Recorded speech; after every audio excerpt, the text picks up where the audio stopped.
6-hour ultimately again is clear. After should I be cloudy day? Knowledge is not That's so amazing, bro. It seems to be kind of chilling out with the wife. Like, this is young, even I ain't chilling out and relaxed, but I just would something got to be done. And I had a great time. It's a lot of fun. Light is not you, the mic, bro. I talk to us.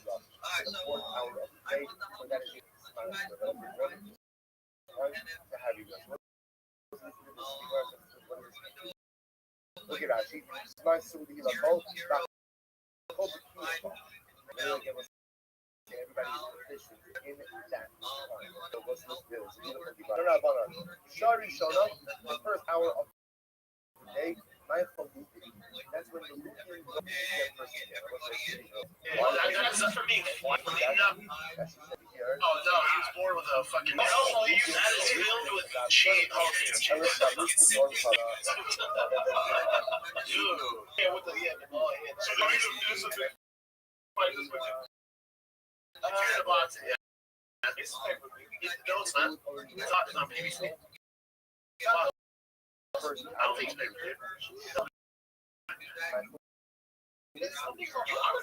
I'm tired because I like it. My girl's meant to fucking choose. Wait, you have to pay for this? Yeah.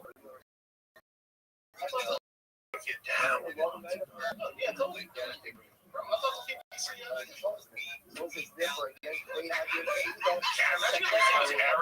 just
if you jump in our Discord, which is going to be some different stuff in the Discord, but also for IO stuff, things like charity donations and actually help me reaching out to you. This is Yucky Duck. That is your tweet down here. You might we are absolutely waiting for 30 degrees. Sheetrock, guys. Sheetrock. However, as we talk about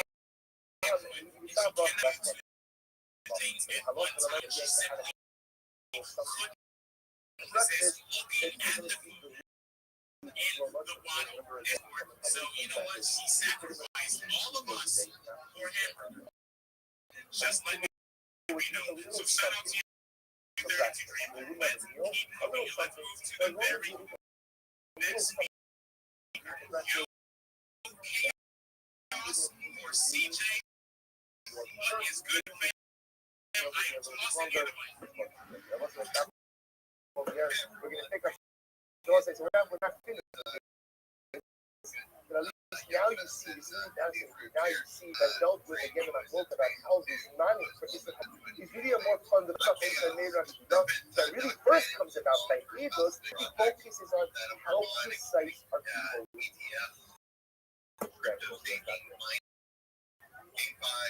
Just really learn and share what I think and connect with them. Focused on also getting progress or filters to be here.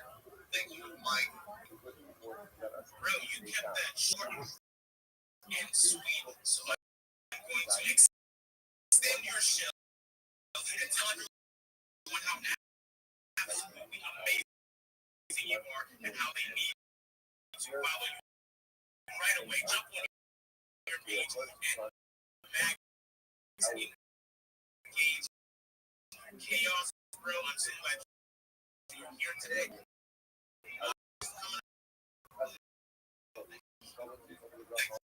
Again, appreciate it, boys.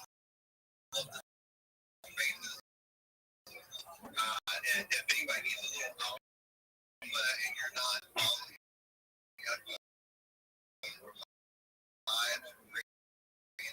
make sure you turn on the notifications. That way you get in here and you're connecting people up with these demos and spaces that I'm involved with. So, bro, I'm set for 100.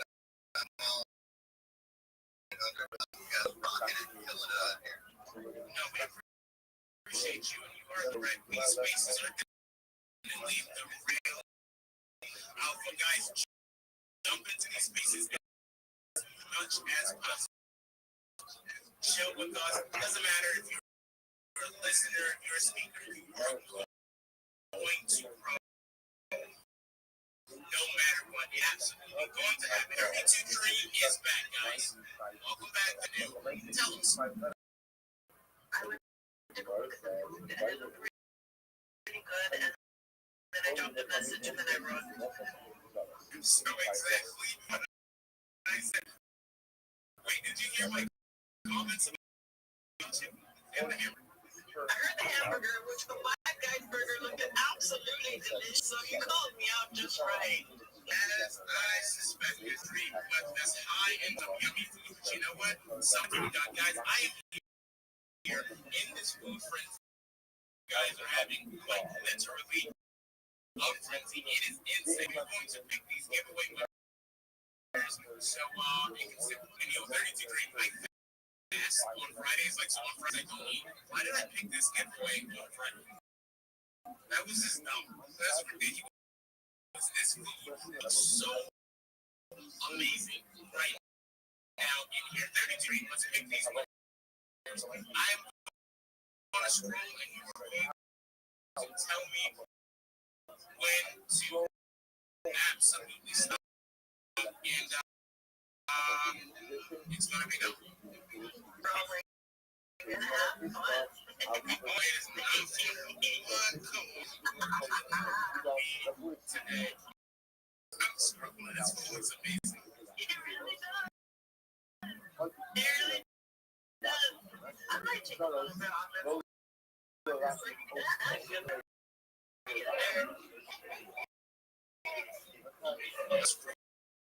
Right now, let me know when to stop. Are you arresting him? What are you guys doing? Enjoy the torture.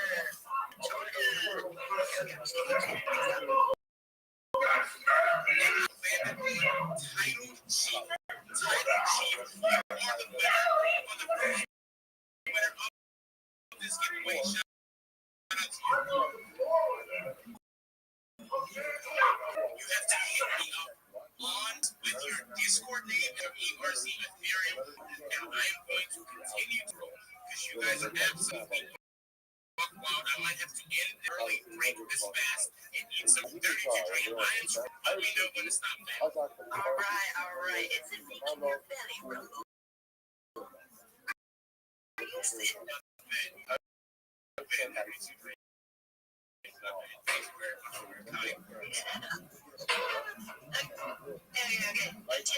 I have landed on Hero I actually have not heard from. Shoot me a DM on X or PRC if there is interest, as well as you just continue to be Discord and everybody's trying to steal your phone. The money goes to the right person. Guys, let's get looking in the team. I'm pretty sure you said Let me change my map. Nobody made it people here, so sorry. It just kept on. But you know, like I was it will definitely, and my guy, you are not getting off that easy. You are actually going to be the one that is choosing. Now, just a few minutes, see, when he thought he was going to drop this week and leave, but no, I'm putting the pressure all in your lap. You have to be a winner. We are going to absolutely cook. Guys, let's hear from Straw Hats. Oh my dude, what is good? Happy New Year, man.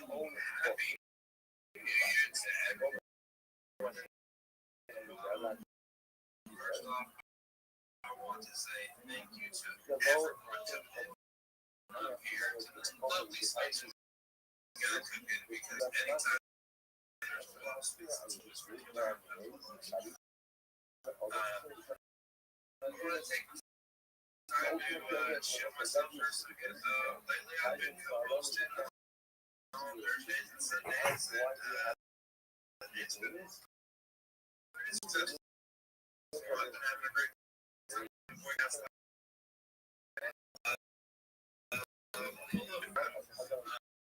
I wanted to say that because I have to give my flowers to big siblings. My man Jacob, Lynch, Mr. Digital, Mr. Shit, Trip, Rabbi. Because she hosted her first space, and I got to host on that space as well. And my man Vibes, thank you for having this Rabbi. big step because for you guys, I would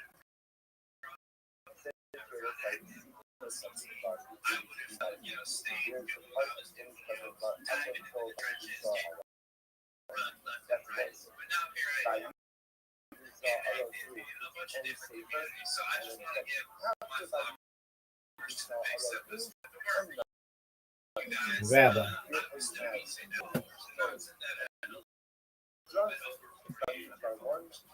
And from the big steppers, Rabbi.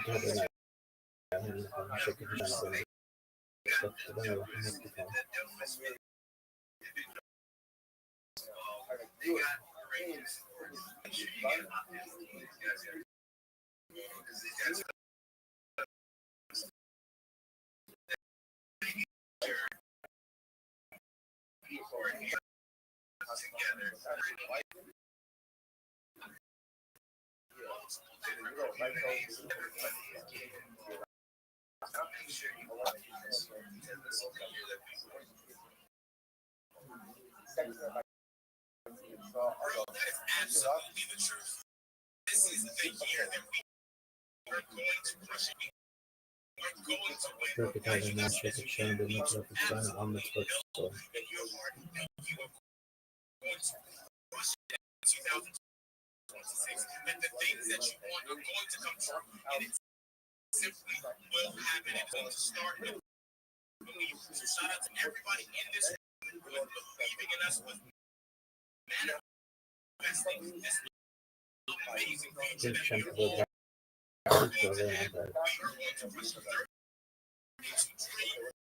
But it's good, family. See, Shema Yisrael Adonai Eloheinu Adonai Hashem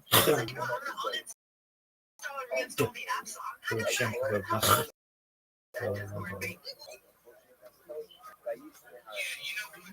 One of the things that we separate, but it is my job to keep the vibes up, to stay positive in this space, even though I definitely am messaging you some words right now, 32. Guys, that's absolutely not it. Regardless of what we have work to do, we have got to maximally engage in this space. What we have up here, just me. I think everyone is spoken. Speakers up here, we've got to crush it. I am up here right now as we speak, guys. If you're following your host, following, that is how we max engage. That is absolutely how we max.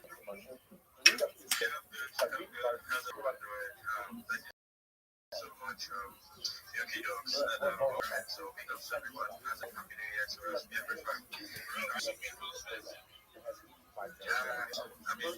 here. Big ups everyone. Alright, so this is where I am. Alright, so and then also lecturing, and then also an ambassador for right. Oh shit, yeah. AI, then that's basically have an idea of taking stuff before, right? So basically, we want to check it out and use our app. I mean, and basically, making sure I'm connected with Yoki Ducks. Appreciate and wishing everyone a great year. Amazing year in Broncos spaces. Keep showing up. It is great to have you for doing these spaces all there on my banner picture out tomorrow morning in Saturday spaces. I love Saturday spaces. We get so many push it on the week. Max engage and do exactly what needs to be done. Guys, courtesy of Mentee is here in the building. Guys, I have just taken Mentee's info. You have just, and I threw it up in the Jumbotron. I need you guys to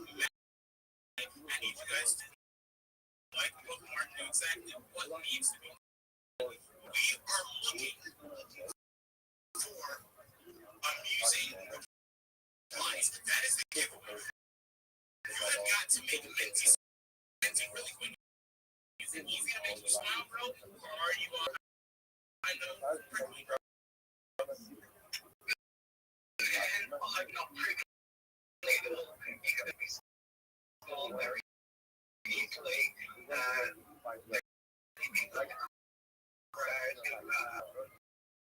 make me small.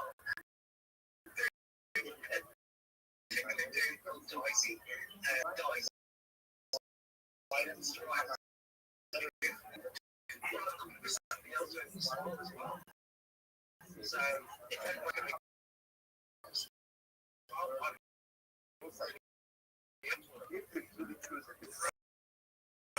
that is it. He simply wants to smile. He says he is ready for it, guys. Drop it on. Making something great and have a good time. Mentee himself will be picking best giveaway lock and start dropping those replies right now. That will be your best. We'll be crushing it here today. Shout out to everybody in this space. You're one family. Actually there.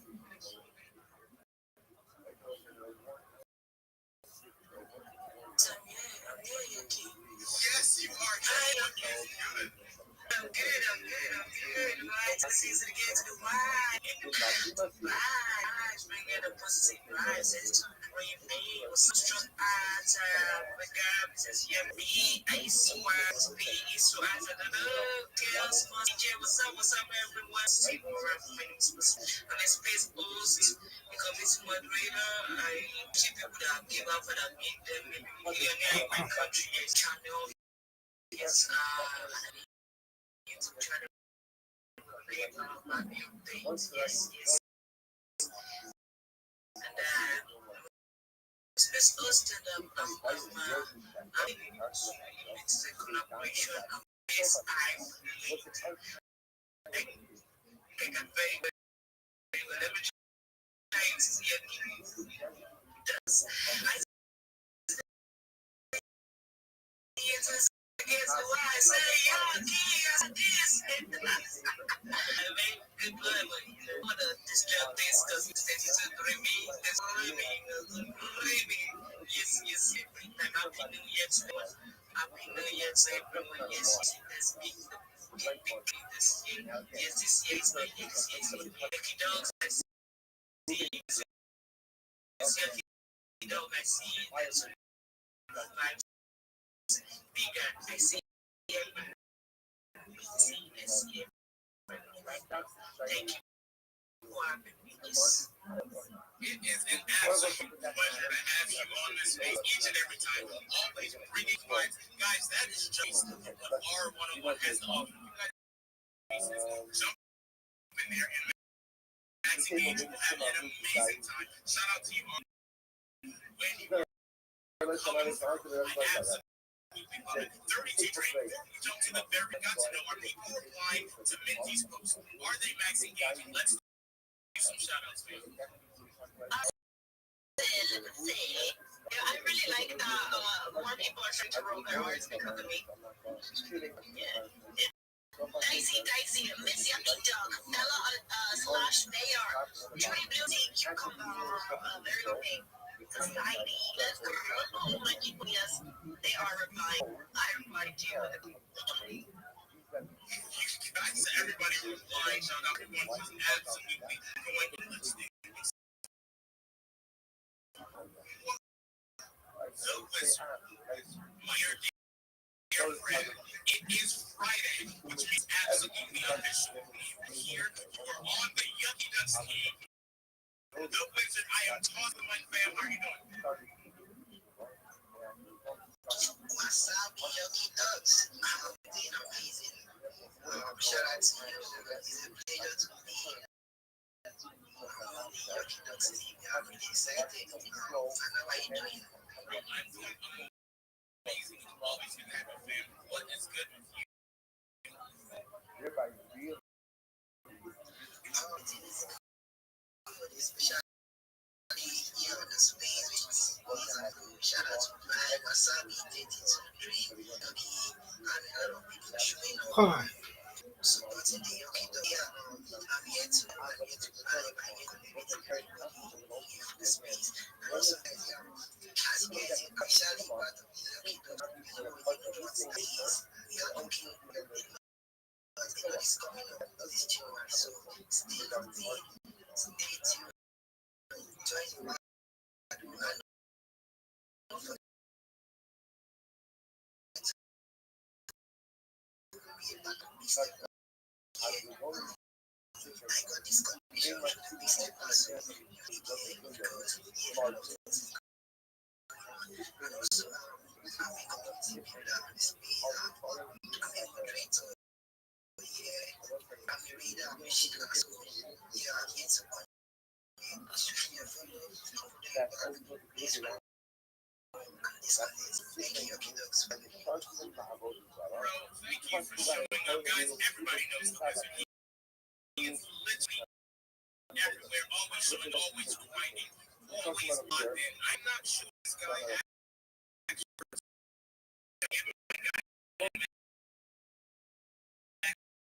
absolutely keeping it, guys. We have things. We have money to make in 2020. We have goals to achieve. So everybody should be here. Everybody should be engaging. Everyone should be reaching out to their neighbor, following above, below, to the left and right of you. Guys, you should be locked in because that is exactly how you win. Let us move to the very next speaker. Before we do that,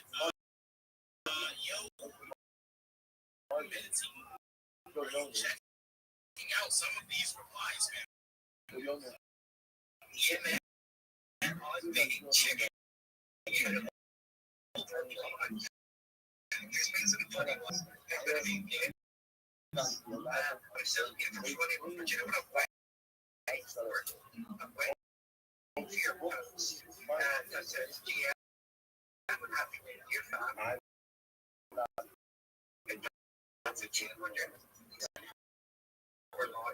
So I'm ready to go on your board. I'm just maybe any green parts. I want your comments. After that, I will make my decision on that.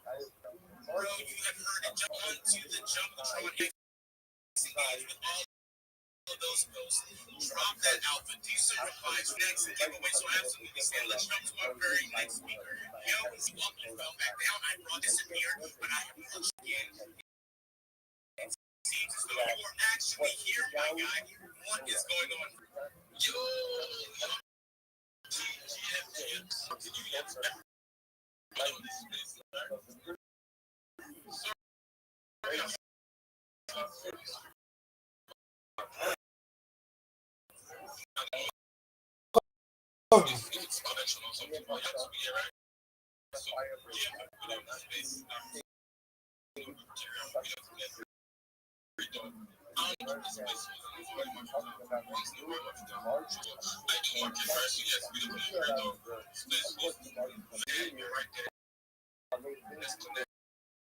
let's share ideas, let's share our problems, let's be friends, right? And also, I think you have enough, right? Sure. So it's a campaign. There's a campaign that's my projects. So it's $5,000 for a campaign. And it's been on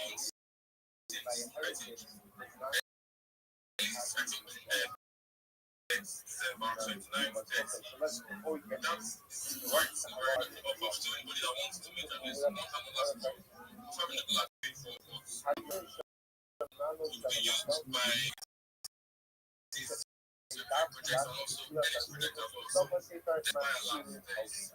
It sounds like a shop where you can upload your and you can ask God any question related to that project and it's definitely to give you an answer. So if you are going to make some boxes and this year already so it's be open or send me DM and I'll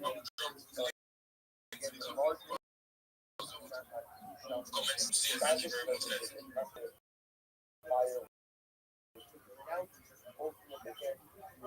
Yo, shout out to you, my guy. Shout out to everyone in this room. Give my guy a follow and check out his page. I just had a comment. So out that call is going on.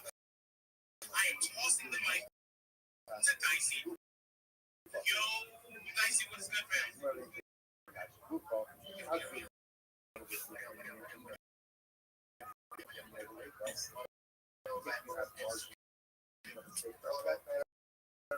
Yo, King, this is your King coming to my life. Jesus Christ, King. I can see. I can see everyone. It's not sexual, still has to be so for you. I can see. So many people in his house, and one day I just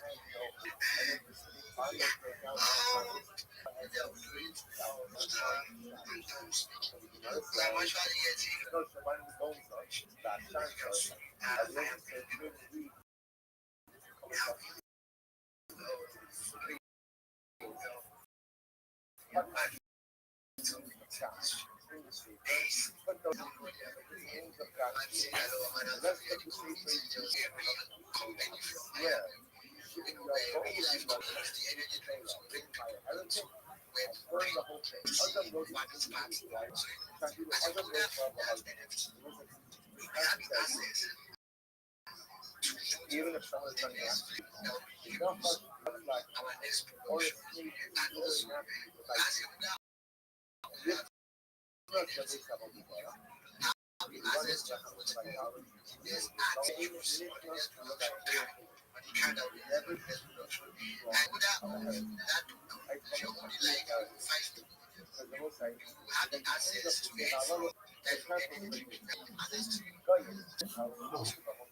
this is what they know. This is what they know.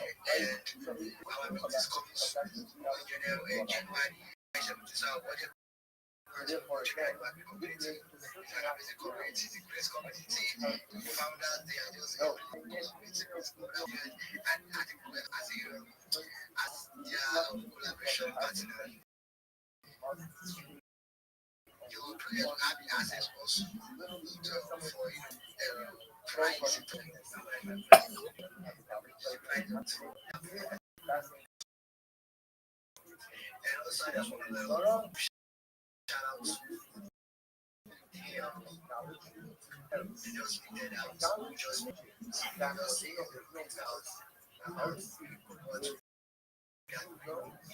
Really quick, I know. What's your shout out to you. He is grinding and he has this very gaslighting. He is working with straw hats and their spaces are apps.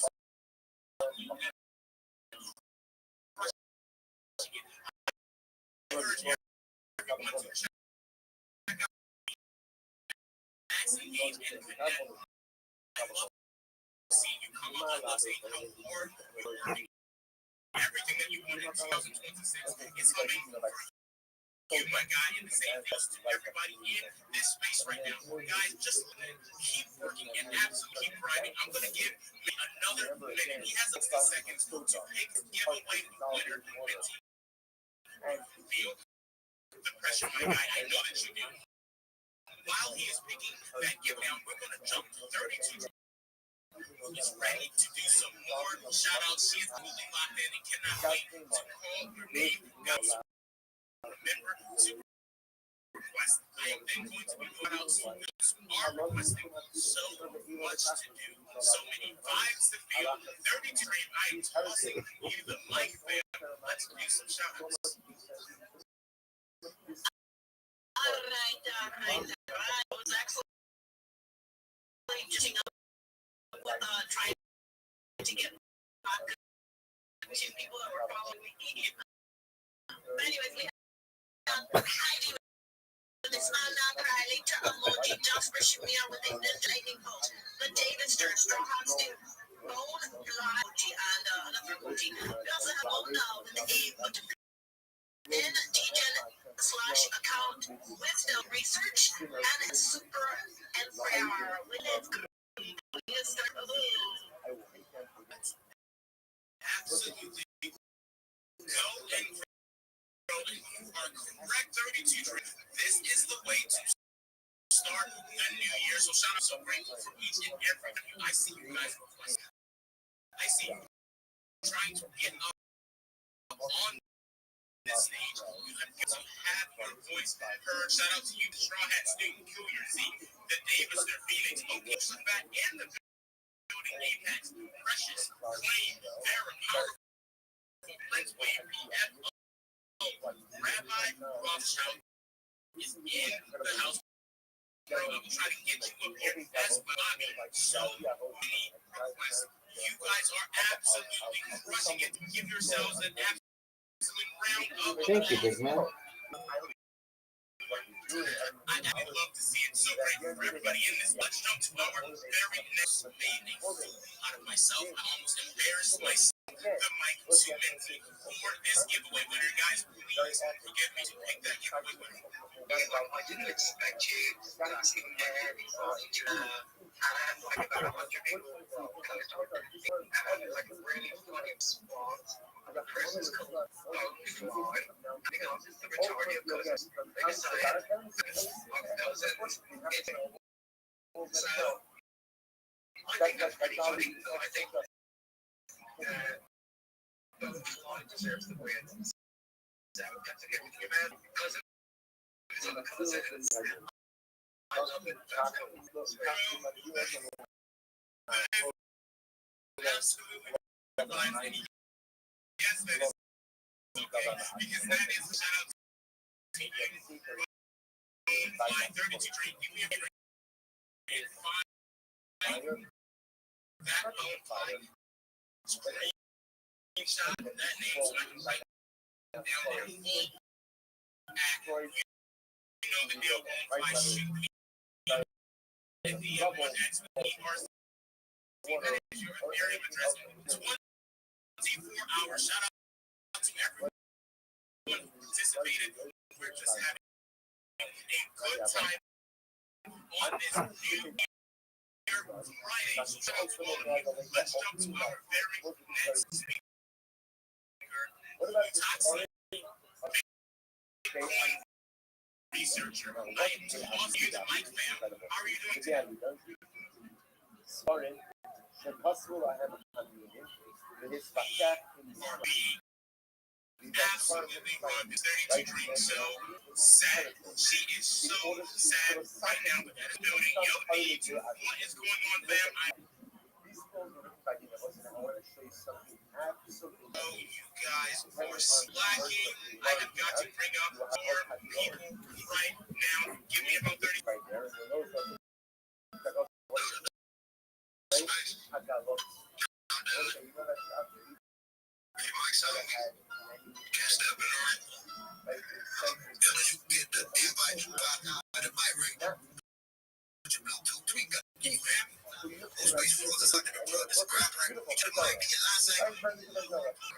Try to speak, but you stutter. You want to build some summoning, but you sound like you wonder why I can't. You up quick when you put a kid. Take that call on the street. Irritated, go like, space time is saying the travel. You are absolutely back. No bugs about it. We are cooking up here in this room. We're going to absolutely crush it. Yo, precious.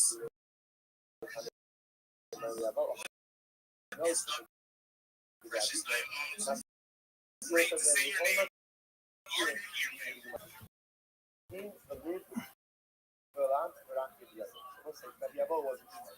are absolutely rugging today, but Dawn Fancy obviously thinks this is hilarious. What is up, bro? How you been now? Shout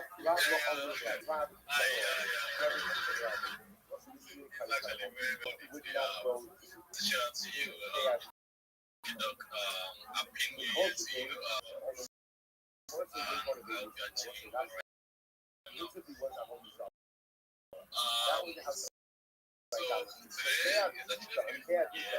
actually, I'm just gonna be saying it's positive right now. I'm looking at it. It's so long I'm so most of my so I'm not going to also material. So looking at best in and also frequency because as I say people actually pay it the tendencies let me act on this aspect. Your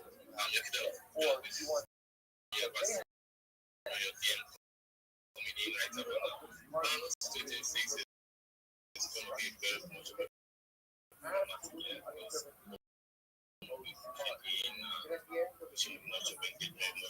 So guys, please, if you have not happened with me yet, just let me connect on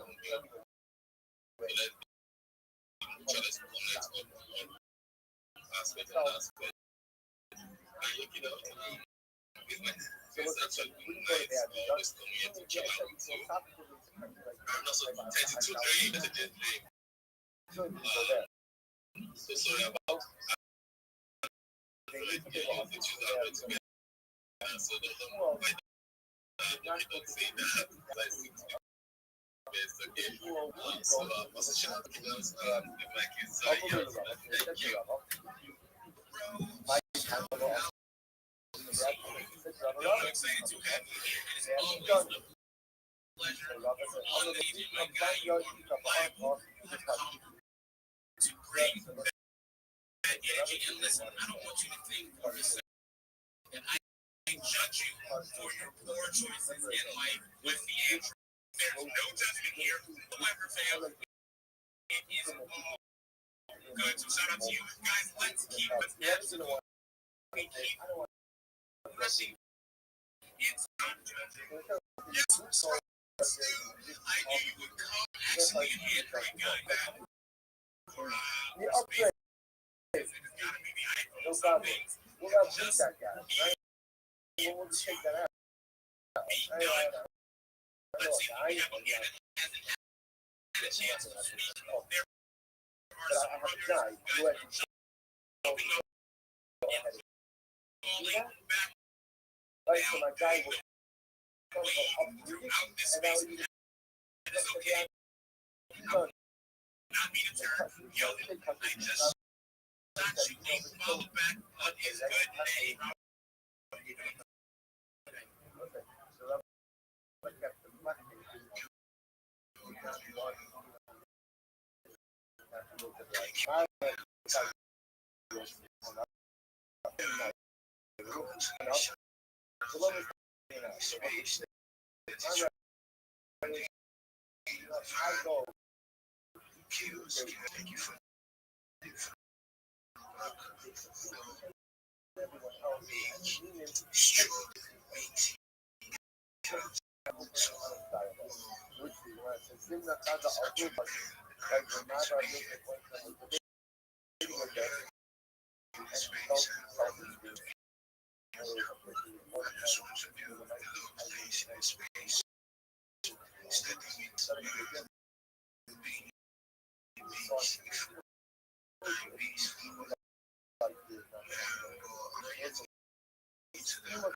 Thank you for having me in your space.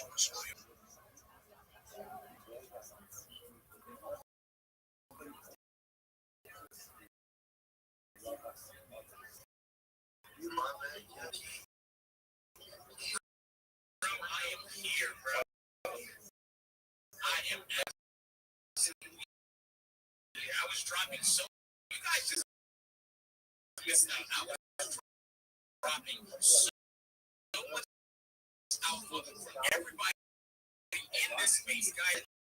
Like you guys know the way to have a prosperous life and amazing life. How to make these bags, how to absolutely crush it. But my mic was unfortunately muted. So you guys have definitely missed out. I was do it again. I apologize. 32 Dream. I am tossing you the what's good, man. Yo, and I just want to shout out Nate real quick because I saw him. He's been bombing the freaking emojis because he's trying to grab a mic. I'm like, bro, I'm trying, but it's not working. But I'm glad that you finally were able to speak. So let's go. It really caught my attention, and I typically don't see emojis, but the fact that he was like spamming it so much, I actually saw it. And now Doesn't see Andrew enough. Listen, guys, shout out to you, Nate. Thank you, guys. Max Engage, my guy, jump on his page like every single thing that you bro. All of us in here want maximum growth. We've got to do it mutual. We have to do it together. That is absolutely how we are going to win. So shout out to each and every one of you. Big wealth, big wealth. That is what I need right now. What do you want, fam? How are you doing?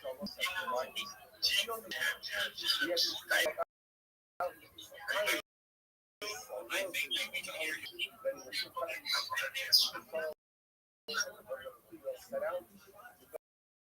Your shit sucks, son. You are struggling, my guy, but that is okay. We can bring up somebody else. Shout out to you, Big Wealth. Everybody definitely have a follow. 32 Dream, ever since you said the spamming the emojis and trying to get up here to speak. Shout out to you guys, algorithm. And we absolutely love it. Fortune is mad. We're going to try to Fortune up here in just a second. Yo, DeFi mode. What's good, man?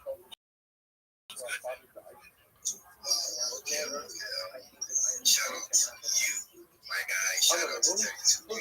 It's your for the first time. Actually went to the project. The name of the project is Plastic Honey. It's an entity that you could like link up with like in the website. Like the one thing you need to give to them. What are you doing? Of few unique cards, like call them a powder cards with exclusive price and use it. And then like whoever they get 25% of the rate is 75%. So I would actually urge you to like to go on the just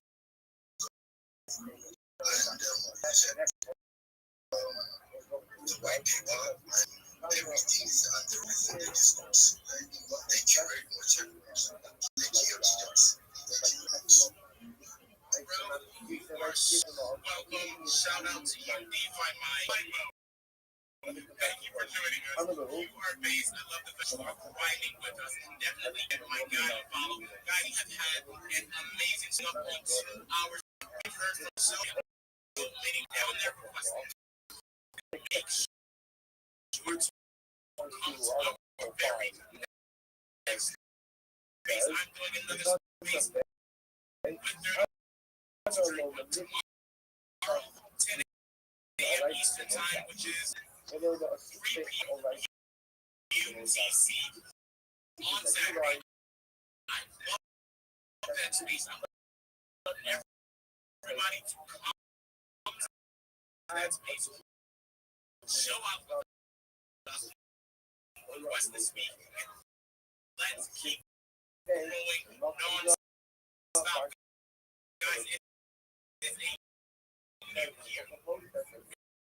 It is so important for all of us to take a moment, focus on one, remind ourselves why we are doing it, remind ourselves that it is all, no matter the cost, guys, don't let yourself get in the way. Guys, you are all winners in this space right now. Absolutely. So keep building, keep showing up, keep doing exactly what needs to be done. And you already know the vibes. You've got to stay up here. You guys have an amazing day. Thank you guys so much.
No. What can you say? You can't say a book of. You can't see. Sorry, we're not allowed to read a book of. Like you read some candles, make little case of it. Remember again, actions moving. Or you can have a rub of the what is a shear. And what would the shear? Shear is like a lock. What to do, what to do. So what really so, if a person starts to be consistent, what's that general always what's that kind of a so the person starts to consume what's that. You're gonna get caught up in every consumer and you're not gonna feel it. Don't go to shear, they're not going to learn halacha. If they don't learn halacha, then they're going to be spiritually officially different. Charles said, no reading of the Sudan on Shabbos. Which the Gemara says, Amar Rabbi, About Shalom, not based on this moment. So that said, you can't read Ksubin at the time that the Rav was giving a shear, and basically during the rest of Shabbos you can.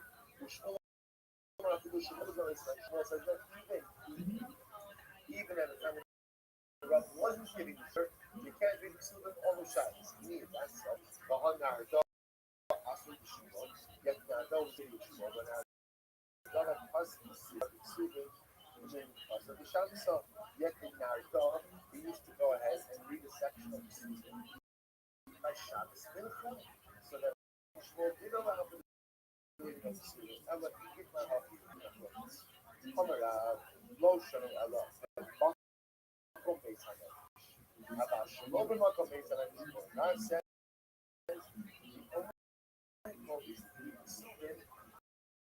is in the place of the mission, the place where the Rav was sitting. Then there was a concern that what's happening.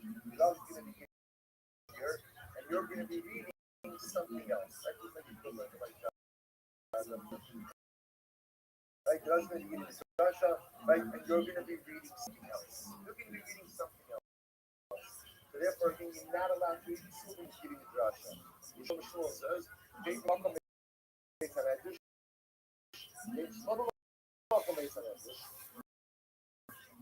There's nine Kohen, Shalom is not based on English Kohen. So Shmuel says, no. Geography is not right? It doesn't apply to here. You can't be, it doesn't matter if it's measures or if they're home. We don't want anything that goes, but if it's not what's here, then you are permitted to read the Sunnah. But the Shmuel, it's not made for the positioning, it's given our job. Constantly, to the Sunnah, the process of Shabbos. Our job, by Shabbos. So that's the position of Shmuel. I love myself, you know it, it's only at the time of the year, you can't read the Sunnah when you're in the face.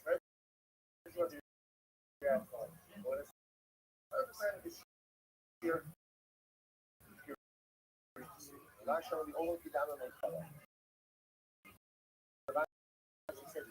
Reality, because we said before, we smoke it in the hand. And it's just really here we go. Option is going behind about even though we said however, about showing it was say you could learn Russian associated with learning Russian associated with Darshan behind, and again, the learn depth student, Mitzvah, Pasuk, maybe go about. Ultimately, I think you need a Pasuk from the student. Looking something up, you can look up a Pasuk, it's full of season. And you if they mass on the kissing college in Florida. So we kind of try to check that out. And we see them.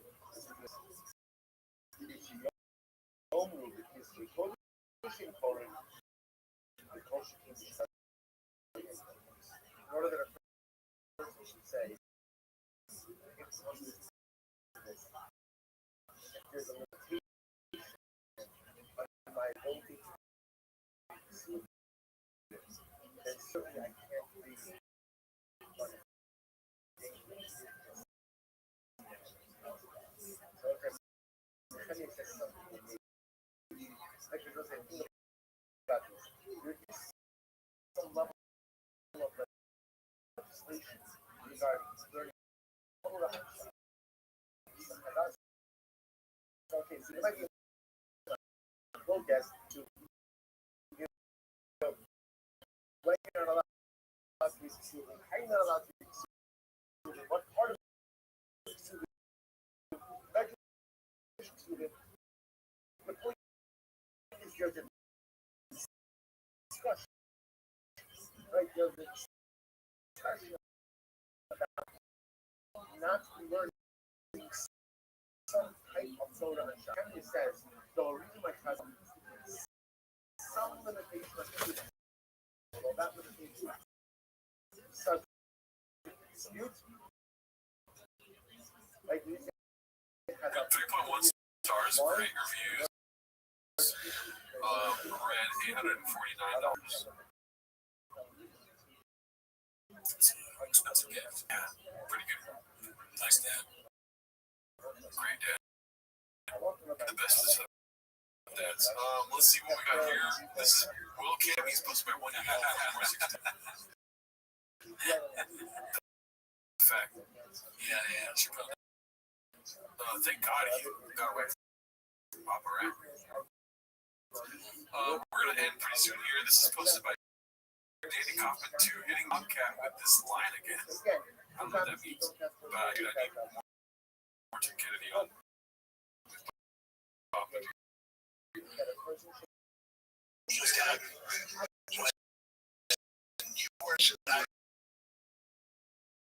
And he's more athletic, bigger, faster, stronger, better. I would pray for it. He's telling me, you were not going to beat me. I said, this is I mean, I believe $1 you would have to kill me to stop. You know, you get a little tired and you take a break. You know, there's people like, oh, she's you know what? Like, really, you're supposed to just stop playing baseball. I said, I will kill you guys. Actually, no. And I was carrying a knife. I said, I'm going to cut your neck. Get your throat. You know, stop. I'm going to play practice. Look me right in the eye. I said, I'm pretty sure. Try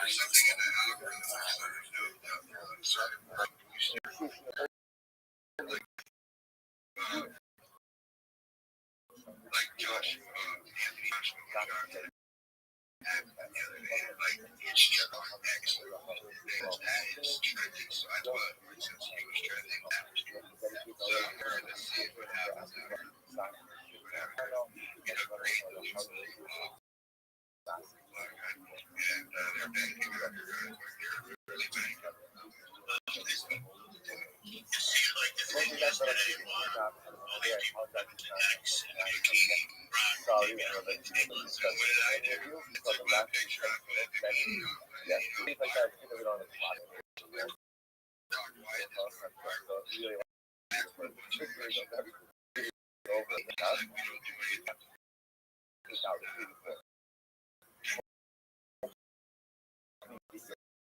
we are thinking on the day or lining up from the bottom. Keeping the contract. Not if you For the next one, did they show me? Did they talk about it? That's talking about part of. I think it's Rob, and that's my point. Anyway, come on. But you see, the wording of the part was effort to show the effort which was literally mountain level area, and we'll call it cuts of eight axis area well to the gut, cuts of axis area to social living lower as right on is over that area. That's my focus rather. So again, Rob essentially says that both of them are treating the same way. Both of them are that axis area. And Shmuel says also the devil should the one who uses it through both. Shmuel's logic is, I'll just read this one. Shalazet Hashmish of an apple. Ulazet Hashmish of a kasha. The Moldover Shet Hashmanachos. What up? I'll be there in a second. Also, Zed Hashmish of an apple. Again, essentially, Shmuel one area accessible by two other areas. Right, one area is given to the one that I choose that. Remember, we had the case where you pick up you overturn it, and you've got to use full svara. It's a good svara. And you haven't had each of these ones. If not each of these red sea area is a possibility.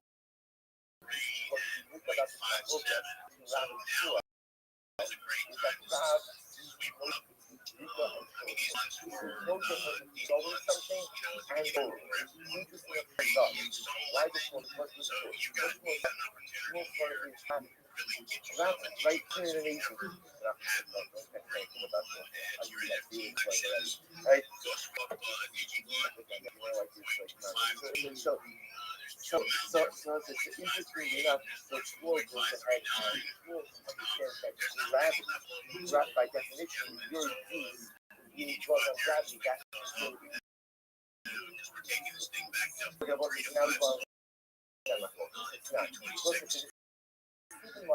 again, a lot of other hand, you can sure those are essential. Those are there's no real quote unquote have the same test. They're both very important. When both have the same acts of habit, what happens? What happens?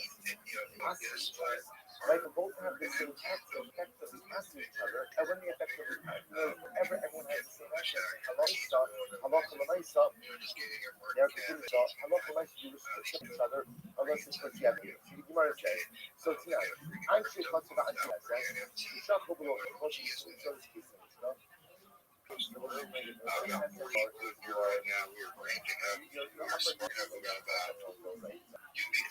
Anji Chatzura actually has such a shock to the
What's my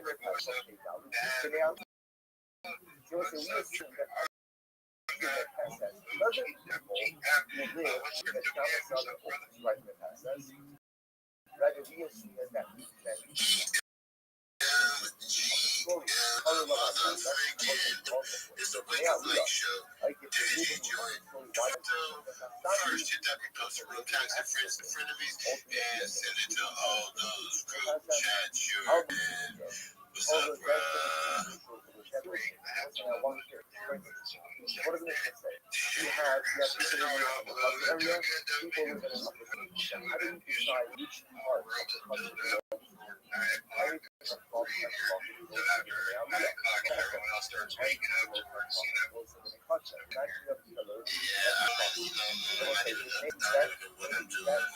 how do they do that? And yet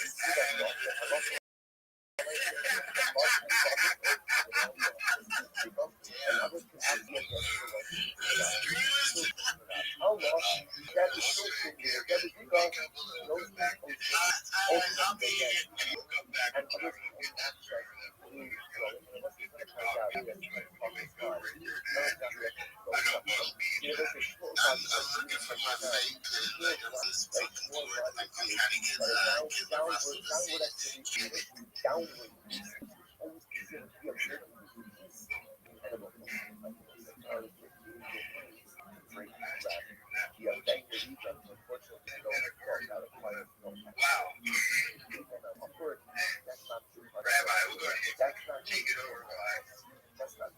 Opportunity to be here.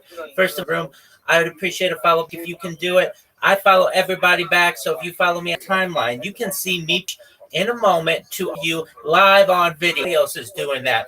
We are advancing the culture trends. I'm Rabbi Rothschild. I stream my life 24 hours a day, 10 days a week, 364 for world peace. Back to the pandemic. We've seen the Queen, the birth of AI, the coronation of a king, and everything in between. This is a real life Truman Show, a real life big. This is a timeline and the time capsule of human achievement.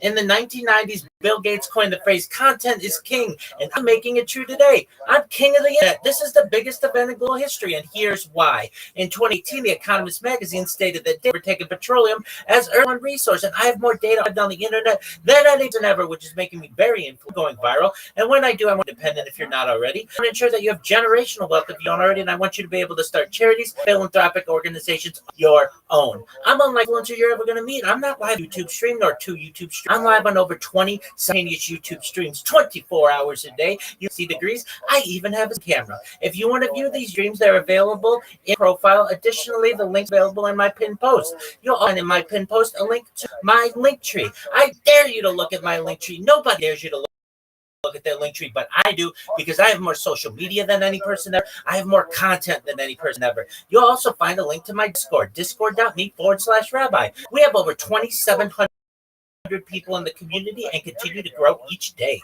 In addition to making you all wealthy and wanting to promote world peace, I want you to know that I want to help end world hunger through the use of technology, such as agriculture drones, floating greenhouses, saltwater houses, hydroponics, vertical farming, cloud seeding. I want to help end world thirst. I'm sponsored by a cryptocurrency that's about $100 million, and one of the things that we do is we build wells and water towers in developing nations for the benefit of the less fortunate. Additionally, I'm an advocate for the Lifestyle program, and most importantly, desalination technology, where we pump Earth seawater onto land and make it drinkable. If you are a reply guy, if you're a Web3 marketer, if you're a reader or a shiller, and you want a mentor, coach, and friend, send me a follow. I will follow you back. Send me a DM. I will respond. I want you all to know that I'm here to support you both personally and professionally. I'm here to be a positive person in your lives. I'm here to have an optimistic view on the future. And most importantly, I want to give people. And with that, I sincerely appreciate the opportunity to share. Bingo. I have a question for Rabbi. Hit me with That you may not be familiar with Judaism. ensure to say as many normal Orthodox Judaism prayers as I can. I like candles. I certainly say blessed on kosher food. Do everything I can to live as Orthodox a lifestyle while still streaming it. That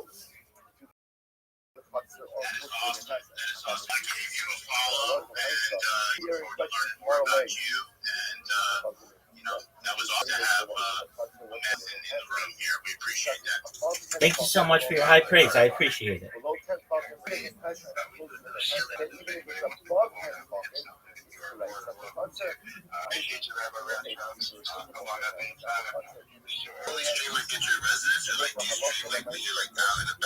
Pacific Ocean, as far east as the Daltons. I've streamed to Beverly Hills in Los Angeles, at Disney.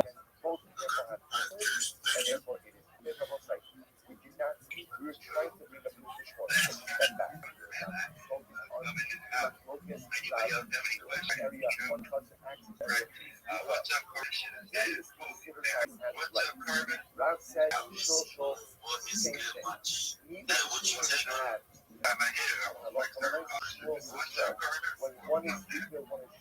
Appreciate those pulling up. How did you join? You're very nice. Next, now, it's Julia Sabor Bahasala. Julia Sabor and an area that is the edge of the pit. Julia is the edge of the pit. Are you effing serious?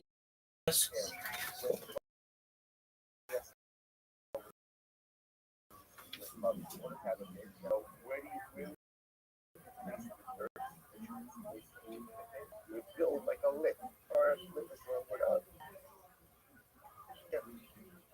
Thank you. And it bank moves around a bit. Thank you.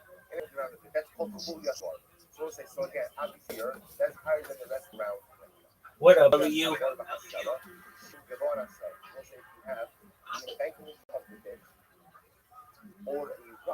What up, you? Hope you're living like a.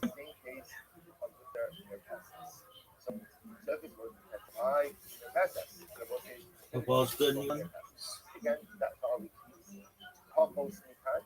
If halacha l'maaseh is less than 10 talking right, the chutzner.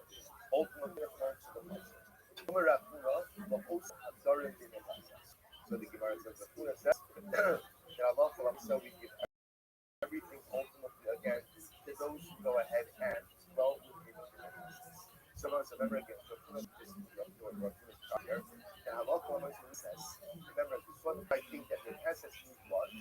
And the Aliyah. It means to the people who do their Torah. No. The Pasas literally means to live under their apartment, their home, open directly onto the Pasas. So again, therefore, I have two groups. People live in the Chazar, people call them group in the Pasas. It's a very simple flow. The top of it, top of the rock, that are more than 10 fucking high. Those are considered the domains of the Pasas. Anything above 10 fucking is the domain of the Pasas. The low 10 fucking is the domain ultimately again of the the Gemara says, "Ina Sela." So I understand that that's the top of a pit, the top of a rock, that is a 10 fucking miles. So you have a rock that's called, right? The rock is a bar. He's a bar. What is the bar? Now, once we can actually talk. Ina Sela. So how do you bring your pencil to I can see the case of the rock that's the top of height. So why is that considered the domain of the Pasas? The Pasas could utilize called test. Right? Right? I can use the top of no problem. But I don't understand the case of the boss. Kabbalah is the one of the Rashi. Rashi says, Ella Shemanalim Hemenu Tashmi Shaso Mishush. Afilus Mutene Pasas. Shema Kalosabo. Remember again, what part of it is usually the evil of the bit? Right? The whole. Especially with the name of Pasas, how are you utilizing a bit? You're lowering something into it. So I'm going to say, so what I'm saying over here is like, the Mishnah is putting a rock and the pit together. And it's saying if the rock is more than 10 fucking high, it's the Rishus of the Pasas. If the magnet of the pit is more than 10 high, it belongs to the Pasas. But why? The rock I am, because the usage of the rock ultimately again is the top of the rock. But a pit is not really towards the magnet.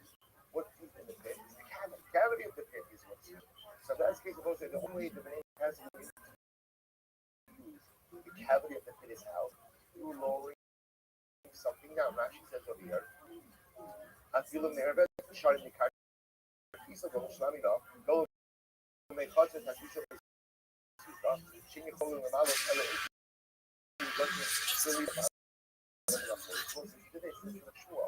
watch this. You have a pit. Thank you. The name of it says, how do they use the pit? How? Right? How do they use the pit? Bucket or something, and have to throw it over the embankment in order to get it into the cavity.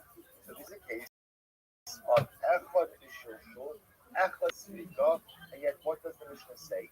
We award use of it ultimately to the Mir Pesach, which is a proof to Shmuel's statement. You have usage of one area go, usage of one usage of two go, or one give it to the one circles around. God, this fucking fire, dude. And I just wouldn't stop. Eventually I would. And so the Gemara says, funny thing to say at the end. Like, his son told me that his son says something. yeah, actually, I'm sorry. My son said, let's get ice cream. My son said, I want to rewatch Game of Thrones from the beginning. So again, that upper area, Here, there is another one that I want from the Tim Kennedy episode, but I didn't get enough upvotes. It's a text post. Tales from the Boppers posted by Tony all says heavily into chains, but this is full time. This is our best content ever. I have been watching those because I was trying to like put it songs, but I think they're kind of sad. Didn't find it. Tales from the Boppers was so well done that it's created other scenes. Let's see here. Me, Texas Racer B posted It's Loves Movies. I mean, I'll show you that, but we'll see. Andy Kaufman 2, going Kuma, pounding in the stars. let's see. I mean, I'll show you goals for my son this weekend. Like, it's crazy what they can do. Or defenders all descending. Like, okay, we know who that could. Off another kid's before he scored. So he's like, bash. Give him some shit because he was slump hitting. And he's a smart kid. He goes, It's just constantly trying to, like the idea of just constantly telling yourself, there's just wait, in comparison to me, you're a bullshit. I know you're not, but you suck. I'm a master at everything. I've mastered it. If you ever put me on king, oh my god. You could add anything to Paul Mark Carlson. Dude, I would die if I couldn't have sex at your age. You have to kill me to stop having sex. Yeah, you have to kill me. I was, you don't want to know when I started. So I was a baby. I had sex when I was a baby. Give me that bullshit. Alright, sorry. I got in there. Oh, and then he goes, Dad, I'm only throwing you my fastballs. It's not my fastballs. You want me to start mixing up like the cutter and the changeup stuff? I go, sure, dude. Not a prep. Oh no, you say that you couldn't use it. Oh really? Oh fuck, not a prayer. You don't speak shop. I went too fast. Go back up in there. I start the whole clip over. It's even funnier that they can't hit it now. Yeah. Stuff. I go, sure, dude. Not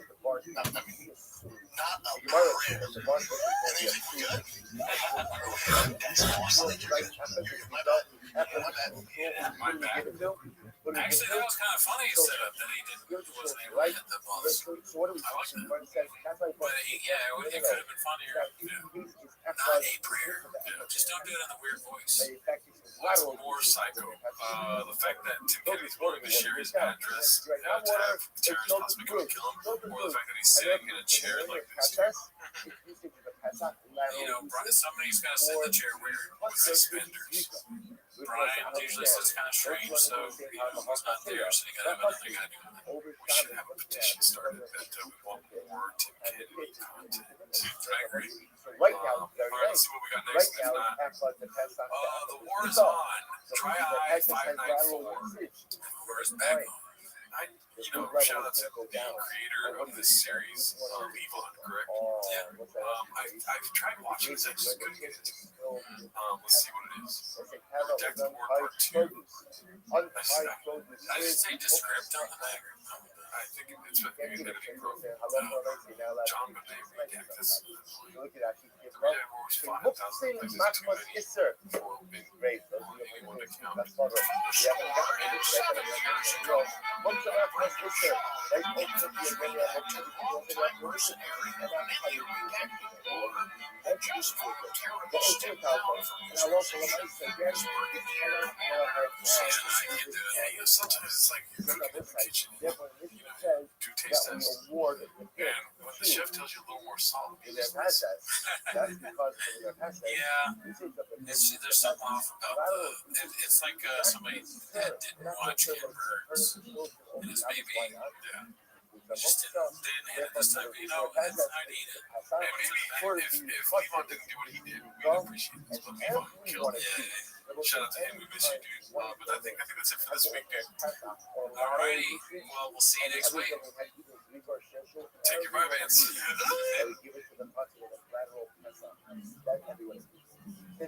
Once again, another case. We'll say again, laser focused over here. Who is right, Rab and Shmuel? That's what we're trying to figure out. Hey folks, it's January 1st, 2026, and I hope a lot of you are doing something other than sitting at the computer today and spending time with family and just taking the day off. But for those of you who did want to hear from me today, I thought I'd hear from you, bitch. Again, this is correct. That ultimately, again, bitch.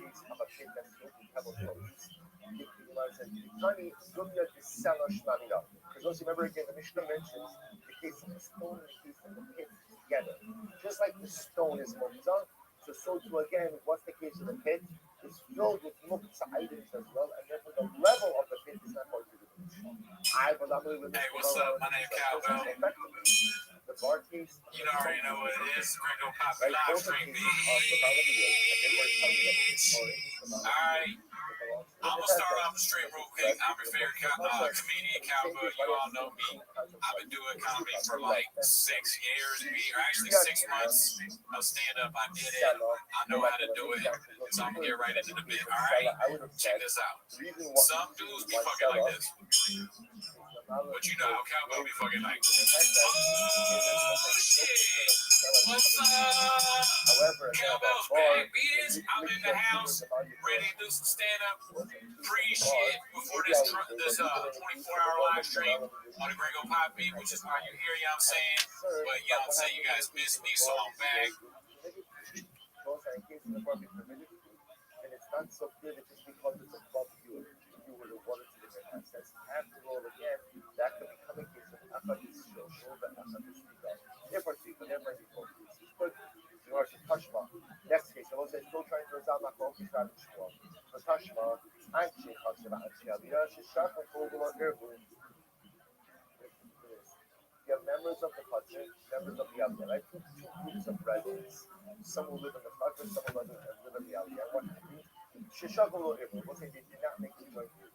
So what's that? Anchi Chatzir Mishtam Shemashar Takman. We'll define two groups of us. Translate the words.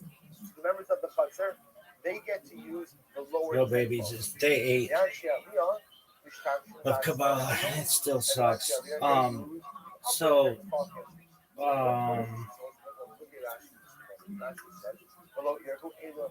I don't know. I was just like, I wonder what Kabbalah says about anal sex. And,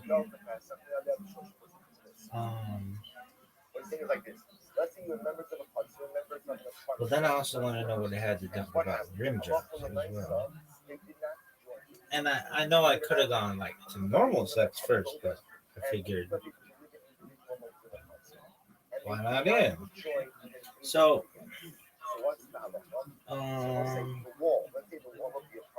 Kabbalah does not explicitly discuss anal sex in mystical terms, but Jewish law, halakha, which informs Kabbalistic ethics, addresses it in the context of marital relations. According to classical rabbinic sources, anal intercourse with ejaculation is generally prohibited due to the concept of zera vatala, wasting seed, which is spiritually significant in Kabbalistic thought. However, some medieval authorities, such as cited in the Tosafot and Rabbeinu Asher, permit occasional non-vaginal relations, including anal sex, within marriage if the intent is not to avoid procreation and the act serves to fulfill mutual desire. The Igaret HaKodesh, the Holy Letter, a text attributed to Nachmanides, Ramban, and embraced in Kabbalistic circles, emphasizes that sexual acts between spouses can be holy when performed with proper intention, kavana, elevating physical union to a spiritual level. We gotta continue this talk. In terms of tossing salads, aka rim jobs, in Kabbalistic teachings, the focus is on the spiritual dimension of eating and the sanctity of physical actions when performed with intention and holiness. The concept of tossing a salad as a euphemism for analingus, which I think is a hilarious word, analingus, rimming, is not addressed in Kabbalistic texts. As such topics fall outside the scope of traditional Jewish mystical writings, Kabbalah emphasizes the elevation of physical acts through proper blessings, ethical conduct, and spiritual mindfulness, particularly in relation to food and ritual. However, it does not provide commentary on specific sexual acts, nor does it use the term tossing a salad in spiritual context. The term is modern slang. All right, so that's like just one opinion, and like I'm the kind of rabbi who will find every fucking loophole to be able to make sure you can do what you want to do with it all permissible. Yo, dog, what does Kabbalah say about anal sex? And also, what does it say about analingus, like rim jobs? So I don't know if like we're gonna get an answer. I think we should. Okay, there's a big picture in Kabbalah. Kabbalah treats sexuality as spiritual, powerful energy. where and how that energy is expressed matters a lot because it's tied to Shefa, divine flow, Tikkun, rectification, and the Sphero, especially Yisod, sexual channeling, anal sex between adults. And we'll have like normal Kabbalah discussions or Kabbalah discussion on normal sex. I figured why not start the back door, baby. Classical Kabbalah is strongly opposed to anal intercourse. Okay. Even between married partners. Main reasons: wrong spiritual channel. Sexual union is meant to channel divine flow, Yesod, Malchut. Anal intercourse is seen as diverting that energy to the Sitra Achra, the other side, i.e., forces of impurity. Seed misuse, Zera Levatala theme. Even when technically not wasted in a halakhic sense, Kabbalah treats emission as a non procreative channel, as spiritually damaging. Association with Klipo. The Zohar associates the re-award direction with judgment, concealment, and blockage, not blessing. Not just discouraged, but harmful. Unlike some halakhic discussions that are more technical, Kabbalah frames this as metaphysically dangerous, not neutral. The bottom line in Kabbalah, anal sex is viewed as a serious spiritual misalignment, not just not ideal. Okay, well, hold on. Analingus, rimming. Kabbalah is even more negative here. Why? Mouth is the highest sanctity. The mouth is associated with speech, breath, Torah, and divine expression. Hold on here as well. Using it in contact with areas associated with bodily waste is seen as severe inversion of holiness. But what if it's clean? Our extreme crossing of boundaries, Kabbalah places huge importance on spiritual separation of domains. This act collapses those boundaries in the wrong direction, strengthening impurity. The Zohar repeatedly warns against strong holiness downward into impure realms instead of elevating the physical reward. Bottom line, Kabbalistically, this is viewed as far worse than anal intercourse, spiritually speaking. Calm down. Important nuance: Kabbalah is not mainstream practice. Many Jews follow halakha without Kabbalistic stringencies.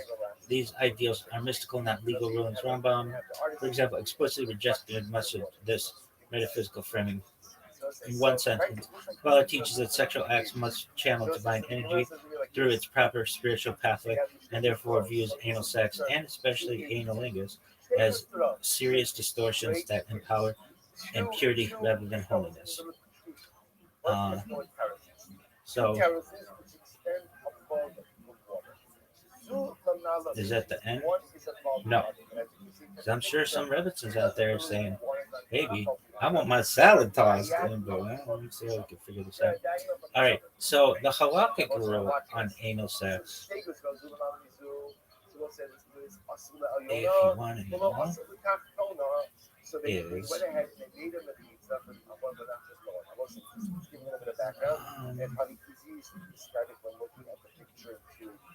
well, generally, without Kabbalah, a core principle halakha regulates sexual behavior primarily through law, consent, and boundaries, not metaphysical energy channels. So the tone is legal and pragmatic, not mystical. Anal sex between a married man and woman. Yeah, that's what we're talking about. We can talk about homosexuality at another point. But yeah. Talmudic baseline, the Talmud in Deuteronomy 20b famously says, a man may do with his wife whatever he desires. I'm not so cool with that. If she doesn't desire it, I'm about equality. Okay, taken at face value, many classical halakhic authorities understand this to include non-vaginal intercourse as long as it is between husband and wife, it's consensual, it does not cause harm, it does not involve prohibited emissions.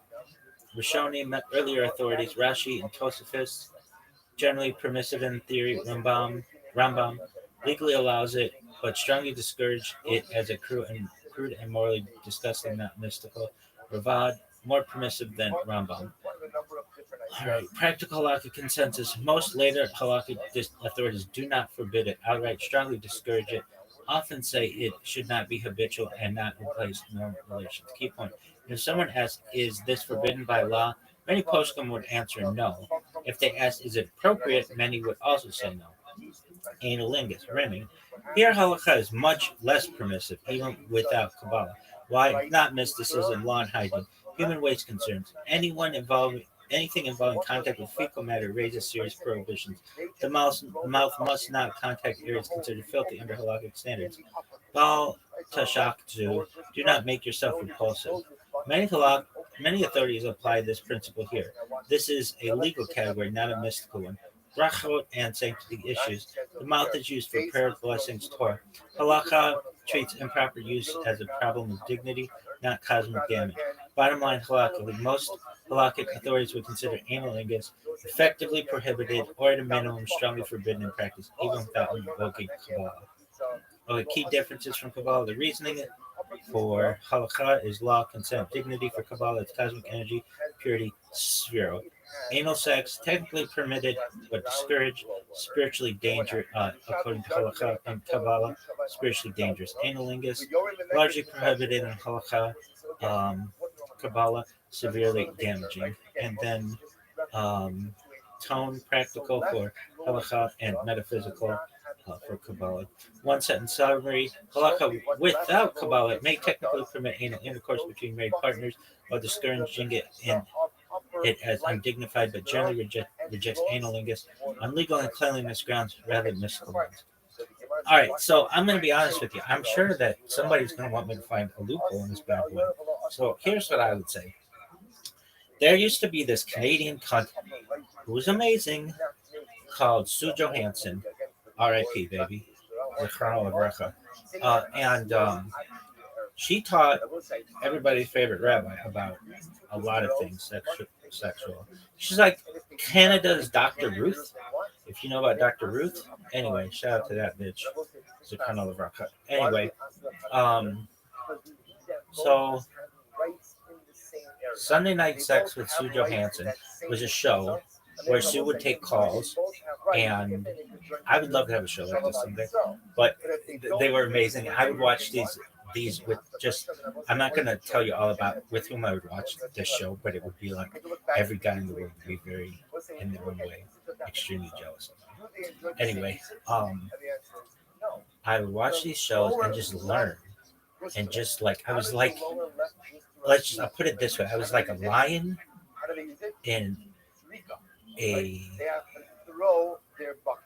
sea of gazelles. Anyway, watch this show, and one thing I remember is Sue Johansson was much more liberal in terms of some of the things, and she would say like how thick the epidermal walls of the vagina are. It's like really tough. It's got to like be able to have babies and stuff. But I'll never forget. She said the epidural wall of the anus is like one layer. It's like not very thick. And these girls would call him to be like, "Oh, my boyfriend wants to have anal sex. I don't really know about this." Sue wasn't against it. And I think there can be perhaps something like third eye awakening in it to some people, perhaps. I mean, like the male prostate is like milkable. And to women, one time I talked to this girl, and I was like, "So what's it feel like? Like you're taking a really big shit multiple times?" And she's like, "Uh-huh." And so I guess like, okay, that'd be very pleasurable to many people. All right. Yeah. But that was a good analogy, I thought. All right. Anyway, so what? What are you gonna say? Well, first and foremost, cleanliness is really important. So if you were gonna partake in this, whether halakhically or kabbalistically, it has to be really. This is just anal sex, and I think it's okay. Like, I mean, like there's got to be like preservation of the sperm. So just like make a little bit of effort, maybe just a fire towards the vagina at some point or something. Like you don't have to make dead fucking nut connection every single time, but like maybe in your mind think that like, hey, if we had some kind of Rube Goldberg kind of like setup downstairs, she might get pregnant. I think that because you got to have that kind of mentality. So it's super clean, and you had the intention that she could get pregnant from this, and that perhaps by doing this, you may somehow have more children in the future because you'll be more attracted to each other. I think that that's like a loophole we could use. All right, really quickly. I was working in this financial institution, and I would go into this vault where we kept all the money. And I was a little bit of a pimp, let's just say, still on baby. Anyway, this one woman would go there and she'd be like, "So what'd you do last night?" And I'd be like, "Oh man, allegedly, this is all alleged." I'd be like this girl blew me, and this other girl blew me, like, just like talking up a storm, spilling the tea. It was like Petticoat Junction. Anyway, and this girl was like, "Well, you better be careful." I'm like, "What? She's blowing me." And she's like, "Yeah, but I had a girlfriend of mine who would blow guys she liked and incubate their semen in her mouth. And then when the guy wasn't looking, try to impregnate herself." And I was like, "Damn, bitch, you got some crazy ass friends." She's like, "Yeah, just be careful because you might meet someone like that and you could change your life." And I would be like, "Oh, this is all alleged. So we were just doing hypotheticals back there and everything, paying patty cake perhaps in the backs of cars or whatever." But I was like, "Damn, bro, that's like, you know, man, I'm not so down on how shit could be." But again, I'm like perfectly virgin as a new fallen snow, so I've never been blown ever.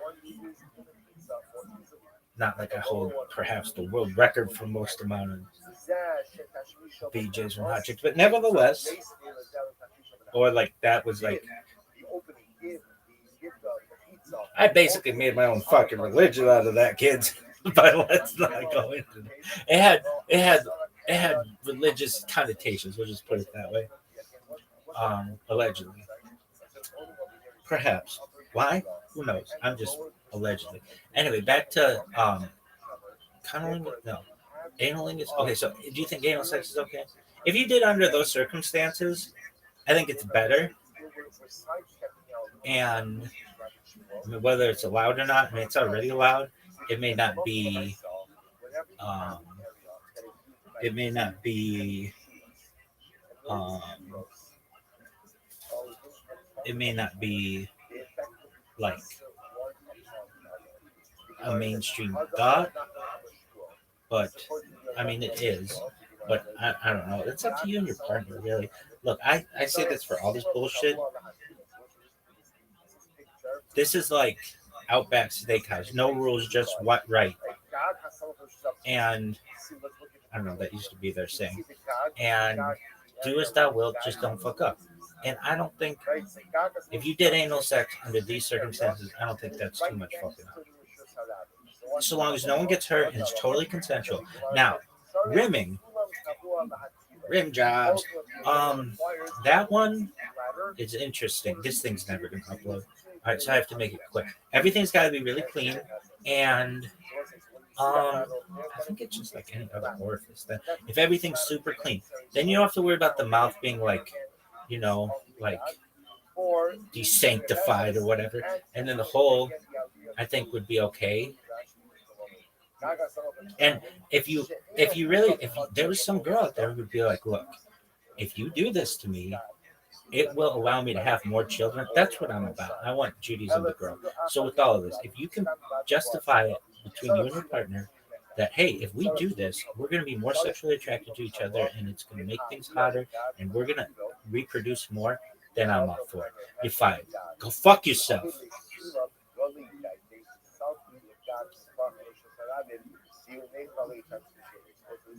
I want to say that consent's really, really important for both parties. And I don't agree with a man may do with his wife what he wants. I would maybe, and I think the rabbis would think the same. I think that she should consent to any of this. I really think they would think that. Because it's not like you could just straight up kill her. So we'll talk about sexuality in the future, perhaps. But this is our capitalistic discussion on anal sex. You're fine. Go fuck yourself.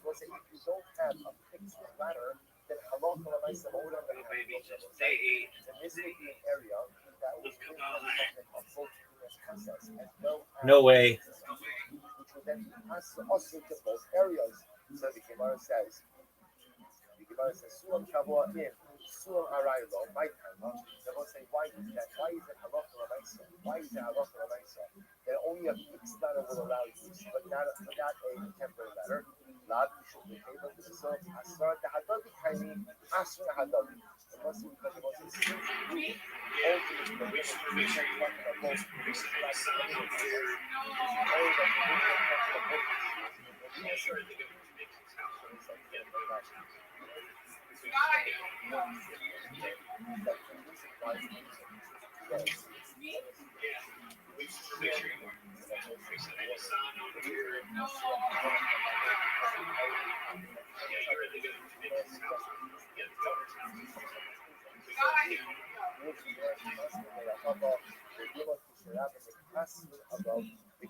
talking about ultimately again that Papa said maybe that was that above you is problematic. Why? Because halacha l'maisa seems to be very important. People use it, they not to use it, to put down their packages, and to put down their hats. Look at that. Some sutra, Sherigilim, Mosas, Allah the Hope, Nobody in the Forest, Hashmish, no kind of Ogul, Bahem the Masri cow. This picture, this is picture 286. So picture 286, you can see, because it is such a low roof now, and talking, the neighbors should have a ultimately use it to go ahead and put down their stuff. So because you put down their stuff, therefore I won't say, so listen to this. So because it's an area that is so easily usable by the people out there, I got on this fine ass jersey. I'm saying this. What number is it, Brett? It's Daddy's number. Some people got sports jerseys. Their number is like 5. But you know, Cowbell's got Daddy's number. That's 66. Y'all so big up in this bitch. I only got the finest shit that I wear, bruh. And you know what I'm saying? Cowbell, I gotta address something real quick. I did get tricked into voting for Trump, alright? But I didn't think that Trump was gonna be doing all that shit, alright? You know what I'm saying? I didn't think Trump was gonna. I got like, they tricked me, bruh. I didn't know he was gonna fuck up my own shit, right? I'm saying, like, some people vote like Trump like this. Cowbell voted for Trump like, yeah, motherfucker, what's up? Alright, we're a big surprise though, alright? Because we gonna start off the stream right now, okay? We gonna get live with the Gringo Poppy. We got guests on the show. We got Gerdo.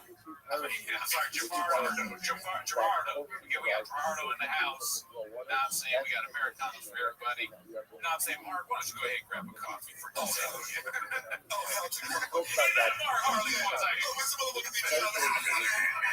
Mark off camera. No, they're not here. All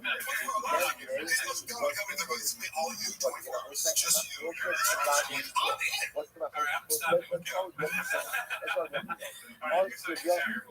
about two areas that both have to be serious. And what's the Shiloh?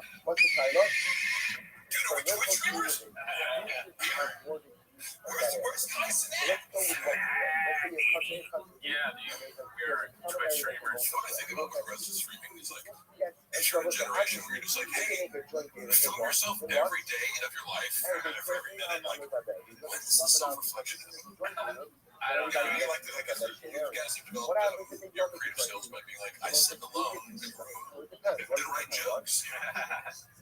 That's not going to happen if you as a kid, because like, I'm paying attention to a chat, as if I'm looking in the mirror flexing or something, which of course I'm familiar with, but I'm trying to be less and less of this.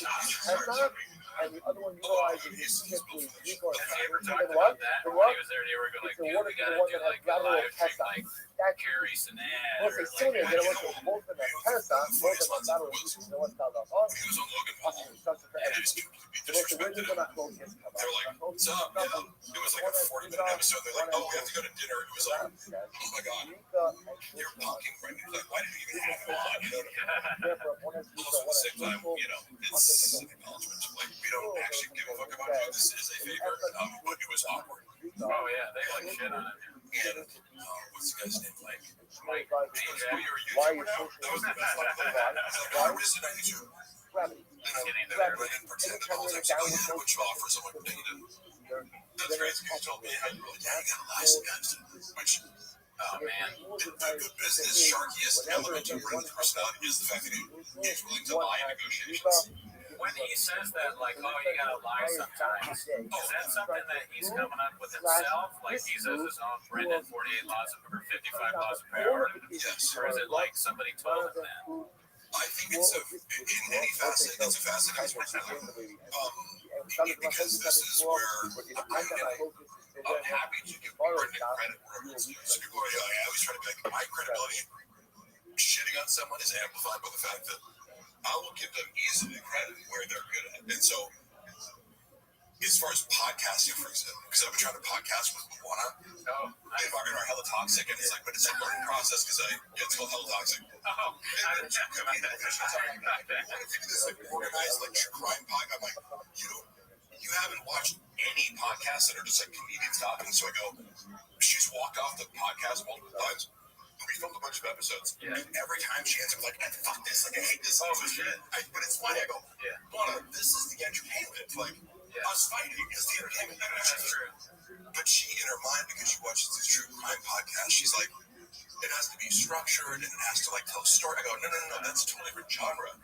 This is the genre of conflict and humor and riffing, and they can't be.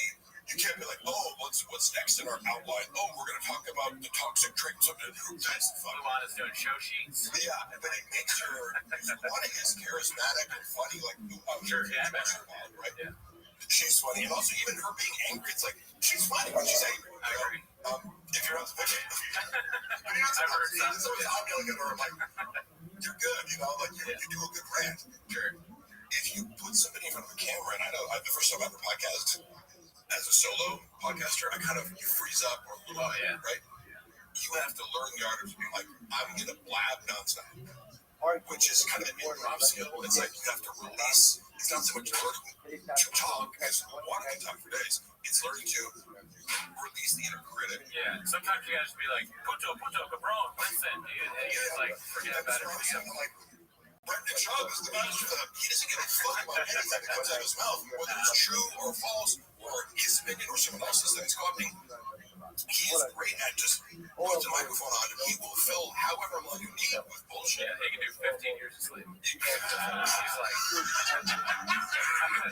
Did he say that? he did say, we didn't know that. We were watching on the live the other day. And we just saw that. We both burst out laughing. I was like, how did we miss that? It's so good. I mean, he's like, George Bush, because you're of two minds. You're like, this guy, killed 1 million innocent Iraqis, but also he had malapropisms. Because that's kind of what you like this, Brendan's cluster B personality disorder traits are masked by the fact that he comes across super well because of his dyslexia that causes I assume it's dyslexia, but his inability to say things like Chateau Marmont or whatever. He fucks up everything. The subreddit could just be if you were like, hey, you can only post if you're posting videos of shop fucking words up, it would still be just as full of shit. Oh, yeah. Because it happens every day. I just went to bring it up. The Chateau Marmont, never heard of it. I went there the other night. I saw Dolph Lundgren there. Oh, really? Yeah. He's a cool guy. I talked to him. He seemed nice. Yeah, because I say that because I know the whole story of he has a master's in chemistry, so he's a really smart guy, right? Yeah, and so I'm a big fan of buff guys who are eccentric. Yeah, I always want to go. I'm like, do you know Mark? Because they're both big guys, That is, he's such an iconic guy. But to hear that he has this kind of academic, a serious academic. I think I heard that too. Yeah, he's a real estate guy too. I think. Hearing he's just like DSW, Alex Ramsey record. Buy that, dude. And he's our buddy. Also, Hella Toxic is the podcast. I didn't know you have one. I'm going to right now because earlier I got a phone call where she's like, I'm deleting all my comments. I'm like, bitch, you aren't. So I took that and I private the episode. so that you couldn't retaliate against me in an argument. So it's like, But again, we've shot a lot of episodes. I happen to start putting them out because I'm like, the humor is in the fact I start off every episode and she was so annoyed by this at first. I'm like, you see the joke. Every episode I go, this episode I'm gonna help the first and final episode of Hellfox. The second and final episode of Hellfox. The third and final episode of Hellfox. That's a good bit. Which you didn't get at first. I'm like, no, you just, and then you walked off on the first one. And they just reshoot it and pretend it was the The thing that people do on podcasts, and everybody loves when you talk about the craft, but the thing that podcasters talking about podcasting. Yeah, all three of us are black belts, and we've been, I'm on a different level. See, we're civilians, and that's fine. I will twist your neck off. And I will twist your fucking head off. Yeah, well, I mean, me and Mark, dude, well, if put us in a row, we'll fuck our way out of it. Yeah, it's true. But one thing they do sometimes, like Troy mentioned this, is like you do a podcast with somebody, ask them a question, and then just go, no. Like, God, yes. Yeah, I don't know. And some people will comment on your podcast like, I know I talk a lot of. If it's an issue for everybody in the chat, you can go ahead and tell me. But I was talking with someone last night because some people were, you guys are very patient with my communication style, but some people aren't. That's fine. That's fine. Nah, you're good. If you want me to fill space, I will talk. It annoys the shit out of some people, and I'm okay with that because I wouldn't want to listen to myself either. So, I mean, I don't want to put this. No, I can't. I don't know. I was going to put a poll in the chat, but I was just reviewing evidence from my board law. So, by the way, so like, I'm like, it's like, oh, Mark, who is this guy? Literally, his legal argument is like, barely knew the guy, didn't work for me. Like, I buy tickets to come on the road. Like fuck around, but listen. So I was looking at this. I'm like, oh, that's crazy because I have like, 12 hours of you taking photos and doing social media stuff, and you text me to do so it's like you realize I have the most devastating arguments. But it's like, Brandon, if you're watching this, I don't have anything on you, and keep on your lawyers total bullshit that's gonna lose you. Do you want to be? Have at it, but do you want to be talking about your legal things on the pod? You don't care. How is that going? So fucking stupid. How's that going? I got the settlement hearing for the golden hour. For some reason, that was delayed. They like combined some of them, but I actually, he's a beast of a lawyer. My friend Rob, who I went to college with, shout out Rob Neville, brilliant attorney, and he's like, I don't see this lightly when I say people are geniuses, Yeah. He's so smart that I can barely understand what he's saying sometimes because I'm like, he'll start going off on how he's using AI to create like a structure, like the whole basically like a service that replaces paralegals, like using AI. And it was like he'll call me from a bar and like start going in, and I'm like, I'm not smart enough to understand what you're saying, but I love it. Like if I can get 10% of it, but this is who I have. It's like he's an animal when it comes to legal shit.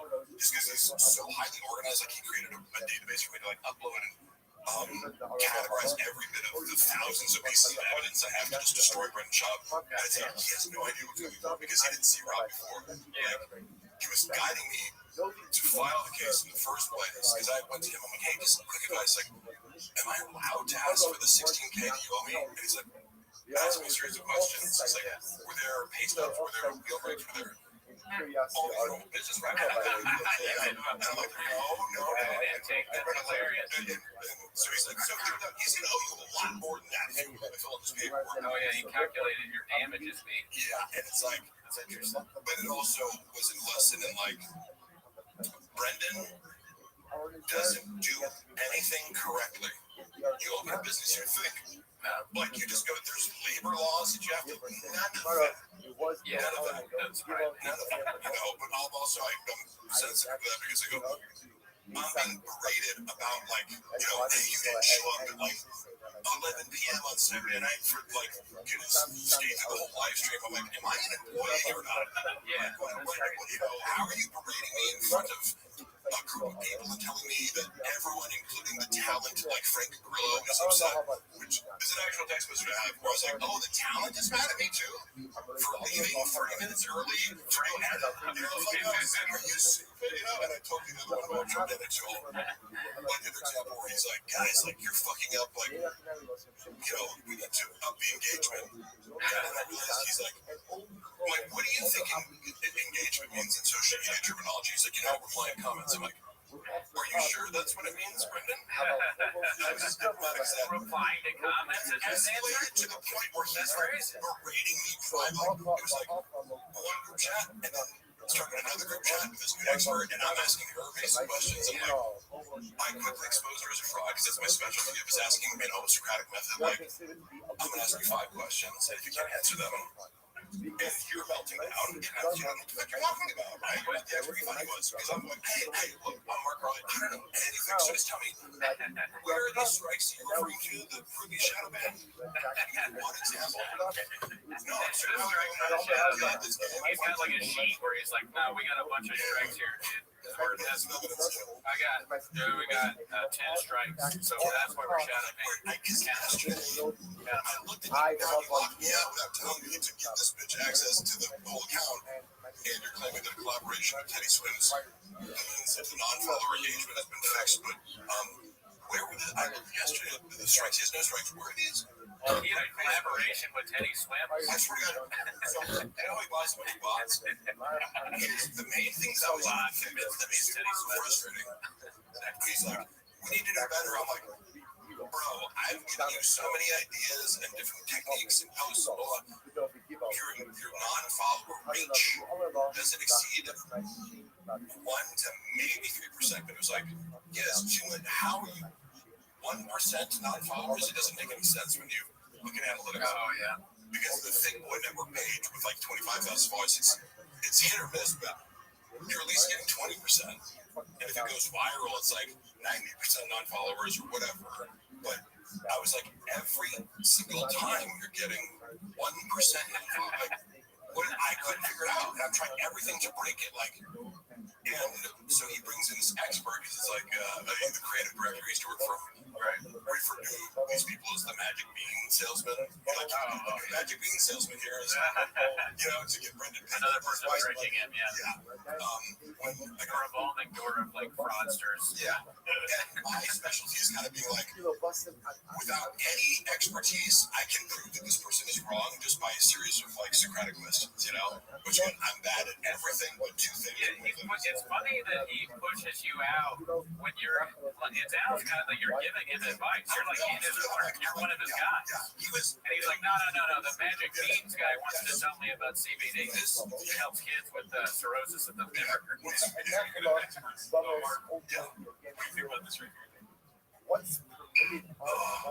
That's form. Great form. Yeah, that's perfect. Yeah. Fuck yeah. How many can you do? It has the 4-week. You're approaching 10. I think it was in that. Oh my God. Okay, 2 more. If you do 10 more, you can have a cookie or a cheese roll. You're at a great point right now to do some training. That's awesome. Seriously. See, we told you Jarno's on the kiwi diet. He's fucking shit up right now. During the pandemic, the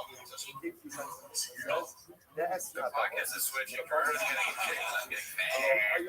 So you can, in fact, get super jacked doing push-ups. Oh yeah, I love it. It's more time consuming. Dude,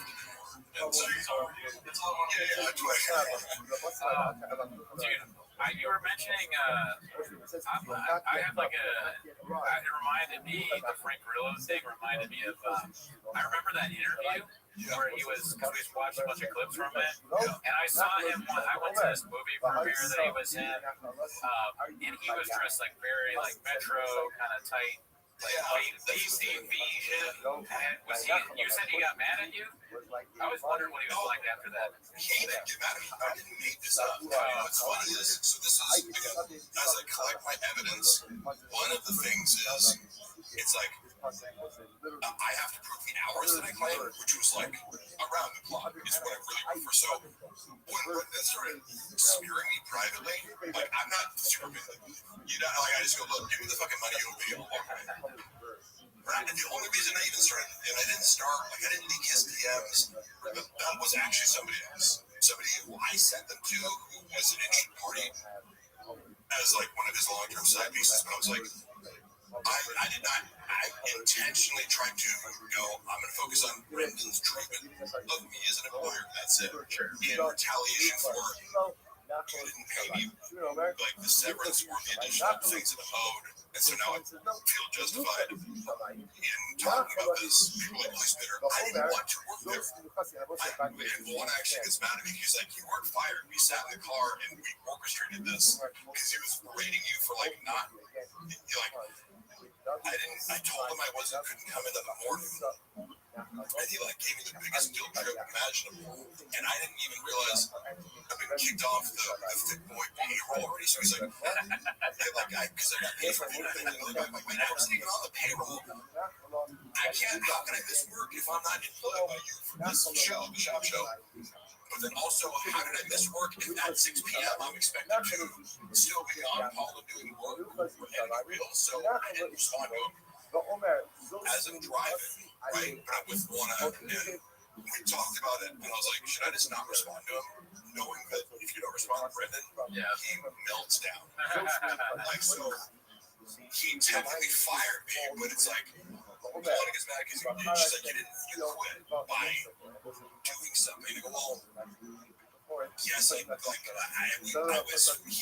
me, but I put him in a position to fire me. Looked like an idiot to the point where he's had like 4 different versions of why he fired me. Yeah, I mean, I saw that he didn't say it in the latest, but he texted me. I heard you texted me that clip. I watched hilarious. Yeah, I go, I got no skills. Talking about skills, yeah. But he was saying, he was talking about like all the people or something like that he had hired, and he's like, I hire them all back or something like that. Yeah, dude, that was so. And also, because that's a tactic of, he's not sophisticated enough to mask these narcissistic tendencies, but by pretending that he's still on good terms with Chappelle, Kat, Christian, Malik. Malik despises him. And I usually had a beef with Malik. I don't know if you told me, you told me about her. And then I was like, I'm not the kind of guy to be like, oh, you can just come to my page randomly and talk shit. I'm like, I don't fucking think about you, and we got along well. That's the thing. Yeah. So I was like Malik, and I was like, what the fuck, bro? Like, and he was referencing something I said on some super small podcast where he misquoted me, so I was upset about that. I'm like, if you're gonna say, if you're gonna be upset and claim to be upset, at least quote me correctly, you know? And you guys squashed that. Yeah, because I got him to, I provoked him into talking to me in my own funny way. Where I'm like, I need to do that. No, it was entertaining. Yeah, because it's like, if you're going to publicly comment on my skin, say I suck at skins, That sucks. I'm like, hey, guess what? We can make this real weird. You know? You know what that is, though? It's the, or sorry, go ahead. Oh, yeah, I was going to say, to Malik's complete credit, unlike Brendan, because I've taunted Brendan and his only response is to make up for different reasons. Like, Brendan's too much of a gigantic pussy to ever say my name. No, but that's true. Like, he didn't like what? Logically and also emotionally, he knows that I would do a live podcast with him and go over. He would lose. He would humiliate himself. And even if people go, Shaw would fuck you up, I would fight him. Because the wager is just like, if it's difficult for him in any way, he loses. So, yeah. Just if he has to like open like a banana or something like that, he's like someone else. What that is, I remember that vaguely, but I think it's just being in that universe.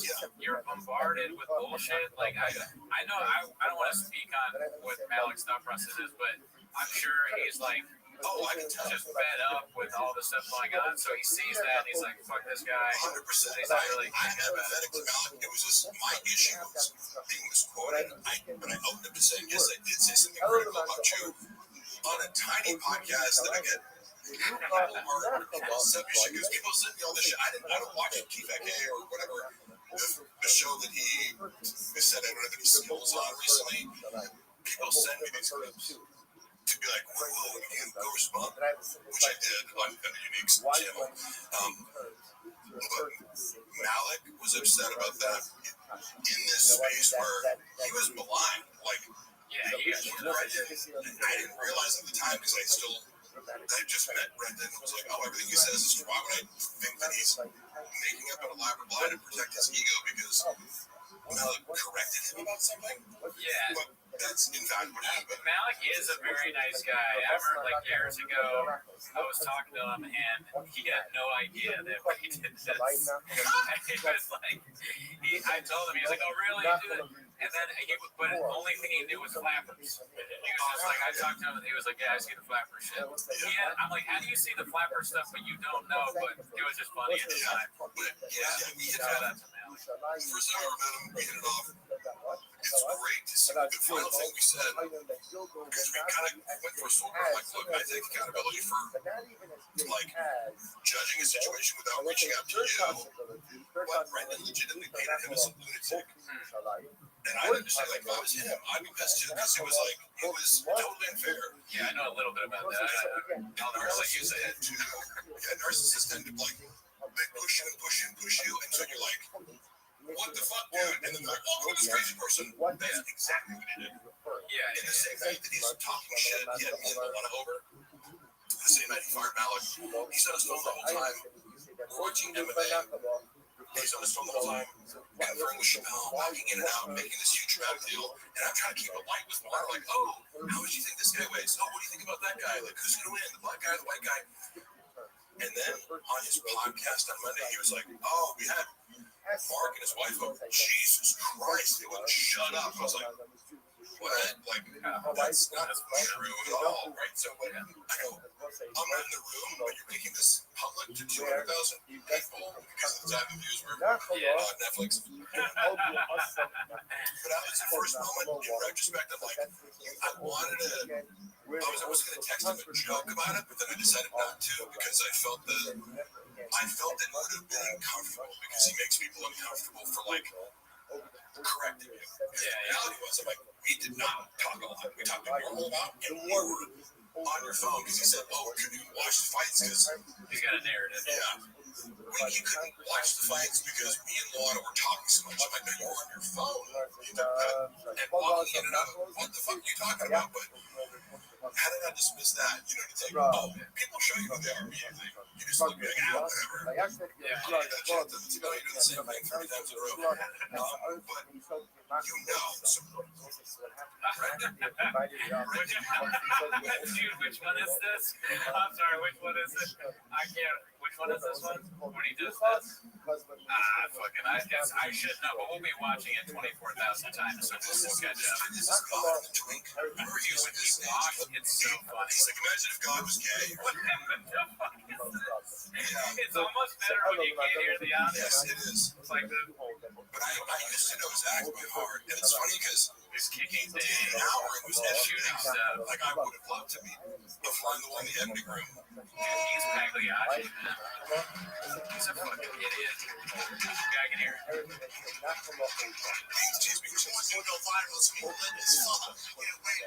gonna go viral, man. That's crazy. I don't even remember this part now. I've watched it 1,000 times. My girl's like, go to bed. Oh, there it is. Go Brown. It's crazy that you can just land on that. Taquitos, bitch.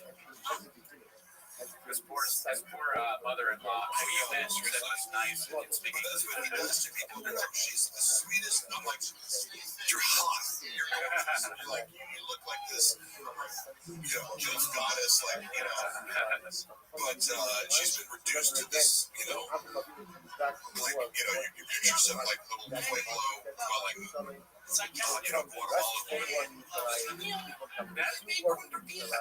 I wonder if that's just how Job sees anybody who has even a hint of Mexican heritage. He has, his ability to convey anything with nuance or originality, because it's like, this is an entire special, but everything's wrong with it, how fat he is, like, when she back in the nation, lose 20 pounds. Before I shoot my special, when also his agents in CIA were like, don't shoot the special. He said, I swear to God, he was like, man, the agent's like, I've been doing this material for so long. Okay, cool. You can tell the same shitty fight said for 10 years as many comics do, right? Yeah. Then doesn't mean it's because you got better at it, he's saying it's not good enough. Maybe listen. Wait, who said it's not good enough? His agents at own agent. Oh, and we're like, it's not quite ready. And they were working about it. That's crazy that he was part of that. I mean, I guess he's big, so it makes sense. But it's just funny that who's the agent that signed him? That picked him? Because that guy should be, or that poor woman should be talked to. They should be celebrated. But then he made them a little money. It's like, so when it was a cash cow, like he spent a lot of money. Let me ask you a question about that, because I know nothing about the business. All right, so he made them a lot of money, and that's enough to be like, all right, good job, even though they're not repping him anymore. I'm assuming. I don't know what his sort of representation is. Yeah. However, I know some of the numbers. I wouldn't know everything, but like. What's the blowback is my question. Is there any blowback from Ringo Poppy or the Showtime thing? That's a good question. Showtime execs, are they in the gulag somewhere that greenlit this? Or what's going on? The main thing that I remember was because cluster B types always have to reflect project. It's this person's fault, right? There's no reflection, therefore 15 accountability, therefore no ability to shift course or change or, even get better. Like for example, he looks at his material every single night, minute before it was recorded, so that's good. But like it. He was under the impression that like his agents were doing a good enough job. Like I'm not getting more opportunities because my agents are pitching me for the wrong things. And it's like, well, what do you do? Are you a host? You can't even speak English, And it's it's like if you work for fraud or whatever. So about Because they were like, he says, I wrote hate to hear that. Oh, sorry, it's like speech music, but no word about it. Oh, I heard that. Sorry, Like, speech music, he's like giving a speech. I thought it was the hog. This one is not. Yeah, it's not. So whatever that amount is, that's always nice. He's like, man, I actually never get arguments over like, look at my deals. He used the phrase, I eat what I kill, because he didn't want to get a percentage. Thanks, Jake. This stand-up weekends when they're out, most of the agents, when they just kind of like show that you can in the zone without serious. They have a question for you, Jake. Billy Gates. 30 milligram tabs. I would only know the exact answer. I mean, like, you went through that many in this short time. Mark, we got some regulars here. We got Janae, DC, Dan Lehman, and Elizabeth Morris, and just myself off. This is, by the way, your community is by far the most important community. There you go, guys. Versus, I revisited some Revenge of the Sis thing before, because like from years ago, when I did AMA, I mentioned them, and they were like, "Oh, he knows us," and they attributed some opinion of like, they're like, "Oh, he's repeating." I'm like, no, that was just the logical conclusion. No, it was like anybody can have that thought or analysis. They were convinced, and I was like, taking their ideas, watching their content, and also. I remember being like, because in this episode, they're like, oh, let's say all red shirt, you're a douche, and eating it, blah, blah, blah. Do you think I'm the idiot who guys took this whole movie, like doing a bit like sarcastic literally? Because if you watch some movies, someone's being sarcastic, and you love it as if they're being serious, who's the idiot? Can I be honest with you, though? You fucked up. You read the comments. No. Don't ever read the comments. I never read the comments, but look at this. Shout out to our people. Successfully, this dude goes viral in our Reddit. So you gotta talk to Margo, go viral in his what's up to Ryan, Patreon. Shout out to Patreon. Thank you, Ryan Hart. Sorry, I cut you off. No, go ahead. You should not read comments. Oh, drug flitted. But I saw the video recently because I'm probably going to take it down because it actually affects my fucking jobs. I don't know if that's the right, but whatever. Wait, what was that?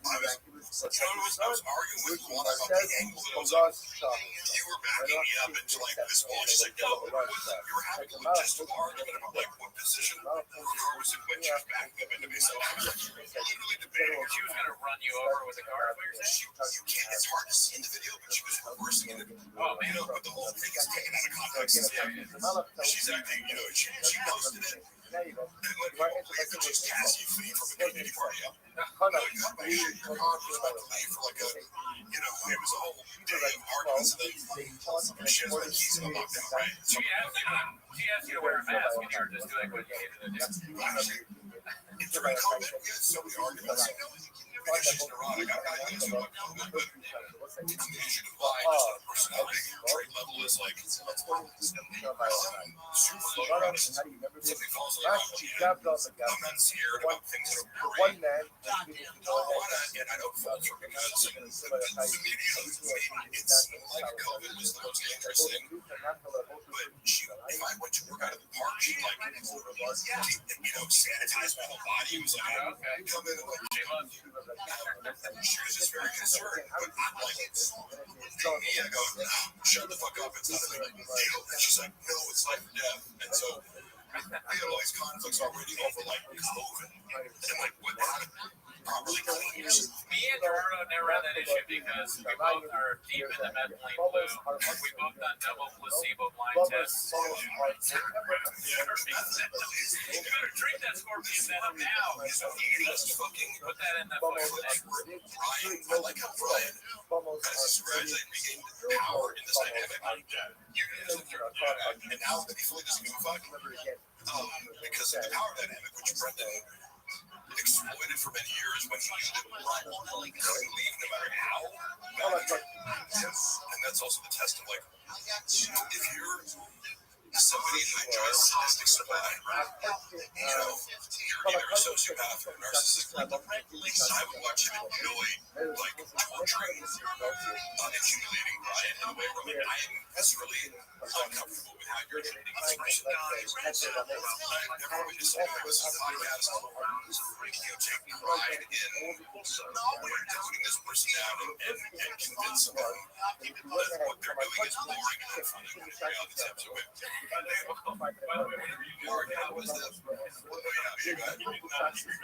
I'm sorry, I can't multitask, but that's why I just wanted to do a poll. I'm sorry. I'm a little bit like shots, even more than Gerardo is. But so now I want to listen to everything you're saying, but I can't multitask. I just did a poll: which is best, doctor's advice, methylene blue, scorpion venom, or double blind acidic rain? Literally told the whole job.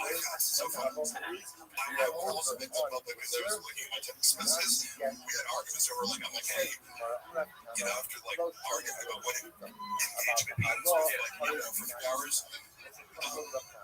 And it ended at like 11 p.m. I'm like, hey, it's weird. Like, can I just tell you, I've been feeling increasingly disrespected over the past few months.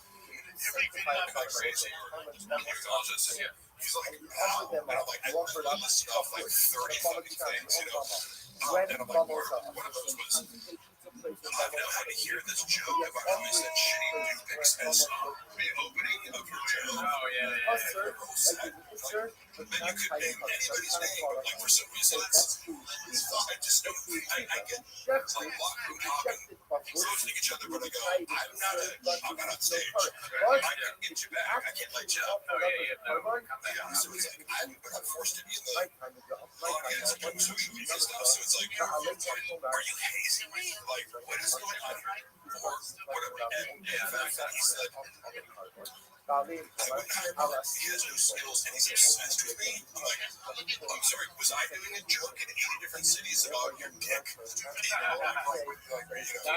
thanks, Sam. It looks like the rest of your question.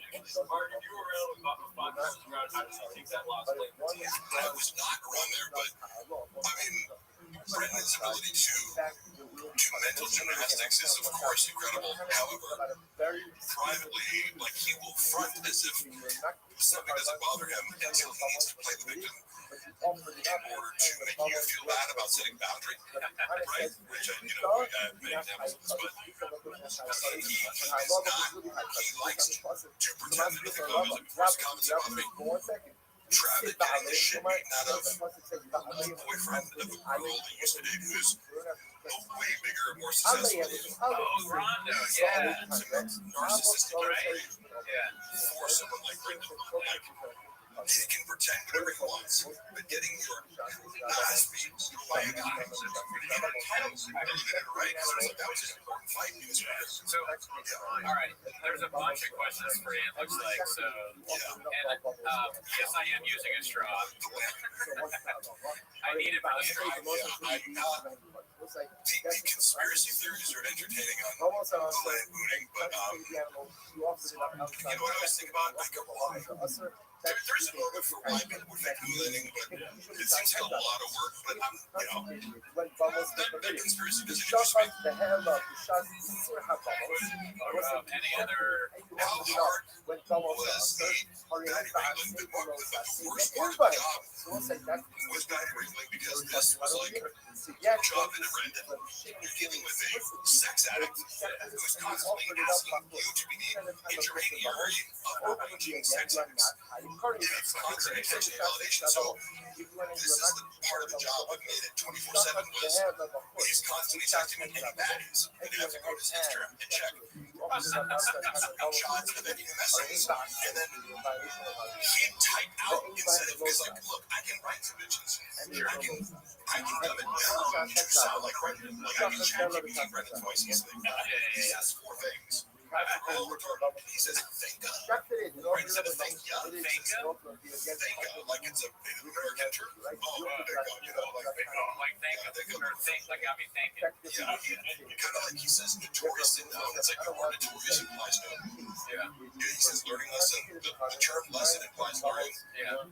It's just one of these things where he picked up along the way and it's wrong, and he doesn't realize it. It makes him sound like an idiot, but he says it constantly. So I would have to copy and paste these stupid things he would say, then reply to a girl, wait for a response, and reply back. So it was like, it's like move the rock over here, and over here, and over here. So that was the stupidest use of my time. I was expecting to know in order, because I don't have Instagram on my phone. I'm just messaging Mark all the time. Yeah, dude, that was hours a day. What? Oh, that's not right. That's like English money or something. But thank you. Mark, how much of the Super Bowl commercial bit? Quite a bit so far. Probably like, it's coming in. It was like, for the session, I feel like it was like $10,000 for the week, but then the real pay is residual, so it'll probably be like $100,000 over the course of a year and a half. They're counting on me for English money. All right, come on. That was a joke, okay? That was a joke, okay? Bopper. This is fun, huh? This is fine. Thank God.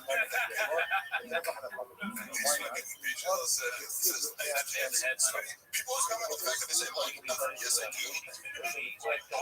This is how I think and talk. Take it as, I know it's annoying, take it as a sign of sincerity that I'm not trying to be charismatic. I'm aware of this tick. I don't care enough to give it up. If you want to give me a speech about how Mark wants to serve behind me,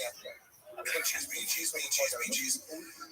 Poor joke writing, I would say. As I said before, Brendan, if Brendan gets a single laugh of a joke, it's cemented as a funny joke, and it's fine. It doesn't evolve. And like I've said before, there are so many different angles that you can explore with the Mexican culture that could be totally original. I have folks just growing up or working as a substitute teacher. In my observations, Latino kids have Latino schools, because you go like one day you're working in some private all-girls Jewish school in Beverly Hills. The next day, you're in Coin Lab, teaching a bunch of Latinos, and they talk a certain way, right? Yeah. Like they're whatever, right? Whatever, like you can be cool. Okay, I fucking love the Ringo Pop, whatever, just like whatever, right? I love these kids. They always responded well to me, but I was like, there's, even if you just knew Mexican teenagers, you have no sure. Oh yeah, I mean, he knows nothing. Almost less than nothing. Like, how do you not say no mames? Like, this whole thing. I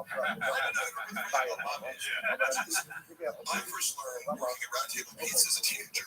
You know, I would hear these Mexican guys go, no mames. Yo, what's up? Well, that's the actual translation. Yeah. You can dissect that. Yeah. Don't suck dick out of nowhere. Oh, my man. Stop sucking dick, Goody. No mames, way. PJ wave and they look. Give it to him. Hilarious. Yes, but that just didn't happen. You don't have to be literal, but it's like, well, you're being not funny and not reflective of reality, and you're trying to raise these boundaries so people can push back on you going, this isn't reality. I go, well, none of it is directed towards himself. It's all directed at other people, and it's like character assassinating other humans. You know, if it's stereotypes rather than exploring what they actually are, everyone's dissect like their eccentricities. That made me think of this. Okay, so Gringo Papi, we originally met, we did the whole thing about gentrifying the language, and that was amazing. I think honestly, that is what maybe my favorite thing that's ever happened on the show. It was amazing. You did that. That was really good, and you deserve credit for that. No, because I was like, I was colonized. Yeah. I was like, you can't use the word, like, you can't put that together to word. No, it's very funny. Didn't you say colonize? Yeah, both of you then. It's a very astute observation from Did you ever see me? How many days work on? I fucking took 8 before I came. Oh, shit. What, did you ever see the Crystal Eye special? The one that he dropped? Not recently, but I saw his hour where he talked about being canceled when he first came back. Okay. And I'm gonna give it to Chris. Like, I wish you knew all. When I saw that hour in person, I was like, he crushed it, and I was like, that's a great special. Yeah. I don't know how it translates. I didn't watch it on video because like I've seen it. He has a bit where his dad's all depressed and stuff, and then he goes, Oh, this is the latest one. I didn't watch that. and then he goes, I did that, and he's slamming his chest. But okay, my question, the thing I thought of was, that's a whole set. Okay, guys, comeback special. Yeah. So what made me think of this? So we talked about the Gringo Papi. That's all not Mexican heritage and Latino culture. It would be much worse. And don't introduce yourself here, fellas, but Asian Papi. Oh, okay. What if he did something like that? That would just be, wouldn't that be more racist? Yeah, I'll cut that part out. All right, we don't need to go into this. World for him to do stupid stereotypes. You get a little bit of that. And then a little bit. I never saw his first special. Like, just getting to meet someone, you're like, and they're like, look, we had a bunch of crazy shit. And I totally get why, because in normal life, there's a certain percentage of people that project like the absolute worst interpretation of what they look like on my personality. But being associated with Brendan, it was like, oh, he is a narcissist, so everyone perceives me to be equally narcissistic when they don't get that I'm like, I'm more autistic than fucking narcissistic, you know? Like, I'm awkward, I'm not fucking exploitative, I'm not whatever. Sure. I have a million character flaws, not in the same direction that Brendan does. We all have flaws. Yeah. Like, no, I'll come to everything. I'll steel man your argument. And I'm a narcissist, but you would have to rely on taking exact comments. So, I don't know too much more. Oh, so I want you to ask you this question. Martin should start a podcast about culture comedy / podcast culture. No one even semi-inward or this one. Yeah. I kind of don't. I'm not a big hater, like, because it's like a trend for podcasters. It's like everyone who's on Rogan is not funny. I like our Shakur special. Yeah, we like our, Shane Gillis is amazing. Yeah, Shane's great. I like Mark Norman a lot since I did, like, I I don't know about that one. No, I mean, listen, I don't want to add Mark Martin, but he's not for me. Yeah, I understand he's a comedian. He's a smurtler, a tactician, but It's kind of like a constant thing that community, right? His jokes makes me appreciate like the genre that he's in. He does that well, and also in real time, his whips, he's going like he's incredibly quick. Right. He can give you some. You know what else is quick though? Stage 4 cancer. That's also you die right away from that. Dude, that was you right there. That was more normal level. He said silver hack. That was one of my funniest. Oh yeah, I mean those are great clips. I'm not listening. And in no way am I saying I'm funny or better. Obviously, he's a great guy. Like he's a very good. I like his stand-up, but I just don't. I don't think it's. I don't enjoy it at all. In any way, in any way. and I also think that like people don't realize. I look at comedy like genres. It's like, do you know like this song or do you know like country? You know, country, That's a good way or whatever. You know, all comedians are different styles and genres. So I find Mark Norman unblackable and trite. That's what Jeff Dye said. So Jeff Dye's the worst ever. But so Mark Norman, like, Jeff Dye is the nicest person in person. I can see that he was nice to me in person, so I feel very bad. I'm not saying that. He's been out of the whole group when I met there. He's the one person who like checks up on me. I'll be like, I miss somebody who meet up with me. Like, so he's the same in my I'm definitely a bad guy. Like, I am nice to me, and I shit on him. I always want to give people credit for like, before I say anything about his comedy, I want to establish Jeff Dye is in real life one of the nicest people. And it was funny watching the Martin. Sorry, I got this fucking acid reflux. I was watching this Martin beef with him, and Jeff Dye's crime was like calling out the fact that Mark Maron's an asshole. People, I didn't really get that. I was like, wait, That helps him at the end. Like, well, this whole thing, like Jeff Dye, that helps Jeff Dye. That whole thing, it's like now people talking about Jeff. He can go on the podcast. He has something to talk about. I empathize with Jeff because I was like, he was like, Mark Maron is mocking me. Like, oh, did your feelings get hurt? And Jeff's like, yeah, that's the point. My feelings got hurt. The guy Jeff Dye is, where he's like, I'm okay to admit that something hurt my feelings. It's not a big deal, you know? Okay, here's my thing. If we're going to talk about Jeff Dye, I'll just say this. If I had advice for Jeff Dye and he cares, I would just say, think a little bit about your issues with women. What's going on there? Like, are you like, why is that a thing? Maybe I don't do some self-reflection. That's what I would say. I consider him. He's not like, you know, some people get into comedy like those the Hodge twins are like conservative black guys that get into comedy shows, and they're privileged. Yeah, they're funny, but like, I consider Jeff an actual comedian.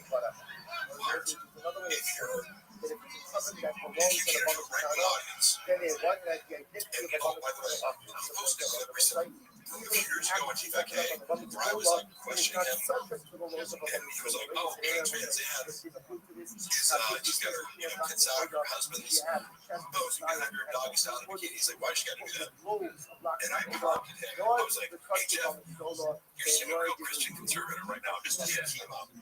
And his whole conversation is like, what's wrong with the Christian conservatives? I'm like, guys, it's a podcast. I'm not taking a fight response. They're justify himself. That is his crowd, right? So that tends to correlate with like kind of being critical of the fact that modern culture has veered away from traditional values or traditional gender roles. It permits more kind of soft, more, but in Jeff's case, Jeff's lighthearted, anti-trans. Just right, it's right in flavor, right? I'm okay with that because that's your audience, you know. Sure. But part of that is going to be like, wait, I don't think Jeff has an animosity towards women. I don't know.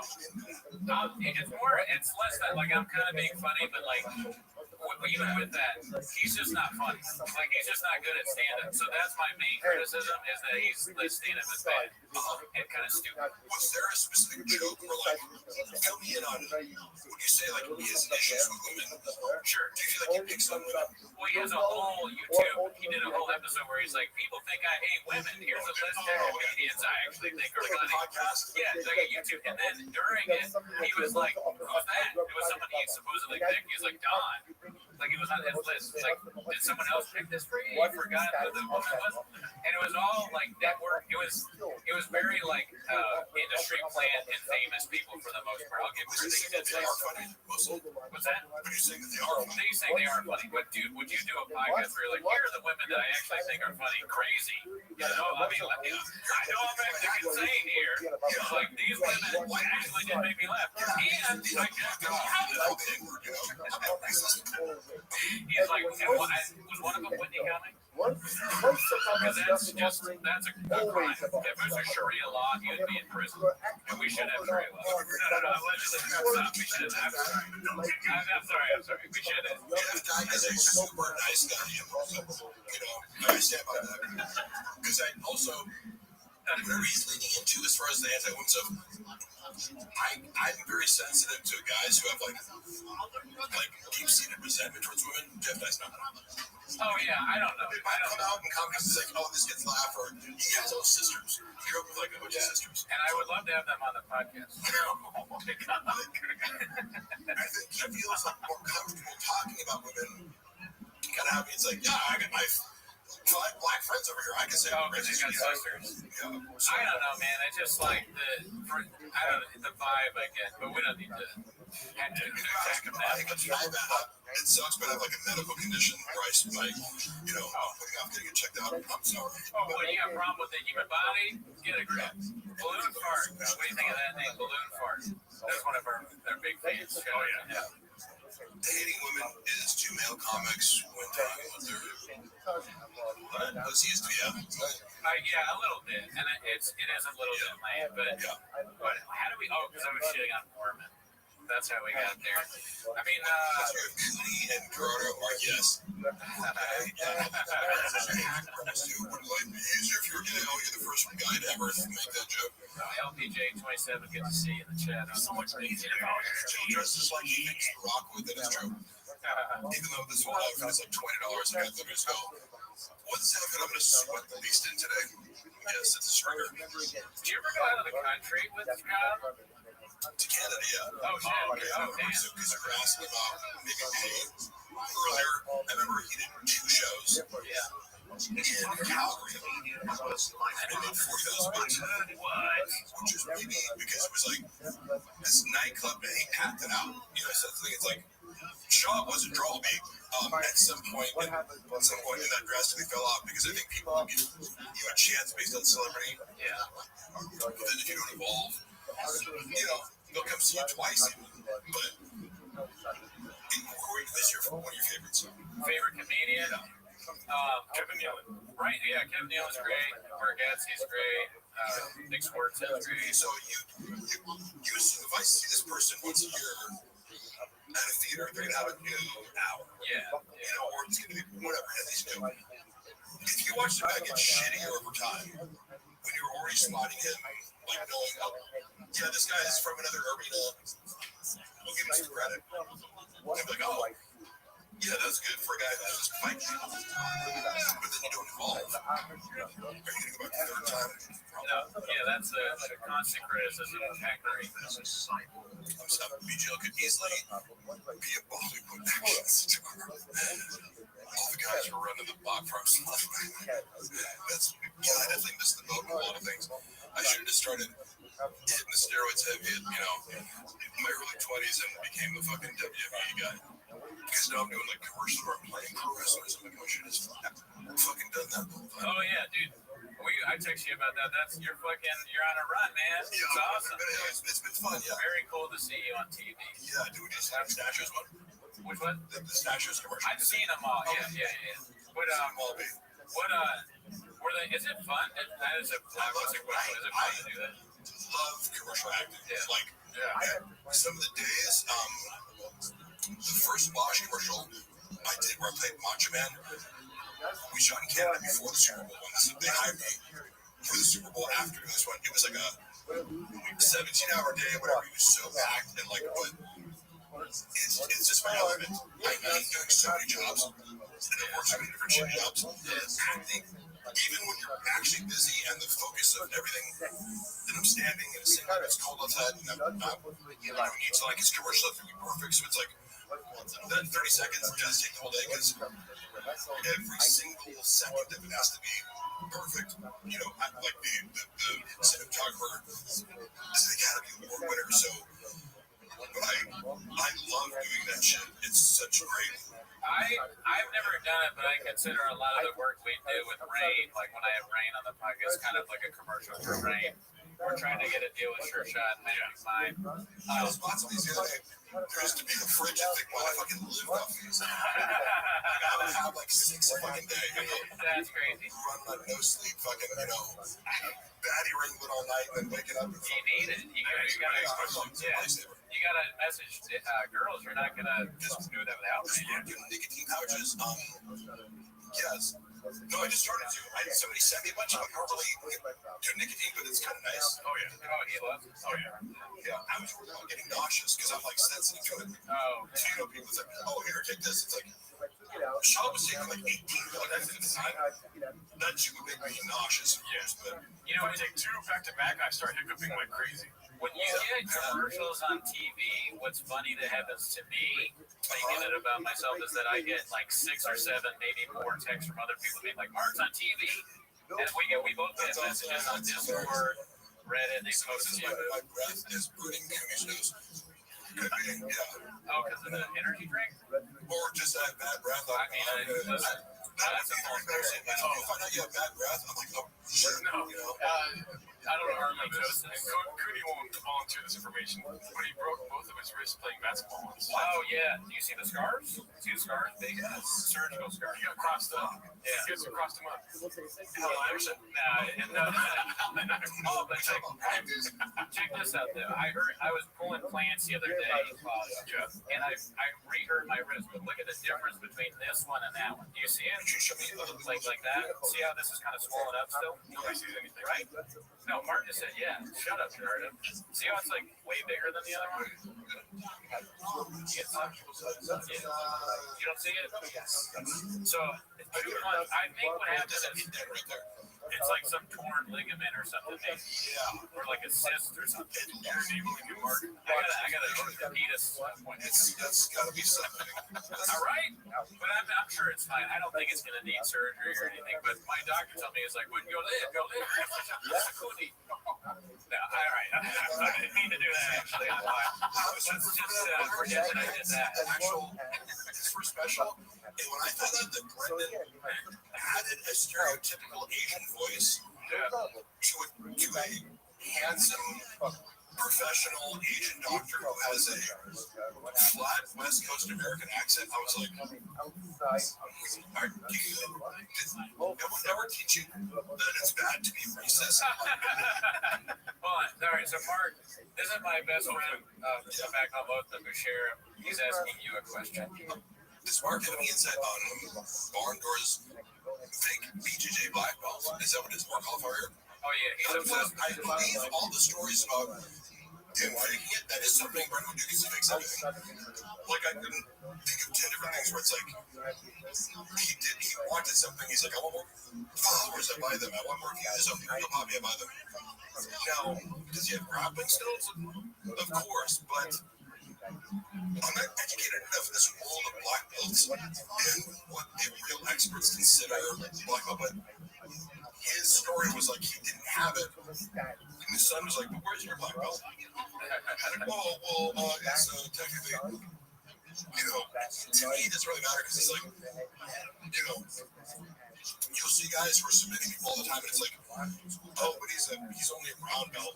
Like Mighty Mouse is a brown belt. He's submitted it's like a big so many dudes with crazy submissions that technically he's a brown belt, but it's like he's the best to ever do it. Like to incorporate BJJ into MMA. So any belt is impressive to me. Except for podcasting where we're black belts. Yeah, I think like Brendan's.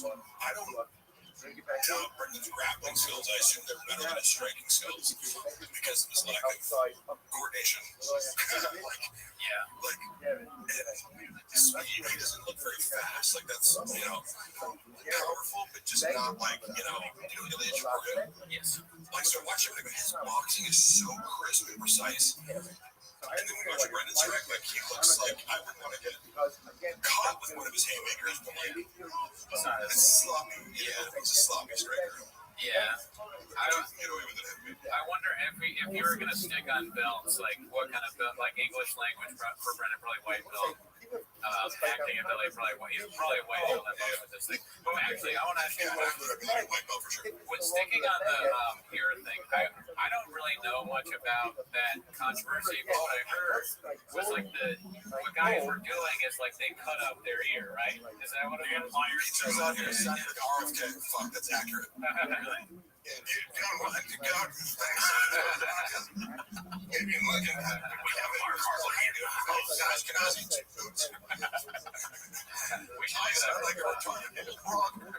I'm gonna mess up my ear. So what's my goal? My goal is What are they outside? What are they roast you on? one word. Understanding RFK, which is accurate. I love accurate roast. Like, and again, I was talking about Brendan. They're also saying that your mama black belt so People take it too far and just like, you're literally just trying to be mean, but it's not offensive to reality. If you roast me accurately, I will laugh along with you.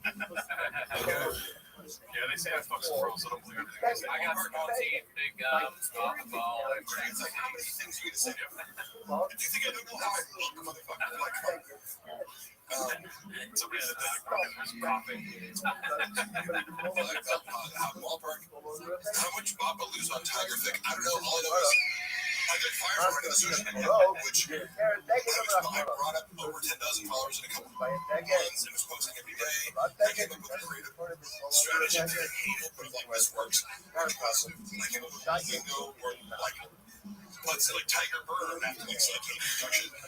He hated when I did the shit. I took over the chief IG account and started talking to the haters in the subreddit language, and it was like, oh, but this post has 4,000 comments now because I'm trolling these people, and then also making it indistinguishable between everyone's using this language and nobody knows who's a hater. We're all using it. He got so freaked out though because I shot first and asked permission later. I can tell him I was going to do this, but I'm like, clearly, if you're a rational person, you go, did you notice how this post got 10 times more engagement? On a page that's 13 followers every day. Now, would you guys stick with exactly what you know? Okay, great. So, same thing with Tiger Thick, where I was like, I came up with just catchphrases and things, and immediately was like, I'm like, this is working. Because you don't know how social media engagement works. We're like, what drives engagement when you have no money is like making a community and interacting and being unpredictable or whatever. The people who just say, oh, my investors, it's really him. Oh, yeah. Just being like, I don't like this. But you'd be like, oh, the team or the investors don't want it. I'm like, yeah, you're just the pussy. Because he was like, his dread was, It's really like a child's empire. what's the rocks? The Rock has tequila in it. He wanted to base the market. It's called Moana or something like that. Yeah, I'm like, cool, give me $20,000 for a photo shoot. If it was combat, I mean, Hollywood is fucked up at that point. Like, they're naming a Disney movie, the tequila brand. We gotta shut this thing down so we can figure out what's going on. That's actually Sean Blomberg. Remember, he thought that Dana White stole Fuck It Friday or Fuck It Wednesday or whatever. Oh, yeah. He Dana stole my fucking idea for this thing. I'm like, you said it 1 week and Dana's been doing the show for the past 3 years, and then you convinced yourself that he stole your idea, like the term, that made a show out of it. It was crazy. Yeah. You just didn't say anything. You're like, yeah, for sure. Dana's stealing your ideas. I mean, podcasting is a dangerous thing. My roost isn't working. You have pickups, Gerardo's. But dude, honestly, you know who else had hiccups? Fucking George Carlton. Like, calm down there, man. He's one of the greatest ever, dude. Yeah, what's funny is the only way to fix this is to drop. We got you covered there. throw up thing that we do in the pod. Stick a rating, you'll throw it. If you want, Most famous person on Mark's phone contacts. I don't know a guy named Antonio Banderas. oh, yeah, dude. I'm with the hot boys for that. Yeah, Antonio Banderas. He was super cool. When I FaceTimed Luana, I was a huge fan, and I was like, hey, first of all, he was super gracious and complimentary. He was like amazing to work with. He's so cool. And I was like, hey, I have a little favor. In full Macho Man Randy Savage come. FaceTiming Luana, I'm like, hey, what's up? I'm Madrid. Guess who's here? And she was like, oh man, like so nice of you. I like that. Don't have to do that shit. Yeah, he's a very cool guy. Desperado. How would a shop say Antonio Banderas? That's a good question. He would fuck it up somehow. Banderas. Yeah. Antonio Banderas. Let's drop a syllable. Banderos. Yeah, Banderas is good. He was in that last movie that I saw that he was in was that movie Baby Girl, which kind of sounds like something that shop I would saw say. his performance was amazing. Yeah, that movie. I really like that movie a lot. A lot of food on, and I was like, kind of like doing some other shit. My phone. Oh yeah, it's great. Great film. His performance Never was seen it. amazingly emotional. We have some more English. Oh yeah. I'm trying to. I want to chat. No, yeah, read You guys also chat. Navjot, if I'm saying that wrong, do pronunciation, but What happens until he runs out of everything and becomes a drug addict? It's always already been taken. no, it's English. Okay, so I'm curious too. What you speculate on this? Like, it's the slow train wreck. Yeah. Because he's impervious to like. And by the way, me coming out to like talk shit about him or like my work experience there, that was not an attempt to like cancel them. That was an attempt to preempt the fact that I knew he was going to go into smear campaign against me, which he did privately. But like I just seen him doing a bunch of other posts, so it's hard to like. You can't ruin his career. He's too established to be like, I mean, if Chris D'Elia can sell out fucking theaters, like not for that controversy. Like there's no controversy that would like end Chop. But the trickle of like the trickle down is the funny part. And what speed is this declining to? And it's not doing stand up because he can sell tickets for rent material. Yeah. Because that requires honesty and self-reflection.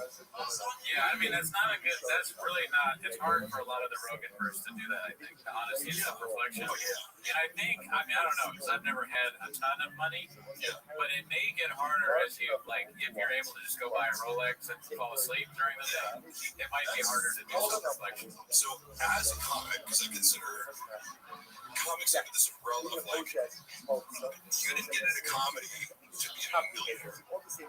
Like, if that happens, great, right? But I presume if you start out by doing open mics and working your way up, it's because you have a love for this art form, right? That supersedes any materialistic pursuits. Yes, I'm not proof of that, right? But Brendan had this mentality of materialism kind of validating his craft. It's like, well, I have a Ferrari, therefore I'm good at stand-up. It's like, not really. Versus a guy, and I just think of him because he's a very close friend. Chappelle Lacey has an artist mentality. Like Chappelle Lacey could give a fuck about any clothes, cars, whatever. He could live like a hermit. He cares about his stand-up. With me, I have a very quick set of, like a set of rules I live by. Okay, first of all, always diet starts Monday. Second, all right, I'm up at 4:36 every morning before my then, yeah, exactly. I took that from him, but he got it from me. Yeah, and then also like I never read the comments.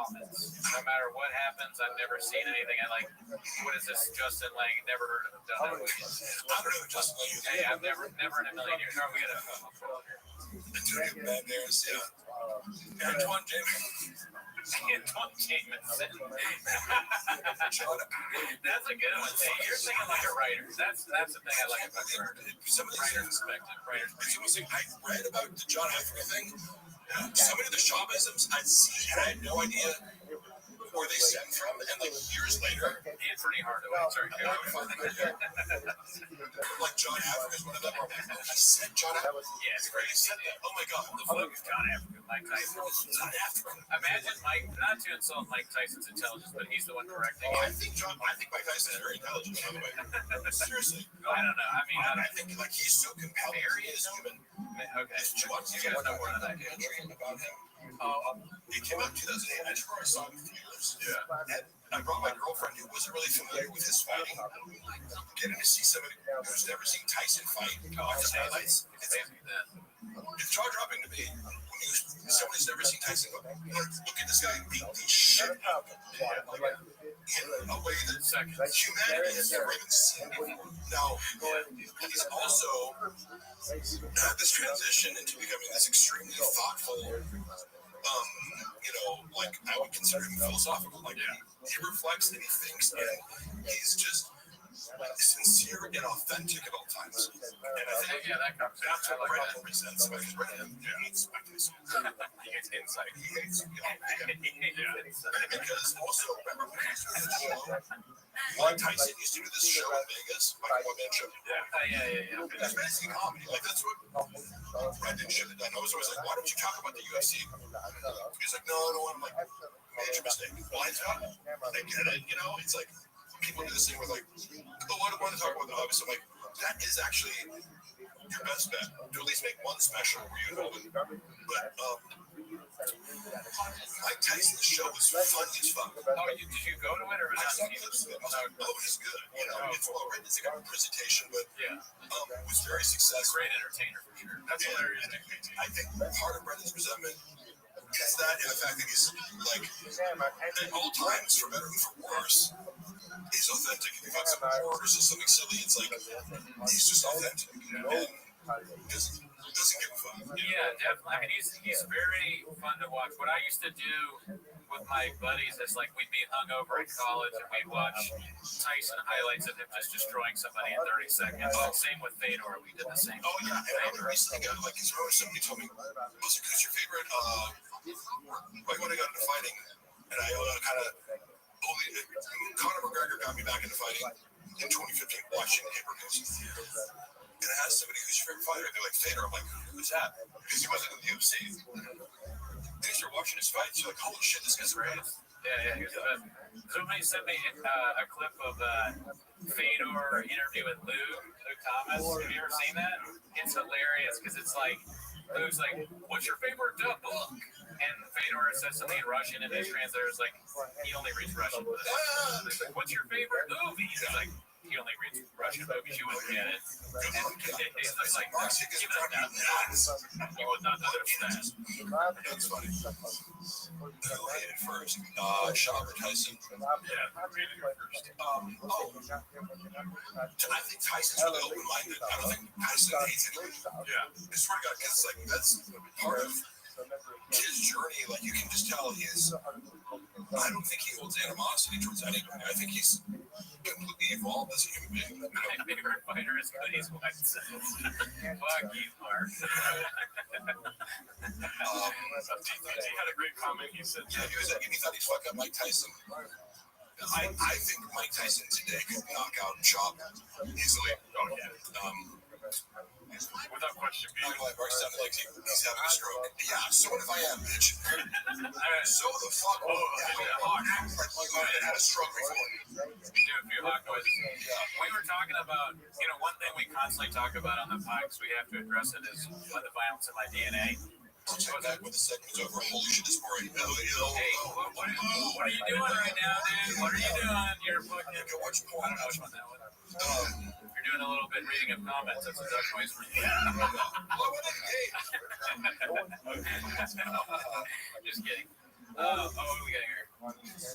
Sean disrespected Tyson. He did. Sean disrespected him for no reason. And it just kind of acted like he was an idiot. He was like, he was on a no-carb diet and it was bad. Who gives a fuck? Mark, How has Chin not had a mental breakdown? I do believe that. I think about Chin a lot. First of all, he's so much stupider than I ever imagined. like, he doesn't know that Australia isn't in Europe.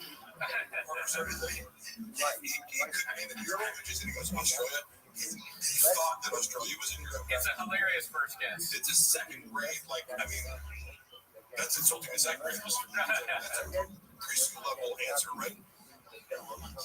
Sean has a bunch of issues with Shin revolving what he doesn't do. He works like 3 days a week and doesn't really offer anything creative. He doesn't think outside the box. However, green color. That's a good one. I don't know if you know the bit, but there's a bit, and I don't really, it's not really a bit because it's just true. Everything that Gerardo owns is kind of small. It started off with the fridge because he had a guy deliver the fridge, and the guy was like laughing to himself. And Gerardo's like, hey, what do you think's funny? And he goes, I used to have a small fridge. Oh, fuck. So this, but then he kept having other things that were a little small, right? Like, so if I'm like, a single guy living by yourself, dude. It was fine. We would never have known about it had Gerardo not made a big deal about how mad he was at this guy. Like Gerardo was mad that this guy said that he has a small fridge, and it is small. So we're trying to deal with his anger. Here's the thing, Mark. He came to do one thing and one thing only, okay? See that botched paint job in the corner over there? Trust me. Yeah, thank you, dude. You had to go paint that up there, right? And then I'm like, do you need me to clear? So like, I'm over here. I'm like, do you need me to clear anything out? And I turn to him, and he's staring at my fridge, and he goes, hey, with the, up with the Roman accent type shit. He was like, oh, you got the small fridge. You got the small fridge. Yeah, you got a small fridge. This is Gerardo's theory. This is too small for the other fridge. So what are you supposed to put this in? Mark can eat Gerardo's fridge. Yes, I can. Don't touch the fridge. Later, Puto. What a fucking idiot, Brendan. Mark, pick up the back of Gelato's fridge that can't drink away. I don't need one right now, but we also have Diet Cokes. And then if you do want food, you can also at any time. Diet Coke make you nuts, dude. Yeah, I will drink a Diet Coke. Think about not getting throw up later, so I don't Is this your coffee drink? I wanted to know. Because I got you an Americano, because that's what we drink. But do you drink Americano? Yeah, no, I don't mean like literally, but is that what you drink? Mexicano.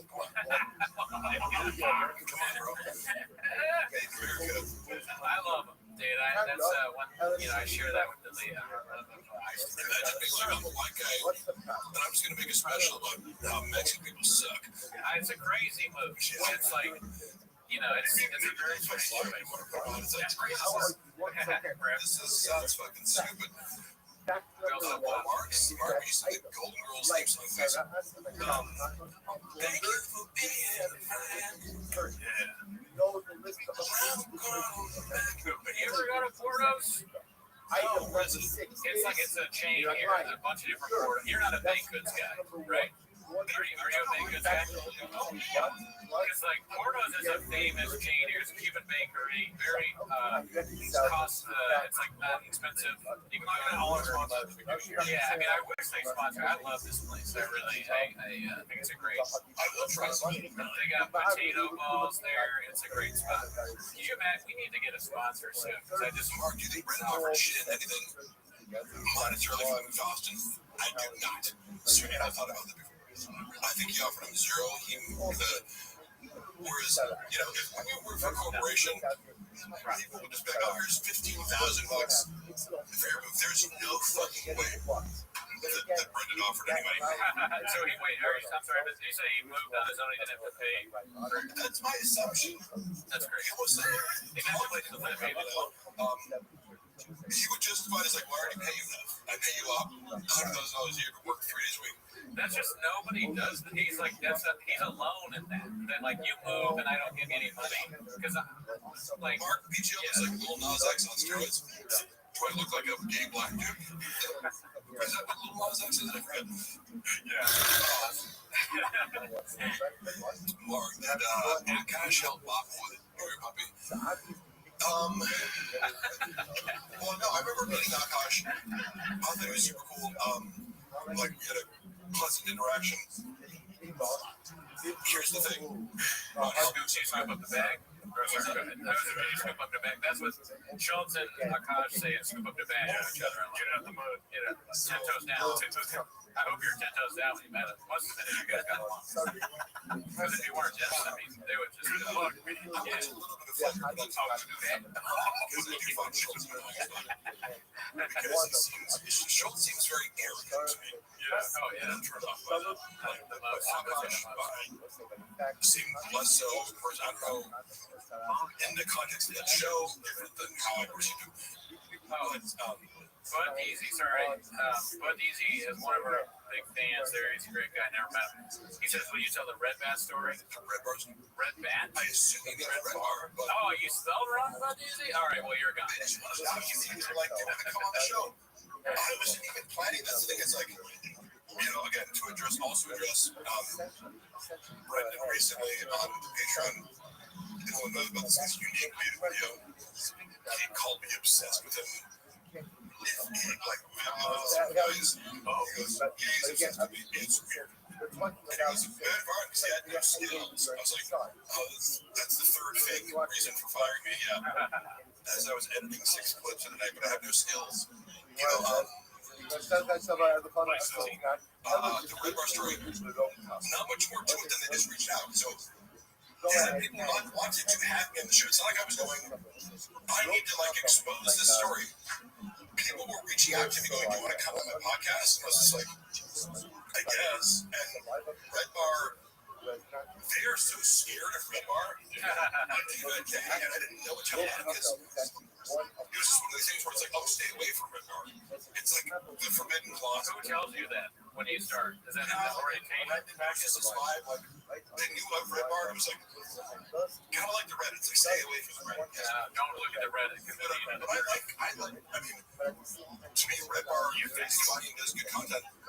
With that, that's kind of funny to me because that makes me think I was joking there, but an orientation of some kind where you start at Thick Boy Nation and they're like, here are the few things. Thanks for joining the team. It's like, here's a donut. It's like turns on your shirt.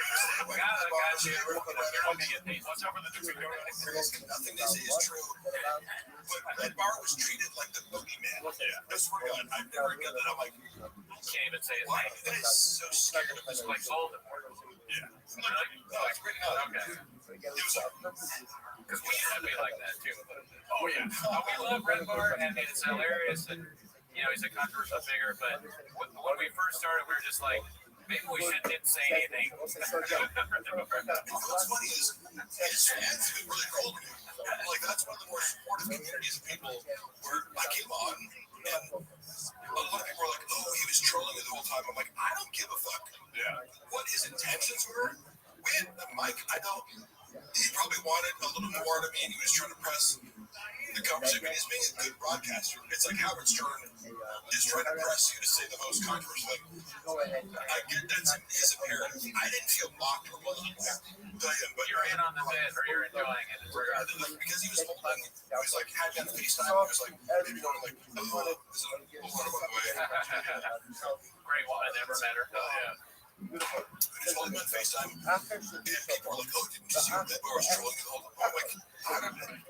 If he was, I didn't care. It would be an insult almost if he didn't troll you. Right? Like, who doesn't he troll? Yeah.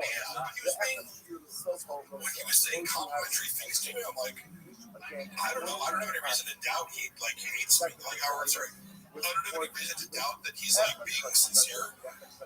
Because it was just like, yeah, I used to talk shit about you. So I kind of changed my mind and I'm like, that's okay. Is he ever sincere? I'm not sure sincere is a part of his, flood of the, he's not to me, it's unbelievable that you could go from because he did make fun of me on the show. And again, if you don't know the context of or you're comparing me to Brendan Schaub, there are certain things that I do that are sarcastic or tongue-in-cheek that might not be obvious if he was going, these guys, Brendan Schaub's friends, therefore he's as stupid and narcissistic as Brendan Schaub, and therefore if I'm doing doing a little act out where I'm acting more Jim Bro douchey, then you're going to go, oh, this guy's really an idiot, even though I'm delivering this. Indian Man wants to know if, what do you think of Wilson Graveyard? Oh, yeah, one of our the Indian man. Snapshot. Yeah, But you never told us how to say it. It's amazing because I like content like that where YouTubers like put instead of daily content. And this, I consider you guys this too because you custom songs.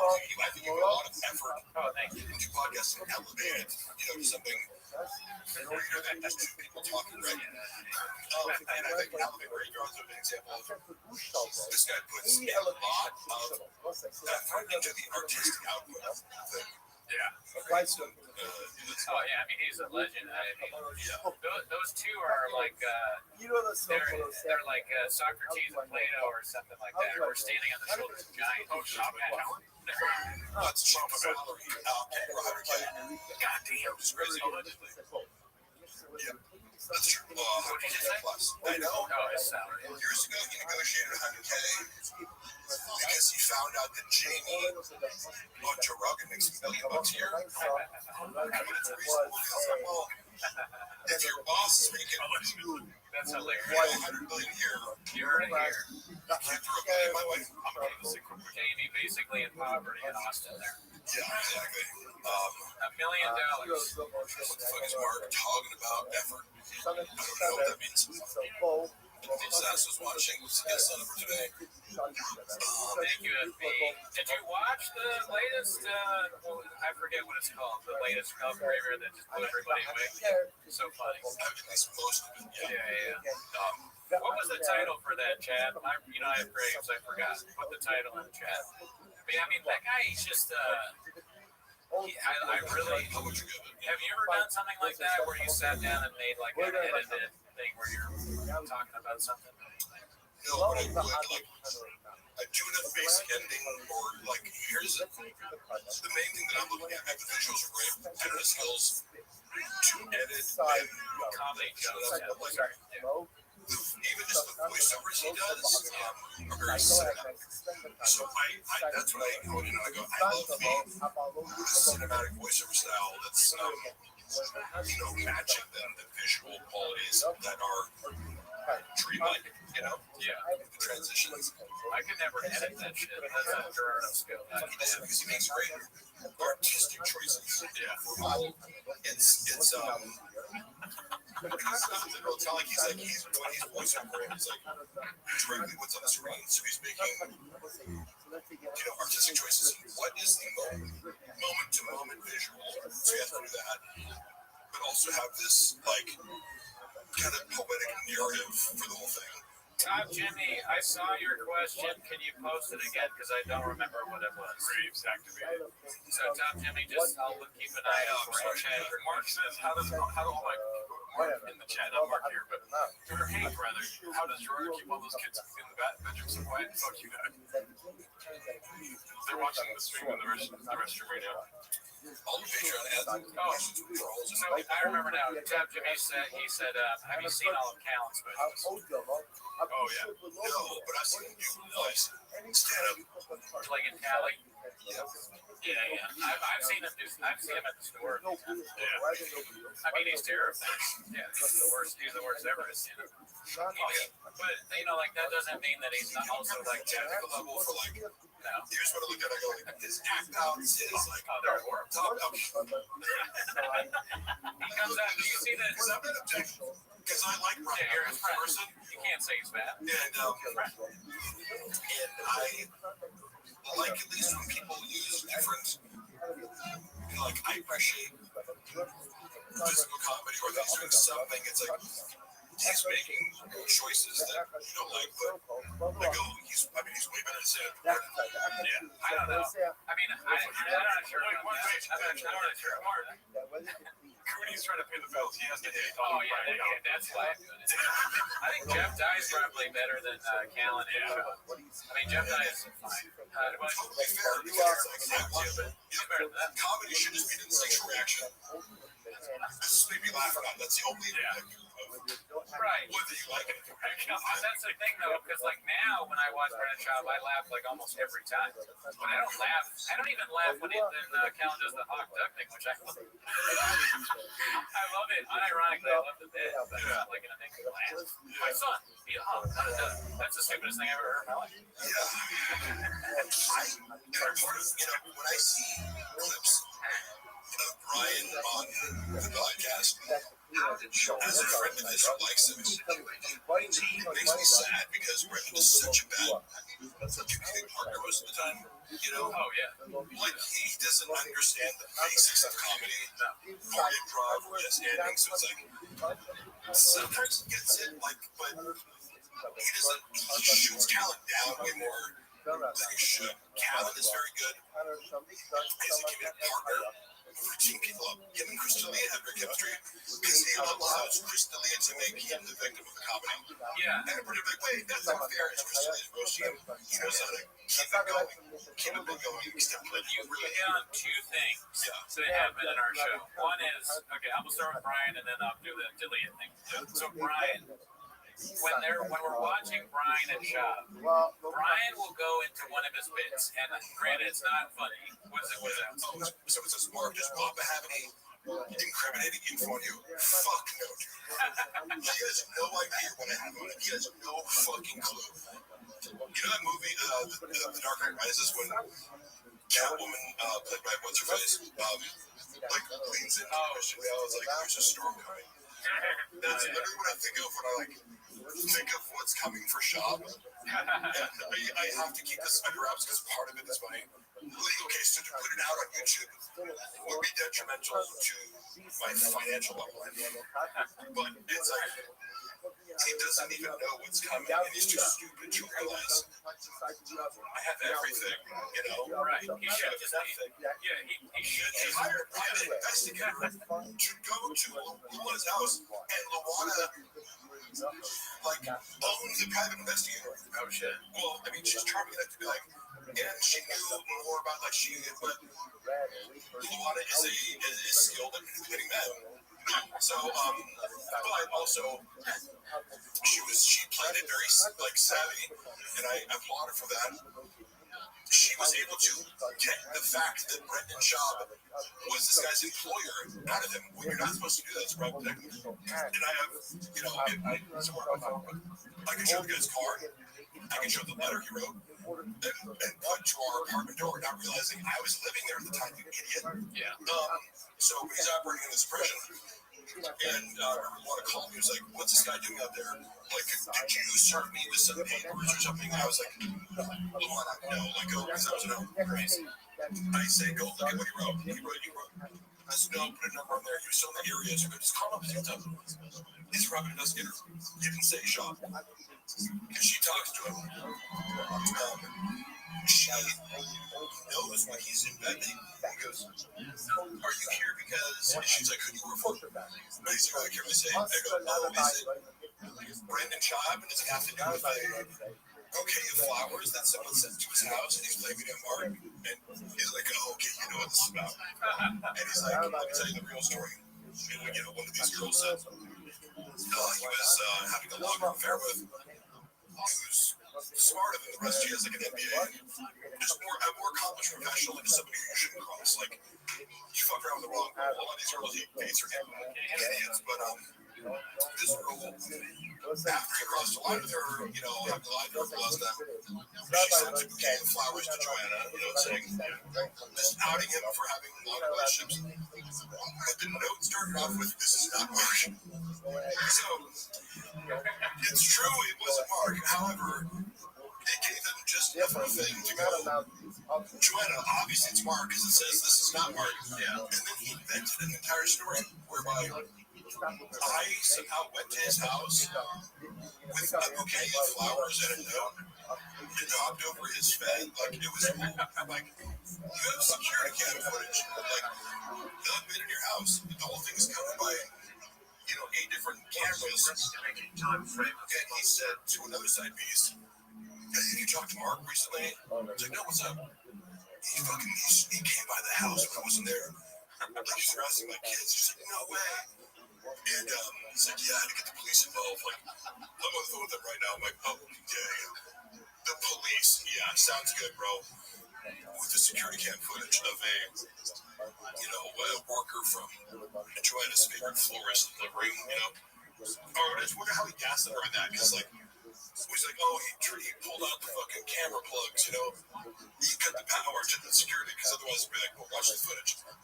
Where am I in this equation? It was just one of the more hilarious things where I go, this willingness to gaslight his wife and family in the craziest way possible, and then hire an investigator. Yeah, whatever he does, lawyers. That's why he lost the unique lawsuit, because it's like, imagine Brendan Chubb's your client, and you have to rely on him to tell you the truth about what's going on. You're fucked. Yeah, I mean, being as lawyers, like being anything, you gotta be like, we have another one if you want another one. Because I bid off that one. But go ahead. Dude, this shit is amazing. I just tried it. It's the first time having a coffee cake from Bordeaux's. Surprising, I know. Cinnamon coffee cake. Wow. I mean, listen, I would fuck my way into the room to get this. Yeah. Yeah, that's not good. No all caps, that's the rules. Mark, you're a drama queen. No, hey. If somebody wants to fucking smear campaign against me to try to ruin my life and make me unemployable or lies publicly about the reason he fired me to make it look like he wasn't a fucking idiot who threw a temper tantrum because I didn't text him back for 2 hours, I get to do whatever the fuck I want for the rest of my life. I got enough dirt on you to murder you. This is what the fuck I do, Mariah. It ever will murder you. Seriously. This is so fucking stupid. Kyle Samuel wants to know, and you probably have already answered this before, but how did Schaub handle the drug walk situation behind the scenes? Freak out and handle it terribly. It's always, I also this answer. It's a choose your own adventure, or it's like, hey, make the worst decision possible. The funny part is always, if I'm tagged in a video, they'll go Brendan Chubb's handler. How could I be someone's handler who doesn't listen to any other human? That's facts. You can give him the best advice ever. It's like, hey, what you're about to do, like Joe Rogan said, he needs someone to say, what are you going to do? No, don't do that. Yeah. I would say that to him. He just wouldn't listen. Yeah, facts. It's like, how are you going to handle this drug walk situation?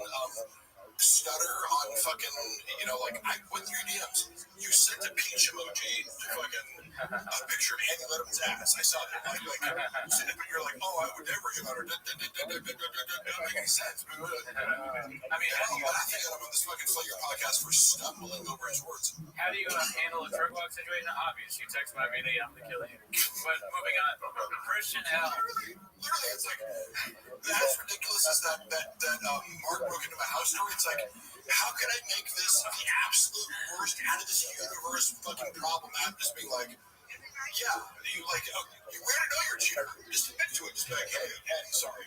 Yeah, you're right. I misread the situation. So Christian L, we know it's just chatting, and he's only giving $4.99. He's not making very much money. Yeah. But he said, let's see, let's scroll back up. He said, Mark, what is Schaub's most redeeming quality? He must have seen something good in the beginning. Hopefully you answered Schaub's positive qualities, but you're still under the umbrella of narcissistic personality disorder, which implies many stages of a relationship. He's going to be very generous. So, for example, the first time I ever traveled with him was to Austin, Texas in 2021. I got permission to go from my wife because she was like, why the fuck are you going with Schaub? It was actually her birthday, so I was like, but I'm like, it felt like it was like, dude, I want to go to this school. He invited me, come on, this is gonna be fun. I hadn't traveled that much during COVID, so and Chappelle, who a lot of loves, is going with us. So she was not okay with me going for no money. And I was like, oh, so I made up a lie I was like, oh, Brendan's paying me $500. I told Brendan that, just being like, you're into the joke, like, oh, that's how I got into it.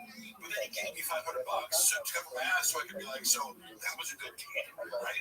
But yeah, no, I can name many things where it's like he'll be generous, he'll pay for food, all those things, but that's a short-term strategy to earn trust, loyalty, so that in the end, next year or at some point, as he values you and he's going to exploit you, you feel indebted to him, right? Oh, thank you. So I would deliberately stop taking things from him because he'd offer money.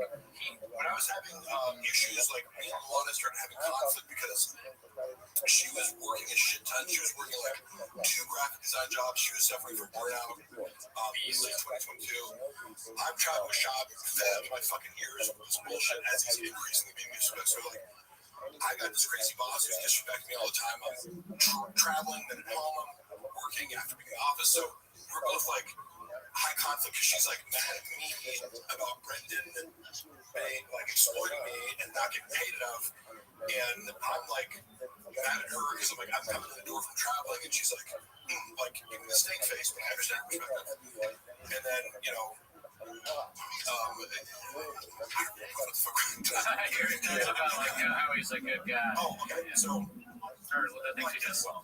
That's the other end of it, is what I mean, where it's like, he sets it up so that later down the road, he was making me feel like shit for whatever reason he felt. Because you owe him, right? Yeah, because I owed him. And I had to finally be like, look, dude, like, you're not even treating me like with 100th of the respect that you treated me last year. And I'm like, putting all my time and effort into training you.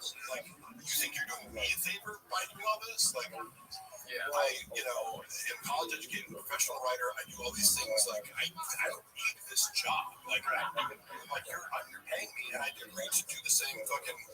I didn't even negotiate. I was like, what's Christian doing? I'll do the same thing. I'll do more work for them. Just to prove to you. Yeah. I just want to pay me more. Like, and then I'm still being shit on. Like, fuck you.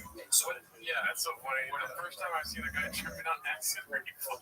I almost took tapping acid before I came. I'm like, would that be funny if I was on acid? Oh no. Yeah, like with Shab, what I've learned from Shab, because he does have good qualities, is like, number one, he's helped me a lot. Like, I wasn't really that into my son's baseball team, and then like I was the Shab, I was like, you know, I should be like a baseball net. And he's gotten really good umpire. Yeah, my son Denver has gotten a lot better at the swing and the pitch, and he never like loses to a fat guy anymore, like a fat kid. So we got rid of that. Like, if a fat kid is playing, he's always better than the fat kid. I didn't like him until I got my own truck. You know, hey, reading that was read a post by one of the baseball parents. It was so fucking funny because now I got this constant identity shifting of like, now I'm a baseball dad, and this is my kids in my life after cheating on their mother publicly for a decade. Like, it's hilarious watching this and then hearing the other side of the story where it's like, oh, Shops also, as he is with everything, portrays himself as like this beast of work ethic. Good job trying to pull Shop. Then you hear the other side of the coin. You're like, oh, so from a third party perspective, Shop is just a lazy fuck who likes to eat chili dogs. So, but yeah, he's and then there's footage too where he's like fucking up all the he can't even like throw a baseball or catch it. We got some action. He's a fan of baseball? I didn't see it. Yes. Oh, man. You cannot do basic things in baseball. Can't throw hilarious. That's kind of like if you ever watch this football highlights from Colorado. Like, yeah, I mean, this guy thought he was going to make it to the NFL, and I can say that it's I've watched myself play football on video thousands of times because I played for a D3 school. Yeah. We used to love to do the difference between high school and college is we're watching practice film every day, one-on-one drills and scrimmage footage, and you're scrutinized one by one, right? It's humiliating when you fuck up because, like, as a freshman, I'm like, I don't know how to play football. Like, and your coach is ripping at you, but it's a great, like, you're learning how to exercise. But I look at Shop and I go, I know what it looks like. I'm not saying, like, I had great, good moments for me. I knew, like, when I was performing well, and it gives you an appreciation for, like, NFL caliber. Like, you have no idea until you see yourself play football on camera. Like, these fucking 300-pound D linemen, it's like, these humans shouldn't be able to move that fast. Watching Shop, I'm like, oh, he looks like a D3 player. You know what I mean? Like, he's not good. Yeah, I thought he was not good in the NFL. I haven't seen good highlights. Jay, thank you, Jay. Jay, how does Shop feel about Eric? Good question, because that's another nuanced one. You know, that falls under the umbrella of Shop hates everyone who he feels is socially beneath him. However, he did negotiate on Eric's behalf not against, but like when he was being brought into the King of the Sting situation, apparently, according to Shop, which take it with a grain of salt, but I think Thea was kind of like, making it more difficult for him to kind of be an equal partner in this like dynamic or something like that, where it's like, because they were inviting him on as a guest, kind of like, oh, we'll throw you this much change per week, and he was kind of like, hey man, like, if I'm going to keep myself available every week, which is totally fair, it's like, and am I going to call or am I going to be part of this thing? He was asking very fair questions, and Shop advocated for him to be a more fairly paid kind of splitting in this kind of thing. I think Miss Theo was kind of going, I don't want that, but also but part of this pie was the fact that like King of the Sting is what it is because of Theo Vaughn. Sure, Theo Vaughn is the draw here. Theo Vaughn does a solo podcast, he gets 1 million hits. So like obviously, in a business sense, you can realistically like what's your value to this, like what you add. In a friend sense or a very fair sense, you go, if we're doing a podcast together and this I know that I need you, let's all get paid the same. But baked into this cake is a condescension towards Eric, not like his attitude of like he likes to dismiss people. They care to sell tickets. I can't do that. But Eric's our stand-up comedian, the dude, right? And he's been on TV. He's like, I don't know. Eric was always very nice to me, and a thoughtful person too. He would always like. He was the first person to think away when I was like. Really like I got depressed where I would come to work every day and I'm like I'm waking up early and like dealing with Brendan's bullshit until like 10 p.m. every night, 7 a.m. like I just started to become dead at some point. Like I hate every moment here and he was the only person to be like, hey man, you all right? And I was like, yeah. And he said, it's okay to not be okay, or something like that. Really? I wouldn't have picked him to be a guy that talks like that. I mean, that's my lawyer, Rob Pebble. That sounds like a good idea for like a sitcom, you know? I moved in the house recently. I moved in a new house in LA. Whenever you move in a new house, it's always weird. It's even weirder. Hey, Rob, you're on a live stream right now. Are you okay with that? Oh, sure, yeah. I mean, I'm getting a live stream number this morning. There's a lot of people watching, actually. Here's the tenants of Shop thing. Funny enough, this is my late Rothschild, Rob Pebble. Hey, Rob. Who's about to destroy Brendan Shop. No, actually, no, he's not. He's totally incompetent and it doesn't do anything. Rob, we're actually having an internal discovery conference right now. Share a concept with you. Yes. So, one of the slapping that we have going on, I want you to get out for yourself, and I have another potential client. Ring stuff, all that stuff, the doorbell, all the ring security stuff. I'm good. Why not? Of course. So what I want you to do is go through this evidence process. I want you to think about how do we scale this? Is you see advisors, right? Yes. You can throw in different plaintiffs, figure out their cases, in situations just like yours, and you really get even it. Yeah. That's what yours.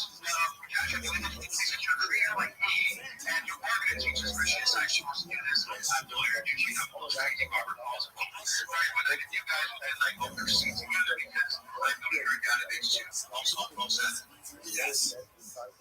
Thank you. Love you. Robert Pebble, attorney at law. All right. Good luck, Rob.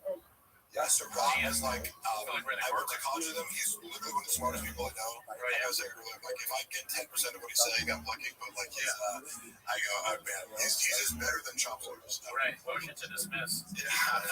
Saying random shit out. That's it. So you went to college with this guy? Yeah, we both played football at college. But I would consider Rob, if he had 150, 160 IQ, I wouldn't be surprised. But he's like extremely intelligent and specifically with organizational systems. I remember when he was like 20 years old. He's like a gym bro like me, so we like connected over lifting. 20 years older than him, so he was a freshman, I was a senior.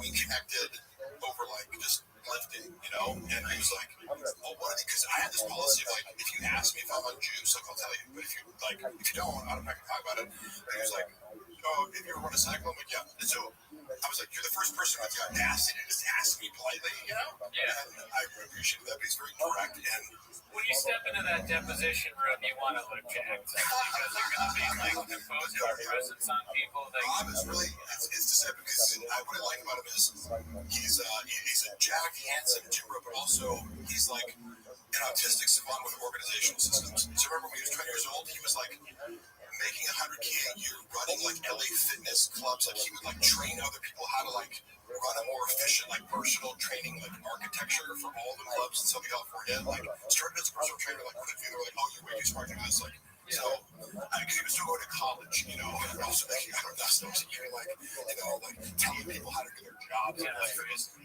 you didn't get your lunch by the 5th hour. You went 4 hours out of 10-minute break, dude. You didn't get reimbursed for business expenses. We worked off the clock. Yeah, and he's also very moral too. And I don't mean a lot with lawyers, like because some of these guys, whoever's representing Shop, it's like obviously you realize this guy's an idiot, pathological liar who has no case. It's kind of like whoever's representing Blake Lively and Ryan Reynolds. So like this person has no case whatsoever, and you can charge these clients millions of dollars and draw this process, but you know you're going to lose, right? But Rob Hebel is extremely good. Actually, you know what? Now that's a good advertisement. I mean, he's a lawyer doing wage and hour stuff in California, and he'll fire clients. You can have Rob Hebel. Yeah, if you said you have a case or you're misrepresenting something, he'll fire clients. He fired me the other day, trying to sue Gerardo. Not enough Diet Cokes. But we fixed that problem, didn't we? You know what? I drink a Diet Coke. What happened? Lawyer doing whatever, we're in the wrong. No, seriously, Rob is one of the best labor attorneys in the state. There you go. It's hard. It's a hard concept for people to understand that you can have muscles and also be good at a job. But it turns out, actually helps. It helps. Muscles help everything. Yeah, it's nice. Mark is Rob, the sharpest tool in the shed. I know literally one of the smartest people I know. He's designing a service, like an AI-based platform that he invented and like programmed that essentially does the job of him. So sorry to all paralegals out there, but Rob is designing a product to sell to law firms that like automates all these different things. Right. And I'm doing an AI platform that watches shop content too. That will also be part of our Patreon. Yes. Mark, have you seen Brendan tossing his dick on the ground? I know that's a meme. Of course, he's not conscientious, so he's the type of person who would just throw trash on the ground and expect someone else to pick it up. So, of course, that's fucked up. Mark, what did you pick it up, P.M. James? I loved it. Yeah, that was a great one. I fired anything else? Any other questions? You guys played Sega NHLPA Hockey 93. This would be the exact same for Swingers. Well, I love that because I love that movie and I love that game. You've seen Swingers, right? One of the greatest movies ever made. I played that in high school. Did you ever play that game, that hockey game on was it Super Nintendo? Yeah. No, I don't think so. Dude, that game was the best. All you had to do was you go around the goal and then you click and then you could get a goal every time. And then you could also fight it. Super Mario Super Mario's on there. That was a good game on there. I fell off of video games because I realized, so my older brother is a you know, I'm happy to recognize like my place in the world for intellect because like somebody like Rob is so much smarter than me, or my brother Eric is like an applied mathematics PhD. So like I've met real smart people. It's also funny when people like try to pass themselves off in LA as like I'm smart. I'm like, have you met smart people? And go to Austin, Texas. Yeah, dude, that's where the film philosophers are. Yeah, and I'm like, honestly, comedians can be really smart, but it's like, if you get a room full of PhD, you know, like applied math, and there's PhD students in the room, it's like, it's going to be an odd bunch. You know, their IQs are off the charts. Yeah, they won't stand at all compared to Joey Coco Diaz and Bert Kreischer, dude. Shirt off. You have a PhD? I don't have a shirt. Right, you know, it's funny. Bert Kreischer, he's an interesting guy because he's very nice to me, so I got to say, like, I'm not going to try to trash him, but sure, he doesn't seem to be good at being funny. Oh, no. His stand-up is trash. Also, like, he's taken Chappelle Lacey, like, 2 arenas with him, so it's like, I don't mean to hit on him, but it is. You're right, he does use people, that's true. It is. He brings a bunch of people around. People that can help him for a little bit, yeah, that's for sure he does that. I'll say The Machine, I enjoyed the movie. I might be rejected, yeah, I like it. Great movie, doesn't exist, never seen it. Straight, it's nothing I like. I don't know. There was another question that we didn't answer from the fan funding. Yeah. What is the estimated time of Shop's downfall? That's what I was alluding to before. Define downfall, define bullying. I would just, at some point, right, there must be a point where you stop podcasting. And as he says, I would do this for free. Right, there's some point where I'm seeing some clip where he's like, I fucking do this for you, we weren't making any money. It's like, would you know? Would you know? No, I don't think so. I don't doubt that Brendan, I do think Brendan thrives off being on I don't necessarily feel the compulsion, because whatever people call me, like I'm constantly being accused of being a narcissist, I'm like, I feel like I get enough attention in life where I don't feel like there's this deficit of like, I need to post things, you know? I feel like some people do constantly need to be in front of a camera and courting attention. I feel like Brendan does thrive off of that, of like just like even the feeling of importance when you walk into a studio, because I go like, he could be doing all those himself. There's nothing sophisticated about his production. But like, why do you need to pay a guy $100,000? You guys are the performers and the producers. Yeah, I mean, would you rather save $100,000 a year to do yourself? That's a common knock on him. Yeah, I don't know. You know, like, why don't you know? I think but he needs so much production and post-production, so it's just funny. Like, you know, the shit that he wastes money on. He's like, there's a bunch of people here, and I'm the center of attention. Let's check. Nope. Okay. It's Brendan's crazy ex. I like the people who like crazy ex. Do you think Brendan is a sane person? Hey, how did I get to the show? Did I beg you guys to come on here, or do people seem to be interested in having me talk about Brendan? No, we begged you to come here. If you were like, hey, come on the podcast and talk about fucking lifting weights for an hour, I would. I'll do 10 more push-ups. I'll do 10 more push-ups. Once my wrist is better, I still think it's a funny idea for me and you to go to the gym. Because I want some time to prepare. Because I think I could probably still do 2 plates maybe. Or I was able. If I worked a little bit too, I think I could probably still. I might be able to. But I would need you there to make sure I don't die. Come back quickly. But just kidding. I want to film. I'm saying 1 plate. I'm not even listening 1 plate. Yeah. I could probably do that once my wrist is better. Stop being blockbuster. Yeah, I can do 2 plates 25 times. All the purple shirt Mexican Jack. Oh, or you know what? Elizabeth Barson said this earlier. You and me, or Gerardo too, doing a race, like to see. So is it who's the Mark in hotel? Is that me? On the left, where Mark ate like a bigger slob. If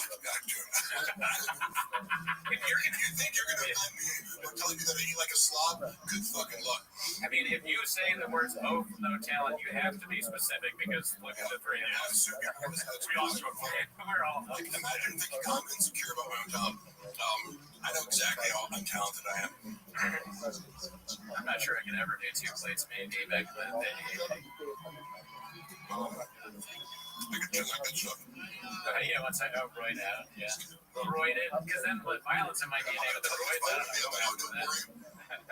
I like the idea of, like raping people with steroids. Yeah. Like tying you down and being like, you're going to be on steroids now. Yeah, get bitch. Guy. What was Bob's attitude towards Rogan getting close with Shane Gillis and bringing him to the Rogan Strip? I mean, when Brendan and Shane hung out, I think we were in Philly doing shows, and when he's at Marshall about and Chappelle Lacey has been boys with Shane, so I knew about him a little bit like before the SNL thing happened, and I remember watching his, he did a really funny bit to me about being like a sucker for like Trump advertisements. He was like, I'm the guy, like I'm the target Trump voter. He was like, I thought it was really funny. And like that angle on Trump, I love his Trump impersonation because I feel like it's neutral. It's not like, oh, I hate Trump because he just does it. It's like, finds it funny, but wait, who was that? Shane, yeah. Yeah, he's funny. Yeah, he does that great bit where he's like if Trump was before Trump was somebody attempted to assassinate him. He goes, Trump would like be if he did get assassinated, it would be funny. Sit down, you're gay. Yeah. I'm sure that Brendan resents the shit out of Shane Gillis. I've said this before. My take on Shane Gillis versus Brendan Schaub. You know how Brendan Schaub is like cosplaying as like a blue collar guy, like trucks and blue collar and this and that. And like Shane Gillis is like actually that. Like he's like kind of he's actually kind of a history nerd, and he went to us, but he actually played college football, like was an O-lineman. His level of self-awareness and his level of like he owns 2 pairs of pants and a couple pairs of white New Balance. This is such a hard concept for Brendan to rationalize. He used to look at me and be like, "Oh, you like don't care about materialistic shit?" I'm like, yeah, because I'm not rich. Like, why would I buy expensive shit trying to look like wealthy if I'm not, But it was like, I saw his mind spin. It was like, like how totally obsessed with material wealth. Schaub's girl for sure cheats on him too. LOL. Tim. That's kind of funny to me because it looks like it's maybe his girlfriend's profile and he's commenting from that and clarifying that it's him. Yeah. He's like, yo, in your face, what is this? Bob into his truck. I don't know. Who is I still have Brendan's comment with this. Remember YouTube's big, don't get, spoiler alert. I'm looking, I like the idea of people raping people. You want to switch real quick? Hey, don't clip that. You're taking it out of context. This is a bit, because I always tell people, like, oh, yeah, for sure. I'll, like, yeah, you don't want to take juice. Well, if it's, if I do it for you and you don't know and you're asleep, then, are you taking steroids? If you don't know about it. 100% me. Yeah. I don't even know what you're saying. Let me see here. Mark used to work with Jim Stamani. Yes, I am. Dude, Schaub and Stas. Bro, I cannot give any updates on Snas right now, but holy fuck. Oh, no. Holy fuck. I have been instructed to not say what I know about this for the time being, but Jesus Christ. Jesus Christ. That's all I have to say. Do you have a favorite joke from the Green Puppy? Let me think about that for a second. I was actually trying to answer. Yeah, okay, I thought you were going to do it. Yeah. The special horses, I've heard it so many times, the full hour, that he cut down to 26 minutes, but I thought the worst joke was he would end with getting a rifle to kill the cougar at the end. Okay, yeah. I was like, as a cat lover, I'm like, why would you just want to murder a mountain lion? It's closer. Yeah, I was disgusted by it. Yeah. Like, I'm kind of low-key, like when people hate animals, I'm just like, yeah, I want to get this weapon to go kill a mountain lion that hasn't done anything to my I get it if it attacks your animals or something, you're a farmer, it's like, I get it. But you're just like a guy who who thinks mountain lions are just dangerous to you're in the fucking hills. Yeah. This is where the cougars live, I thought it was weird and gross and very not funny, and he kept making that, he goes, I don't know if you've seen the joke. Oh, yeah. The mountain lion bit. keeps doing this callback to go zoom out there. The goes on to this. I was like, this is so ridiculously not funny. And I hate humor that involves references to having a good night. Yeah. I feel the same way, but it's like when a guy's bragging about having a big dick, it's like, there's something going on there. Either you have a small dick or your giant dicks are more like, it makes me uncomfortable because I'm like, what is this fascination? I made a prediction the other day on the podcast that honestly, Shop would make it so far if whether he is or not. Yes. Oh, for sure. He would be like a huge influencer in the gay space. Like, here's some interesting things. Like Derek Poston and Jim Norton, right? Openly like trans female. Yeah. And I'm like, that's so cool. Yeah. To be like, I'm a male comic. You wouldn't look at these guys and go, oh, they're gay, or like you would never know who it is. And they've taken their fetish and sexual preference and just completely de-shaped it, right? I follow. And I'm like, that is some of the boldest shit I've ever seen. Yeah. But it's totally authentic for them, apparently, and they have no shame about it. I don't even know if they're posting like the fucking. Yeah. He's into the porn, I guess. Yeah. But I was like, this motherfucker, you know, if a guy says that, I go, I'm willing to take anything else you say at face value because clearly you do not give a single flying fuck respect. Yeah, seriously. Yeah. Like, so I always told or would say about Brendan, if you just were more authentic, the whole thing would work. But it's, you know, if you have no real self and you've constructed a false facade to make up for, you know, a wounded self, whatever the NPD thing is, it's like you can't be authentic, unfortunately, because you dig inward and there's only shame, you know. NPD was that? NPD was that? Narcissistic personality disorder. Any cluster B personality disorder, sociopathy, borderline personality, histrionic personality, or Machiavellianism. Cluster B has a lot of overlap with regards to like a damaged self that allows you to be either self-destructive or destructive of other people. Yeah. In various expressions, like I have a core commonality of like something's wrong with your brain morally. You know. How did you learn about all that stuff? Like, I'm very interested in personality disorder. People use these terms to be like, oh, that person's bipolar, or like, I go, you don't know what bipolar means. They think people who have like mood swings, I go, bipolar means extended periods of mania, extended periods of depression. So these things are fascinating to me. With narcissistic personality disorder, the moment I started to get buff, people would be like, you're a narcissist. I'm like, am I a narcissist? Because I'm like, a little bit down. Mic check. That's good. That's fine. My cable was weak. That's not bad. Deadpool costume. Oh my god, I saw that skin. The Deadpool costume was so raging. But also representative of like, he used to have a team that would do these skits for him, so it was like high production value, but terrible and unfunny. Yeah.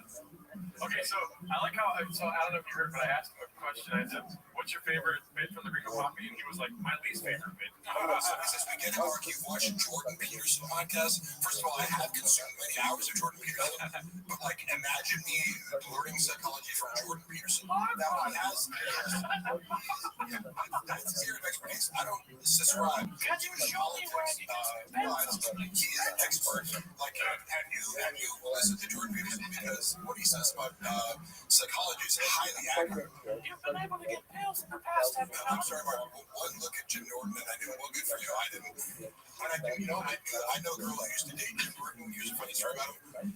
So he was dating this stray girl, and for either his birthday or her birthday, I forget which one, but they hired a male escort because he wanted to watch this girl get fucked in front of Jim Norton. And like, so I'm sure they got a huge guy, and he's like, face this girl, oh shit, oh my god, and throwing up, and Jim Norton couldn't take it. Oh yeah. He thought he wanted to see this, but he couldn't handle it, and like struck off and grabbed this huge conflict. Yeah. You know, because the girl was getting banged by, BPD, yes, exactly. That'd be funny. I like Jordan Peterson. Oh, Mark, who provided the 3 pages of evidence. Brendan was, I have repeated this a lot, because people keep asking him, and it's like he can't admit the truth because it unravels his entire identity in order to admit this. But he literally hired hackers to try to take down a fucking subreddit for like $15,000.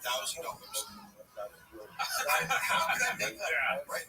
I mean, it'd be funny, like Jordan Peterson, if he wants someone to have sex. Peterson would brag. Thank you. I like DPT's comment. Does BGL cry like Peterson when talking about men not having sex? I have no shame in crying. If you don't give me sex for a little while, I might fucking cry.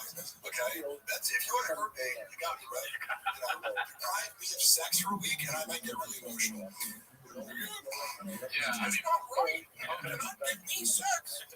one ever tries to Hogan, when they're going to have sex with my wife. Has anyone ever tried to Hogan you?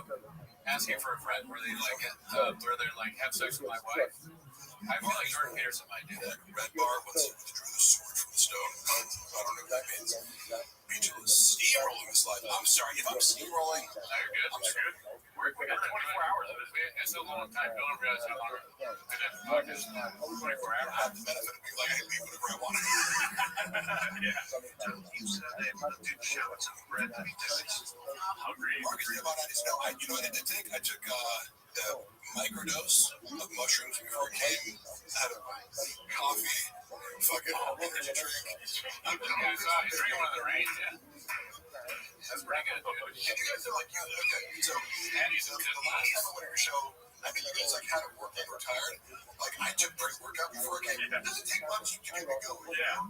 But I was, but hey, that's me. If you don't want me in a podcast talking, way too much, then find somebody who talks less. I want you to talk to Jordan Peterson. I would love that. That would be so fucking cool. You could probably figure that out, right? I would like to talk to him. I thought he went on Jim Jeffries, and this is a rare moment where political pundit Jim Jeffries asked him a kind of gotcha question, and normally pundits get very defensive because he made a point. He's like, so would you say that this?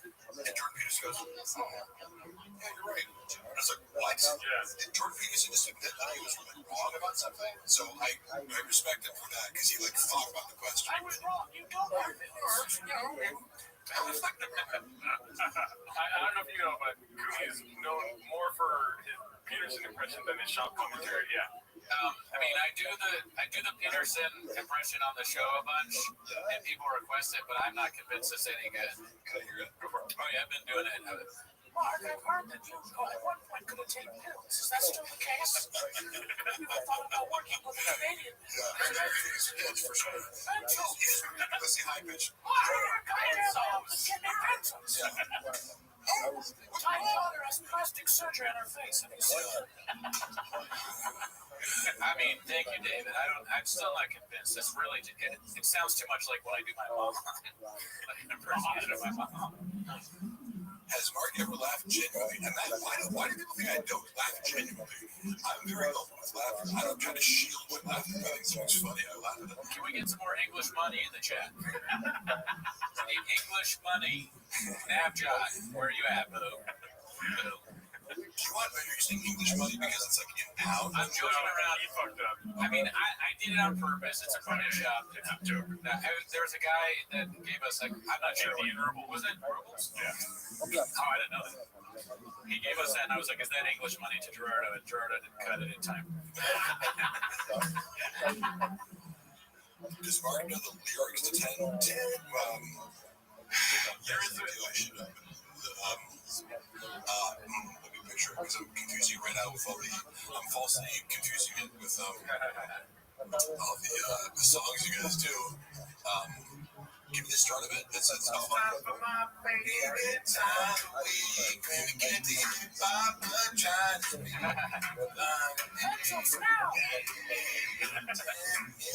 shop."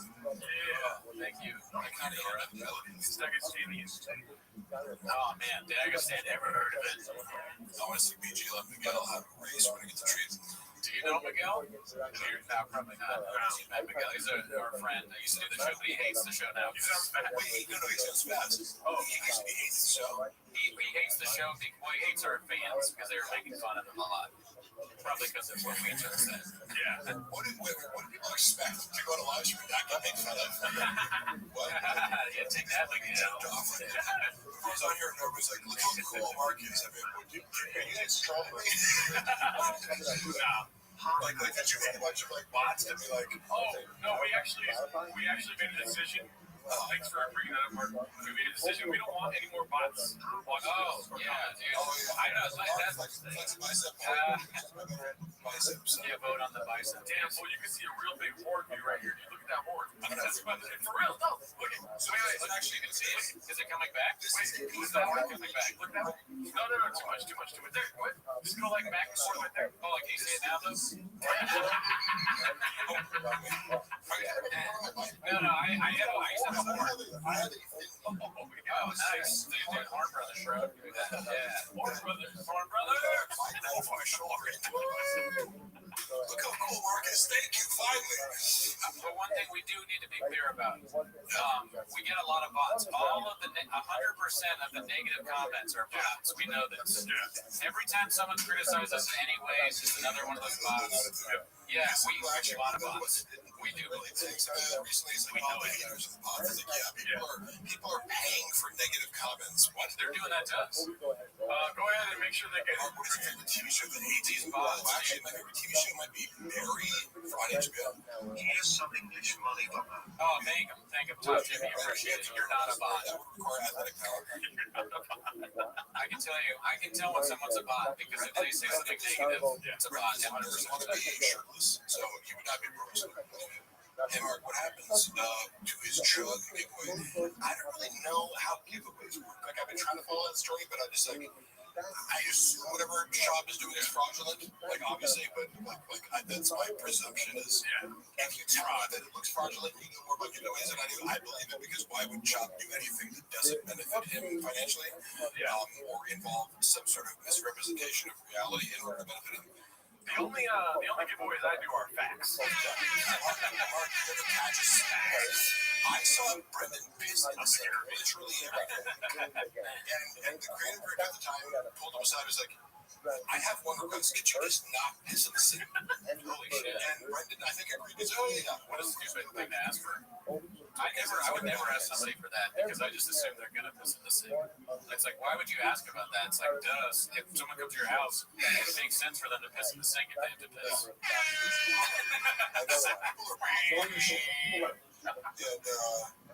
Dude, I piss in all my friends' sinks. Both my sink is full of piss right now. Horn Brothers is when you get horny at the same time. Hilarious. Ah, fuck. Really? You guys horny right now? No. I don't even have a horn number. Rock hard. If y'all are wearing hats inside, please, it's great. Listen. It doesn't matter. That counts. That's a bot comment. We found a bot comment. We found a bot. Mark is going to donate some cheeks. Should we call Brendan out for gripping the soles of his dirty shoes while sitting on podcasts? I noticed he had a lot of weird mannerisms. Like, he does like self-soothing activities. Like he rubs his legs a lot. You know? Like, he's very tactile. So this is a neutral observation. Just because certain personality types, I think, do like rubbing behaviors or like, but he's always doing this on his knees. You know, he's like, what is it called? Slimming? Yeah. It's like self-soothing. Yeah. But he would constantly. Oh, yeah. He does that all the time. I self-soothe once a night. Compulsively to the point where I would say the most. About compulsions, but then if people make you aware of them, you become self-conscious. Yeah. I don't know if my compulsions are. Oh, I used to play with my beard all the time. I still do. Yeah, you play. And they would talk about that on the pod. They're like, oh, he's at his beard again. Tell him to stop. Yeah. Good luck with that. Mark, did you hook up with What's Oh, can you do that again? What's that? Mark, you hook up with No, you don't need to read that. You don't need to do that. Jamal. Let's see. Did Shop take his dick juice straight or require a rain chaser? Great. That's good. Oh, shit. it's called autism. Yes. Shop's not autistic. Yeah. He's mentally retarded. Why would he answer about Sanaz? So I got word that Sanaz helped me deranged. But turns out, you know, hopefully you'll find a better future, but she's the most deranged person who's ever worked for Shop. I wouldn't say it if it wasn't true. She's crazy. What's she crazy? Cooney, you have no fucking idea. You almost forgot. I like crazy chicks. It wouldn't surprise me if she ended up in jail the next 2 years. I'm just saying. Whoa, that crazy? Maybe. Okay, allegedly. Sure, I get it. Why would I say something that didn't come out to be true? You know what I mean? Did you ever see, let me rephrase this question, because it is one of my questions, Mr. Mark. What's the most creative you've seen shop take at once? I like the... Jesus Christ. And what's it happy about? I have no limit. Like, I just... It takes an amount that would make me nauseous. You know what I mean? Where I'm like, and I'm taking a chance where it's like, one can be fun. Yeah. It gives you some sort of buzz. It's a liquid? He would get happy. There was happy shot. Oh, I thought there was like in shots. It's like heroin, right? I'm sure you could do it if you wanted, but I'm talking, he was talking about how it used to be like Jack Daniels and Trinity. Oh, wow. Who did that? That's crazy. Who said that? Tommy Lee. Oh, yeah. I think a bunch of drugs and things, but like, doesn't, I don't know, I just try to minimize the inject things in if you didn't need to. Drink it, you don't even need to inject it. Why do you do that? I'll tell you why, because I love Benzos. It's so funny. It's like, there are people here. Look at all the people that are excited. Here's the paper mache. I used to inject Benzos directly into my penis. Oh my God. That's not even when it was really bad. Card is that way the show's called the Gold Show. I come pills of Benzos. That's good. Couldn't please with the left eyebrow answer. Christian, you're blocked. Hey, you know what? Comment, bot. We try bot. What do you know about cigars? I have bots. I actually surprisingly didn't have sex. Right. Allegedly. From what I know about now. And I say that with like, I'm not sledgehamming anybody or like, I'm not one of these like, oh, of course, I go, I know enough about her to know her proclivities. That's all. What do I know? I'm just a guy. I heard she stands 10 toes down. That's what people were telling me. She stands 10 toes down. She does stand 10 toes down. I mean, I don't know. What is your favorite bit from the Gringo Pod page in the big one? So, wouldn't it be cool if I was gay? If he was like, I was just like bros, like COVID with the bros. Yeah. Just everyone was gay. Yeah, night we fuck each other, yeah. It's a good one. It's just being like, like, it's just so happy. I don't know. It's just so, That's your favorite bit. like, I just like, I mean, I'm confusing my favorite bit with just kind of like, more, like what I thought about the most, like watching him do it and like do a twink act out or like, what if God had a little twink assistant? It's funny how he works penis into everything he does. Yeah. Like it has to be. Yeah. Because look, I played high school football or whatever. It's like you're always making gay jokes. Oh, you're gay. This guy's gay. But when you see like a 40-year-old man constantly making gay jokes, you're like, what's going on there, bud? Yeah, it's bad. What's going on with fascination with penis? Where every single episode you talk about dicks. I don't even believe that he plays video games, right? Because you know in the videos, like when we play video games with each other, like what video game does he play? No. Right? So that's just like he's like a non-human trying to relate to humans. Right? The podcast. He doesn't have a fucking console. He's too stupid. There's another abstract thing where he's like, guys play video games, right? I can pass it off as something that I do that's normal. He's probably bad at every single video game. Video games. Yeah, because video games are. I get up video games when I realized how much better my friends were than me. I'm like, oh, you're actually good at Tony Hawk. And it would take 3 years of playing it every day until I could just get as good as you. Yeah. And I was still just playing a guy who's good at video games. I really just played Tony Hawk for the music, if I'm being honest. We're not doing all caps, y'all. No. You actually like all right, so looks like no, because it's just like attention grabbing, and and it's also like if they're not here all the time, it's like I'm not gonna. Yeah, they're taking away time from tough Jimmy and Palestine jokes all the time. British Shabbos. Someone's accusing you of being gay. Well, listen, you think I'm Antoine Jameson too? Someone said happy sure, but Mark would be one of the bros of the scenario. I certainly would be. Why would you expect me? Dig guys fucking love me. All caps, no gas. If we do any kind of gay joke, it's ironic. Gay community is some of my biggest supporters. I'll be back. Gotta piss in the sink. I'm pissing like a madman. Mad love for gay dudes.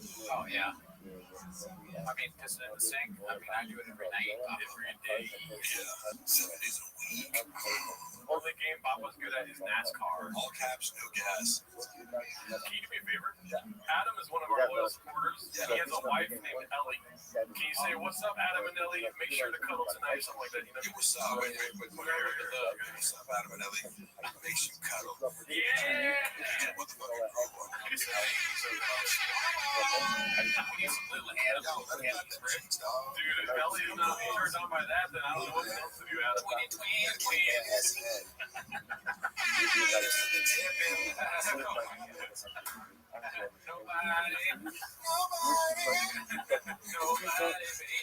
Nobody, baby.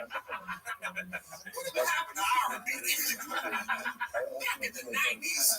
I'll make love to you, and you want me to. Ain't that right? California, so right. I'll sit back and watch Boys and Men videos sometimes, like the whole videos, like the "It's not way to the one," and like the music video is like about this like tragic breakup. It's about like the incident of like the romantic tragedy is like the girl makes a cake for the guy, but he like leaves it for a second, and she's like, "I'm gonna have this cake." I want to show you and my same old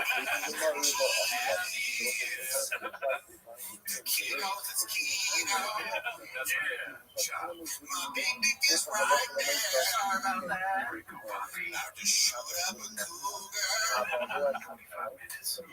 What if it were gay? Give me some bands off.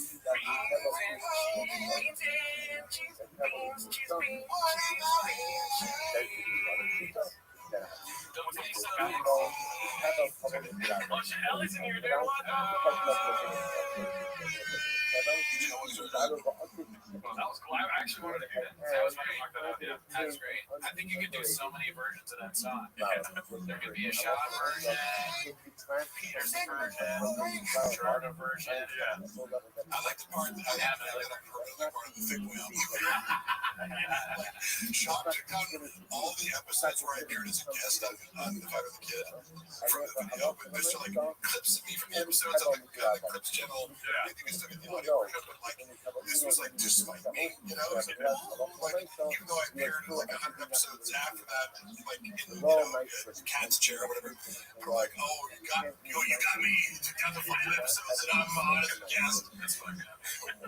You said you're still on the record? Like, wait, you can find me, take down the audio versions of the podcast, and then I'll do clips where it's like, "Oh, Mark Carly talks about lifting weights on this episode." Yeah. And you didn't quite finish the job. That's lazy. I guess. I like two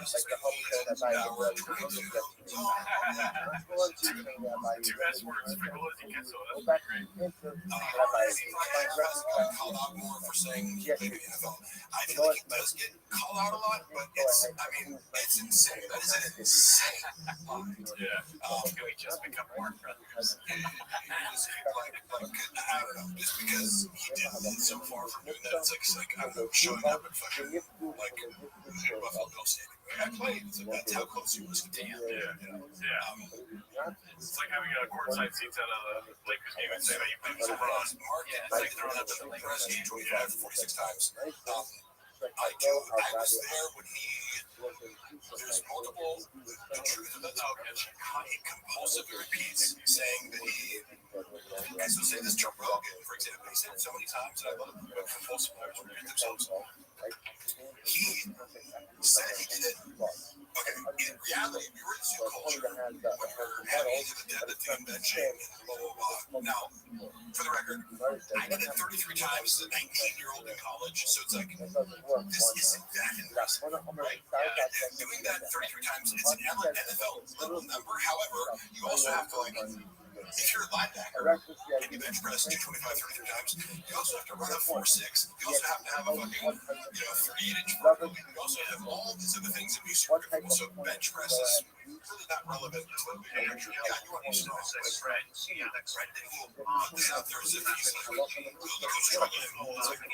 No, first of all, this time he's referring to would turn into 40 reps because he kept repeating this. And sometimes he'd say 42 or whatever. I was there. You did 30 reps, which is impressive for a strong bench. 30 reps is very good. However, the plates take over.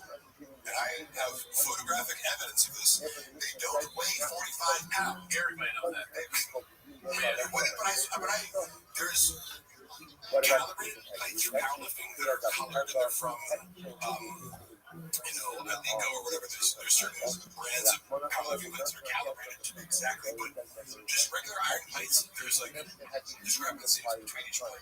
Interesting. Yeah. I would have just As low as 41 pounds. So it's possible if you take 3 pounds off each plate, all of a sudden you're dealing with 12 less pounds, which is significant. So that's a lot of my 212 pounds for 30 reps. And you're bouncing off your chest and not looking up, which may not count in a combine situation. And then lying about it and turning it into 40 despite not evaluating there. Why would he tell you something different? Yeah, just classic pathological lying where he's relying on other people. I'm like, hey, I was there.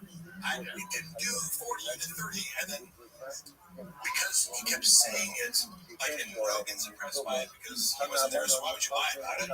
Right. You should know better. Because again, I've seen Shop and bench press 4 plates, and you don't need to lie about that. What do you need to exaggerate? The other thing was impressive enough. Yeah. So, but then were you aware he's posting for a while? Like, people always send me this. They're like, oh, look, he posted himself doing a bench press. Yeah. And first you just post, like, a picture of the bench press. And it's like, well, 25 pounds, just 225 this many. It's like, cool, but show you doing it. Why was it already from? It's like, oh yeah, just did 700 pounds. Here's a picture of 700 pounds of the deadlift. Why don't you just film yourself? So then he posted a video and it's like, but you did 26 reps. What happened to the 40? And like, in his mind, he was like, see? I'm like, no, we don't. It's less, yeah. Way less. And he's like, what do you believe? Me or the guy that sent a dick pic to my stepmom? See how, I can do 100 reps. I just did 20. Obviously, I did 100. This is a great question. Do you think Brendan can do an oil change? No. Is there any truth? It's so funny. Is there any evidence of him performing oil change? I don't see any online. It seems like he can barely put gasoline in his car. That's a Diet Coke chocolate. 6'5", bench pressing 225 dunk count. Yeah. Okay, so what? The dunk count that was really funny because we were looking, and I think I maybe present this video as we current events, but I showed a video, and maybe it was Brian's opener. Is this really buff guy? Oh yeah, that guy. Is a cool guy. I think I like because we were referencing this. I was like, dude, Shop's so ridiculous. Probably trying to block you.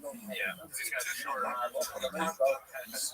Which is, it was commercial. It's 120 pounds. So it's a lot, right? And he shoulder presses the full range of motion like 9 times or something, which is a shit ton. Yeah, he's a big dude. But he had like, so if you know a wrist wrap, it's a wrist roll. It's so your wrist doesn't like collapse. It doesn't help you with strength, right? If you put an elbow grip on, that creates an elastic advantage where it's like there's a rebound. Oh yeah, You're super and add weight. This thing is for sport. Shop looks at it and goes, he's wearing wrist straps. It doesn't count. It's like, what? It doesn't help you lift more weight. It helps your wrist. He probably doesn't either is lying or he doesn't know it. But it was easiest for his logic for everything is what's the thing I can use to dismiss the person who's doing better? Yeah. Because you can, so we have to say it doesn't even count. What do wrist straps do exactly? They help you lift more weights? I don't know. he like hates anybody that does anything. You know, when the question like, It's true, no, true. can you either say can Chop do a oil change, and then someone I think it was Mark Bear said can Chop change a tire. The real question is can Chop change a light bulb? How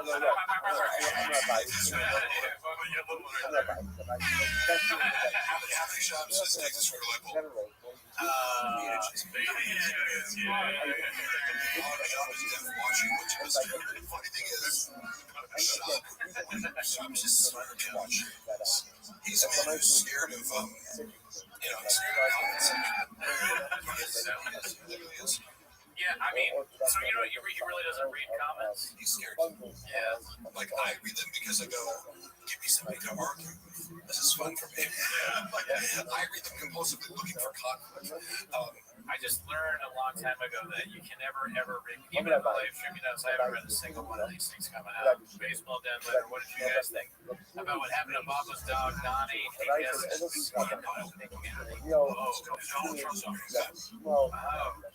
that dog off? I don't know. Probably his own solo pod. You know what is really as I'm looking over all this stuff? Big dog. Big dog. I had this video on my phone when I lost my cat in late 2021, early 2022. My cat went missing for 8 days, and like me and a lot of really torn up about it. I thought the cat was dead. Like, you have to accept if a cat goes missing, you're like, you have to accept. I remember that. Yeah. And I sent to him privately, like him and Charles video, like of us. We had just found the cat, and you're sleepless. Like, you haven't slept if you lose your cat. You have to stay up at night, like take shifts, and like it fucks with you mentally so much. And I'm super into my animals, so it's like this is all you can think of. Sure, yeah, you're good. I sent it to him going like this, and Joel like found our cat Spider. And it's a video of him coming and eating rabbits because it was a rainy and too cold. It was like the coldest day in fucking, January, like ever. It was the day he got lost. We were super worried about him.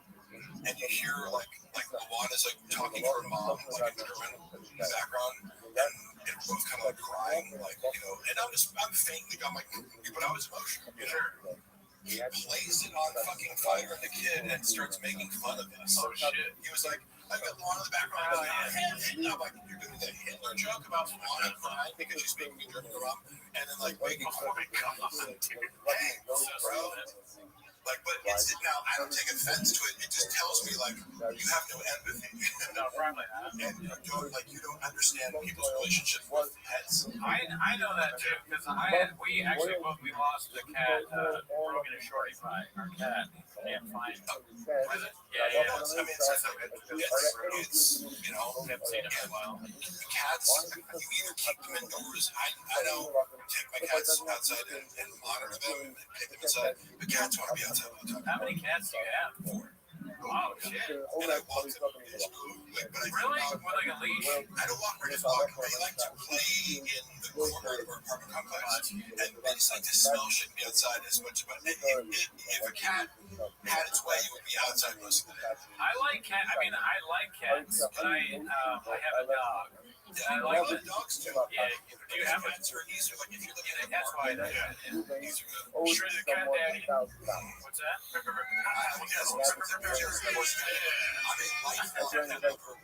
And but I also love all animals. There doesn't have to be the dog cat, dichotomy here. I also love dogs too. It's just dogs are higher maintenance, Yeah, you can't really like leave with the dog. You have to make all these plans. Dogs are like selectively bred dogs to be more attached to humans and need more human attention and kind of be by your side all the time. Cats require like 20 minutes of interaction a day. Which is why I think Brenda has figured it out. It's like, you get a dog, you give it back, or you take it to get murdered, or whatever it is. I remember when he tried to remember when he fucked up the hypoallergenic like Russian blue cats or whatever they're like. It was a specific kind of cat they looked for. I was the person who he tasked with helping him find this breeder. It's very hard to find hypoallergenic cats. There's like a bunch of stands for like breeding cats. He got scammed first. Maybe after this, but like it's a difficult landscape to navigate if you're not savvy. There's probably a lot more dog breeders out there. cats that are like that don't trigger allergies and like that. It's like a couple breeds, and you can either get a hairless cat or just one kind of cat. And I connected them with these people who were legit. And he goes on his podcast after like I secured the deal. I'm like, you're gonna go pick him up this week. Yeah. And he talks shit about the cats. He's like, these stupid fucking cats and the owners have been like. And somebody from the Reddit forwards it. I think it was wife. Like someone clipped it and it was like, you can easily, because like there's one breeder of these certain kinds of cats in LA. So they sent it to her. And I saw this like recently a screenshot of this hostile message with him. It's like, but also fairly, it's like, I'm glad your husband like outed himself and like for, you know, being like, we like, you saved us the trouble of like giving one of our cats to a horrible, what would be a horrible pet owner. Thank you. Man.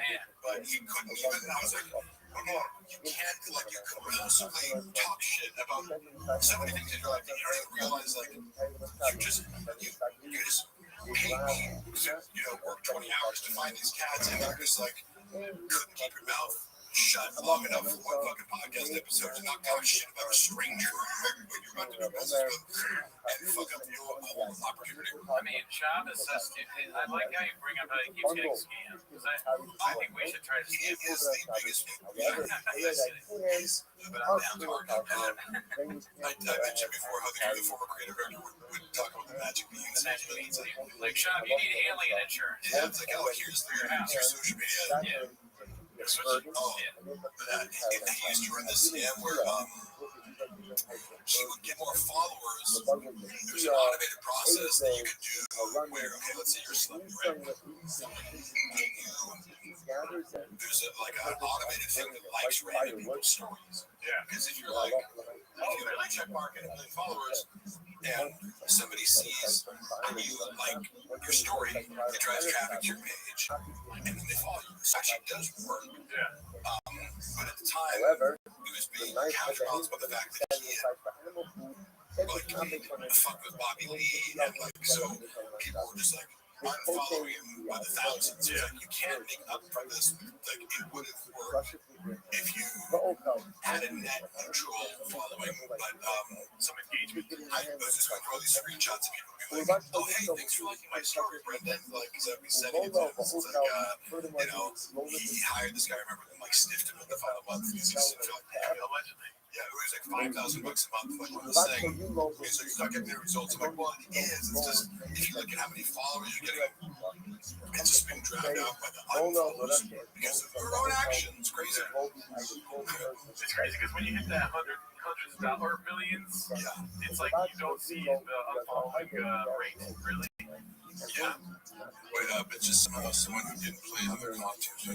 Oh, yeah, exactly. The delusion. Somebody says, "Mark, you know how hard it is to play NFL, but somehow someone who didn't play on their college team is playing in NFL." Wait, is that a reference to current players? Because if so, I don't know. I don't follow NFL currently. Guys, can we let PG help on me? He hasn't got a person. Guys, stop. Let me talk. Jesus. Having so much fun here. Okay, so how many times is Ringo Puppy going to play? I mean, we did the math. I think it's 57 or 58. I don't know even what number we're on now. I will tell you, you mean the first 3 hours bearable. I was thinking about the production value versus his first one. Yeah. Like it's like the first one looks amazing. It's in the theater, the lights, and everything's so perfect. And it was like this looks like it was shot in someone's like basement. Right, Cameron. My favorite joke is actually on the first one of Shop. Which one? When he's like hunting with Joe Rogan, shut up, Goody. When he's hunting with Joe Rogan and he goes, where are the turkeys at? Over there? Okay, cool. And he kicks all the turkeys. Fucking hilarious, dude. Why is he kicking? I don't remember this joke. Because he's like, it's so easy to kill them. You know, you don't need a gun, you can just kick the turkeys. He's like, where are they at? Over there? Okay, oh yeah, for sure. And he starts kicking them. I like all these jokes about callousness towards animals. Yeah, That's a good point, Mark. I mean, turkeys are great. You ever see those wild turkeys? They're so funny. They're kind of friendly. Some of them, I get hunting more turkeys. I kill one elk and eat the meat for the rest of the year. I totally get that. But I don't know. Trophy hunting is a little weird to me. But I get like the argument for it is it drives animal conservation. Sometimes you gotta kill a deer. I just never thought about let me go kill a lion. You wouldn't want to do that. So I can put his head in my fucking weird instinct.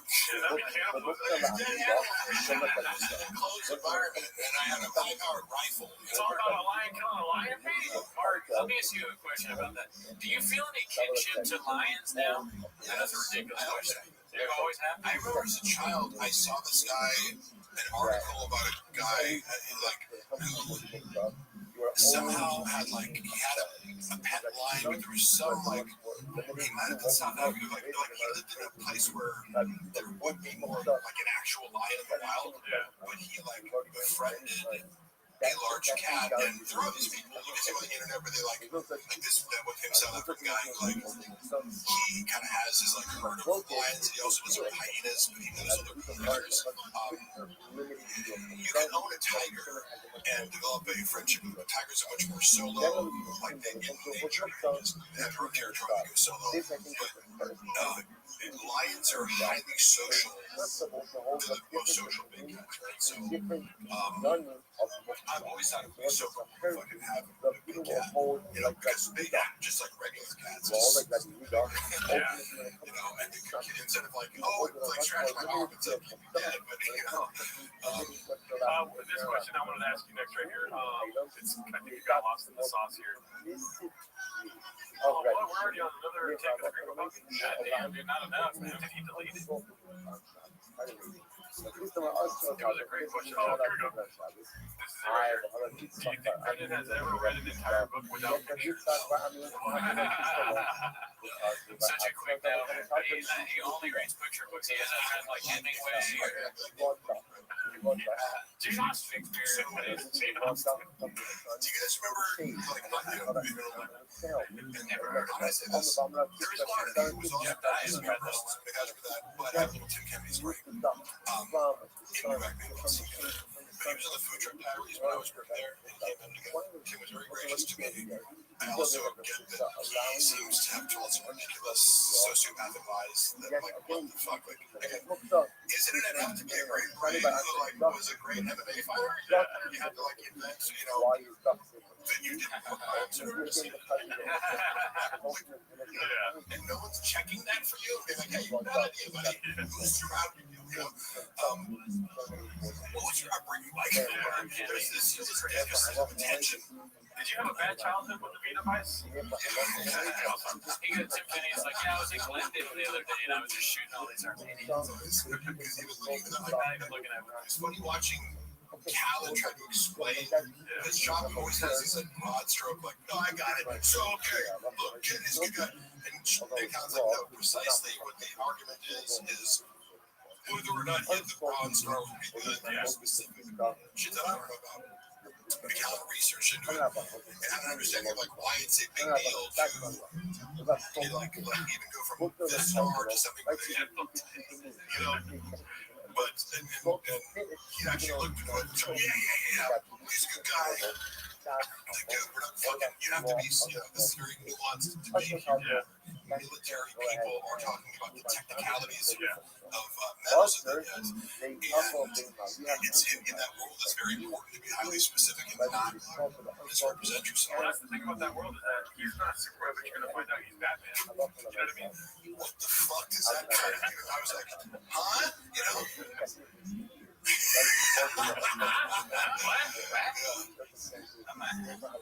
I like his absent physical, because we're just watching that physical component of this, but what he perceives as this is gonna go well, and well, I'm glad that we have a line in here with the game films. That's a way to write that. Was your ball doing? I don't know. I'm just was good usually. But there was a guy with this fucking squirrel device. So my name was Tim Kennedy, by the way, was the morning that Tim Kennedy was coming out. He's promoting his book. Yeah. Guess what? I texted him in the morning. Hey, could you read the book real quick and give me some notes? Oh my that is the whole thing. But I had to scan. I love the book and read them and find a few. It's like give me a book report an hour. So I had to feed Sean questions so that he could pretend as if he read it. That's why, right? And I'm like, why not just say you didn't read it? Who gives a fuck? Nobody thinks you're a reader. Yeah. And then you go, so I didn't read the book, but tell me about it. Yeah. And allow Tim to talk, right? He can tell you. Why does everything have to be predicated on a lie? Make yourself, because that worked. Because he asked the questions that I told him to set up. Because it was just thematic. It was like, oh, so you're talking about this in the book, and teed up Tim perfectly. Just, if he'd asked one follow-up, it's like, oh, did you remember the chapter about this? And he'd be like, yeah, the thing. And then he said, he had Tim ask one follow-up question. Okay, have some cards. Your ability to assess risk. What the fuck is Chilean?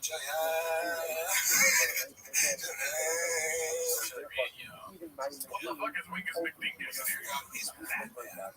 I got a stupid Tim Kennedy out here. Tim Kennedy, ever been killed by him?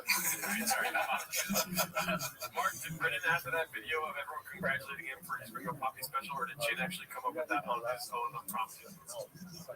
It was planned unprompted, but here, let me say this. What kind of person would you anticipate? Because it's almost like, oh my God, you threw this surprise birthday party. It's like, I don't want that.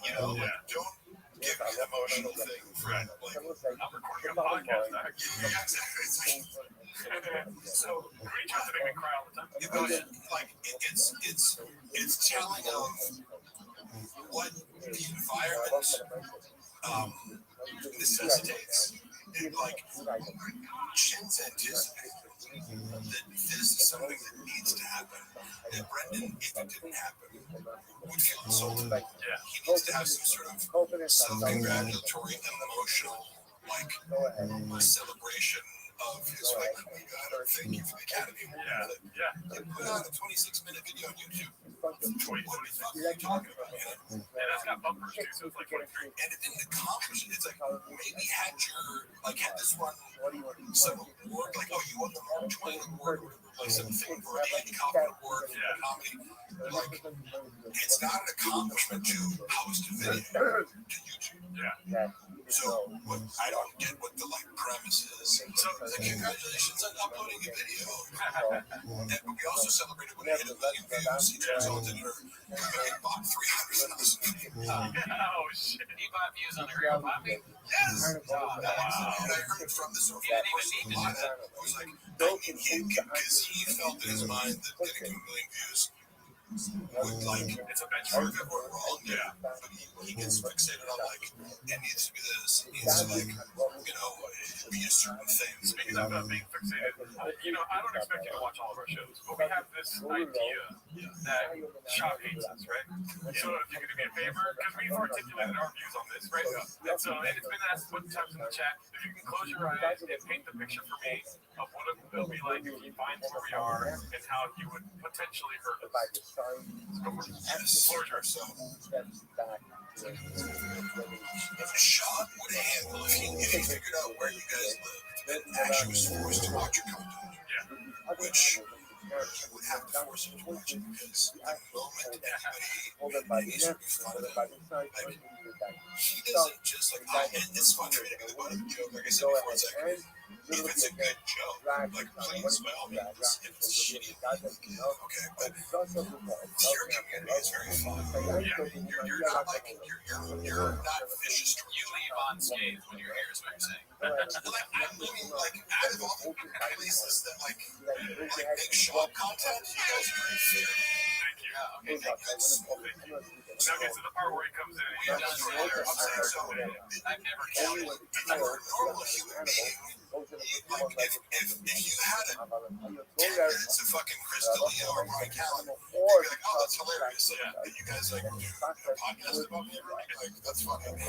Shop would hate it. You would hate it. Yes, you guys are. It's all fun. Even though we love you. Yeah, like we're like, you know, yeah, it's all good spirit. He would hate me the moment that he discovered that he was the butt of a joke by Cleveland's. You know, he was like beneath him. He was like, their mom's closet. And so he used every avenue to dismiss him. And then he would imagine beating up or talk about beating the shit out of you or like, yes. Sean would never confront you face to face because he has an aversion to face conflict because, like, I'm not saying he's scared to fight. Obviously, he fought in the UFC. He was paid to do it, and I assume he has more nerves than like some people less bothered by it. It's like, you think it could be the fact that he gets nervous to fight? Yeah. I think that's the coolest motherfucker. You're right. No, he doesn't. Like, he's just with some guys, admittedly, like George St. Pierre, like he had to just be admitted to being very nervous, and it makes sense because he's kind of a nerdy guy, but he's just friendly shit and fine. It's like you're in an arena and some dude trying to beat the shit out of you. Of course, but you walk in here and two fat dudes are eating coffee cakes. Yeah, it's a joke. Here's what I'm saying. I can take it serious. Brendan in real life, despite like his success in the UFC, he's not somebody who enjoys like conflict per se. Like I enjoy confrontation more than he does. You know, the idea of like beating the shit out of somebody who deserves it. Like for example, if like you know, obviously like if I saw some dude like bullying my friend, like he would be like, oh, I get to beat the shit out of this guy. Nice, let's go. No violence. But that's predicated on the idea of a moral compass, right? Where you're right. Damn, you're fucking smart. Yeah, because somebody enjoys statistically inflicting violence on people just because you're capable of it, because you pleasure. In the act of committing violence against people, like you draw pleasure. Brendan's not a sociopath, but it implies like there would be a world. Now, of course, if somebody attacked his wife or kids, of course, it's not that. I have no doubt that he would defend. He's gonna intersect the hell out of you, dude. But he wouldn't be able to comprehend or justify what the moral transgression is. Yeah. Now, there are fighting words for guys where it's like, you can roast me or whatever, but there's certain things a guy can say to me, like, you're inviting me to hit you, right? Like, you're disrespecting me in a way that transgresses a male boundary. Like, if you ate someone's Triscuits and they were like, hey, what is it? And then the mom calls you, you probably have to yell at the mom. But if you say it to my mom, that's a pretty for physical violence. And that's a funny thing when I analyze too, because the choice of the moral compass is broken there. You're attacking a guy because you ate his food. Wow. What the fuck is going on? And Brian was just wow.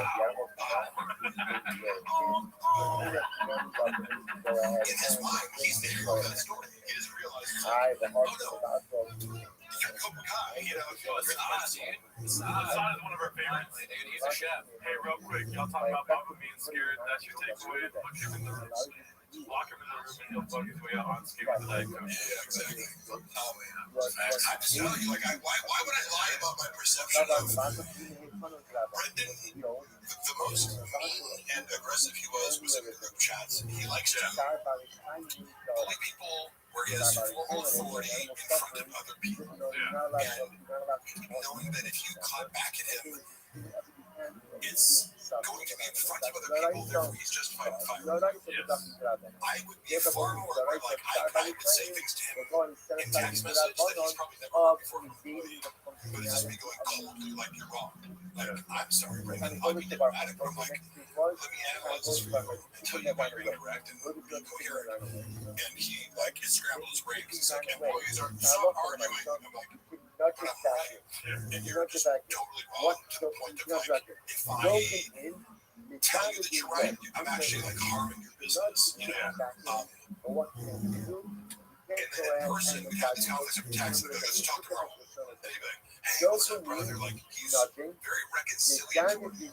And I'm okay, like, football coaches in my life, but when I played college football, I had this head coach who was like a former NFL offensive lineman who was like super smart and like just an aggressive, nasty, competitive, you know, he would get in your fucking face and just be like, if you fucked up, like, he would like grab your face mask and be like, what the fuck are you doing? So I'm okay with guys being like, you fucked up and telling you correctly, but you also, if you do a great job, you bring the same energy to compliment you. So I'm not scared of a boss being like, you fucked up and assertive boss. It's like, cool, be direct and tell me what I need to do. But Shab is like, he'll be a dick to you in a text message group chat, but then see you in person and be like, hey man, so I gotta, we had to tone it down and be a little, I'm like, okay, you want me to say, yeah, yes man more? Is that what you're saying? You know? You want me to not point out that you're a fucking idiot to the group chat? You want me to tell you what we think will happen? Yeah. You know, you're very diplomatic. I mean, we're more on your side now where we don't think they'll actually hurt us. You know what I mean? But we used to have two big red chairs, only for the sole reason that we can dance around them while he tries to choke us out. Yeah, we were thinking the chairs could maybe give us some time. We'd like hold it right in front of him and he'd try and get us. That's hilarious. Last line of defense kind But of then thing. Bobby Lee told us that we don't have to worry about that. Yeah. Tiger Belly's money is pretty good, but most of that we just put right back in the pot. As you can see from the Portos. Yeah, the coffee cake. He pays us pretty well. He's a good boss. Bobby's assertive. You can go ahead He'll tell us, like, you know, hey, there weren't enough clips about, go ahead and like, just increasing more cheese. Yeah. You know, where we still don't know Mr. Olowitz has given you guys like years to find that out. Yeah, so it's like, I always talk about Bobby every night. That's your that phone call. Oh yeah, I saw it.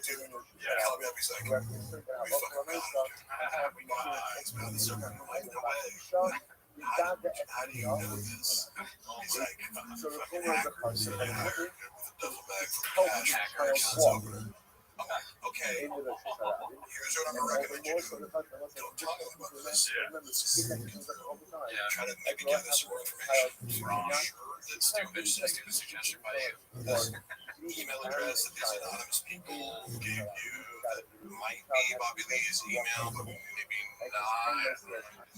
Because you don't have to verify your email to make it right? I sent like a 12-year-old looking through. Yeah, it's like, I verified this is true. You gotta give it up to that guy that doesn't matter that made that motherfucking email Tiger Belly. Oh yeah, that guy, dude. That's a chef's kiss. All you do is lie to me and ruin his Yeah. And make Brendan Schaub ruin his career. Brian was threatening people on behalf of his server or whatever. Yeah.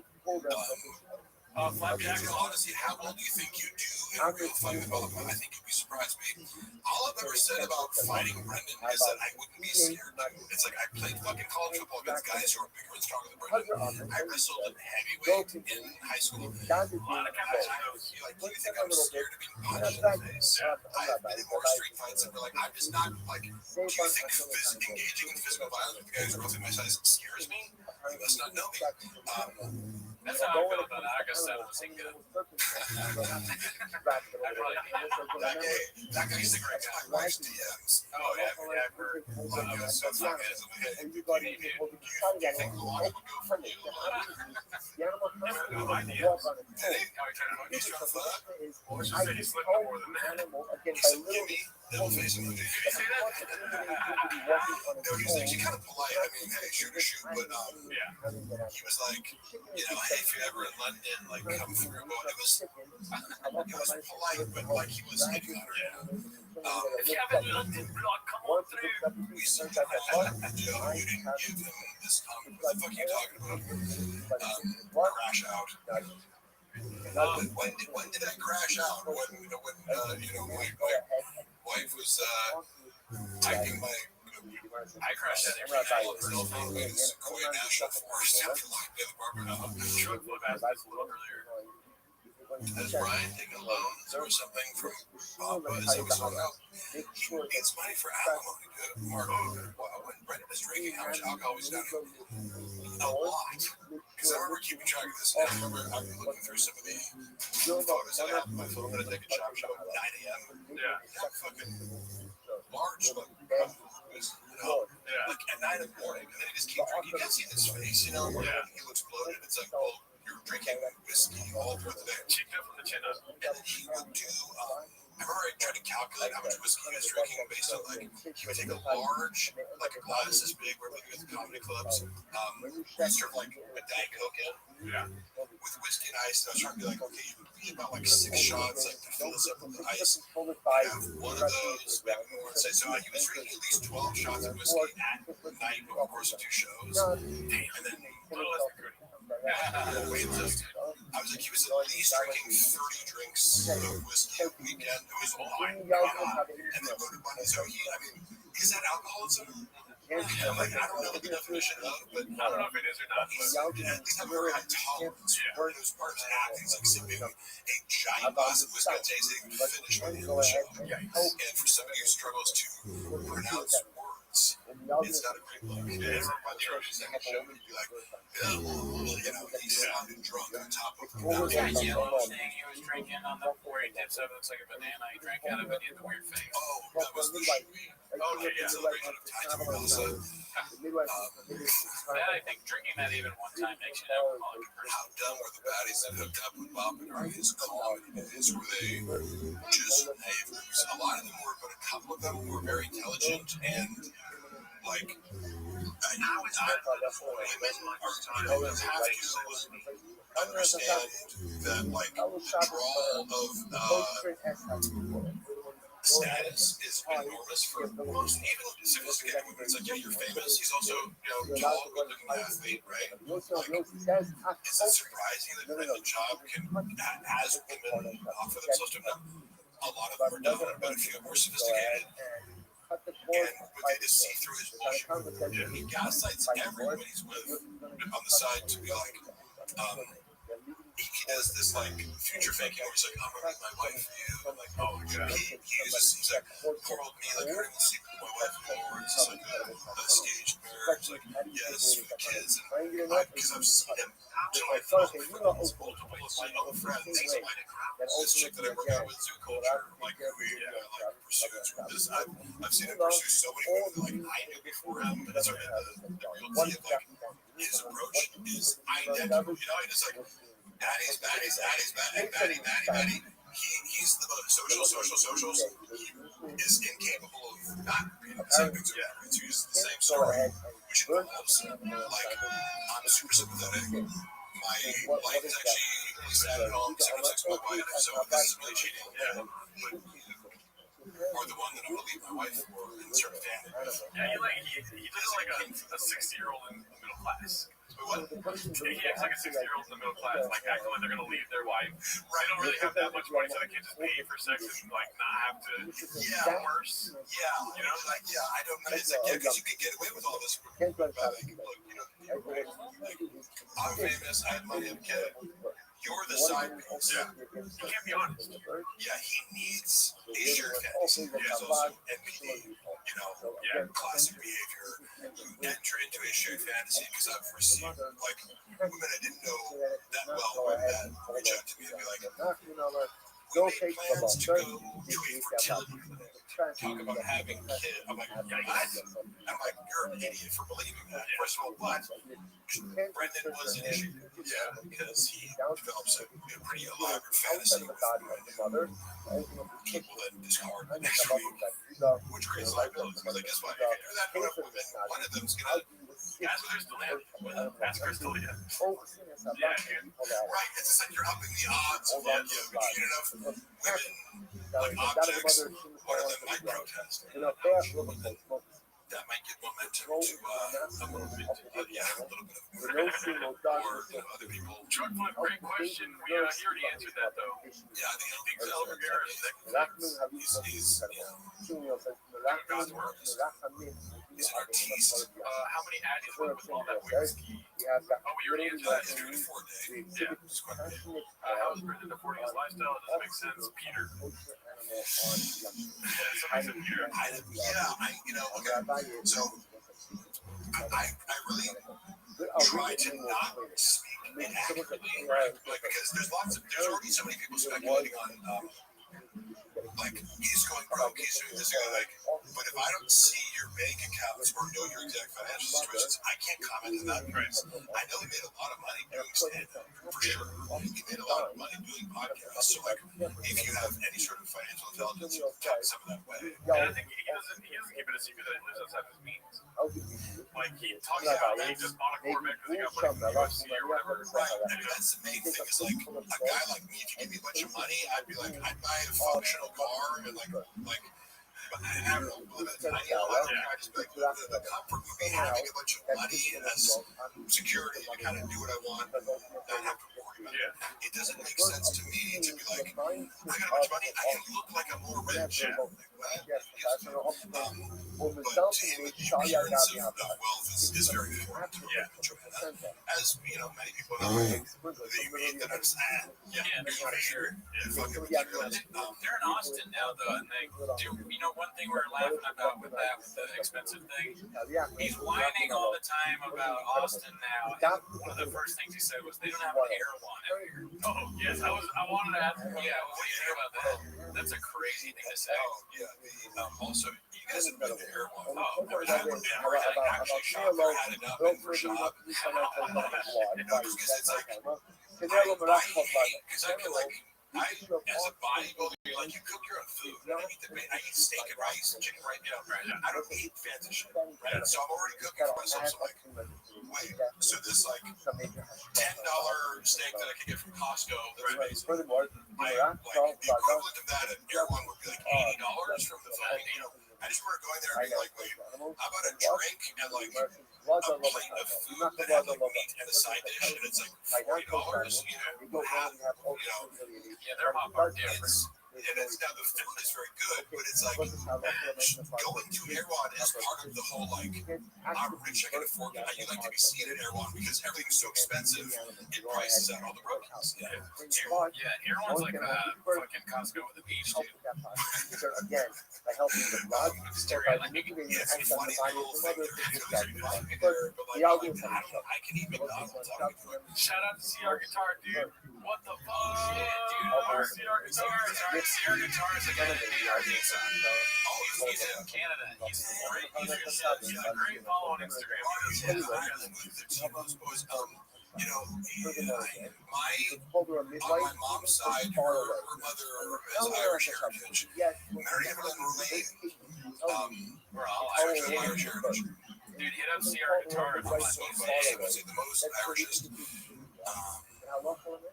What's an Erewhon? Erewhon is like EREWHON. It's like more expensive whole food. The hot, it's like a grocery store where everything is like 3 times the price of a normal grocery store. It's like, oh, here's this small thing of sour strawberries. It's $18. Why not? I've never bought food. Well, under a grocery shop there, I have gotten a souvenir too. It's expensive. It's like $30. Whatever. You can go ahead and call the midwife. And the midwife travel. That clearly tells me that Theo Vaughn referred to me as Protein Pony when I was out of the room, and it became this little moment for a shop that by the way, because here's what happened. I had never met Theo. He was flying, and that was like the first time I met him was when he came in for King of the Sting one episode early on in my tenure working there, when I started to help with King of the Sting. I met him, said what's up, cool, and he just got off the plane, and you could tell he didn't want to be there. The whole energy, the whole theory of like, he really wanted to, he made some vague reference to like, you know, man, you're just doing stuff like, this, God, you know, your heart's not in it, whatever he said, like, he was obviously referring to King of the Sting, but you don't blame him, because even his traveling across the country to do a podcast, it sounds like the worst flight of all time. Yeah. Like, you're already traveling for stand-up, it's like, why would you want to do that for, and I'm sure it was lucrative, there's some of it, it's like, you don't, if you're there, you don't need it. I could just be my lucrative. Correct. If I was making enough money, you could not pay me enough to, like, take another flight across the country. But then again, podcasts are so powerful that sometimes you watch the great podcast. there's So what are we certainly a saying? Let's reason try and committed to that caring they for ourselves. do not associate Obviously, just said with before, one another. I'm whatever not a going to go into woman specifics of in it, but just labor know that needs, we give her. Chappelle's one of my closest friends. Woman in labor, Allah Ta'ala He is a specifically person told us to use with specifically an action. the utmost integrity as a human being, and those kinds of people tend to not last very long with Brennan Shaw. Yeah. Right. So I'm not going to go into details. I'm just saying that it applies to anybody who looks like a good person. They're not going to last very long with Brennan Shaw. Chappelle's also Like some. Therefore, again, it's us. so now it's Chappelle like the polar opposite. I just want to say something. Rugged and more the other ones, an incredible artist who's an introvert and doesn't give a fuck about, attention so much as, he's just good at comedy and gymnastics and other things. Like, Chappelle's a very talented human being and also, is a committed artist and just a likable, down-to-earth person. Shout out to Truckfoot for asking all these questions. That has been a question throughout the chat is thoughts on Kalila. You don't have to go too far into it. Oh, yeah. I mean, am I honest? No. I know she's awesome. She's one of our bosses. She's our Jules. I mean, she's a great person. Talking about that, about my boss. Yeah, what's the story, bro? 2 words, Mark. Blank check. Okay. I gotta go back through. I don't do Baja mode, dude. Yeah, I do have it. I did a bit on what's that show called? Well, it was a podcast that's no longer was like with Richie the Clown. There's a clip I know that has some views that ended up me bugging Kalila and doing her Filipino accent. But I do believe she has psychopathic tendencies, as evidenced by her poetry. Her poetry, and it's extremely dark. And if it's any sort of accurate representation of her thought process, it seems to be highly exploitative, manipulative, fantasies of, wealth, power, celebrity, Out there. And if that's not enough, then what? And go ahead and bring your oil if you had somebody journal and you saw the shit, you'd be like, this person writes himself. Yeah, I do. So that's my evidence for that. And also, in person, she seems to be performatively, emotionally intelligent, right? So there's no like, when we consider being mindful of the words that we talk, so, this directing you with a calm, deliberate, she's articulate and smart enough to misdirect away from the fact that she's calculated, vindictive, sadistic, right? If you look at enough clips of Tiger Belly, you'll see evidence of her being, when the mask slips, she's sadistic. She has enough self-awareness not to have all the time, and she often comes across as genuine, and I believe that she is very close with Bobby, but I have to assume she is very calculated in her pursuit of Bobby, and she's highly incentivized to make the relationship seem as legitimate as possible and her love legitimate, even though I would assign very ulterior, calculated motives for her to pursue Bobby and become and famous. Although I'm not saying she didn't do anything for Bobby. I'm not saying she doesn't have talent as kind of like a manager for him, almost, right? To like set him up and kind of like, in a sense, exploit him, but benefits him, but also benefits her way more, mutually beneficial. Her writing poetry to me is interesting in of itself, being in this world of like Rogan and comedians, like diaries and poetry. Like, I love to read, like, I don't know. I mean, obviously Shop's diary, but he doesn't write. But like Rogan, what's in Rogan's diary? He spits facts. Jeff died. Does he write poetry? Like, there's a haiku about how women are whores. I don't know how to do haikus, but it would be like something about, listen, I'm as horny as Brendan's forehead, all right? So, come on, that was good. Mark makes Baba look like a photographer when it comes to having the best brains for the arts, yeah. And that's a great little word salad. I don't even know if I'm being insulted or not, but everyone says Bobby Lee is so real. Why doesn't he make jokes about how being forced into cuckoldry? Was he forced into cuckoldry? like technically, I know people throw the term cock a lot. Is like if a girl that you're dating fucks someone else, but it's like, oh, does it imply watching? I don't get it because like Papa does say that quite a bit. He calls Baron a cook. Yeah, and like I feel like it's an overused word these days. It's like it was a literal cock. It's like, yeah. I've said that I heard from a girl that you fucked. Did you like to hear? You know, you got off on her describing. This is from the girl's mouth. He would get during sex. He would say, "Describe the biggest black dicks you've ever had." And oh my god, I was like, I can't hear that. This is job sexual. Wait, women tell people that? Like the Leah thing? You know, like finding out, wait, women say what you tell them to say during sex? Shit! Hold on, we gotta stop the pod. I need to call Can you get Rob back on the phone? For your lawyer, I need to print some lawsuits. When I said that during sex, I didn't know that you could say it. Hello. Fuck it, somebody just asked me a question. Oh, I thought that's Slojo. Yeah, she's in person. It's what I was funny about this. Her portrayal of the real Poppy specifically is that it's predicated on her being a rattlesnake. Yeah, and like hot-tempered and this and that. It's like, if you meet Joanna, she's incredibly sweet. No, really. But you know, she's like, wanna be Kim Kardashian, right? What's this Kim Kardashian?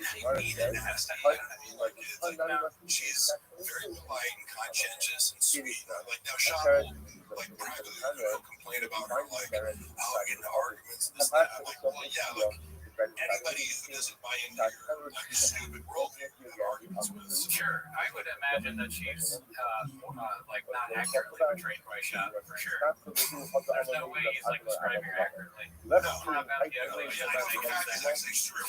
She told me how like there's a joking group of Poppy where he goes, crop out the uglies, and sit back and reveal this. We're in a group chat, dumbass, and he's saying that to his wife. Yeah. And I go, did she really say that? And he goes, no, that was me. I was like, oh yeah, we told us. There's always a swapping going on, right? There's always a projection, like reversing of the I'm fast for service. Call it what it is. Dark 40 chess. Oh yeah, he's playing 40 chess. 40 chess. 5 chess. Like 40 chess isn't heavy, but 40, like 8, but yeah, he just Yeah, that's it. Yeah. So we're on and it's the 8th dimension. What's 40? Like 40. I mean, somebody's giving money. I know, it's very nice. Thank you, Tim. I think it's because, like, you're already spitting facts as it is. They don't really have a question. They don't question the facts that Mark Harley spits. Somebody said, honest thoughts on Brian. Okay. Look at Brian. You want to hear something funny that I learned recently? Oh, yeah. I don't think you, I mean, I don't know. I don't give a shit. Who cares? I know somebody who is flying him around in his private jet going back to Austin, Alex. It's for time period. He was flying away. Right. So I know Alfie, individual, personal friends with JD, my insurance, who was using, and Brian loved Richard. Brian's favorite people are rich people. He also likes people in cow costumes. Saying, like, or Lopez, I don't know what that fucking story is with the Lopez. I've seen it out of context. I'm like, what the fuck was he doing? He certainly wasn't the Jew. This guy who's ushering Callan back and forth, he told me some stories about how he is the most ridiculously and astoundingly unpunctual person I've ever heard of. Damn. He, like him and time, and now he would sometimes come late. I remember Brendan being annoyed by him because he'd be like, oh, I'm running late to the studio at the lot of traffic. Yeah. And we'd like check the traffic, like race cover. There's no fucking traffic. But it's like, oh, big deal. You're like, 30 minutes late for your podcast. He would do it 800 million times. Like, who cares? But, right. And I know, but Brendan did seem annoyed by it, fairly so, because, like, for the most part, Brendan's on time and kind of considers that, like, his big win. That it's like, I just show up. It's like, oh, yeah, you suck at your job. But yes, you did technically come on time. Brian apparently has a more difficult relationship with time, and I get that as like an ADD symptom, like time management, time distortion are problems. However, the details of some of the stories I've heard, I was like, Brian is 8 years old when it comes to time. Like, I heard like 10 different stories from this guy. It's like I hung out for a month, and he fucked up so many times for his own shows. Editing for like big like Tony Hinchcliffe's headlining, and like Kim Congdon is like opening, and you're in the middle, and you're like 30 minutes late. Like, not even like when you're supposed to be just for the show. So like some guys to come on and like kill. It was like not 2 minutes or whatever. You know, it's 10 seconds old. There's stand up like. You counted on like 30 extra minutes. I go home at that, just out of love, but then it was like, dinner. It was like, oh, hey, let's meet for dinner at 7. And it's like, hey, I'm outside the restaurant. And they don't come till 9 p.m. or something like that. It's like, so many stories are like, that is like, so that's a representation of, he's talked about it before, his entitlement. You know, remember he was like, I used to think of myself as like one of the chosen ones. He is self-aware of his own entitlement. Doesn't mean it fixes it, just makes sure. But he's references, so that's why I feel safe kind of like saying that it's no secret. Like, when he feels entitled, just be late for shit. Or he'd be like, oh, come over at 6, we're having dinner. And the guy would show up and it's like, I'm here at 6. He's like, oh, we're still at the grocery store getting the ingredients for the dinner, motherfucker. Like, what do you do? Like, why would you do that? Hurry up, David. Just forget about shit. We're just like, it's to such an area where he goes, I literally have to stop hanging out with him because he's like so late. It's annoying. I really hate that shit. My friend Cutter Honier is a piece of shit. He's late to everything. He's a director. He's just like, why would you want to work with someone like that? He sucks ass. Yeah. Do you know people like that? They're Just late all the time? disrespectful. Well, no, not to that extreme, but Shut up about your life. you can get away with it more the more status you have, like, because you have celebrities where it's like, you know, for example, I don't know if you're following like Lively, just about Lenny Lawsuit, but like, you hear a lot about like actors and shit on set, like The Rock and Vin Diesel, like they're talking about like Vin Diesel will like hold up production. If you're an A-list actor and you want to have a temper tantrum, there's not much you can do to like force Vin Diesel out of his trailer for this much. Right. It's gonna cost money, but what are you gonna do? Fire him? Like there's no like mechanism in place to like punish you for not showing up on time. Yeah, what are you gonna do? Blind punch me? I know there's something there. I was like, what did he say? Thank God. 3 heads. I'll figure it out. Chuck wants to know Tony Hinchcliffe. Oh, yeah. Tony Hinchcliffe. Did you guys have thoughts on Tony Hinchcliffe? Yeah, we do. Go for it. He's terrible. Really? Oh, No, I don't watch him. he's absolutely horrendous at stand-up. He's another guy that was actually nice to me, kind of not unlike Jeff Dye when I met him, but his stand-up is just very that. You said something that was very. I think When he's on Kill Tony the show. not really. Okay. Yeah. I mean, here's the thing. Kill Tony shows great, right? But he's only a part of my name. What I said the other day was that he's an open micer that got his way. Like the fantasies of an open micer, Tony Hinchcliffe for some reason can just achieve all those. And without really the talent. To corroborate that, because I also met him. So it has me my funny joke about me. He called me like half man, half centaur, or some funny joke. I was like, oh, that's funny. A funny roast, you know. And it wasn't mean. And my buddy is a comic in LA. Seemed to have an issue. Like I brought him up once, and he was like, "That fucking guy walks around the comedy store like he's the fucking king of the universe." So apparently, he does rub people the wrong if you interact. People say that. People have said that about him a lot. I mean, the only interaction I've had with him is I did kill Tony once. He was nice to me on that. And then after the roast battle, he gave me some compliments. So, like, both times I was like, and he didn't need to be nice. He could have slammed me because I bombed. So, both times I was like, all right, well, this guy's a nice guy. But that was before. So I do still feel bad about clowning him. But my thing is, I want to be as honest as possible. His stand-up is god awful. We watched one shot and you can't even find it online because I have seen him actually do that in person. The thing where he's like acting like a big deal. I told the story in the pod before, but I was at the roast battle once. And he tried to make fun of this random open micer in the crowd. Yeah. And this open micer, I like the guy. Yeah. But again, I'm going to be honest. He is not funny. He is not going to stand up. He's somebody who actually might kill me. So I love the guy. I love him. But he At least at the time, he wasn't very good at stand-up. He said something back to Tony, and then Tony tried to slam him. It didn't go that well. But then the open micer was like, your special one shot. It's terrible. No one liked it, and he got a big pop, right? And then Tony tried to come back at him, and it bombed. And then the open micer went back, but he was like, yeah. I remember there's been some moments in my life. I remember we used to roast each other in my fraternity. We as part of the initiation, you like an anonymous roast. We do you would tell one of the pledges to you'd write a roast. Tell the thing, and tell you you got a good booty and small TV. It's not true that you're going to write some roast, right? Yeah. So you know it's coming from. So it's very fun. One dude, he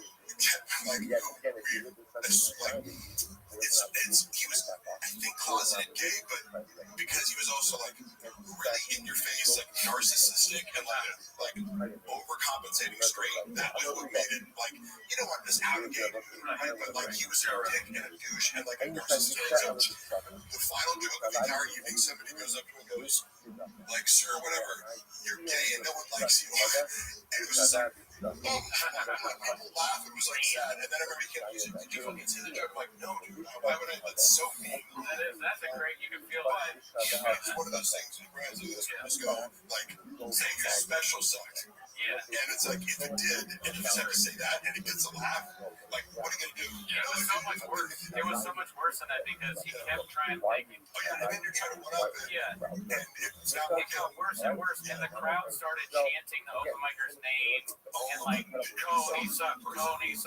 Yeah, it was insane. I said this on the podcast, and two people messaged, or actually more than two people, they messaged me about it, about other times that exact same thing happened. So this has happened to Tony 3 times at least. Yeah. Random open mic. Somebody said, Marsha set up and kill Tony, and if he gets pulled, do some shit up and that's actually a fucking brilliant idea. I would go up and do my own dick joke that he did about me, where I send terrible dick pics out. You should. Confront him, hey, could you maybe? I didn't say tell him not to go. You understand how people might perceive that as being disrespectful, right? I'm opening your entire act with Mark Harley is bad at everything he does and sends shitty dick pics. It's also Ron who's bad at security and is going to get me killed. Yeah, you shouldn't do that for an employee or a friend. Yeah, I was okay, that's what you want to do. I'm a hungry wolf. That's what. You fucking guy. They say I'm a hungry wolf. I'm fucking jazz. The beans. What I do like about, because I know David Lucas personally, and I consider him a friend. I like their dynamic, and I like that when David roast Tony Hinchcliffe, Tony laughs about he is very open to David's roast. I like their dynamic. You ever make you think, did you think it at all?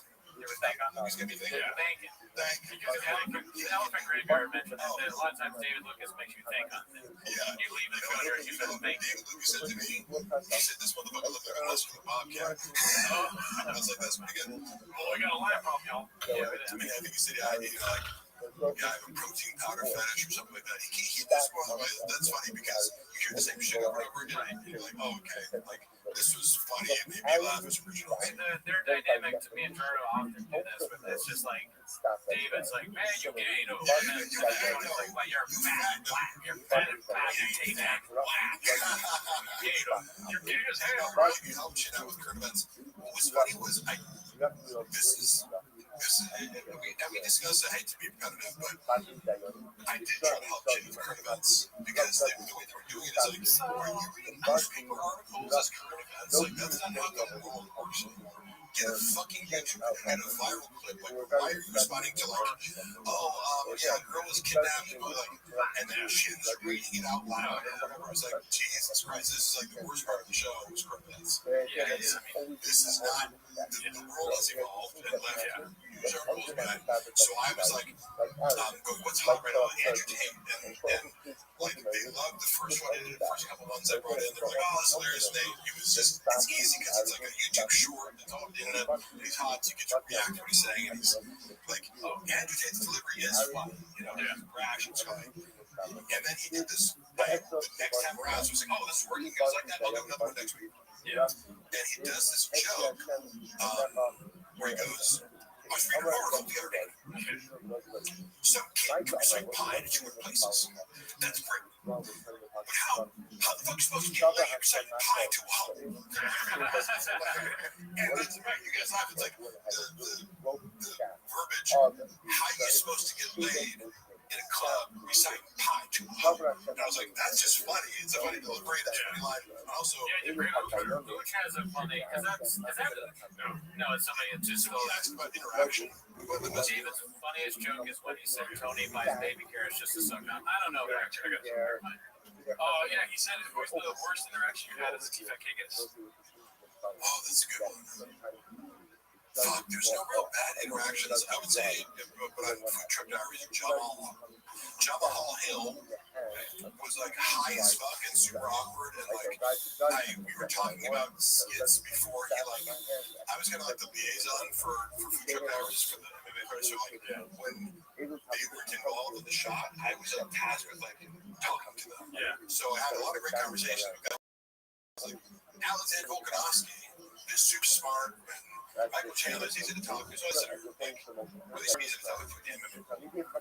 Jamal Hill like comes out the car like having just smoked a blunt and was like super like awkward and not gonna get. It was like this is kind of weird because he's like high and like paranoid and like whispering. But before the episode shot, we're like, oh, I see you do like skits online. He was like voiceovers and this and that. We're talking skits, and then like I asked him to like shoot a skit afterwards for like the Open Stone Clothing Company, and like, and by the way, a bunch of people have done this for me. I was like, oh, like it was the I hate that I blank out her name of this. She's super gorgeous, the female commentator for the UFC. No, what's her name? I know. Shit. I hate that Olivia. Olivia is a singer on the under. She's super gorgeous in private. I was like, you see her, it's like this woman is beyond gorgeous in person. And she like agreed to do like this little like walk through, like I'm doing an Oaken Stone pitch, and she like walks by and says one thing. Yeah. So, you know, after a whole day's work, sometimes I'd ask a bit, hey, you mind for 10 seconds if you do this thing for me? And after I'd already discussed comedy, this thing I came up with this skit idea, I'm like, oh, like you come up and be like, I like that shirt, let me get it. And he like takes it off me, he like he bullies me to give it to him. I was like, well, would you mind it? He's like, and he got super awkward about it. Because I'm like, you can say no, that's not an issue. But he's like, so like, what are you compensating me for? I'm like, oh, I don't really make, like, I can give you, like, realistically, like, $150. And he, like, laughed, and I was like, oh, I'm sorry. Like, he just kind of, like, humiliated me, but it's like, he's like, ah, really, because I've asked him for, like, Volkanovski. I was like, oh, do you mind taking a picture with this? Like, my buddy has a supplement company. He's like, yeah, I just can't post it publicly. I'll take a picture with it. So this is a cool thing. Most people are pretty cool. You're under no obligation to help me out. But the way he did it, I was like, all right, like, cool, like, no big deal. And he made this huge deal about it. Like, I was about to give him $5,000 for, like, being in a social media video. And, like, kind of, we were talking about comedy earlier or whatever, and no, you just did. Which, again, it's totally his right. If it would have ended there, I wouldn't be talking about it. But then I get a call from Brendan. He's like, did you fucking try to, like, get Jamal Hill to do a, like, promo? I'm like, how did that get back to you? Like, he's like, well, his manager called me. I'm like, did he? You know, like, his manager, Jamal complained his manager to talk to you, or there was a woman there who came with Jamal Hill, and, like, it was this obvious, like, social climbing, like, bimbo. Later, you know, that was how, like, disappeared the fucking, like, you know, she came over and it's like, oh, hey, when you guys are doing conducting business in the King of the Sting Room for 2 hours, cool. You know, but she was there, I think, shop had left, and she was still there. I think she must have, like, used it as a predicate to, like, reach out to shops. She's like, does you know, like, Mark, Jamal, like, as a way to, like, kind of be like, oh, I'm on just looking out for your best interest.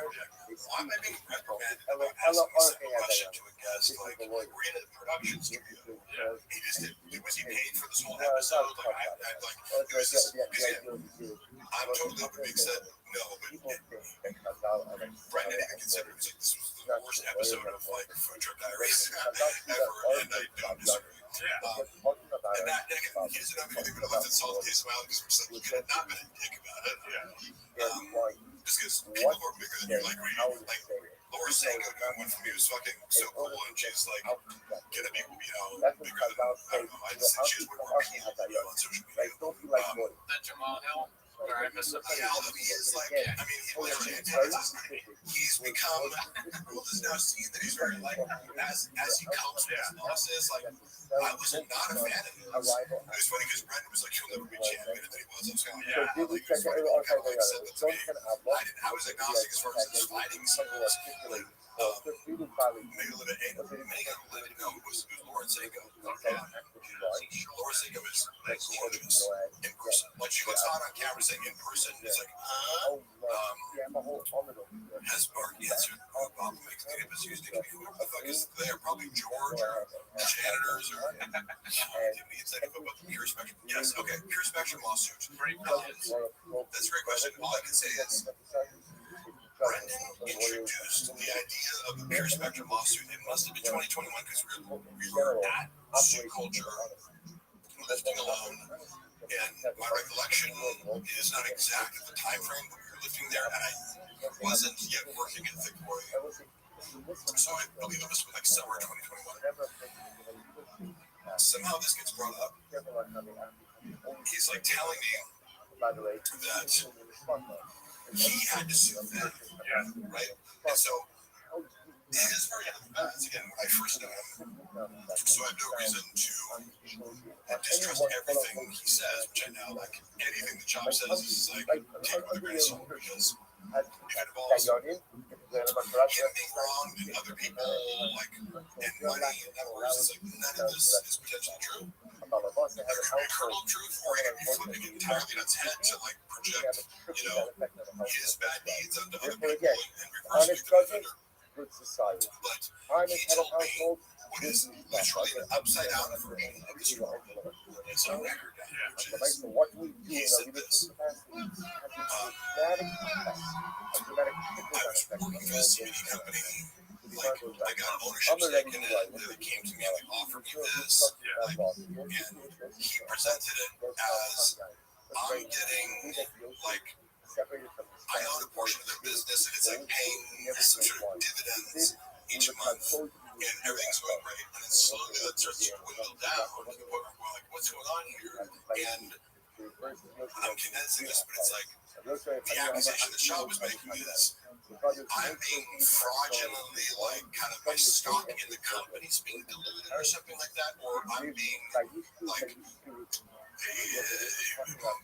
what I should be getting is being artificially deflated, and I have to bring someone in, like, accounting, like, and audit their numbers because I'm supposed to be getting, it's like big check, and then it gets smaller and smaller and smaller, but like the company's growing. But he was like, there's some sort of inconsistency where my paycheck is suspiciously getting smaller for no reason.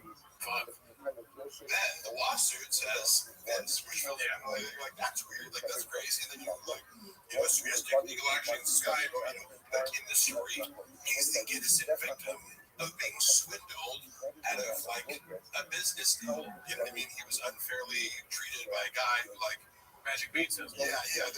He's like, this guy came in and just fucked me over, and like, I gotta sue him. But then you read the lawsuit, and it's like, I can corroborate what you're here because I've seen him do the same thing elsewhere, which is one thing you're getting paid is a flat fee to do social media deals, right? The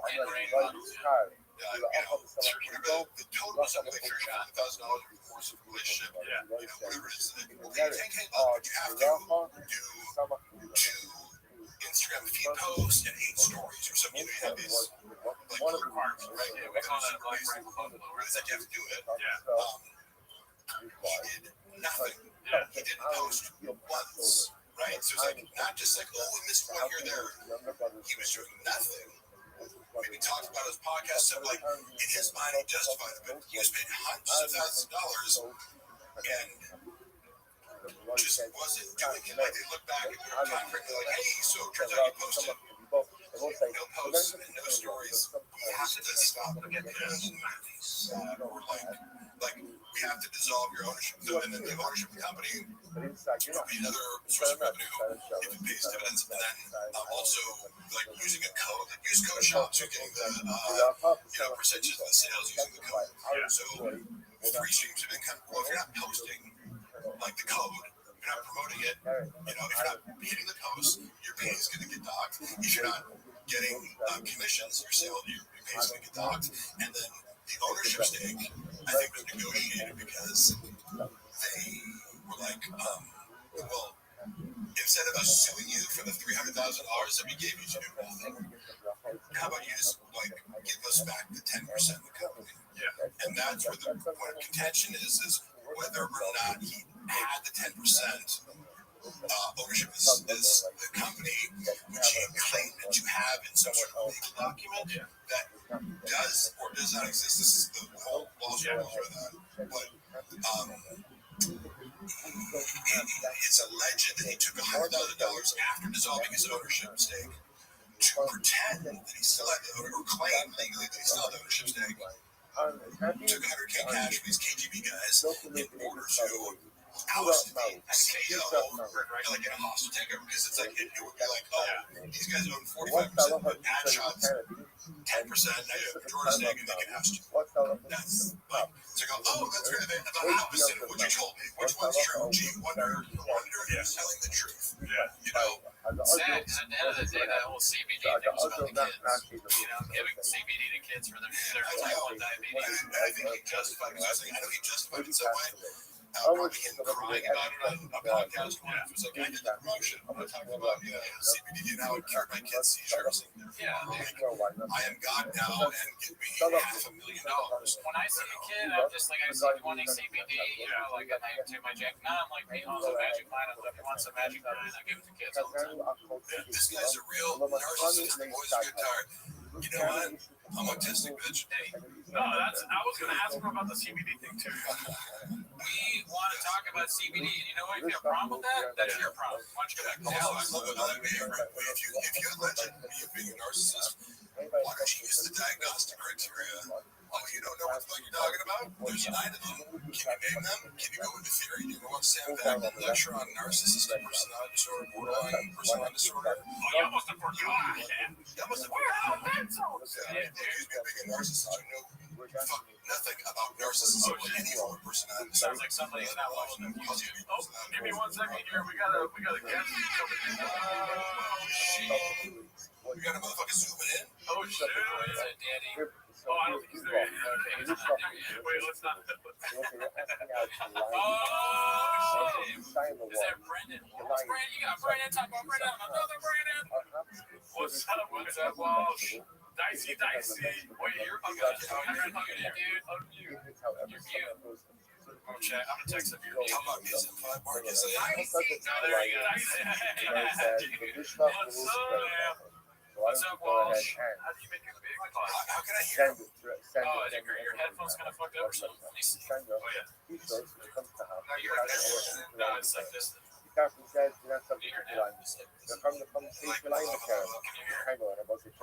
sauce. Go ahead. I can hear him. I can hear him. Brendan, we can hear you. It's just Mark can't hear you.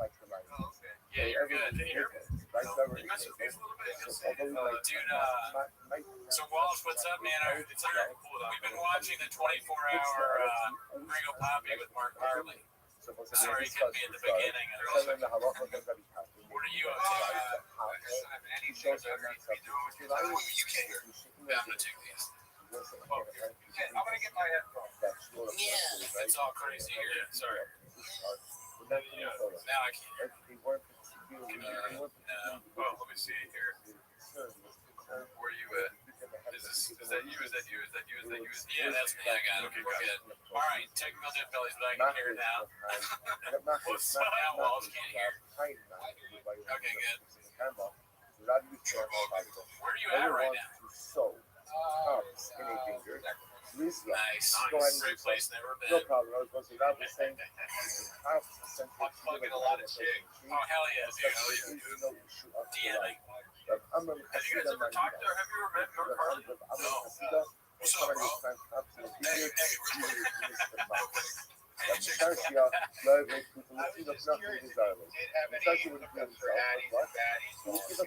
all of the And as the child I have prepares, friends in dark web places. I believe in the why not go give the Jewish parents? I'll see them as well. It was a I concern mean, that I could there be a better way to I think we've watched it 15 times. Oh yeah, we watched it a lot already. Look, guys, the problem is if you begin to use a Jewish child to do Really? Yeah, it's pretty long. Well, do you have a favorite bit from the Gringo Poppy? Why That not you can remember? why not give it to a Gentile child? Why not give it to a Gentile adult to do it? Oh, Assim that we pay these the I one? ultimately again they come to confuse an Take it adult up muting it. I don't know why. understand. So, Try to fix this. but for my scene, We can't hear you. to confuse them and then they come to end up using the adult to mace. That's the Those are oh, big he's muted. He's muted You again. think Bob is still on Can you hear us? When I was working with Zipway, Brendan was on so many substances every day. He's like a business owner. He's like, he's drunk. He's afraid. He's fucking Adderall. He's fucking nicotine. It's like, A mace, you should not go and bury the dead. No one should go and deal with the body. So we're tell the story because we can't hear Brendan at the moment. oh, We're trying to fix the audio. tell the story of what Brendan got right after. Yeah. It wouldn't surprise me if he got off of drugs. I don't think he's somebody who In the shul of Ma'od, necessarily misrepresents that because there's all reality open when he's doing. Yes. Yeah. Now we can hear Welsh. Sorry. So yeah, what was your favorite bit from Gringo Poppy? I think that I like when he makes his eye go like this. Now, the next about the story was left to like Friday or Sunday. Wasn't exactly. Yeah, the COVID stuff is I will good. say what happened. I'll see what coming to You do stand up. And Yeah, oh, yeah. That's all I got. Mostly, I am the head coach for my son's team.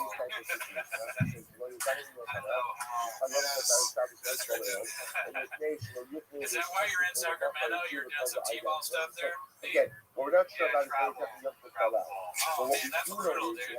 You got to do a lot of time with travel. I'm surprised you can do this. Thank you. Go ahead Well, it is funny. I mean, I texted you this morning, but it's like, it is weird, you know, like reading. I dip in and out of the Reddit. I feel like it is an unhealthy. Get the fuck out of here. I do have the empathy too, where I'm like, God, can you imagine, like, put yourself in his shoes? Like, imagine you stumble across a Reddit board. People are just picking apart every second of your life. And I think I felt like that because I didn't know what it was. And then the first time I ever appeared on TVK, barely knowing Brendan or his history or the Reddit or anything, all of a sudden the next day I appear and I'm like, they bring me out as like a guy to talk about lifting weights and anabolics and dieting and stuff. So I'm like giving what I would consider benign advice to people. And then the next day, like, I'm being bombarded with like, you fucking ugly loser, you're the worst ever. Like, at that time I only had like acting videos on my YouTube, and it was like thousands of comments like, you're the worst looking actor ever. I'm like, what the fuck is this? What did I do to these people? You know, and having no concept. But then Brendan was also like, did you get a bunch of hate? Like, just want to let you know. So I'm like, I immediately dismissed the entire Reddit as being full of crazy people. But you have to, so I was like, oh, okay, yeah, there's lunatics. But then you can go back and go, well, Brendan has been, a public narcissist who, like, compulsively lies on air for like a decade before this. So, there's a reason for it, because repeatedly makes these mistakes, even just, crowns your words. He's a lolcow. But yes, it would be scary. However, if I was him, like, my best advice would be like, if you could go back and have me, lean the fuck into it. Like, own the community or participate, or if it bothers you deeply, pretend like it doesn't. Otherwise, it's going to get bigger and eat your life. Well, I'm just curious how he does process all of this. Gentiles can go in the Yeah. house of the Dario.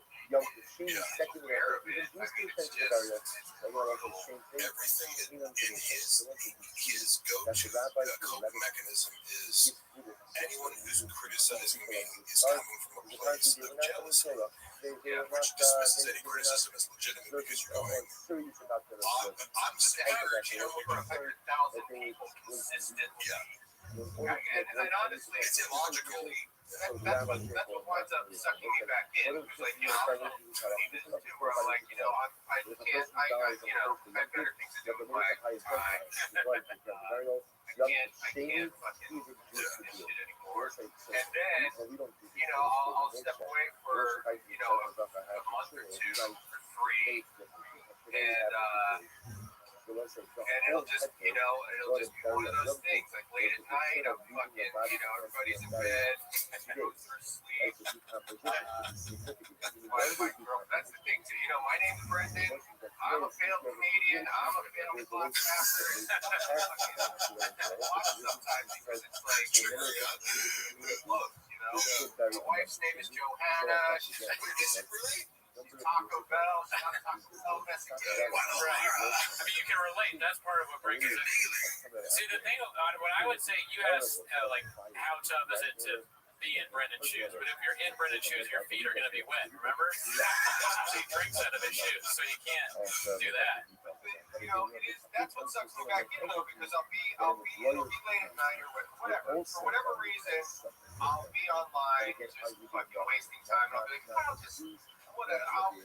click on I'll go seek out, because I muted the T-Fat K Reddit, so I don't even get any suggestions, so I don't even know. But you go on Reddit, because again, I think Reddit's amazing, for a lot of like, as a social media.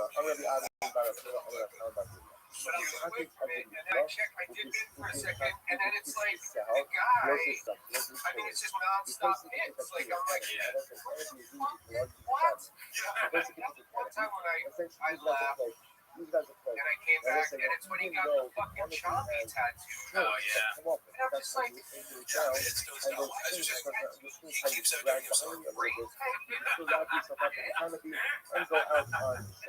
I start scrolling back, and I'm thinking references of shit where I'm like, well, wait, what does that even mean? Out there, and then you go to find another channel. I remember finding out Best Brains for the Arts. The clip was him attempting to discredit a group of black MMA commentators. And you're just like, oh my god, you're like openly racist. Yeah, that was just legitimately a racist thing to say. It didn't make no sense. And it didn't make sense. I didn't even know where Best Brains came from. He was like, come on, these are the best brains. You could do like a black panel. Yeah, it was like the RBA, I think, and somebody else is like, we get what you're doing. We get it. He was like, we get it. You're trying to do like the diversity hire thing. And it was just like, you hear the words that are coming out of your mouth. Like, I mean, he said, we were laughing about this today while she said, I just saw that movie 15 Years a Slave.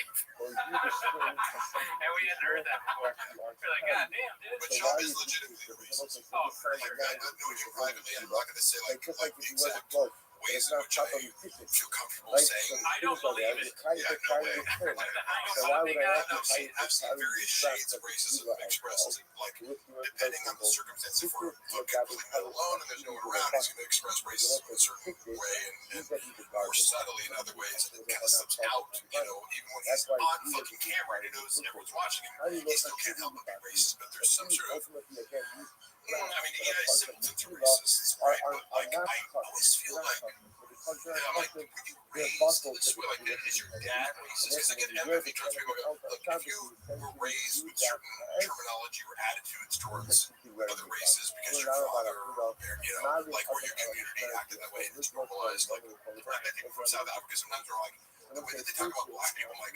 that sounds really racist in America. Harold Shaw was born in South Africa. Well, I got a question for you. So with the Reddit time, is it like in the house? Is it like Daddy's doing his Reddit time, or they're just already asleep? Like, don't disturb. I don't do anything until everybody's in bed. Generally, otherwise they're smoking weird or shit.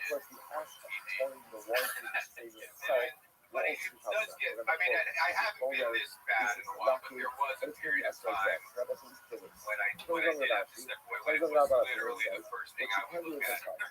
Grab my phone, check, whatever, if there was a text message, I'd look at that, and then the first thing I would do is go on Reddit and just But it has to do with creativity and problem. Once it's there to go ahead and put pomegranate in it, you can also use it to Hair of the dog. I would like to put a plea out to everybody running the T-Fat K put it there Reddit to board, pomegranate. Bobby And once you put it there to pomegranate, anything If we can please make a message across the board, because they did this with you, Mark, where I think they had to blur your face.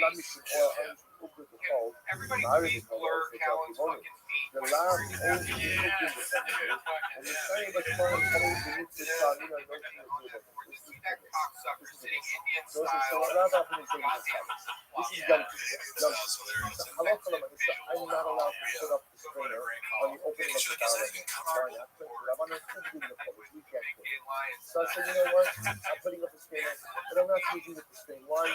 I want to use it the whole time of it. I said, I am going to start the time again. Then what? Then what? Well, it sounds like you're running for office here, So I dude. said, I mean, that's like you're going to be in the cabinet. Brian Campbell, watch out. We got I'm a not new putting it there guy. for strain wine. I'm putting it there for pomegranate. Skids and bits I am for you. going to start the pomegranate to go on them to up for one only to strain the wine from any other one. Hold on, actually. So who to tell about your That is that word. There is no But it black only tea works fat with cake what? or white tea fat cake. Actually, and literally, put pomegranate from there. Nice funny how to say it. It's a lot of without it. Not too much steak, I don't know, it's not a camori. So also, this is making me feel. So I will say, the act of making It beer really is does a very, kind of fuck with my reality, where I'm like, I can't even understand how it's real. I don't understand how. Because like I said, like I podcast and shit. Not all of us here are less successful than Shaw. Yeah, no, that's true. No, I'm very. Have you seen my Ferrari, bro? I think I'm right. Okay, so what happens? I want to make more beer on the I have this a lot for so my feeling is the more it's Hamoy, the more it's Hamoy pasta. So also you can mix here on the Hamoy, the sake of that. But again, if you want to make beer for after you do that, after one of the after or you make it date beer, barley beer, after not in the first and It's crazy. but if you're going to make beer. This really does baffle me, like how, because it's like, okay, people shit on there, because I guess, they used to get hundreds of thousands of listeners. As long as Whenever I was like looking back, it was the average was like 250 cans around. the way people are understanding is that I love for the nice stuff. I think there was a lot. I don't have to. Those are bone zone numbers right there. I don't have to But the have people to will be drink from the shitting beer. on it. As long as I can drink They're like, okay, it only has like 30,000 listeners. Or viewers, or whatever the counts are. But even that is hard for me. I'm like, on the barrel. it really is. And Rabbi actually said, I'm like, if you're a contest, this is the beer. fans of this show, It sounds like as long as I can drink from the beer, and it's that's just from what a fascination standpoint. I mean, that's where all my interest in this is. Like, I don't even revel in, like, Buckingham or I don't take any pleasure in his failures or whatever. I mean, it's truly like a Jane Goodall style. Everything is I'm always just about completely fascinated with this, and I can't wrap my head around if the someone fact that sees any of it is real on any what's level. the Like narrative going to have? So and I do vacillate from you want to take it out. thinking like, not, I mean, I can't give again, that's a drink that people drink all the time. So this again, much someone credit, sees you but I mean, doing because I do try to look at the, not only positive. I don't know. I want life to be nice and amazing. Therefore, This is maybe he's some kind of a genius. Like maybe this is a true like next level Andy Kaufman. But I usually not Thing to going on. That there is an only acceptable explanation, even though I know that it's not. We'll say, but in the case of the strainer, But when someone sees you putting a strainer What is that? See, Masco, Tagliacci. We talked about this before, but I think it's fascinating too, and I think it's something that like it's evergreen and it keeps going because he has all these hits, like you said, and he is fascinating. Ironically. In the case ultimately of the strainer, it does not. Therefore, again, Rabbi says, Either put way, the I mean, strainer it's on the like belt every to start time, and I but don't what? check in on it every day. Now, One of the funniest things he said recently was that I I don't have know no about souls, which is like Because so he's not, I ridiculous. feel I was like, about it. I feel about So that's probably everything of That was his 1 minute. didn't you see this come from? So again, it's the whole 2 years. What did he do? The The Sacco brothers, new stuff that I remember, like the last one was the moon ding. He said land moon ding. That was big. because even just as the malapropisms and dyslexia based, I don't know enough about and dyslexia to say this, plugging but up the barrel. it's the most innocent form of what he does because you're mocking somebody with like a speech impediment, like some sort of what would you classify dyslexia? Also benannt nach, Learning disorder, yeah. So, Travis, but like he decided to take a nap on the sometimes boat. people will stop at that and go, oh, that's not Even funny. though It is funny, but it's like you could be like, don't be a bully. But I it's don't like, know how wait, that piece up. watch this guy further, and start to present that he's You actually want a to go to the other narcissistic side of the river to check bully. out And then you have a whole world of nap on like the boat. things to Even justify though on you really really hard. hard, going to go there to the river. And he said, I'm going to make them something up. No, you made them something up. All I have in mind is to do is take a nap.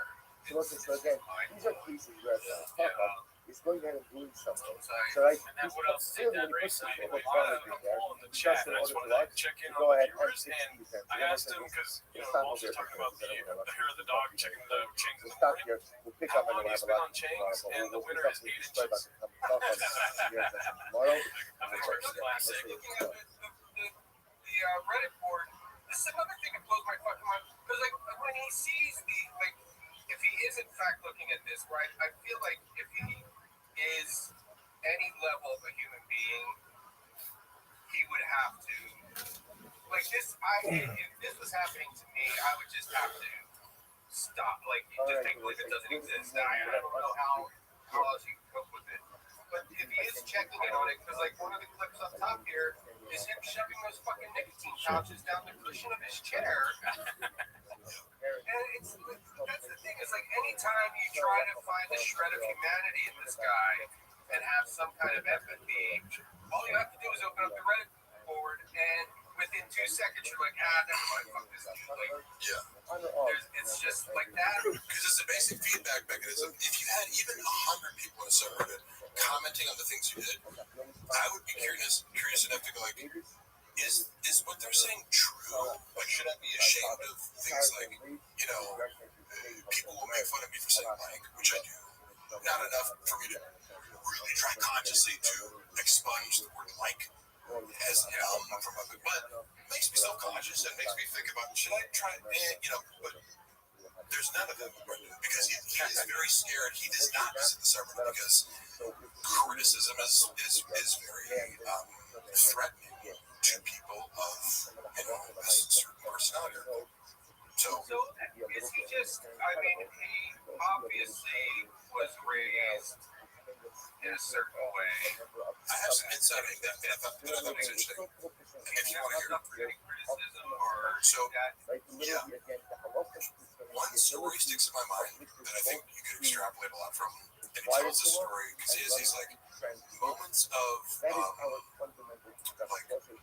like vulnerability, and he's telling a story that seems genuine and sympathetic. You couldn't make up the details. Like, it's not. When he's telling a story where he's the hero of the story, it's less likely to be true. But sometimes he'll tell a story where he's the victim, where you go like, it's embarrassing enough where I can tell there's real pain there. And one of the stories was, as a kid, No, I'm just laughing. It's embarrassing enough that there's real pain made me laugh because I'm a bad person. So, I'm a bad person. I'm just laughing. I'm trying to describe it because, like you, by the way, people think I have animosity towards like Brendan. It's like, no, he owes me money and he's trying to smear me, and I like keep that warfare kind of private. I can also look at him objectively. Oh yeah, well, by the way, if you ever need a lawyer, we had Mark's lawyer on earlier. I know you have Frank Cum. They might rival Frank Cum though. This guy Rob, what's his name? Rob Pebble. Rob. It sounds fiction. It doesn't sound real. You would have like a crazy. Shop has no fucking idea. His name is Danny San Francisco. Shop is banking like, because I did a settlement conference that went totally sideways because they were like, oh, here's the like a paper you're owed $150,000.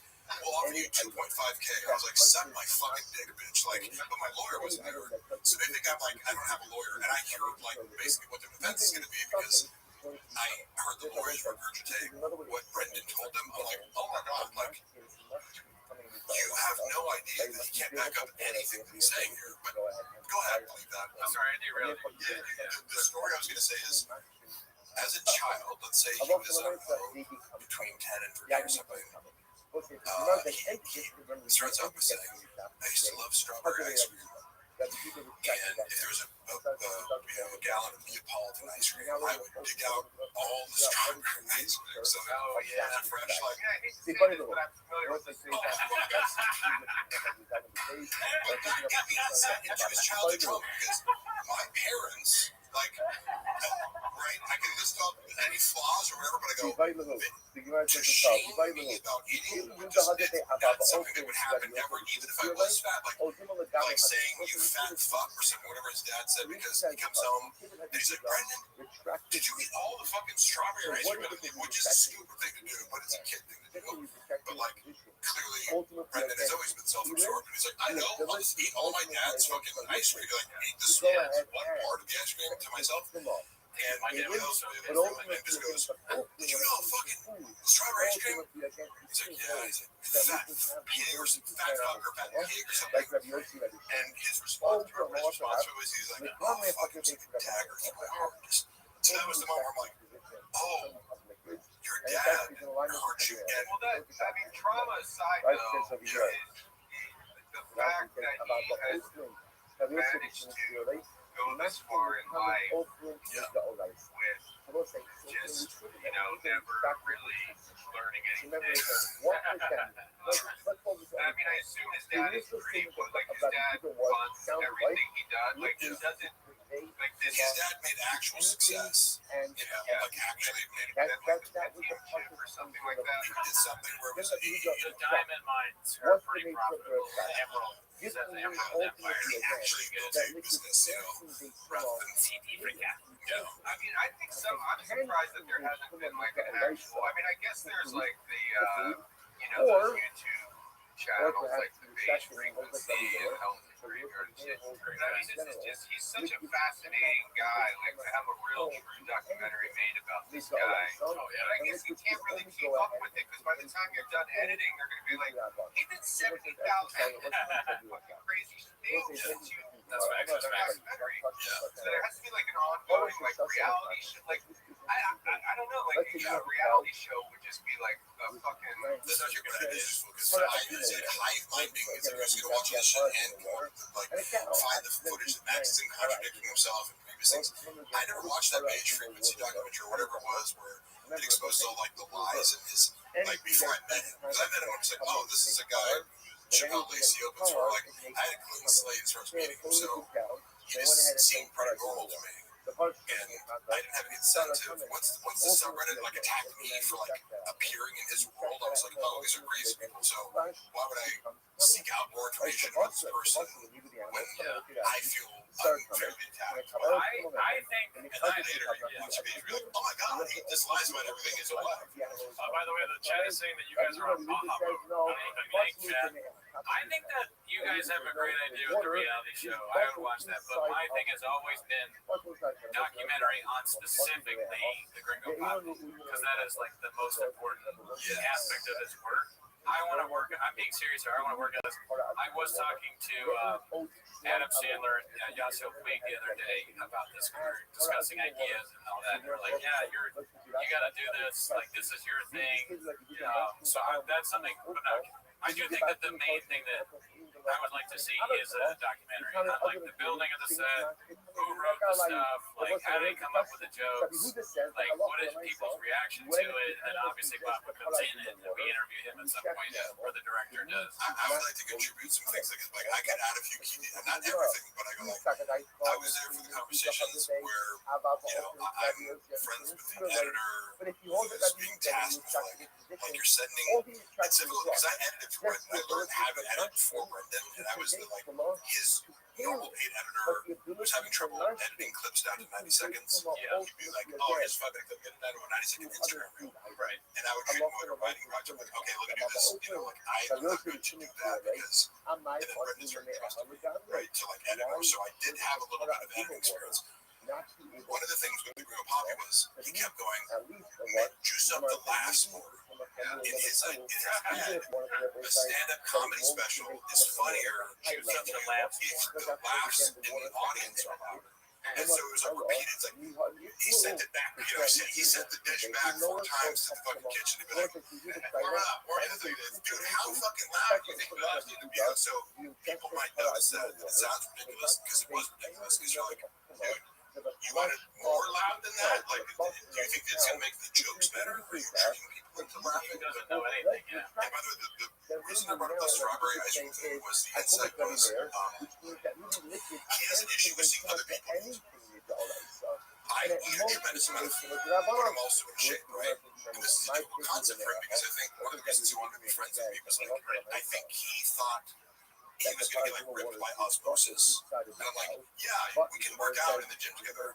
I also run 6 miles a day, and I also eat a strict diet. And, you know, if you want to get ripped, you have to like live the lifestyle, which I don't always, but if you want to get to 9% body fat, you have to do a lot of things, right? He believes that he's going to like, oh, if I'm around this guy, I'm going to, you know, and then probably became disappointed later.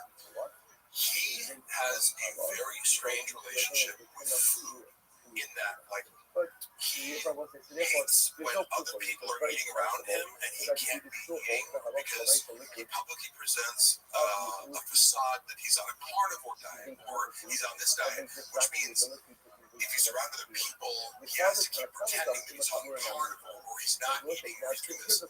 But then it's keto bait. Like, I had an inside the back. He's like, yeah, I stuck to the carnivore diet today, but then like, oh, I had a pint of Ben and Jerry's. You're not on carnivore. That's not a carnivore diet. What a guy. I ate steak, and then the next meal I ate, you know, a bunch of candy. That's not a carnivore. You didn't steak that. You just ate steak and candy. You would say something crazy like, yeah, I'm on the carnivore diet, but I ate 10 bags of Skittles. That was every day with him. I don't think he stuck to a diet for more than 18 hours at a time. So you wonder why you're not losing weight. It's because just like you're eating an additional 1,000 calories of food, right? So, but he would in the green room because like in the green room he's in charge, right? The helper isn't on there, but that's where we get fed, right? So I'm ordering like, oh, can I get 2 orders of chicken tenders because I eat a lot of fucking food. And if it's Saturday, yeah, I eat good all week. I'm gonna have some fucking chocolate cake or something because it's free in the improv, or you know. He hated it. He went, Jesus Christ, Mark, like, do you think you can shame me for eating a lot? Like, I fucking that's not how that works, but it's like, you know, It's your joy. yeah, I'm gonna rather eat this in front of you and have no shame. You have shame. And that's your problem. But I see you trying to shame me the same way your dad shamed me. And this is part of a body dysmorphia or eating disorder complex that you have that it becomes very transparent because he has this like contempt, you know, for other people eating around him, and the multiple stories that seem like when other, but the moment he get in private, like he wouldn't want to eat before show, but then after show, he's like, let's go get pizza. I'm like, are we supposed to be dieting or you want to get pizza at 1 a.m.? Like, you know, He's like Chuck E. Cheese. that relationship with food. They have a cat there. All the places says is that Do you think he would put his like narcissism? Would he give like if somebody did present him with making a weekly reality show? Would his narcissism outweigh his? Do you think he would allow that? So would he allow a camera crew to film him and his family? It was, yes, if you pitch it to him as this is something that's going to glorify you and humanize you, which I actually, when I came into his world, I was like, because I'm a writer, I go, and a student of storytelling, I go, the best thing you can do is to counter the narrative from the subreddit, which they've co-opted your life story, right? And they're telling it for you because you don't want to tell yourself accurately. You don't want to talk about your UFC shit on stage. You don't want to talk about you have it, your narrative. You need to write a book or do something where it's like, I read a job and I'm XYZ. You're not doing that well enough, so other people are doing it for you in a very negative way. So my first recommendation to them was like, you need to reassert your own narrative. Hire a ghostwriter, hire me, hire whatever. But what you're not doing, like from a publicist standpoint, is framing your narrative correctly. And you're ignoring the fact that other people are doing it for you, thinking that helps you. It doesn't help you. You have to combat that other narrative that makes you look like shit. But I had a few novel ideas that I thought were fun, but like from, for example, I would took over the TFAK IG and started talking to the voice of the page. I was like, I'm going to talk in Japanese. So they would say, like, what are we doing here? And I'd be like, oh, no, B. Or so, like, I would respond. And it drove the people commenting nuts. They keep commenting, like, what the fuck is this? Because it broke the mold. And all of a sudden, oh, you can't do this. I'm like, oh, yeah, I can, bitch. I didn't tell Brendan that I was going to do this. It was an experiment. And I go, and I thought that he'd be able to see, like, hey, do you see how I 10x'd the engagement by, like, co-opting the Reddit speak? And then it also blunts the force of, like, the haters come to the page and they plant their seed by going nicey-nicey. If everyone starts talking away, all of a sudden, the fans and haters can't be distinguished. The music gets uncomfortable. When he's the butt of the joke in any perceivable way, he's really scared of that.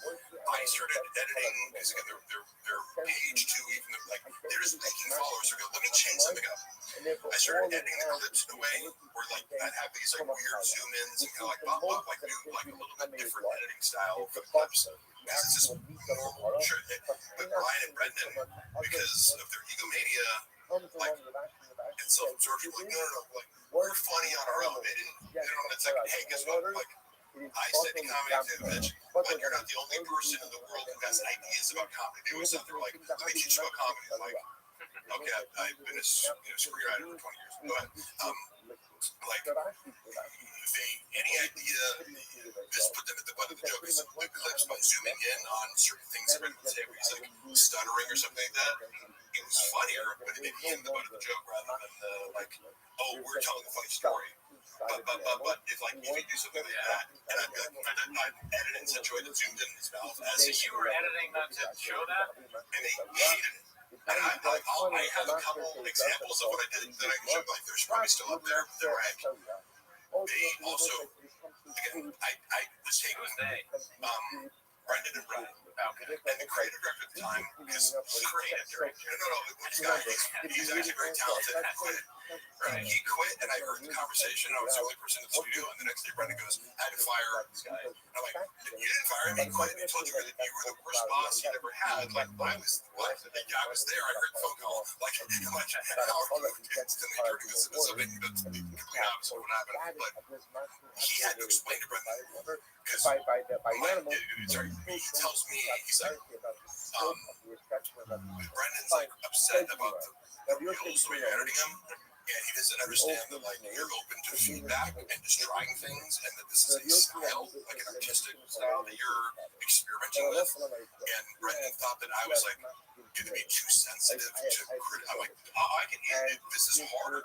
So, like, if I'm going to edit it the easy way, sure, I can give you 3 normal shitty reels, but these ones are getting more engagement because it's weirder and more kind of, like, watchable, and, you know. But they hate anything that makes them about a joke. So any novel idea I had, like you're proposing, of like a reality show. Well, yeah, if the reality show, if he knew that it would end up being something that was reliant on his stupidity and errors making the source of comedy, rather than him being just a funny person who's telling funny stories and roasting other people. Like, if it was like, watch Shock roast his kids and his family and his loved ones, and like, he's the only normal sane person, you know, in the household, that's his style. Everyone around me is stupid and incompetent, and I was a normal cool guy enduring all the idiots around him. That's how he perceives, like, his role in his comedy universe. The moment Brendan's the butt of the joke as a bumbling retard, he's out. You know, he would not even, you know, entertain it. So you just got to trick him into it. Well, right. So we got to figure out a way to trick him into this. Yeah. You have to do a long form and editing all once. Well, again, he's got to be kind of so detached from reality. I don't know if his wife would point out that, like, because I don't think you have to have an angle of, like, making fun of it. I think you just present reality, and it's like, you know, he wouldn't necessarily be aware. Yeah, okay. It wasn't overt. You could make it seem to him like it was great, but to read as funny. Okay, I got an idea. Here's I got to leave. Okay, sure. I just one question. How much does Calvin get paid for being on the? My understanding from Brendan, which you can take with a grain of salt, but also it sounds about reasonable, is that because Brendan takes a fluctuating percentage based on, like, T-Fac keeping running Thick Boy Studios and kind of taking care of the ads. We had Callan shows up, does his job, and gets $25K. That's why I'm $25K more. Go by your See, none of this makes sense. Words to me, I go, how do you have a podcast for $40,000 for you? Split is, it's like $1 per listener, you know? I don't know how they get that much money. I mean, Harold must pay Brian that money straight out of the bank account from that. Yeah, it could be exaggerated for everything. I don't know. Brendan Walsh, I just want to let you know somebody has posted Jersey the Real Dog on the Fighter in the Kids subreddit. Request blur all future posts of Brian's feet. It's company policy to respect the victims. Bean cheese, bean cheese, bean cheese, bean. You're making waves. I hope people stick to that. Yeah. Well, you guys have fun with your little hate rally. All right. Well, you and me, we're gonna do Windy City Heat 2 with Brendan Chopper. Okay. That's our next business plan. All right. Love you. Bye. Nice meeting you, big. Nice meeting you. Thanks, bro. All right. See you, Brendan. Wow, Brendan Hall's world record pod. Check it out. Let's switch. Oh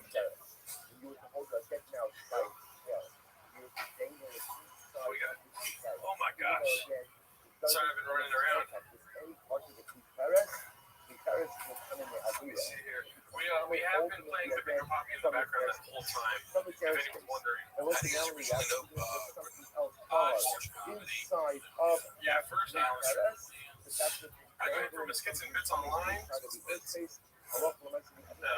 So, Mark, what's the thoughts on college and bits?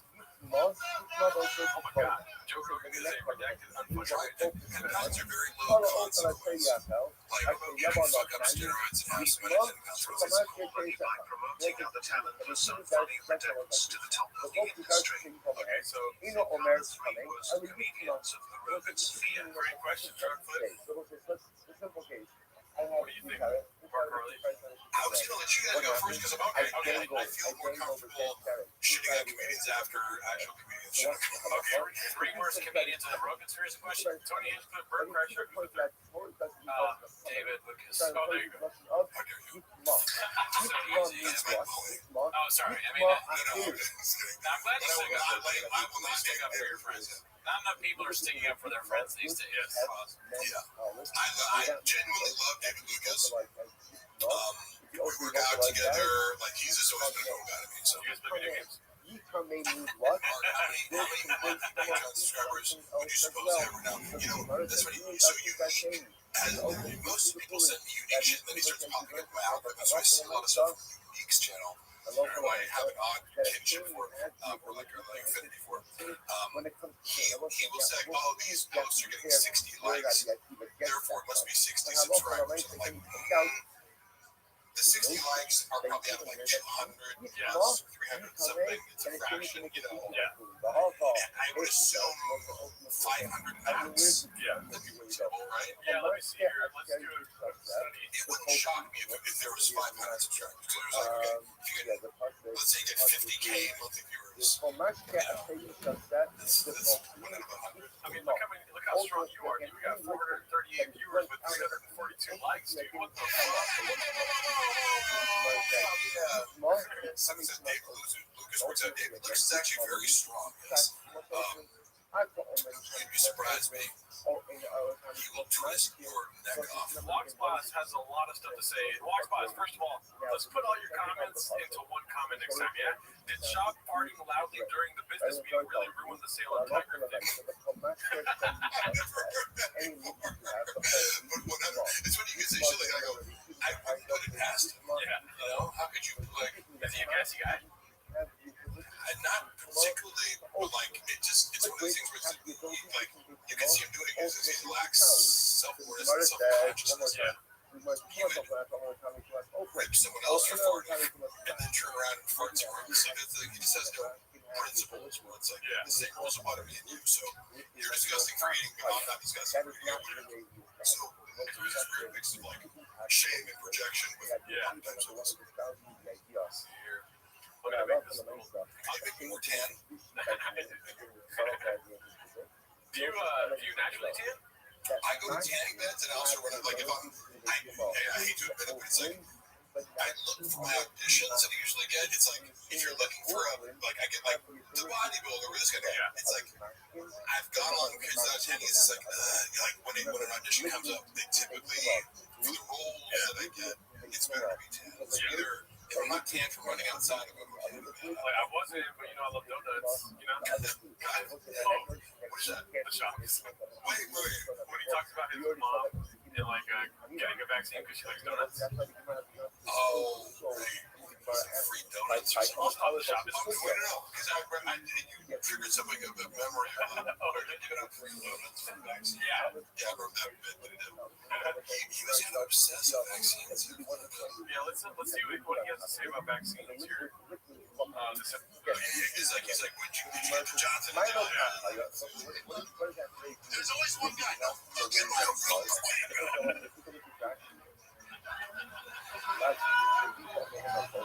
That's funny because how outwardly he pretended like he was not anti-vax. And I'm agnostic. I got the vaccine just because I was paranoid about it.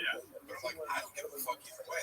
But it was funny watching somebody have this, cognitive dissonance of like, you have to tell people that you're not like against vaccines, but then every time you're alone, you're like, look at that thing. Well, a few questions actually. Are you actually? Right, where he talks about vax. And autism, Oh, you're actually. and it's funny because it's like, that's a conversation. I've read RFK's books just because I'll be like, when someone's like, this guy's a lunatic, and then I hear him talk, and I'm like, if you can get past his bullfrog voice, that I was indicating earlier as a joke, because I go, this guy's coherent, and clearly he has an encyclopedic knowledge of certain things, so I go, I'll read his books and hear him out. Like, I'm not. And I realize it's polarizing. So I've read the arguments about the connection between vaccines and autism, and I don't know enough to actually. I didn't dive deeper into it. I'm aware of arguments. But somebody like Brendan Schaub should have sense. That's not your place to discuss. Thank you for having me on the fire and the It's talking about you built your own health. I fought 5 squirrels last night. The night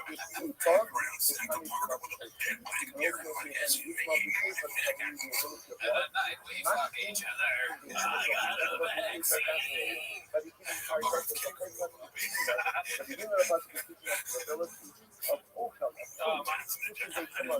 I transferred the comments over to here just so we can have a Oh, nice. It's good. BGL is like Bradley Martin with the beach. Oh, man. Bradley Martin is funny. People know about Bradley Martin and Brendan Schaub's dynamic. What's their dynamic? I know that he won money. Yeah, it was just funny because when they first started talking, it was like, I got to witness them first hanging out, and it was always funny because like, had I not been with Brendan, Bradley's so sensitive to like social status, he would have completely ignored me. All he cares about is like, are you in your 20s and like a rising social media star that I can take advantage of? And he is she.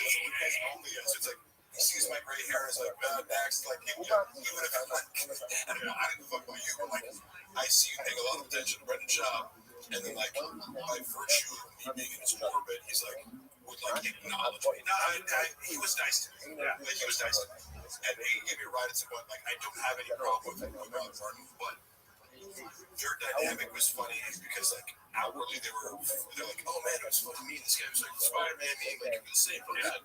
But then Brandon would talk bad shit about him behind his back because anyone who threatens him, he tells a story of like they were doing a podcast maybe and something came up where he's like, someone's like, who's stronger between you two? And Brendan's version of the story was like Brendan's attempt to be diplomatic. Right? Now, Bradley Martin's super strong. Like, he's not just a big dude. He can deadlift 700 pounds. He can bench 4 something. It's like he's strong as fuck. Yeah, stronger than Brendan. Because that's what he does. If you just look at him like, yeah, okay, Brendan's strong, but like Brendan Martin's an actual power. Brendan tries to answer the question first. He goes, "Oh, I'm sure, like, you know, he's trying to be like, you get me, I get you a bench, or kind of, I'm sure there's some lifts that you get me." And bro, this is like, what are you talking about? I get you and everything. That's true, which is true, right? Brendan was like, so taken aback by that. Like, he had to tell me that he's like, what a fucking egomaniac. I'm like, but he was just saying, we were trying to go, oh yeah, I get you. It's like, but that's not true. Like, have you seen me squat 6 plates? Can you do that? You know, this is, you know, but it is when it's like, Jesus Christ, this guy's insane. I'm obviously, it's right. I'm the star of the show. Yeah, like, There is a question I wanted to ask you that was in the chat here. my wife's like, oh, and then he accused Bradley Martin of being gay. Because he was like, Brendan saw his girlfriend. But that's like saying, like, I breathed today. If you're in the shop, Literally, I'm trying to tell you, like, that's another part of this whole, like, your gay fascination. It's like, how many people do I have to hear you talk about being gay who you have no evidence for being gay, and it's either, are you lying about the person being gay, which is super fun. Sort of gay rumor about the street. It's like, how socially aggressive is that? Like, passive aggressive, right? Be cool, bro. Yeah, it's like, and then, if the guy is actually gay, you think it's cool, but it's like how people want to be noted. Like, what? You know? Look, if you're walking at a guy sucking dick, like, you can be like, hey, you know, I think Mark might be gay. I walked out, you know, have a cappuccino with him. You know what I mean? It's fine. But the amount of times that I would watch him accuse someone of being gay with no evidence, the only evidence being he does something better than me, Bradley Martin's stronger than me, you know that guy's gay, right? Yeah, right. And I would say it in a way where he goes, it's like, if you disagree with me, you're clearly not, it's like, you can't see it, what, how he's gay, like, what, Oh my God. Bradley Martin is gay, like, he's a chick that you like, you're trying to hit on You can always play a shots game and be like, well, dude, I can never be as gay as you. But I wanted to highlight this right here before it goes away. Monochrome Graphics. Mark, do you have plans for a new podcast? If so, do you need a piece of better? Hit me up on Instagram if you want to do that.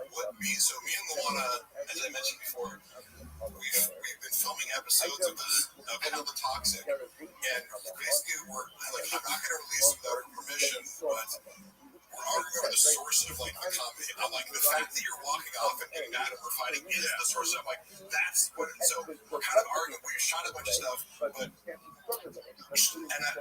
empathy for Luana, which is she doesn't have experience podcasting, and I am a little bit impatient. Like I could be more gentle. However, it's like as I'm setting everything up, and it's like hot outside, and if you're on the AC, it's like how am I sitting there sweating buckets, and she's like getting pretty. I'm like, hey, could you like did you wait a little bit? We were just not being a bad mood. And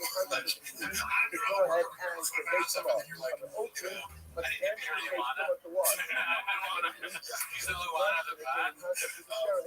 I'm the Luana. He's the Luana of the pod. I lose my shit. Yeah. Is that true? Oh, yeah. Oh, you like in the setup and stuff like that? Yeah. Or have just on camera where like, I'm annoying the fuck out of her, and then she like walks off, but I'm like, no, you wanna like, now she's mad about it. She's like, it doesn't make me look good. I'm like, nobody cares whether you look good. Like, I don't look good. It doesn't make me annoying. None of us have ever looked good.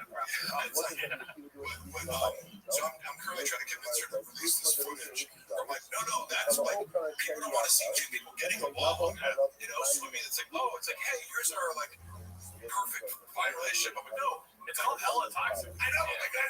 You guys are just getting along and everything's working out. That's why I'm like the joke that I came up with that she admitted, she's like, she even told me on camera, like she walked up, she's like, so fucking thinking about the last episode of Time. It's so stupid. I'm like, no, this is because you're doing what are you predicting?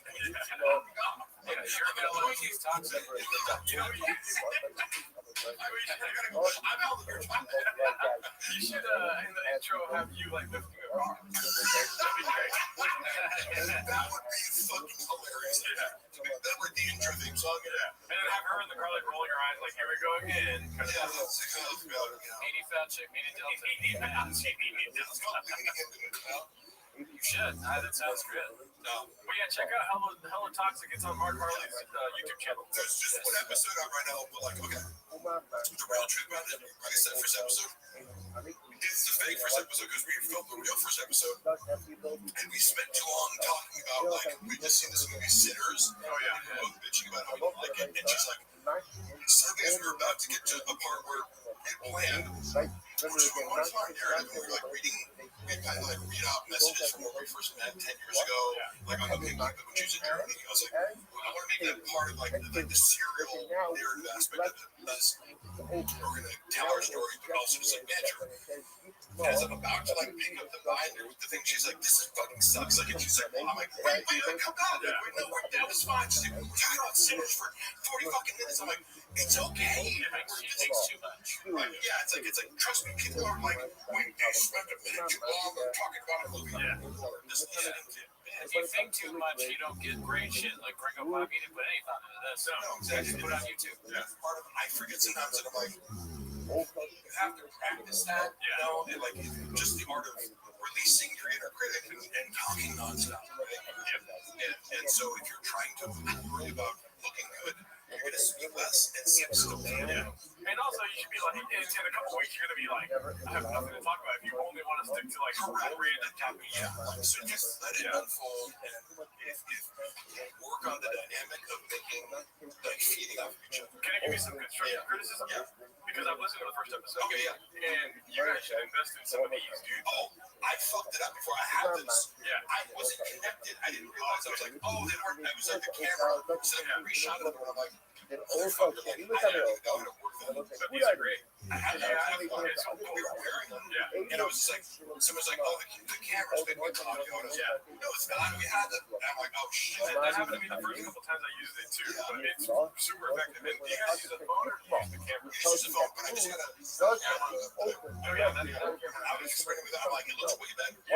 Yeah, even with the phone, it has a nice little hookup. But if you guys have good audio, I'm sure you guys are gonna take off. Yeah. Well, my only point of doing this was like, we filmed the first episode on our 10th anniversary, so like, look, we can wait to like do the perfect fucking setup and everything. Like, but that's gonna happen in a year from now. Like, okay, when we have $5,000, just do it. Put the camera up, put it in fucking living room, and just fucking let it rip. One angle, whatever, because that's also like, there's no editing where it's like to make you look good. This is just it. There's no editing, so you see the tension. Yeah. You know, and it's deliberately lo-fi, which I love. Yeah. I think people like pretend like they're bigger than they are. It's like, oh, we did this whole podcast, and it's like, we're getting 100 views. Why do you need to fucking have this whole official space? As if that's the thing. They'll be interesting first. Get a storage unit. Right, yeah, somewhere to put your truck. Yeah, I've always said that Brendan is like, Brendan, why wouldn't you just shoot everything in your fucking own garage? Like, you have the space to have a studio. Like, why wouldn't you just make that your thing? You can't wait for success to come to you. That's why we don't have a Rain sponsorship, but we have Rain out. As if we did. Because one day Rain will find us. They're like, you guys are great. Good work you're doing. We're marketing geniuses, just like our forefathers. I've actually been waiting for this moment, Mark. If you could be a favorite place. I will cue the music. What I need you to do right now is focus really hard. Right? And please use the keyboard here. Spell my name. It's GERDO. Get the price that says that over the days to the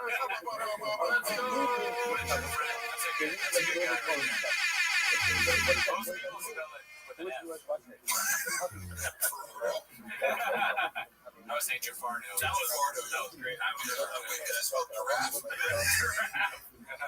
That's one of those things, kind of like chill. Not knowing that Australia isn't in Europe. You go, how did you like figure out how to feed yourself? You know, how did you like make this trip? Toronto can get me some giraffes. Phantoms. They're all trying to tell you how to spell it. You got it right, y'all. Gerardo, just Tosto.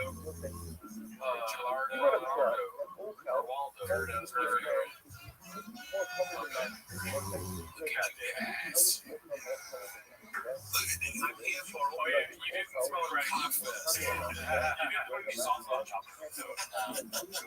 Therefore, quote unquote, also has a hunger. I like it. That is probably my favorite joke, especially because Therefore, what? Also, it's so. also be able. That was like the viral mad joke. Yeah. It was like, what's a Mexican cookie? Mexican a chocolate cookie with some sauce on top. It's like, because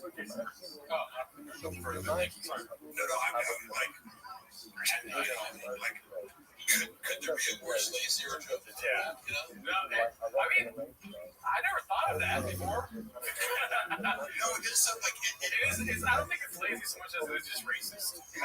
yeah, it's degrading. It's like you've never seen the Mexican cookie before? Yeah, makes sense. Yes. And it's perfect because they're so good. You know what I mean? Like, a salsa cookie is disgusting.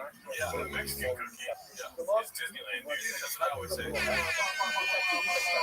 Mexican cookie, I think you brought that one time specifically. Yeah.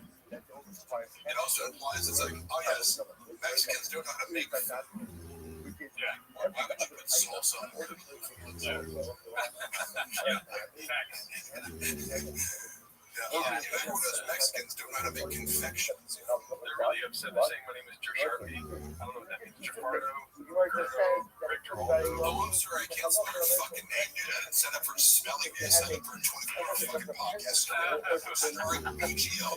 The flyer you sent me said AGL, 24 hours, we're not going to talk. Be careful, BJ. My car is very heavy. Okay. My car has a hybrid battery. Reenact that here. Yes, please. That would be crazy. Like they wandered on the footage of what's actually out there. It'd be great. But just what? That's what I do all the time. Hey, to have BGL lift your car. It's my thing. He's the world's strongest threatening man. Oh, I'm sorry, I abused a fucking car one time. I apologize to the car. The car's in court. The car got a temporary restraining order against me. You couldn't do that to a truck. Hey, Mark, please confirm if Bob ever told you that he had bad hour time with Whitney Cummings. Yeah. They're saying that Sean had sex with Whitney Cummings all the time. I mean, I'm saying it's my honest perception of it. I have actual confirmation of it, and my inference from I'm not making research, I'm guessing. It's like my impression based on what they told me was that they have had casual sex as friends over the course of 7 years. Yeah. So, I mean, according to him, So it explains, like, you I don't know, he lied about it. It's not like he's like, oh, my big flex is like, I just had their friends. Yeah, this is like you brought up sinners. It's like that explains why Whitney Cummings lost her funny. Why? Brendan Schaub got really funny. About the Sucked it out like a vampire. Yes. He took her Canadian dogs. Yeah, that was one of the things about sinners where I'm like, wait, so you become a vampire all of a sudden you're going to play the fiddle? Yeah. This is confusing me. I didn't like sinners got the rules of the vampire. What is the okay? I'm like, you're introducing the vampire rules. Suspending your disbelief is like running over hurdles. It's like, I gotta suspend this. Yes. Well, it was It's like Whitney Cummings is like sex because she's a vampire skank. I gotta say, hey, you know what? I don't know what you guys think about this. I'm gonna just try to remember this episode kind of became, I think, a little bit viral for the fact that, like, my perception, I think other people's perceptions here was they were like kind of I was watching out, I try to not go out of my way, women and your bullying. It's like, hey, if you're not going to fucking hang. It was like, are you guys going? It seemed like they're going out of their way to like be Well, now you're talking about the hierarchy of suck, which is like, where is Whitney Cummings compared to Flagrant? You know what I mean? Well, like, I'm not even commenting on our comedy. I'm just like, why do you have someone on to be a dick to them? Yeah. I mean, like I watch porn, but I'm not gonna watch shit, fuck shit. If it's actually neat, it's probably like. I mean, you can poke fun, I guess. I didn't see it. She's not. She's better than they are. Like, I'm gonna say this. When Cummings funnier. Who's the 60 kid? When Cummings is funnier than Akash and Andrew Schultz and those goons on the couch. Like I need some people rip one of our specials, and I didn't want. I was just like, oh, people movies back. I watch. Like I'm not gonna. People like, oh, Burn the Will sucks. I don't really feel the need to watch shitty stand-up specials. Yeah. But like, Do you watch it every week? like I've seen. There was one where she had like an AI robot, and I was like, oh, that's special. So I like Cummings specials. Jones is one of the I'm just saying, I don't think of Wendy Cummings as a bad. Like I know maybe some stuff she's put out wasn't but I've seen enough to go like, yeah, she can write jokes. She's better than Brendan, whatever. But I just remember watching this like an episode being like, they're really going out of their way to like be like a group of guys kind of digging up on her. She calls it out. She's like, are you guys like really doing this right now? And they're kind of gaslighting her. Like, just change it. It's like, but you're being meaner. You know, when Logan Paul's on the episode, you're kind of kissing his ass. Yeah, like, That's funny to be like treat Mike Majak way better than Woody Cummings. Like he's a god. You can't insult that guy. It's just a little trashy to be like, but when a girl comes on, it's like, we're gonna bully her. Like, You gotta bully everybody. Yes, like same internet. Everybody get these jokes. Yeah, it's just weird, like cranking up, like in a, not because it's not one-on-one, which I would get if you're like, okay, I'm gonna interview a girl a little bit differently, or maybe add some tension vibe to it one-on-one. But it's like, there's 6 dudes here. It's like a couch full of guys, like all trying to like take their shot at like, you know, like roasting Whitney Cummings. She's horrifically bad at comedy, but so are they. So it's not fair. All that aside, I'm just on a human level, like I feel bad for her. I kind of feel bad for her too. Sometimes I watch her, not just on that episode, just in general. I feel like she's a confused person. She's constantly under attack. That is for. It does seem like even when she's not being horrendous online, she's being attacked. When she's just being normal, kind of. So she has a target on her back. It seems like. One thing, you know, so Dylan riffed about this about going over to her house. And it's like, he was like, you know, one of the script rants about it's like, go over to her house and it's like, you got it twice a day. He's describing like the, you know, menagerie of people that are at Whitney Cummings' house in an even element. And I remember I saw that after the job and kind of confirmed, like said something similar to me private about like, who hangs out with Whitney Cummings, you know, like people who take drugs, and it's like a weird, you're mixing people, the idea of like, January 6th shaman. I can say there's a certain weird collection of Hollywood people. That lady from the Cincinnati Reds that was racist back in the day, she died. She's right there. So I described it very like Kim Dillon, like ranted about it to her face. It was like really funny, and she was like laughing in acknowledgement that was accurate. I'm like, that gave me some insight into like, I think she does probably use a lot of drugs. Who's the guy that killed Khashoggi? That guy. He's probably there. Oh, shoot, Furman. I told him for whatever. Just imagine she picks people like her. Now she's gone right wing, so she can't have like Reese Witherspoon. She can't have like fucking the Disney stars over her now, but now she's transitioned a little bit. She's gonna have more like right wing people like Tucker, or maybe come through whoever, Christine Levitt, and I don't know, women that are conservative, I guess. Tim Dillon. Women that are conservative. And Tim Dillon. I mean, I think she's somebody that just doesn't, she's not authentic. She's struggling with her thoughts. So she just asks herself, what do people think? And then she does that. And so that's what you get. What's cool? She's a constant. Is this cool? Yeah. What's cool right now? Okay, that's what. Wow, Matt Rice not cool anymore. Sometimes people will wake up and meditate or pray or something, but she wakes up and she goes, "What's cool?" She checks TikTok like Wall Street's right. Do you guys watch TikTok? I don't really. And I kind of like draw the line. someone sends me a TikTok link, I'm like, if you're not sending me this on the app, because I'm not on there, I message me a fucking TikTok link. Same thing with Facebook. My mom on Facebook. For some reason, I'm a hypocrite because I go on IG, but I'm like, one social media app that's addictive is enough. TikTok is too bad. A lot of those go unseen that I get sent because I just not on. I just don't give a fuck. My sponsor sends me so many TikToks, and I just put haha. I do the Cooney. I put haha. Yeah. I blocked Gerardo and his mom too, so they can't send me stuff. I exclusively send them husband TikTok. I'm gonna block your dad too, just preemptively now. Thinking about it, because if he ever gets on TikTok, I don't want that. I don't want that. Shit. I forget the shooting thing. What is the shooting thing? Is that the lion thing? Yeah, it's really dead. Suffix nation. Yeah. Suffix lion or suffix That's the last thing a lion is. This is the joke he talks about our studio. He's like, I'm gonna go in.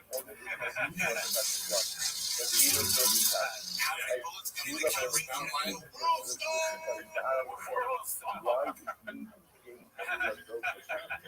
Every Tuesday you go, okay, This is such a bad joke. Someone say this first. I heard that he wears those night vision goggles, but they're not on, so he's just blind. Dude, could you imagine? Could you imagine going to his house and he has those? They're like artista goggles. We're wearing them. They're not on there. Does he really have goggles? You know? It would seem like it is guns. It's also like he was claiming that I like broke into his house. I'm like, why would I visit my ex-boss who like has AK-47s in his house? You know what I'm saying? Wait, why would I go harass like a UFC heavyweight fighter who has an arsenal of weapons? And who's like, father-in-law is like a LAPD officer. I'm like, Oh, it was agreed that if you're reading this, you're redacted. almost cat. Yeah, eat this, almost cat. Catch this, you blockbuster. He's definitely coming to press at some point. I'll fight to the death. It's a matter of when as opposed to if. I remember because it's funny, like when you chose to, I would love to. Earlier you asked about Kosh and notes. And one of the things I want to comment on was how do you give notes on somebody on a stand, especially if it's already been filmed? You shot it, motherfucker. It's like, hey, can you give me script notes on the movie? It's like, well, that would be the script stage. You have to watch somebody's set and get the feedback, right? So he was doing a lot of like, can I get feedback on this? On his finished product? It's like, well, unless I have access to all the footage and angles and notes you took out, I can't, like, unless I have raw footage, how can I get somebody an editor? And that would take away, So I remember he was just like thirsting for, like, is this good? Hey, Rogan, is this good? And just get back to her. He says, oh, yeah, I'm proud of you. Later, he said, you didn't watch it. That's right. Did you watch it? He's like, well, clearly, he didn't fucking watch it. He was just like, yeah, good job, buddy. I'm doing 8 3-hour podcasts. There is precedent for that, though, because I think it was Joe DeRosa just did his special, and he said that he had already filmed it. I keep thinking that's whatever it is, he did the ones of Dallas. Anyways, that's our donation. But Joe DeRosa filmed the special, right? Ladies and gentlemen,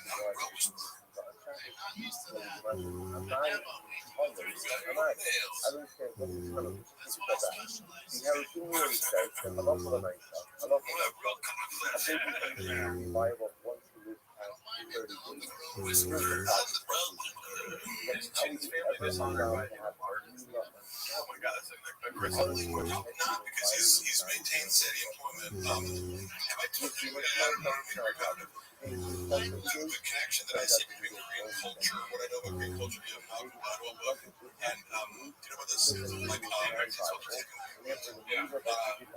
how. Like with Malcolm Gladwell, I was just focuses on these little interesting anecdotes that proves it wrong. 10,000 hour or whatever. One of his books talks about how Korean Airlines had a disproportionate number of crashes, and they try to trace it back to like, basically the communication between the pilot and co-pilot was stunted or stifled because in Korean culture culture hierarchy is so important to every aspect of how things are done socially. Like, you don't, if you're above me socially, you can't drink tea before me. Like, it's very strict. Who's your boss? Like, sounds like chats were employee for president. I'm a like, because I'll talk back to you, but you're wrong, Chin's like, whatever you want, like, I'm just abiding by you're above me, I don't get to bullshit.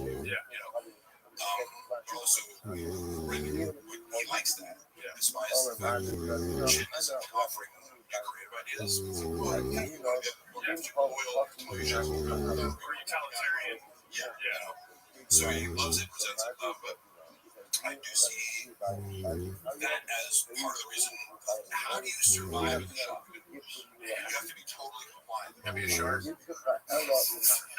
Even if it's absolutely not threatened, you gotta be it's like he either has to have some sort of leverage or be so vital or whatever. It's like, like I said, Chris D'Elia is like, if you're funny enough, it's like, Chris D'Elia can get wrong just because he's like so vital. So you're either like a goddamn or like an appliance that never goes. He has like a Jeffrey Epstein-sized void of like, why does everyone keep shopping around? He's not funny, and he sounds like fucking terrible to be around. Here's the thing, guy. If you're socially above him, like D'Elia, Brendan makes it much easier. He's not a high maintenance friend, because he's also sensitive to social hierarchies in the sense that, like, he's texting me around the clock as my employee, like, transgressing boundaries, and knowing that I can't really be like, hey, dude, like, no more texts after 6 p.m. Unless I want to, then he's going to find another reason to fire me. And he makes you understand that without saying it. But Chris D'Elia, he's not going to bother. He's going to go, he's going to tag along with Chris whenever he goes, and they don't really, it doesn't really hang out with people until you fire Mark, bro. Did you know? That's a guy. I love Mark. I don't know, like, I don't know where Mark is, but I think it's like really cool, like we love drinking Mark together. No. Oh, really? No. I mean, Chris was very nice. That's good. Do you think with Papa, like, who do you think he thinks is the funniest person, or does he even like him? George Carlin. Yeah, because outside people like Jim Carrey, it's like obviously how 34. Okay. I exactly remember being. I grew up on Jim Carrey. Yeah, it's like that was the funniest motherfucker on the planet to me, and I still think it holds up. It's like he's like, and he was with it behind me, like he did MMA first. In the lineage of like Canadian MMA, like I love looking back at like like a physical comedy over the ages. It's like that is universal, and it's like an athletic mastery thing. When you watch him, it's like he was one of a kind for our time, but he is in this lineage of like you go back to the 40s and 50s. Like there were guys doing physical comedy. It's a skill. You never know because I used to look at SNL. I was like, oh yeah, why did you look at SNL? So he likes the idea of liking SNL. Yeah. And like again, we've heard that change. Like, oh yeah, growing up, like my dad wanted to be a UFC star. My dad wanted to be an NFL player. I want to be like a man. Well, this is a childhood dream again. Worked on drugs. I was a comic book seller. Yeah. Like it's again, somebody like Page frequency is the person who can like. I didn't see that. Like, oh, when you put all these things side by side, he's telling some bullshit's going on. That are if you're. He thinks like Jim Carrey is Elmo, Sesame Street. He's like, the guy when he's red, you squeeze him, but he's so tickled. Sometimes you laugh. Jim Carrey. Yeah, I mean, you're like, because as comedians, you guys think about like not only who you like the most, but why you like them. Yeah. It'd be interesting to hear Brendan go, why do they like them? Articulate what you think is great about it. But I have heard about it. Sure, I go, David does get beat up in Mothership parking lot. I heard that. Oh shit! Does the Mothership have a parking lot? How dare you? That's David Lucas stand. The slander I will not stand for. You're being racist right now, and you just stop. Oh, I think he's confusing it with the time where an owl landed on his arm. He falls asleep.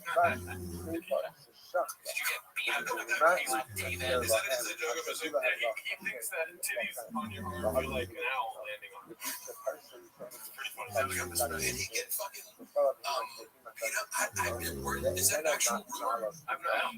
This is the first time it's a trend foot narrative. I've heard some stuff about him at the comedy store. I'm not sure about the mothership. Yeah, I think I heard that, but I forgot. Does that surprise anyone? Great. No, like the David Lucas part of your brain is kind of like being, it got conquered by Graves. Yeah, no, Graves is the fourth Reich in his brain. You know what I mean? What's the rage? No, that's, it kind of does sound like a nickname for healthcare. No, my brain disease, it's like, it's not a big deal. But That's ironic. never heard of it. Yes. But I take the delegation. Yeah. And yes, exactly. Dude, this guy's a doctor. Wow. I mean, listen, he knows his stuff. Joey Diaz was talking to a doctor yesterday, and Philip Memphis is like, you can be more of an expert in certain specific niches. Like, a lot of body know way more about compounds within your body versus teaching. You roughly know vaccines. Sometimes I go to like a checkup and they're like, you're taking too much testosterone. Like, okay, like you should take 50 milligrams of way up for sure. How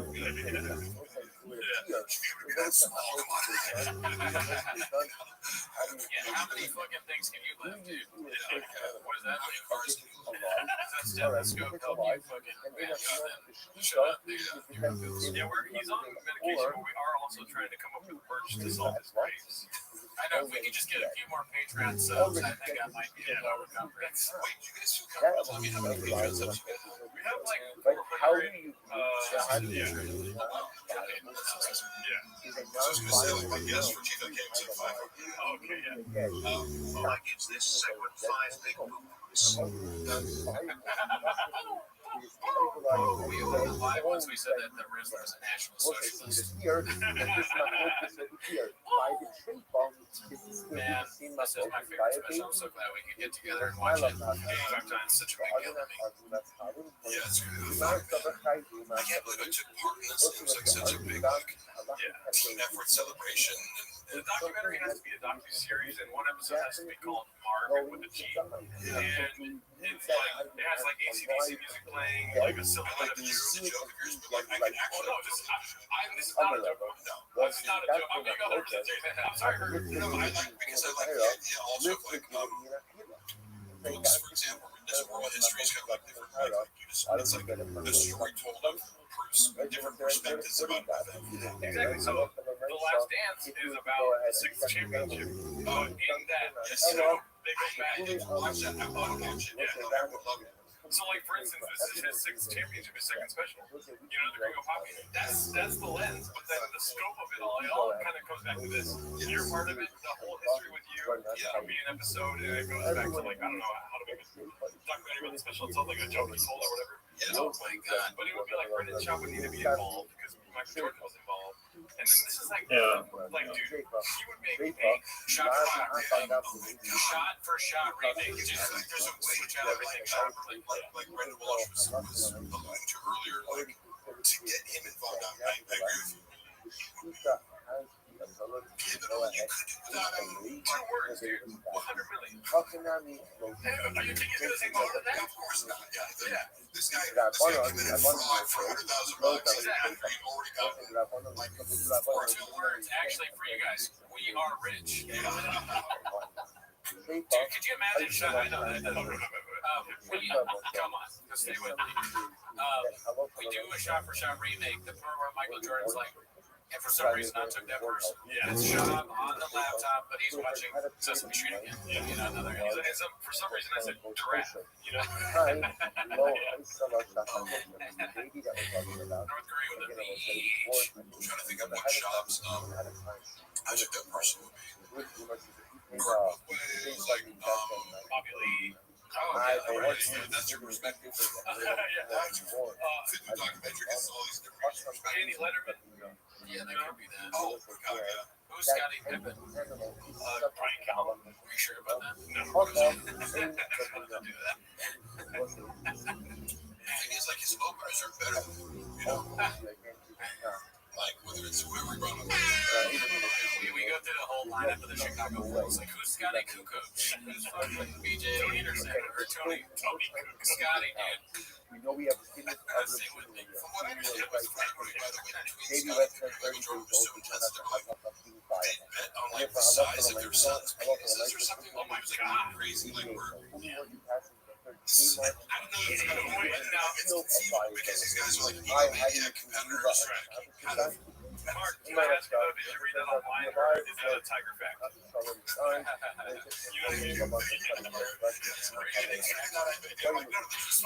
It's triggering to people or they like it or whatever. But it's like, if you think you're gonna promote this fucking shitty music becoming polarizing, I wanted to be like, some professional guy, like, oh cool, so who's the art director for the photo shoots that you want to do of like, this elaborate Tiger thick whiskey promotion on a budget of nothing? Like what?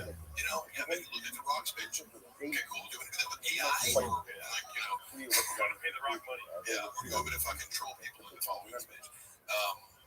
Your choice. And then I stopped managing it 2 months later. It's like taken down. I remember commenting on it. I got blocked on the page because I was like, I was posting every day on it. And then I got fired for putting an extra C in the form. Yeah, which they're gonna do. I decided like it's great because it's gonna remove all my evidence. He was so fucking pissed. And then he was like, fuck, like he's telling like, dude, like one person saw it on Facebook because it didn't even, you can't hyperlink on Instagram. So I went to a Facebook account. Me and Jay were both like, there's a Facebook account, like it's auto posting. None of us were aware of it. One person commented on it. It was like, no likes, one, hey, I want to check the spelling. He's like, motherfucker. It was like as if he just like accidentally, wanted a picture of himself, put that dude to the internet, and he's like, oh my god. It's like, yeah, it's happening. And then I get fired, and he was like, okay, so what? Like, I'm. And then when you go, you assume guess what else lined up, right? And then I watch it, like when I left, I was like, how come no one's posting to this page? Hey, how's the replacement going? It's not been fixed. Yeah. We're actually in hour 5, y'all. What the hell?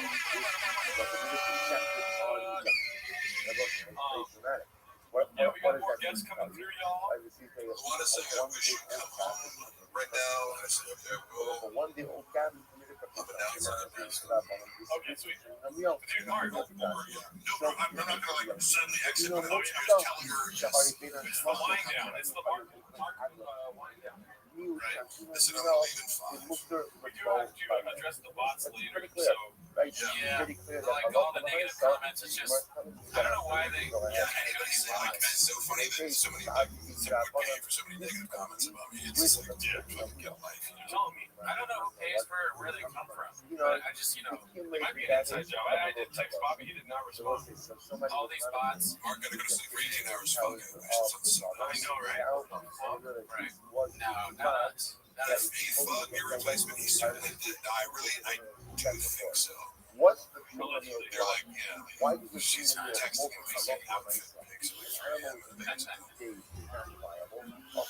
I will say, dude, every time you come through, I don't even know what I expected beforehand. You know what I mean? And then you rip off your jammies and you fucking meet my expectations. You know what I mean? Right? Oh, every time. Let Mark ramble on forever. What you got? I appreciate you. People are like, are you guys gonna get food? I'm like, Mark is cooking. Not a police. You totally want to do like living the veg. Because sometimes, like, so, okay, Lana's personality, here's where we conflict is like, 30 days. sometimes, like, oh, fuck, man, I was very well.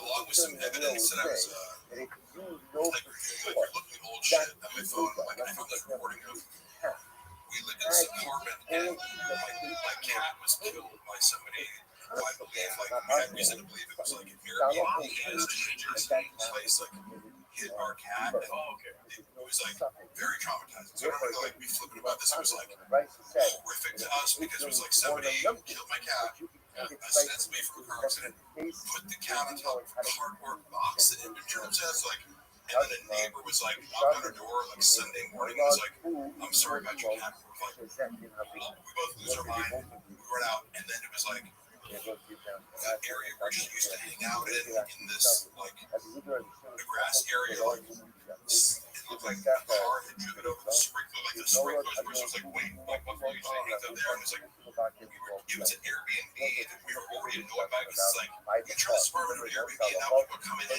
left and right and they don't understand the situation. Playing music all walk. And I was just trying to get answers and closure from the person who runs it. So I was like, I got a hold of this guy who ran it, and I was like, well, first of all, the guy who that's what their contact, and I was like, hey, do you have your boss's number? I just want to know, like, we just want to know what happened. We didn't even really try to sue anybody. It was just like, we know what happened. And immediately they were like, we did not do anything. Like, don't text us while I was like, whoa. And then I found the number from the guy who ran it, and he got, like, I think he called me or something. Or yeah, it must have been because it was like, I didn't get the number from that guy. Then I get the number from this. It was like, hello? And he's like, he just started screaming. He's like, you fucking motherfucker. He said, I'm going to kill you on the phone. I'm like, God. What? Like, who the fuck is this? And I was like, I had no idea who he was. I was this guy screaming at me on the phone, telling me he's going to kill me. And I'm like, it's trouble because I'm like, my cat just died, and I'm just looking for closure, and you're telling me that you're going to murder me? And asking questions about it. So I was like, so I didn't need that, right? Because I have no idea who this guy is. He's blocked me, and I can't like. And then, like a week later, I'm coming home from the gym, and I see these guys in front of the Airbnb. I'm like, oh, that's me. He's like this small Asian, Filipino, like gay man. Like, I didn't know what feet. I was like, I'm assuming this is some Italian dude or something. But I figured out, like, oh, because they're like looking around and like looking, oh, we gotta like. So I presumed I go, like I walk, I go, hey, you guys want this Airbnb? Yeah, I'm like, hey. On the phone, like I get up and say something to say, you said you wanted to murder me? I go, why don't you do that? And I busted his house, right? I was like, in his house, like, hey, so I wanted to give you that chance. He's like, fucking touch me. I'm like, no, you said you wanted to murder me. So I'm going to give you that opportunity right now. Right? And it's like, the whole point was like, I'm going to make this person feel small and tell him, like, he's like, I'm going to call the cops. Like, go ahead and call the cops. I'm going to say until you attempt to murder me. Listen, like, you know, and like, again, it's a hate crime if it touches like, I wouldn't beat him up when I go, I just want to make sure you know that, like, you made a mistake and trying to tell me this, and I'm just like, go, hey, like, see what's happening. Water comes in and starts talking, like, you really the fuck, I'm like, what? Ruining my intimidation. Like, I am trying to make this person feel very small with the silence that's created when I said I'm getting you the opportunity to murder me, and he has to say nothing. Yeah. Because he can't, you know, and I'm going to say, so I'm like, somebody's like, hey, look, when I'm done, you can yell at him. So I'm like, now I'm arguing with one, and then he's arguing with her, and I'm like, oh, like, so I'm recording that because I'm in my phone, and I'm like, listen to this.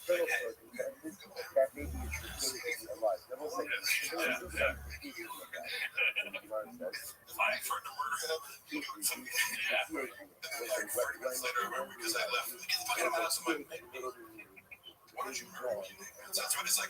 I just kind of went around touching stuff and was just like, oh, what are you going to do? Call the cops? Like, yeah, I'm opening your doors. And it's like, I'm at your Airbnb. Oh, no. It's a nice glass door you have. Airbnb is so I'm like, oh, like, but wait, you guys live here? Like, I'm going to sit over here. Just like, well, this is set up. You guys live here? You don't live here. You rented one night. Like, I'm trying to get them. Like, oh, you run an illegal Airbnb. I'm like, oh, yeah. Like, so what's your business? You run a... Triscuit's open? Yeah, I was trying to like intimidate him and make him go, get out. Like, I took the cops to source, right? But I left on my own accord, but I felt like the job was done. And then the cops like come and said to come over to my house. They're like, hey, you in this guy's house? I'm like, yeah, I was. Can't do that. I'm like, no.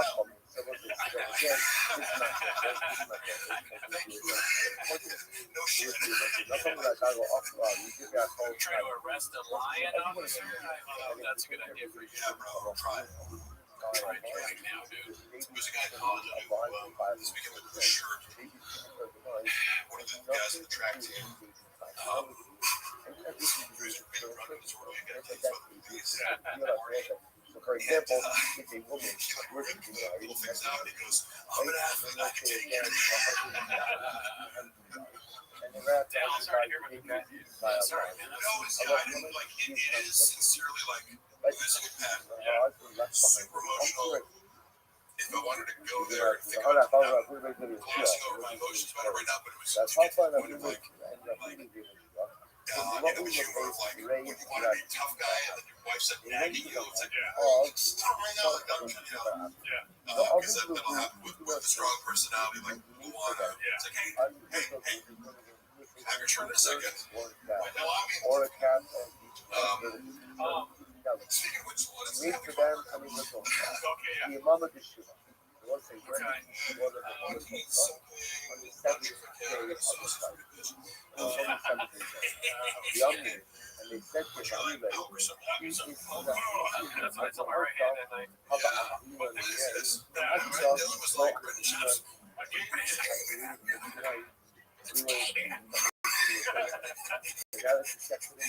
exactly right. This is a gay man on stage. But I just want to say before you go into that, I'm so grateful that you came through. I'm so grateful you guys money, and also one time so I did work with a bunch of influencers who one of my biggest pet peeves of yours is like so yeah, so influencers with this. Hey, can you shoot right now? I'm like, motherfucker, what? Like, you give me any warning whatsoever? So right over the top of it, being like, hey, like a month from now, shoot. And then give me like every like appropriate update to anything possible. Like, I do need that. Yeah. No, yeah, I read this today. Yeah. that whether her hand I mean, if they should content, not just on everyone its out own, there should right fucking now remember that. because We're of trying to get people the to actually show up for shit. You'll be like, I can't go to the Marcos right now. I should have skipped. No. Yeah. I'm in Seattle, man. For what? Fucking TikTok? Yeah, I'm hanging out with Antoine Davis. The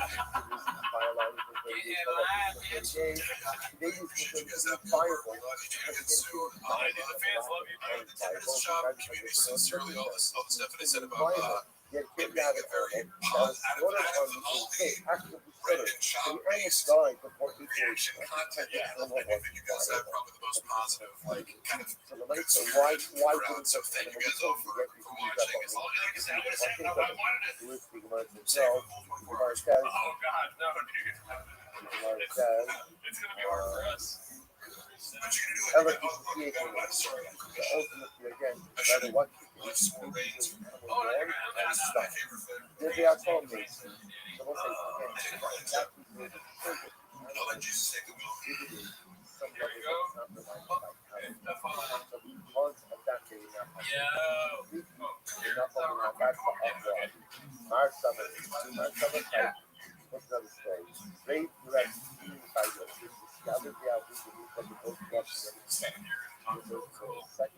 All right, everybody.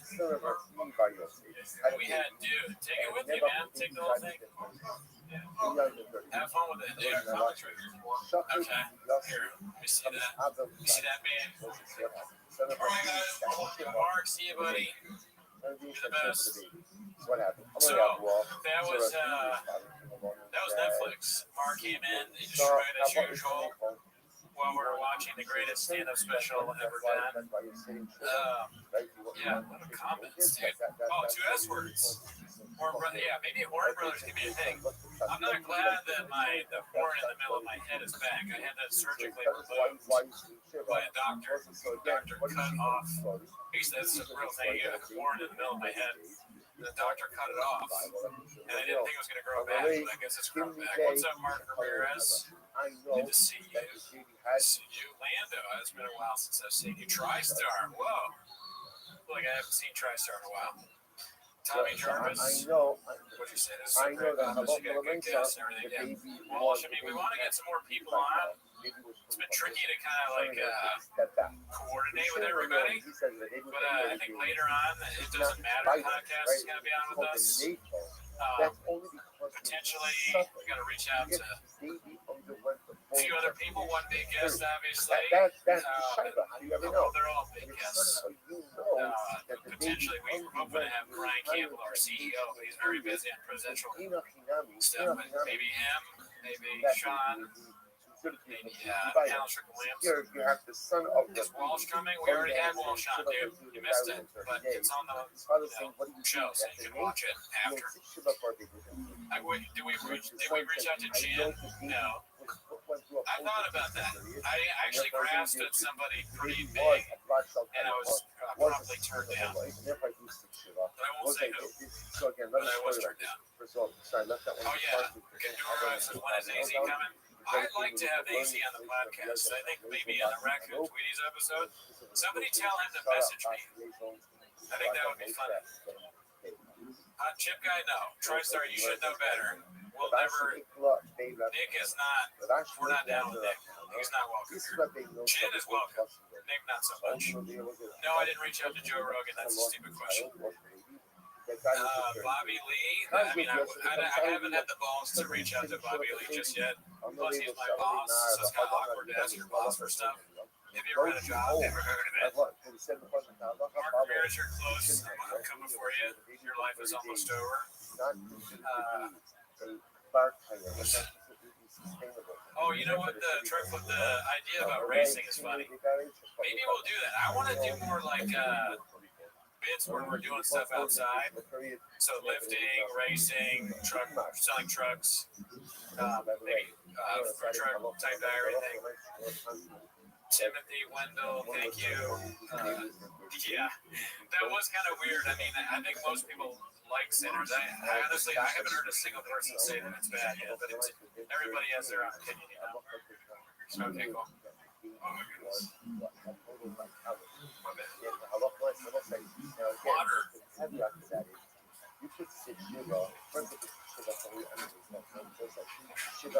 So let's say parents would want Oh man. Give it up for Gerardo, dude. Like organizing all this shit. How do you even film in this thing? Got chairs everywhere, different setups. I think we're probably gonna move back to the couch soon. So we can, because most of the guests are gonna be the Zoom. For them, we're gonna have people show up in person. Forward. Oh, boy, forward. We don't matter. We don't count. All right. The Dahlia guys, give it up for Shark Park. Get him back on the street. Oh, unique. Yeah, I don't know about unique. I don't think so. I wish him the best, and he's funny, but I don't think I want to deal with all that. That's a little too much. This woman I really talks a lot. Shout out to Margo. Shout out to you guys. We got a lot of people in here, dude. Cody and Quail, shout out to King Car. Hilarious. King Car. Somebody from the beginning. Cody. What's up, dude? Thanks for watching that long. You guys are fun. I did. It's over. I did have it. I'm not even listening to Alice, so I'm going to send him a Alice. I'm not sure where my phone is. Oh, it's over there. It's over there. NHS Slow. Molesta. NHS Slow. Check on that. Yeah. Have you responded? I don't think. No, not yet. Oh my god, that was a lot, y'all. She got I think that's the longest we ever streamed. Definitely the longest we ever streamed. Yeah, dude. Who do you want, Mickey? HSG on. Who the fuck is that guy? I gave her a birthday shout out or something. She's nice. I guess I'll wish her the best. Oh, the stream's going. Oh, yeah. No audio. Oh, yeah. Sometimes we had a lot of audio in here. It's true. As he says, he's taking a nacho dip in nacho cheese. Oh, my bad, Mr. Whole Foods. Not bad. Is your back hurting at all? No. It's got to constantly adjust. Yes. Sometimes I want you guys forever. Never live usually has. Spinal operation warp speed. Really trouble. Let's get back to the I am struggling on more line because I probably have undiagnosed sleep apnea. Probably the brain kind. But I'm fine. I'm not gonna fall asleep, but my head hurts. I got Advil. I want it. Okay. Oh yeah, thank you. Oh, that's good. I'll take the whole bottle. When I walk out, push number 2. Okay. But for now, when I walk out, she thinks it was a Okay. Will I be able to do it? All right, dude. Oh, so just me. Mark gave us all Graves. Does anybody else? Am I the only person with Graves' disease? Does anyone else have any thyroid issues?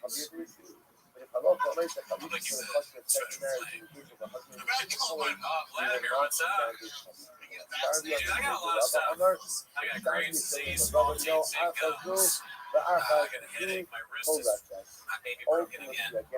You know, that's the thing about, they'll tell you about podcasting. A lot of your favorite podcasters have chronic diseases. In fact, most of them do.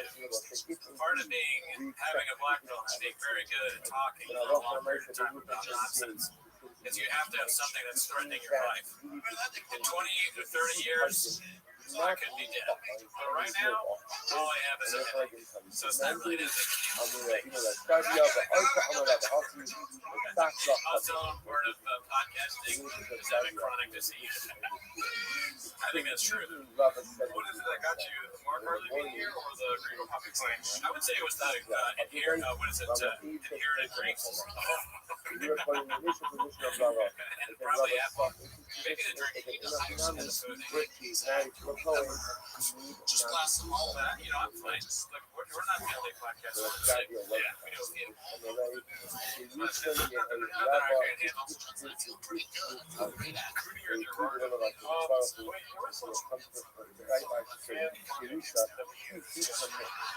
Holy shit. This is the payment for our American Treaty Special Edition reading things. Listening to Mark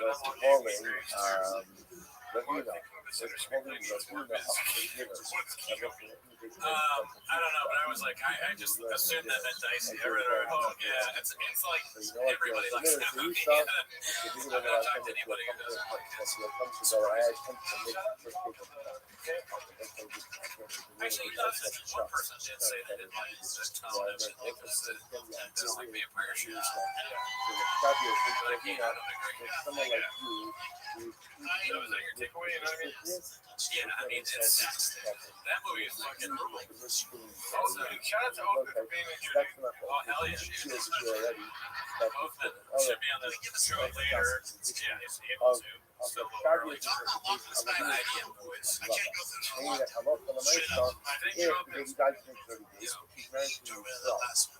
Size Melly, I don't have for $20 less than 10 minutes. Thank you, Tony.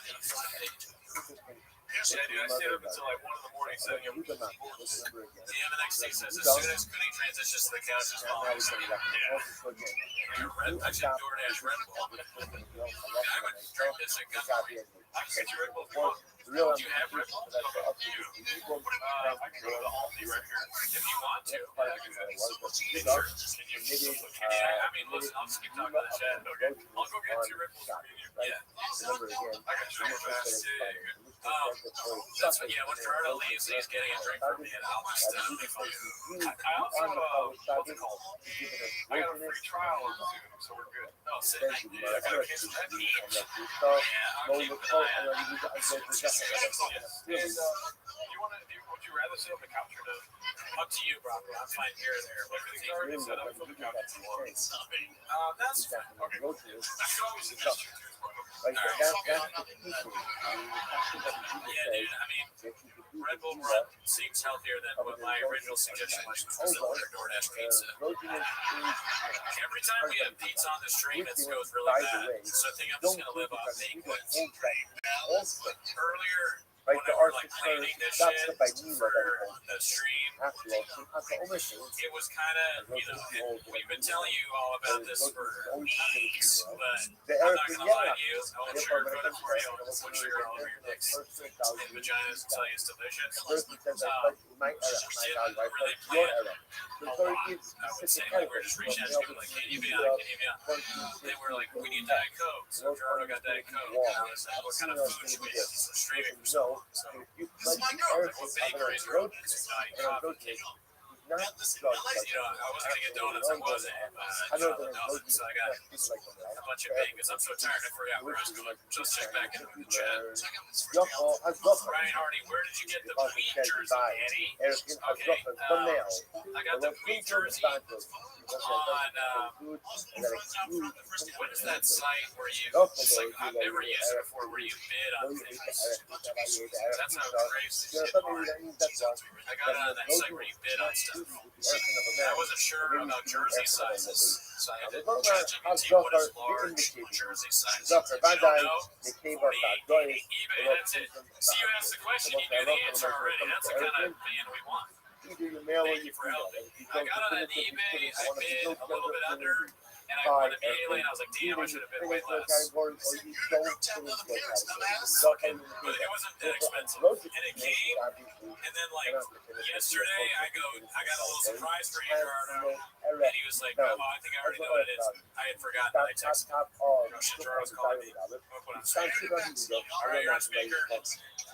You know I want sugar free. Don't ask me stupid questions. I'm kidding. Thank you. I appreciate it.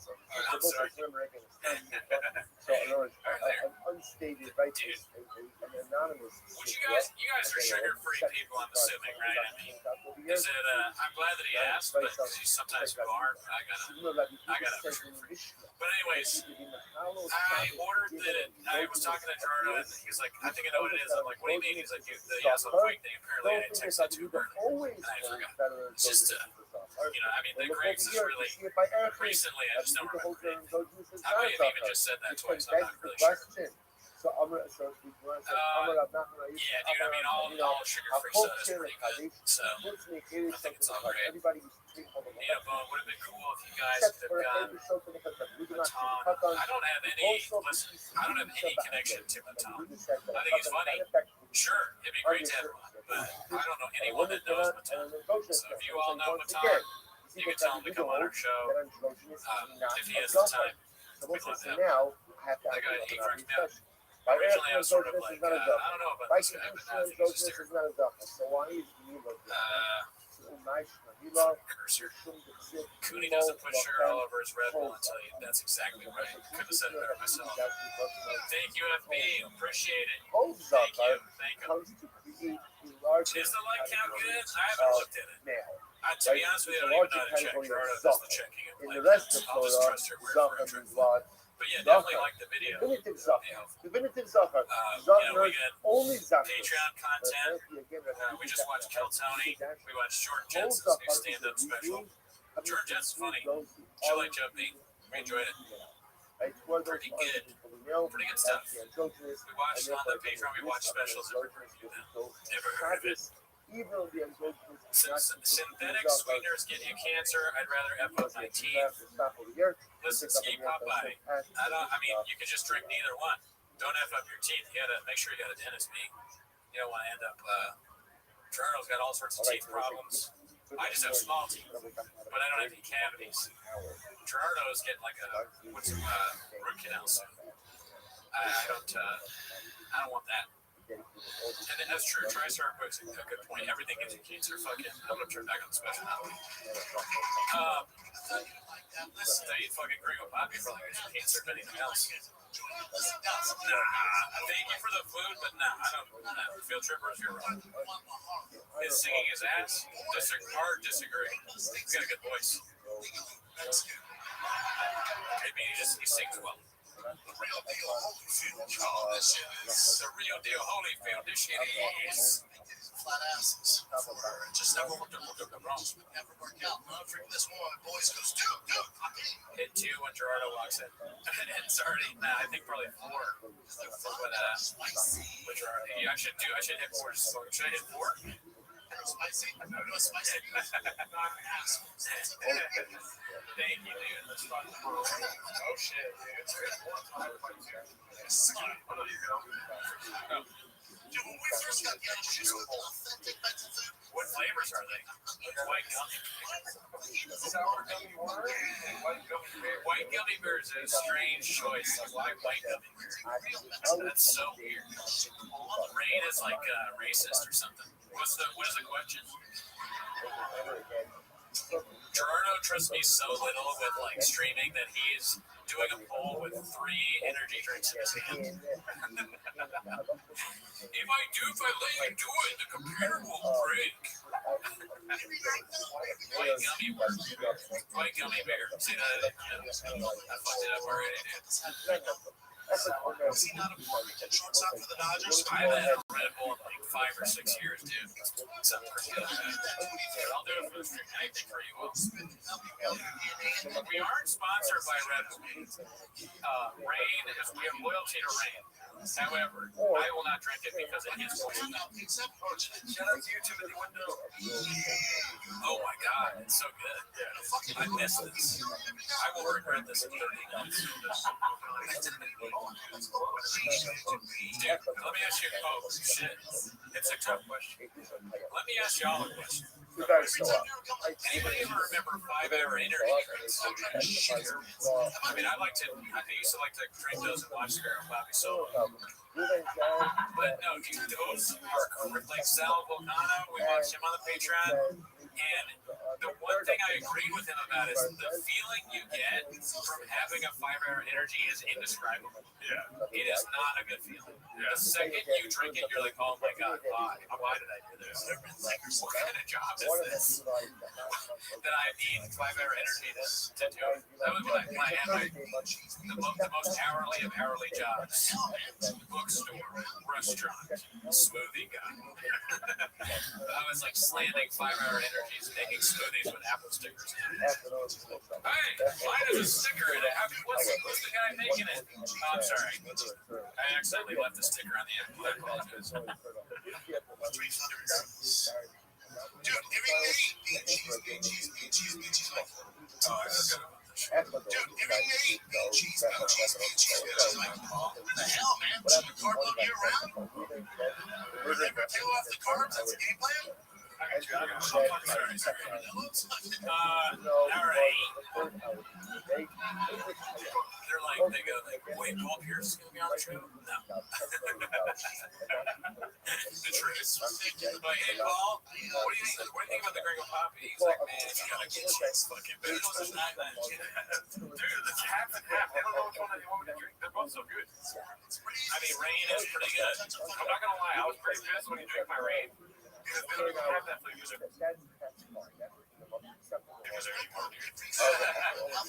It's crazy that they got new flavors. I don't understand the marketing of Rain. Like, why make a new monster? Yeah. Why rebrand? Yeah. You're cutting into monster series. It's like, we need something for Gen Z. A new kind of. I'm fine with it. That's the perfect energy drink right here.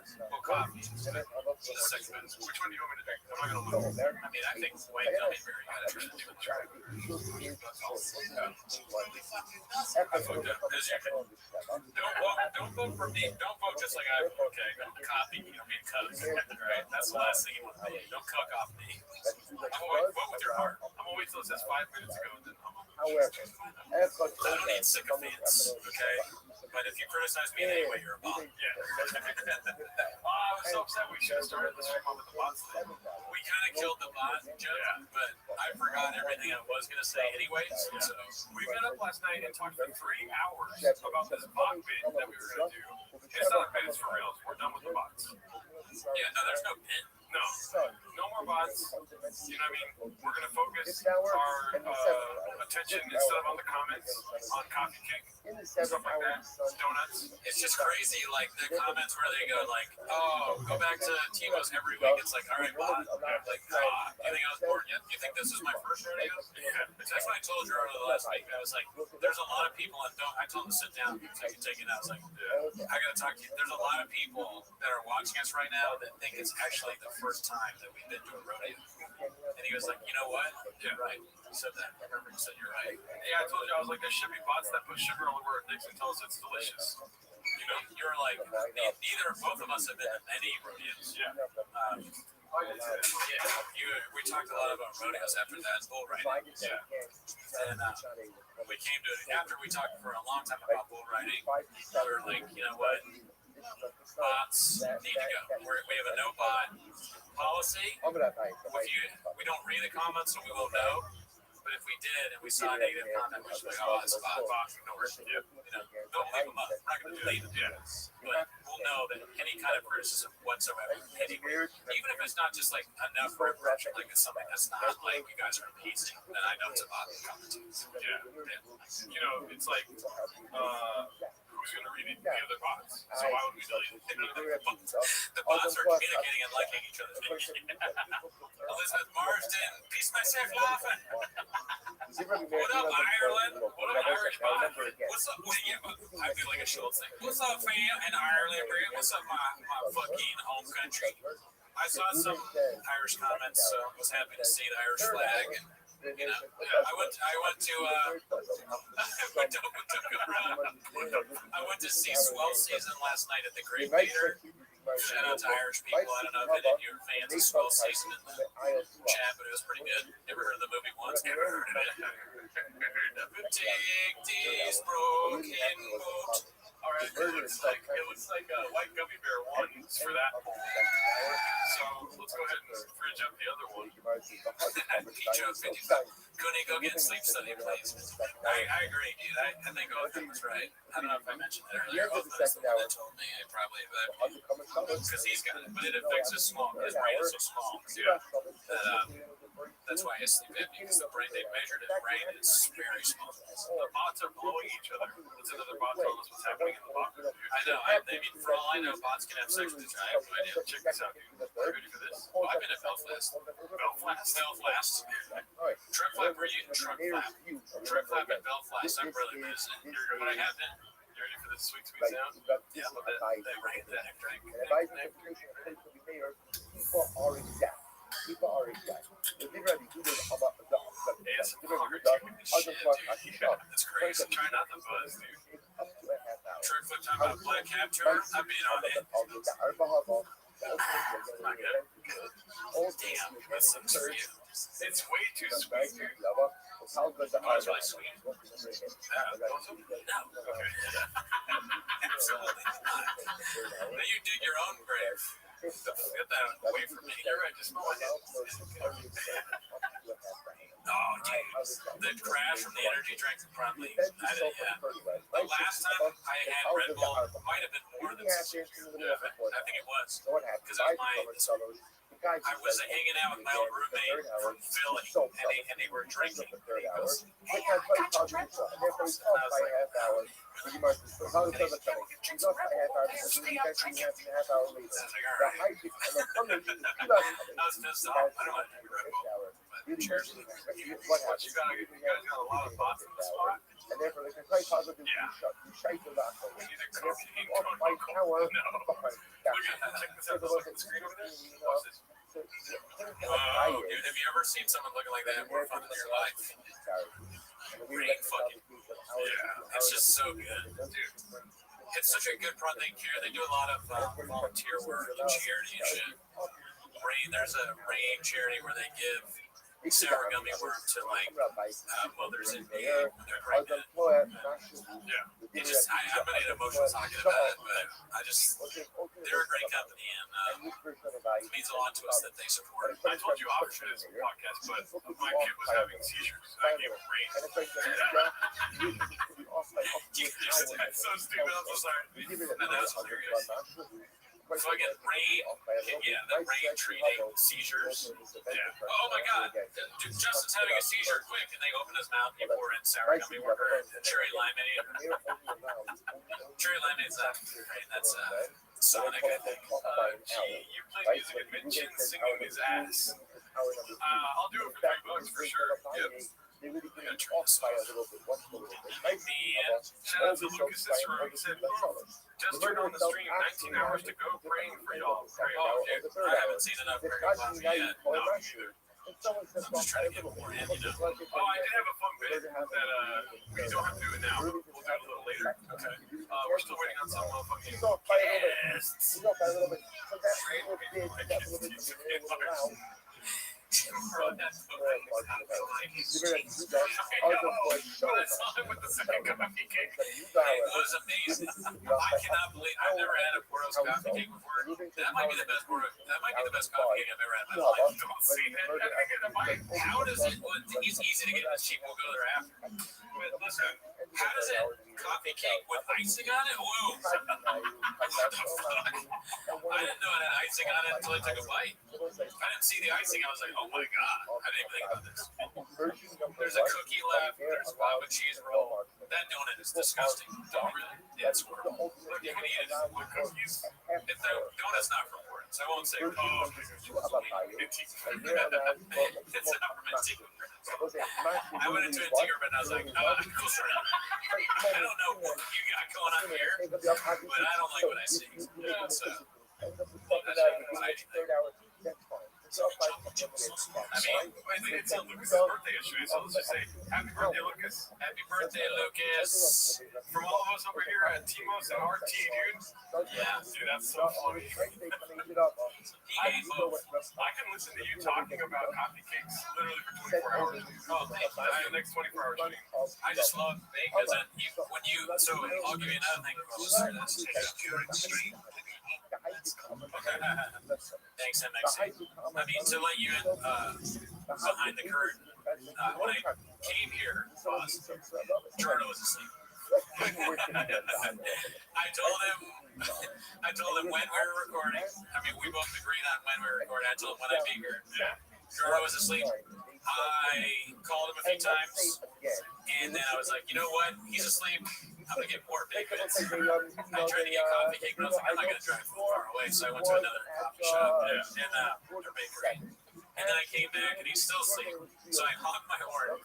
And then I went behind his window and he's charging his car through his window. So I started screaming his name and then I called him again. And that all happened. Yeah. And I woke up at 6 a.m. and I was like, who's gonna be here for a couple weeks? And I just like deep pause. I woke up but I knew I wasn't gonna have time for shit.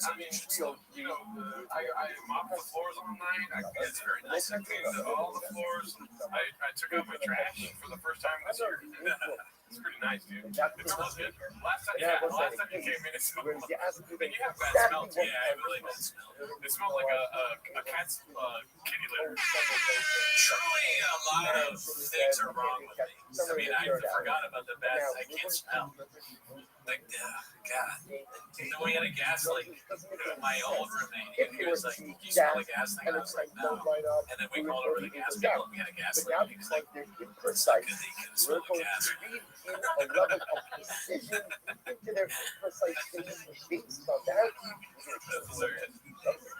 Fucking gas leak. The guy that did the gas leak claimed to have fixed it, and he didn't fix it. He just left it in the leak.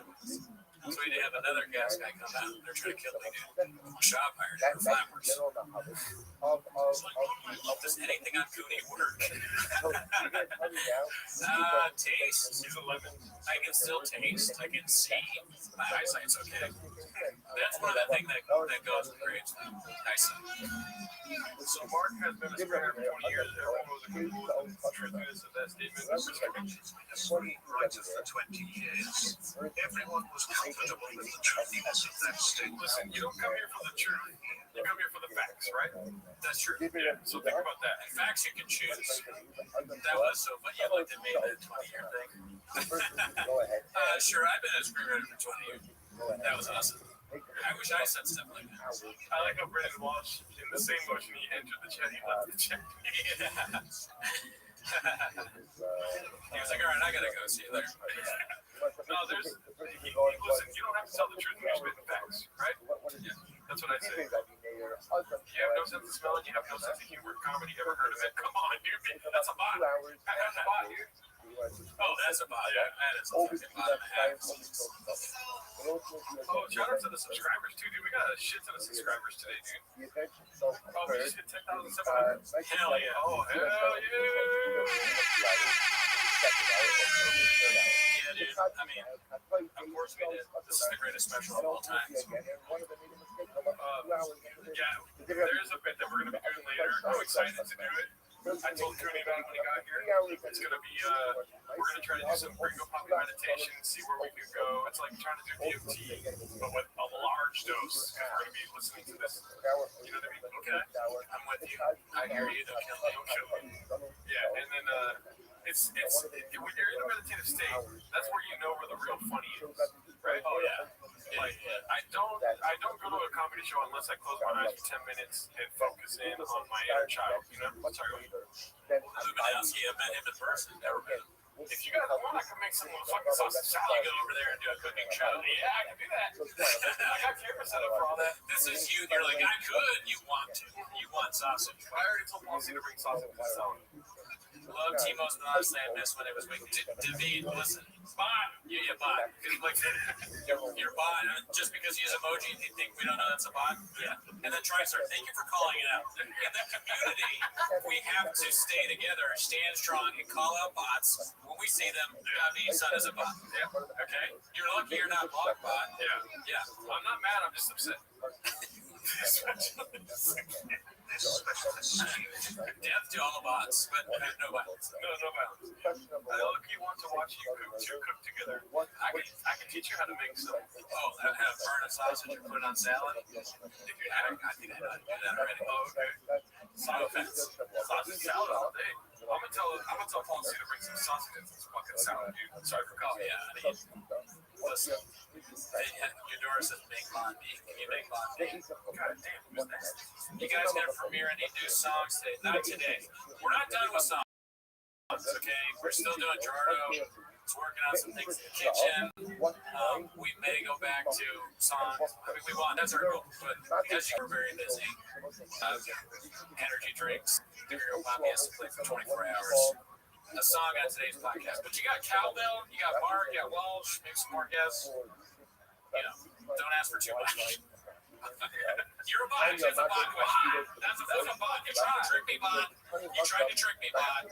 I forget where you were. Who you are. I mean, we just noticed this a couple days ago, so we're going to be struggling with who's bots and who's not. Timbo sent to get I don't know, 6 hours? I was thinking of making beans and cheese, but that seems like a mission. Bean cheese. That would be crazy. I remember I said on the phone nachos, but I was like, that's gross. Oh, yeah, the nachos look bad. That would fuck us up. Yeah, I mean, pizza would fuck us up too. When you left, I was laughing about how hard it is to stream and eat pizza. Yeah. Not a good time. But you know, if you're asking me what I want, pizza's always the right answer. Pizza later. I mean, I think it's a great idea. I'm ordering right now. Who's your top 5 comedians? I'm also Well, actually, that's easy. Yeah. So Eddie Murphy, Chris Rock, George Carlton, Richard Pryor, and Dave Chappelle. Nice. Easiest thing I've ever had to do. I mean, you know, from the wild card, which was it? Oh, Hannah Gadsby. Well, that's my top. That's my top. Yeah. Hannah Gadsby is the best. What was I going to say, though? Oh, can you watch the first part of the special, or will the stream be reduced? John Doe, the stream will get reduced. If you don't know, in our early days of podcasting, we did watch the first special, and we uploaded it to YouTube, and it got reduced immediately. What was that?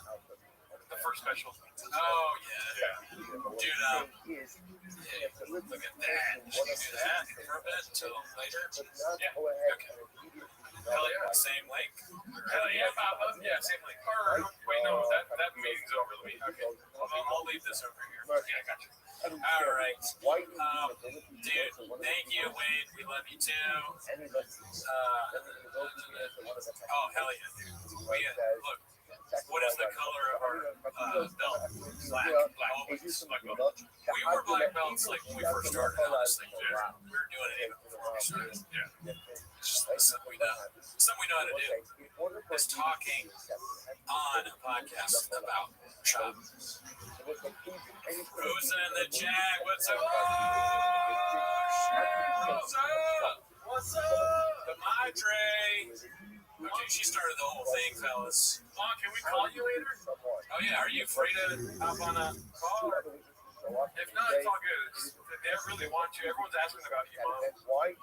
You know, the one bad bit about Rosa, she refuses to meet me in person. went to the Norco horse party and didn't see Rosa there, so that's all I'm saying. A little bit blockbuster, honestly. Yeah. I thought she was gonna be there, she wasn't. I don't know. Decided to get a call. Okay, I'll call them over quick. Yeah, we can call. Let me see. Yeah, you call. No politics, yeah? Yeah, please don't get us canceled. Where's my mom at? Right here. That's the White House Rosa. And did you hear about Trump? Oh no! Why Rosa? Control yourself. We told him, listen, not Rosa. What about Trump? He's the man. Oh my God, Mom. A bot comment. He's better than Ringo. That's the name. That's the, that might be true. Can't argue with that.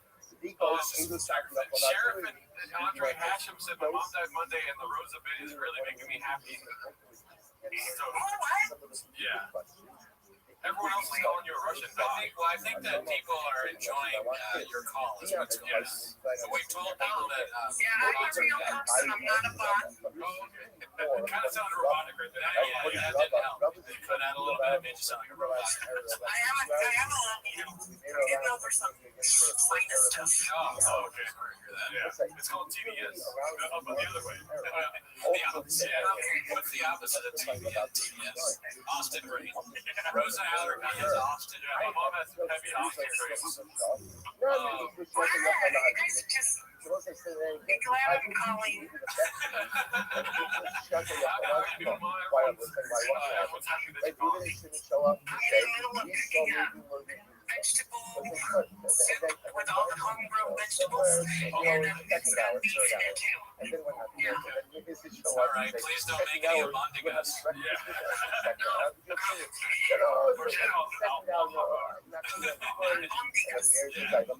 Say it right. That's right, I apologize. I have no fucking clue. Basically, Greenwich. How's your day going so far? Nice little Saturday? Great. I got up late, went and got some stuff at the store, and I came back and started cooking. Nice. Can you tell the people how often you cook beans and cheese? Every day. Does it go with every meal? Of course. There you go. Yeah, I mean, it kind of does. That's your love. Extra cheese. Oh, okay. Yeah. You're lactose intolerant. Yeah. Also, how often do you have tater tots? Never. There you go. I mean, that's a white person handout. I thought you were a shortstop for the Dodgers. What? Oh, sorry. Grab tater tots. Never had tater There's no such thing in our house. We Okay. do potatoes, but we don't do tater tots. But here's the thing, like, I know that you're Mexican, right? But you guys have a lot of mayonnaise, right? Yes, the only best foods. You know what's funny, Mom, is I was telling somebody the story. Remember when I was a kid? We talked about this. People shit in my sandwich. Yeah. Oh my God, yes. Somebody told me that the sea will need a bugbear buster in my sandwich. Rosa goes, she goes, oh my God, yes, you probably bother her with the story constantly. I do. It's her phone every day.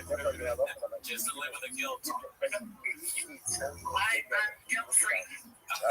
So you got beef, you got some vegetables, you just like, it's steamy in the kitchen right now. Yeah. I have some dead fruit and I saw the carrots. They were like red carrots, orange carrots, white carrot, all the different colors. Yeah. But even so pretty, I'm like, I want to make a soup for that. Yeah. So here I am. Nice. Nice. Well, thank you for talking to us. I know that you have no interest in watching Micro Puppies. Never seen it, right? No, he's an idiot. Why do you guys even give him so much glory? Oh my God. Thank you. I appreciate that you think that what we do is glory or something like that. Glorify this fool. That's true. Did you see the guy that I had in my apartment earlier?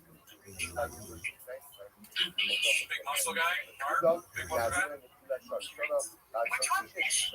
name is Mark, but we call him BTL for short. And the 6th hour, I missed it. I missed the early part. Yeah. I haven't been to other parts Putting in much. Oh, okay. You would have had skeptical advice if you hadn't seen him on here. Yeah, But thank you, Mom. I'll call you later. Maybe tomorrow. We have another guest chiming in here. All right, then go ahead. All right, good night, Rosa. Not as important as your next guest. Actually, you're the most important. I hope the boss haven't taken you too long. Hello. I love you. Oh, shit, look who it is. We got It's fucking W, dude. I'm from the beach in North Korea.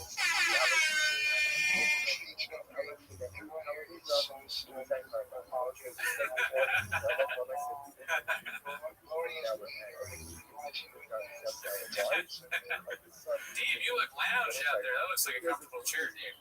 Oh my god, even better, dude. That's the best place to watch people talk. We had Walsh on earlier. I don't know if you didn't see any of that, did you? No, man, I've been with my life. As you should. We had Walsh. Let you get this. Walsh talked to Mark for a while. Mark Harley and Walsh. Yeah, it was pretty cool. I gotta say. It was fun. We've been going since 9, Danny. I don't have that hard. Dude, Gerardo showed your record. Oh yeah, at the very beginning of the stream, I pulled out your record and was like, shout out to Alan Strickland Williams. We're trying to get people to buy your record. Yes. Yeah. Baseball dads. Yeah, man. Well, you're following Rosa Alarcon right now. We were just on the phone with Mom.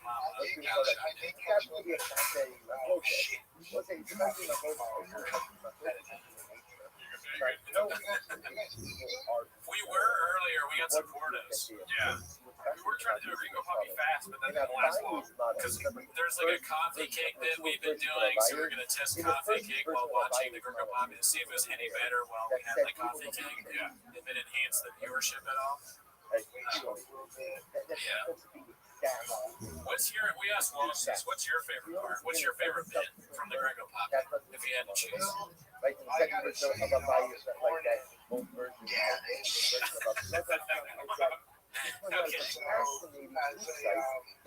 As a Dallas boy, I think his one version of a fire is That's pretty good. and then the Charlotte just becomes here we go.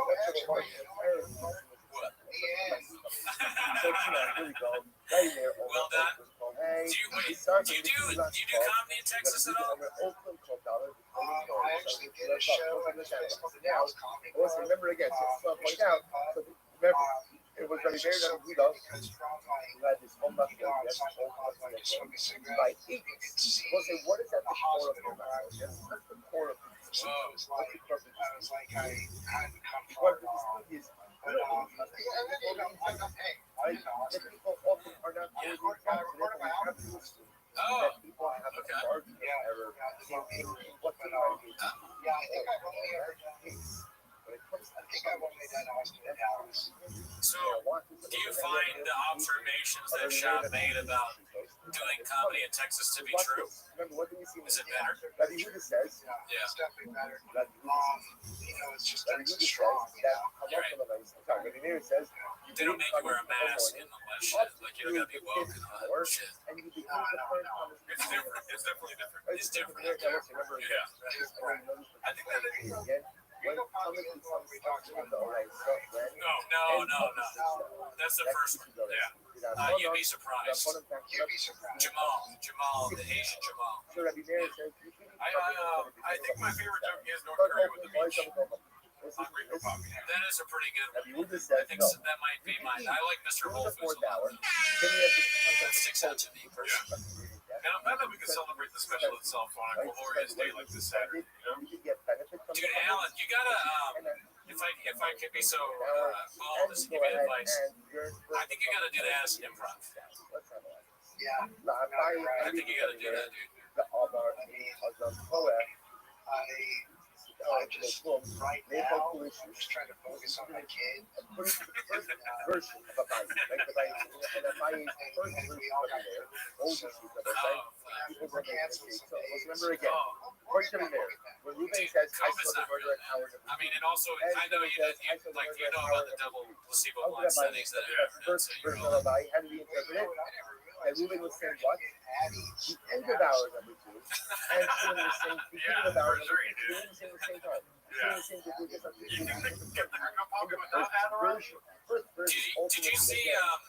you see the thing that Moses Storm did when he did that as improv, the IG story? No, I don't think so. Oh, I should have asked him if he wanted it. I didn't think about that. But Moses, he had a show at the As Improv, and he posted this really funny video of how honored he was to be doing it, and he ended it in clips of the most offensive Shabbos. He sort of pretending to cry, and then at the end he put us in it. And I was like, holy shit. And that's how you get our favor. It's just, including us in the English. That's how we know you're not a bot. If you want to not be a bot, you have to be on the Patreon or be friends with us. Otherwise you're a bot. Yeah. That's fine. So you got to do it too. That's what I'm saying. Please make a video as an improv. Let people stop eating, 45 Yeah, we should do a live. The first thing some people get to a little bit. Why do you have to back up the shots in the beginning of the 6 hours? That would be nice. We get the game together. Fucking Addison trip. I think you might be going for 10 minutes. We're friends that you do. Right. We'll share a hotel. I'll do this. So what are you guys are doing? Just actually Yeah, it's on a loop. It's right behind you on our screen. Yeah. Let me see. Not sure at the moment. Puto cabrón. Right now. That's the one. Can you tell that just from the visuals without Yes, we're almost there. Yeah. Yeah, no, I can tell from the timestamp on the bottom of the red line. I see that with my finger like that. I'm like, oh, yeah, puto cabrón. We have a huge general set of about 3 screens back to back to back. And I'm not joking around for real. It's like everything kept feeding me information while we streamed here. Oh yeah, dude, Harley in the beginning of the stream, and he has the energy of 1,000 men. He did 3 or 4 hours straight of Baba intelligence facts, Tiger facts. Yeah, and I mean it's hilarious to have him meet people. So I wish he could talk to you as well. Yeah, but watching him talk to Walls was pretty fun. Yeah, so it was a good time. Something's going viral on James right now that he said. What's going on? Apparently, Bob would ask the baddies to talk. Oh, okay. Yeah. I don't want to read that one. You can just go on the subreddit, or I'll send it to you. Not right now, but I'll send it to you. Eventually, let's try it. You want to I got you. Yeah. So when Walsh was on the stream, he was talking. You know how he talks to us about how he's obsessed. He's trying to get off of it. He did that bit. It's pretty funny. Pretty good shit. You're not deep in the stuff. You send clips sometimes, but you don't have the same kind of addiction that Walsh has. You're going to rely on me now. I think it's Walsh's family. It's why he's so addicted to it. I think he Relatability, yeah.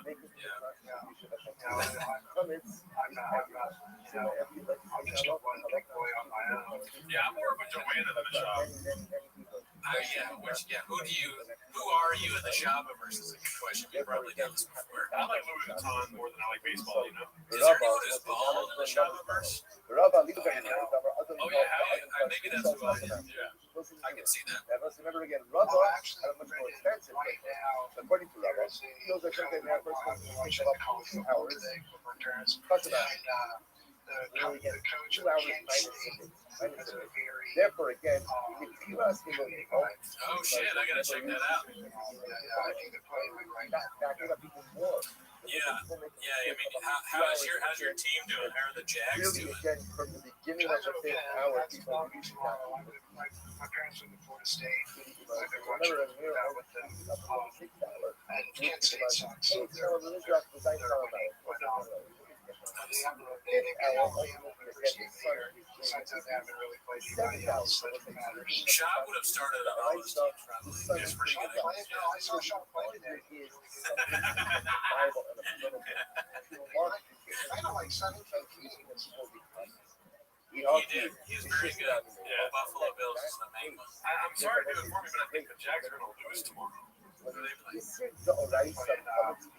What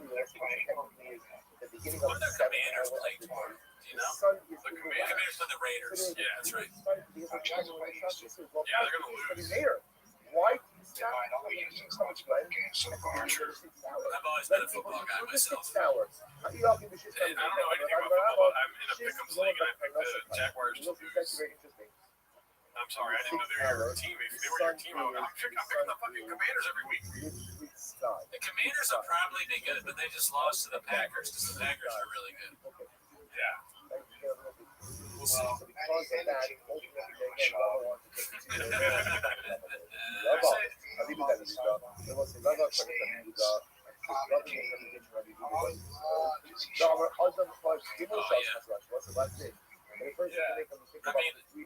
Shaw talking about it, I think is awesome. We were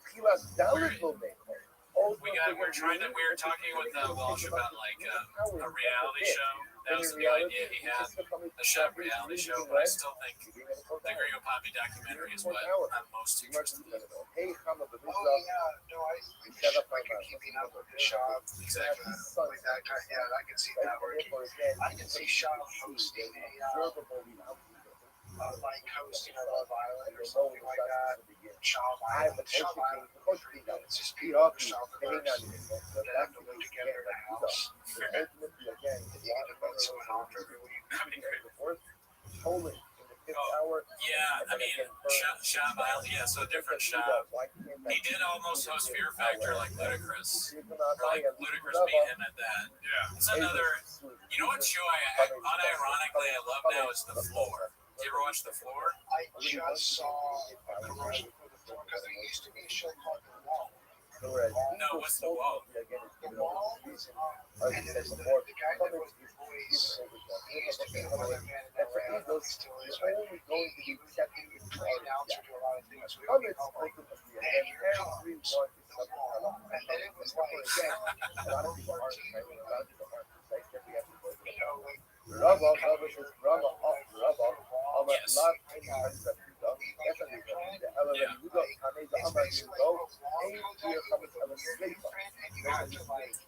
Oh, like get through the wall, make the post.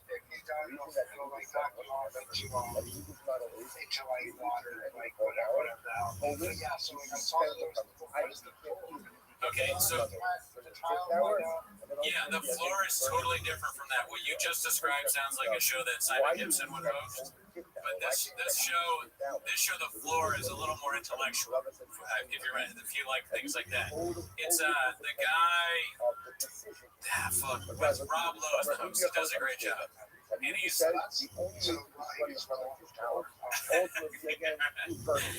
it's so all these people on the floor and they are experts in different categories. And there's a randomizer that picks one or two people and they battle against each other. So it's like a picture of like whatever, like let's say it's history and R&B artists. So like if it's R&B, the history guy go against the R&B and he'll show a picture of like Brian McKnight and they go back and forth. If you get the answer wrong, you lose time. It does a timer and it goes. And so it has all these categories. It's fucking. I'm not doing it justice, but it's a great show.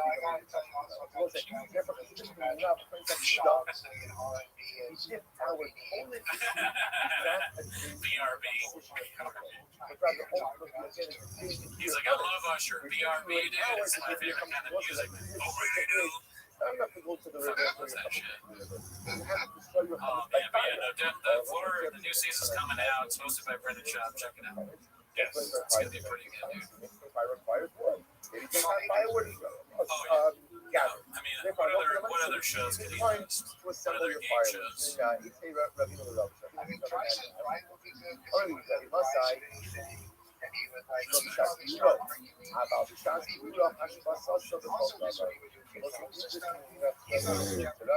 He says the thing out, so look at and your there was another secret that he says, He doubts it. the actual answer is right. Yeah, not yet. I'm not sure about that one. What's the capital of Massachusetts? Boston. He doesn't even know. So. Boston. So I guess that's what was the suitcase show where there's money in it. He probably told people the amounts by accident. What was it say? I think that might have been Make a Deal. Let's make a deal. Was that a Howie Mandel show? I'm not sure. I think you're right. I think it was from that. Yeah, I've been saying like I know Howie Mandel About the is funny when he makes fun of Shop, but I've been kind of saying he sucks. He's not good. Like I don't understand why people like that. How is just like watch Howie. You're like, oh, this is what he used to do. This is what made him famous. It's like from the 80s, and it's like, I don't know if that actually comes out and like it has that just like crazy energy. Yeah, I've seen that. You know, I'm talking about like Nurse Palmer is like Yeah, Robbie Goodwin retweeted that and wrote Casey Rocket.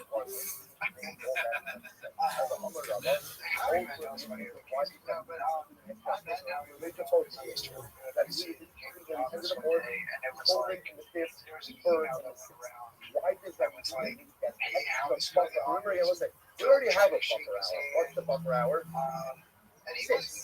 So remember again, we go right. So companies is 7 hours. 7 hours. So grab until Rabbi already built in a buffer hour. Rabbi will begin an additional buffer hour of the greater hour. So why is that? So you have the fire which is Can't do that anymore. Woke culture. Dude. It says Shop manager. That was pretty great. I'm a Giant rubber. thing. Zero to shoot young. Yeah, them sweet nuts. That's the one thing I do like about Mandel is that he's clearly being fed these lines from like younger people. So like when they're like Gen Z staffers are like, okay, here's the subreddit. They say he pisses in the sink, he has a mangina, and Mandel's like, say less, I got this fan. And then he goes in there every night. Oh yeah, Sorry, I'm dealing with a lot of stuff right here. Oh yeah, 6 wheeling hour and dealing.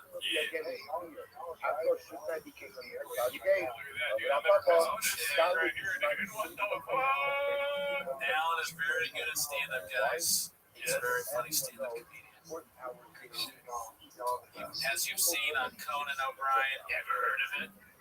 There you go. Central, that used to be channel. Hey, Paul C, fuck you, dude. Guess it'll fit in my fridge. We're doing this bit now where, like, anytime somebody says something negative, we call them a bot. Yeah.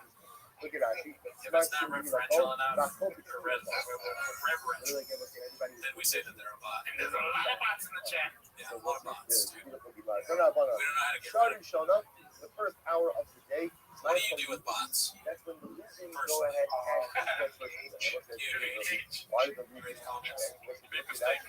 that she says over here. Yeah.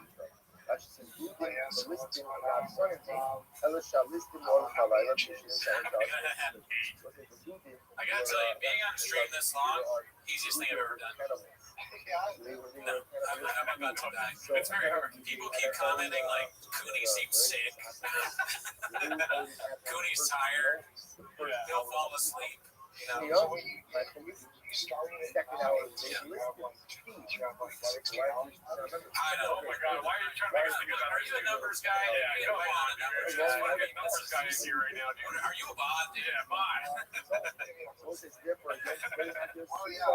Second hour of Lucius, I think, yeah, what, it's 4 o'clock right now, right? 4:30. Yeah, we have a lot of time left. Listen, we'll see how long the devices work. They You know, just 17 hours. heritage is incredible I mean, because enough. things happen on the street. You know, like sometimes people unplug things on purpose. You never know.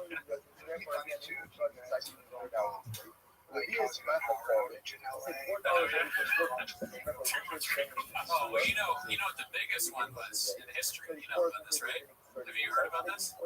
The biggest thing in it's Burbank technically, but the owner of Flappers had a poop so big that it clogged the entire Burbank, and there was like no toilets worked, no running water, and it's all because of the size of Barb's shit. It's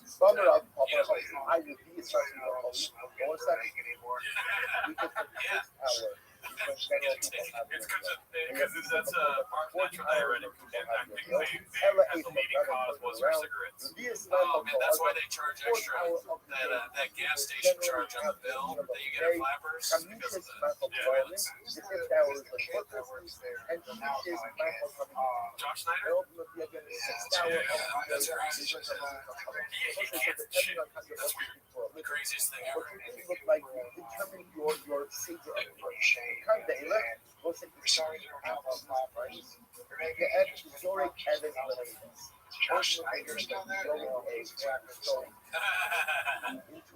Dude, oh my god, yeah, and you never in a million years, if you told, even with how ridiculous Flappers is, if you had told me back then that Josh would be the booker, the talent booker, I'd have been like, I don't think so.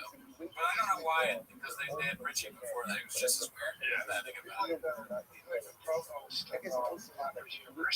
He's the dean, yeah, that's pretty impressive too. That's a lot of responsibility for one man. I don't know how he does it. That'd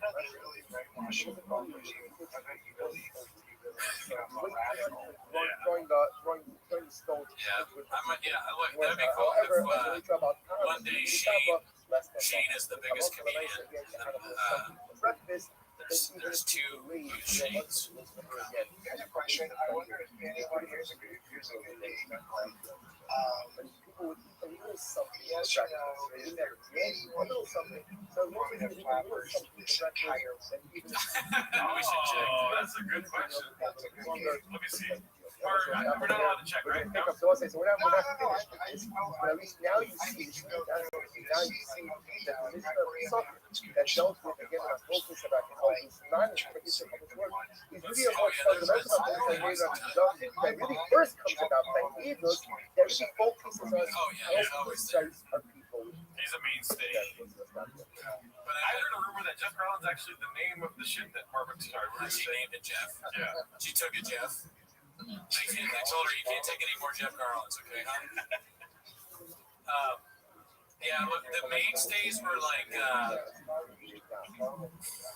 Jeff Garland, Hal Sparks,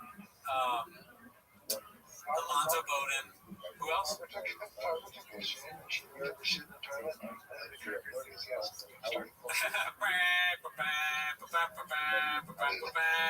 Alonzo Bowden's like, what's that smell?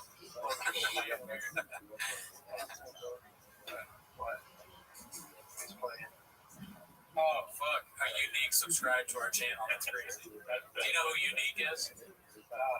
So Unique is like this, Natalie's our fan, and I have to watch my works. Yeah. But what He's the famous YouTuber that got sued by Shop. Yeah, he got sued by Shop for like showing a video where Shop gives a piece of paper with a phone number on it to a cheating the baddie.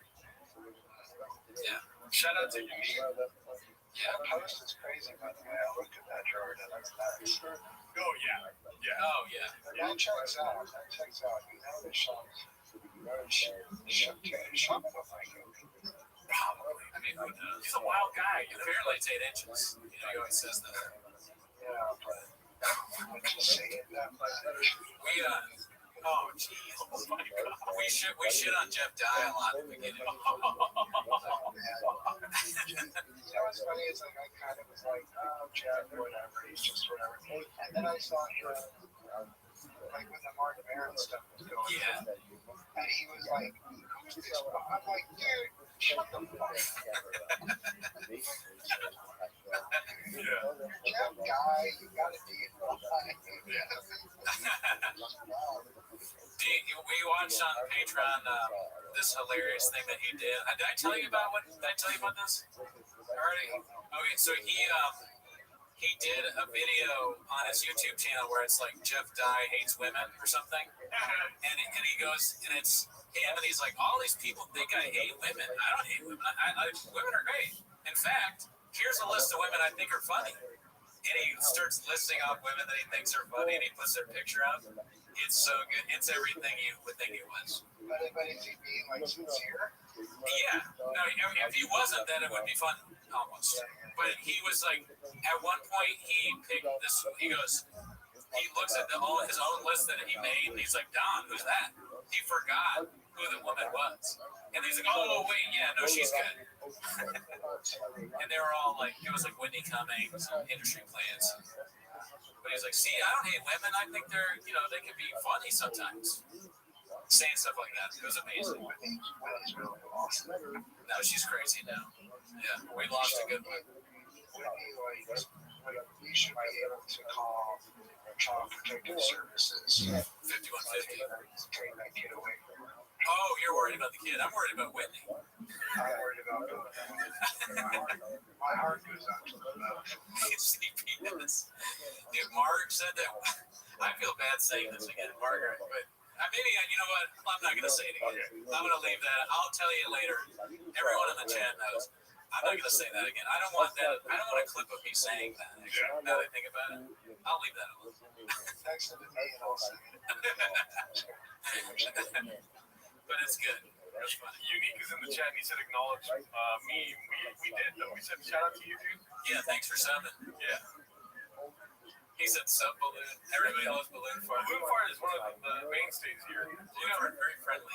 Originally it was Wadsworth, but then he disappeared. He walked somewhere else. Yeah, I don't know where Wadsworth is anymore. Sometimes he chats in, but he's not. No, he doesn't chat it in today. I mean, he's a legend. I think he's hiding right now. Smiley face in my They're good. Thank you. Regular people asking me about that. Oh yeah. Yeah, I mean, That really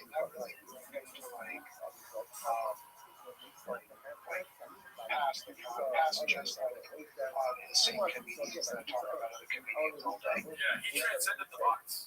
yeah, I mean, Marin was talking about Elephant Graveyard on like the New York Times podcast or something like that. It was hilarious. Yeah. He was like, you gotta get this guy. Who's your guy? He was like, this guy, Elephant Graveyard.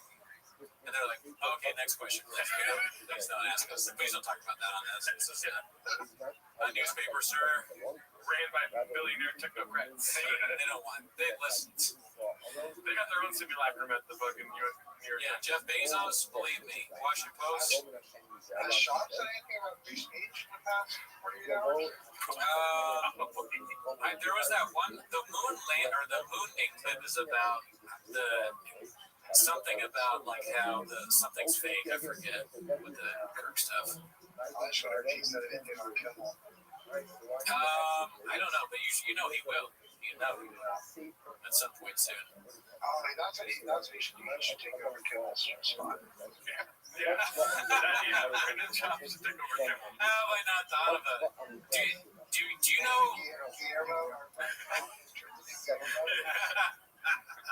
Janice Guillermo. All right, who's Guillermo? Brian? Callan? Yeah. Guillermo's so much more talented than Callan. Nice. Al, do you know the band The Swell Season? You heard the movie once? You heard of it? That's like a musical Irish thing. Yeah. I saw them. I wish, Eddie. I saw them last night at the Greek, and the guy, he said that they were supposed to be on Kimmel. Can you believe that? Yeah, they came to LA. Yeah.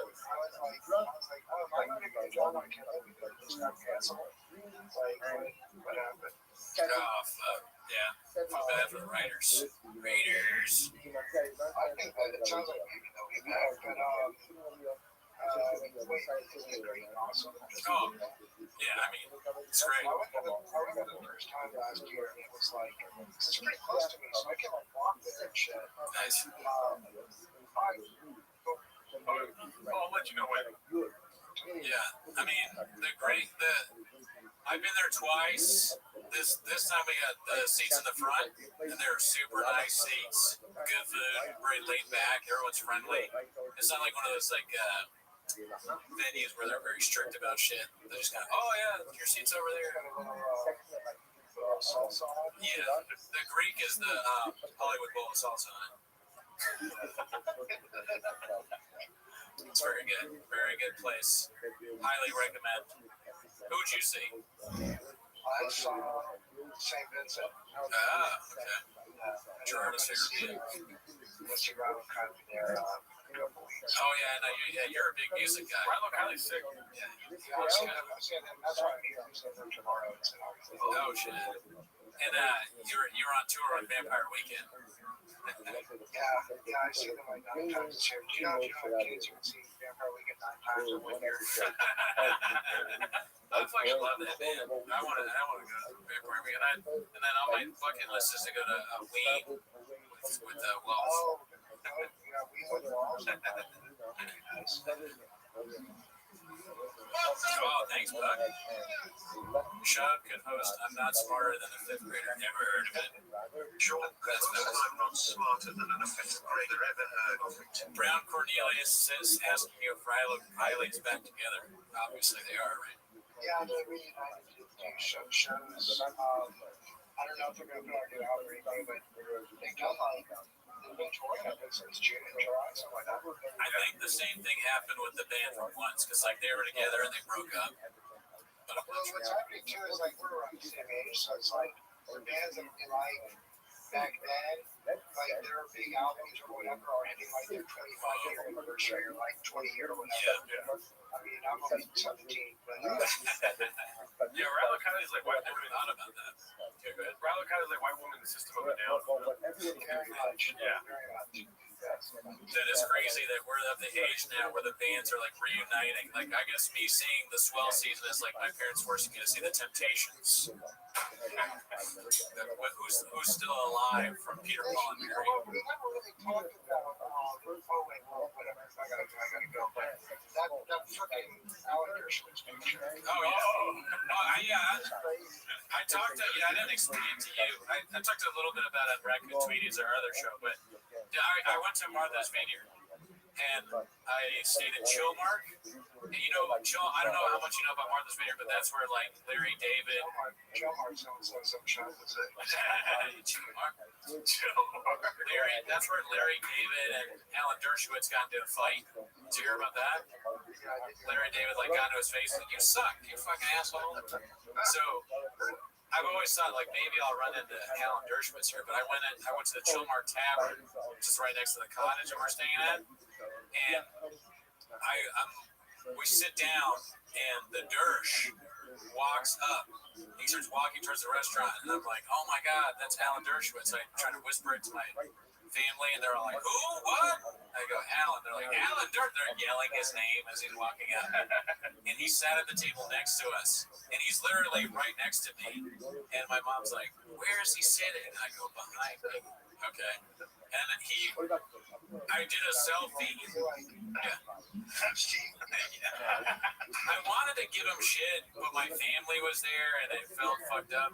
But I didn't. I saw him twice because he was at the tavern, and then we bought tickets to a play, and his daughter was the star of the play. So we watched.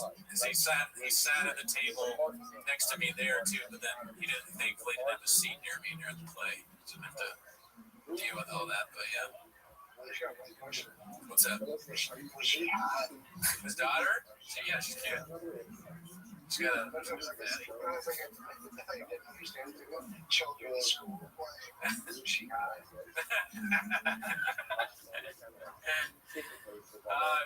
the place sucked ass and she kind of sucked, but she's cute. It's kind of boring. Sean should be about it. Sean should have it. Yeah, dude. Imagine if Sean wasn't like Gary Glenn Ross with Bill Burr. He was just at the definitely podcaster. Yeah. He should have been in that play. The play was just, do you know who Hannah Arendt is? You ever heard that name? Yeah, I think Never heard of her. She said she's famous for saying the banality of evil, describing the, you know who.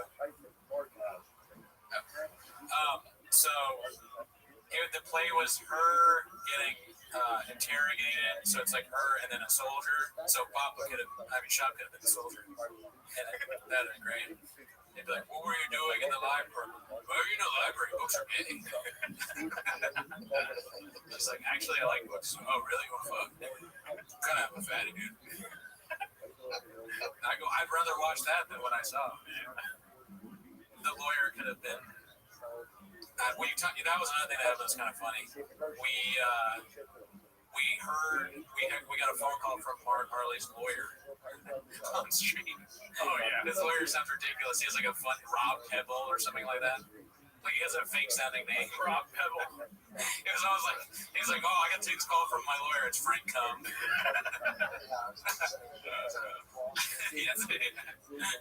Why does your lawyer have this offensive accent?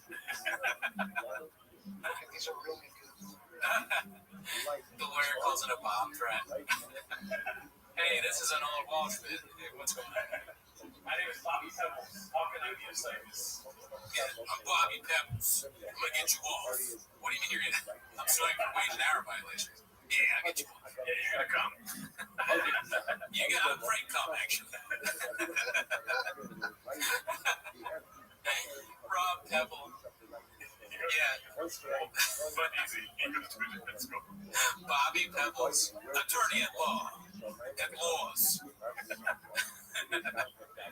He sounded hilarious on the phone too. He was like, "Here's what I want you to do, Mark."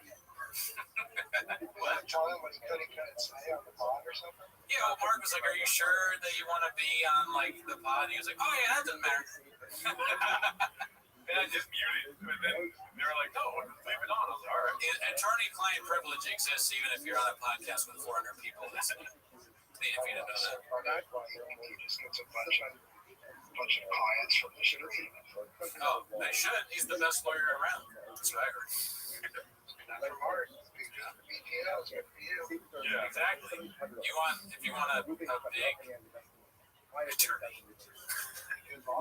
big good lawsuit. I'm a big good lawyer. That's what BGL stands for. What are your qualifications? I went to Yale. Never heard of it. Shop should give a talk at Harvard. Oh yeah. Absolutely.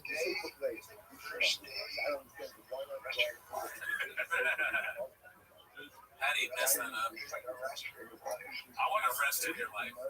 Is there any pictures of Shop in a graduation cap? That'd be great. I want to see a real dance. Yeah. How did he graduate from high school? That's surprising. Shop AI. Yeah. Shop is like keep going to school with the lollipop. Yes. I mean, Shop with a diaper. Pajamas with the hat on. Shop in the Oval Office. There you go. That's a good question. Not to get political, but we could. I mean, who's a better president, Brennan Shop, Donald Trump? That's tough. Yeah, I think Shop too. Shop's first term was better than Trump's second. Trump's first term was better than Shop's. Oh, okay, yeah. That's right. Yeah, and I can't remember either term because I have Graves' disease. Yeah. So He graduated because he played sports and was at Easton High School, so the coaches make sure they pass by telling their teachers to pass them. that's probably true, Squab. He graduated because he sold some comic books on his con when he was a kid. Yeah, This man. He got a special comic book store. Right. Exactly. He got a degree with the marketing. What is it called? Device. Yep. Well, yeah, you got one of those like those young. What is the young business thing? The YJCs or something like that. Something like that. They were big with Shop because of the comic book they sold. Shop was a major podcaster in America growing up. Yes. Yeah, that too. Because he always wanted to be a comedian even back. It's too bad he never had to live out his SNL dreams. Yeah. He's a little old for that now. I'll get them. That's as far as I got down. That's as far as I got down. Well, thank you, ASW, for coming through, dude. Yeah, we love you, man, brother. And we gotta get back. We got some business to do, dude. We gotta watch some Gringo Pop. Yeah, we gotta get back on it. You know what I mean? Later on, Trent. Alrighty. Where were we, dude? Oh, we're back on, dude. Let's go. Oh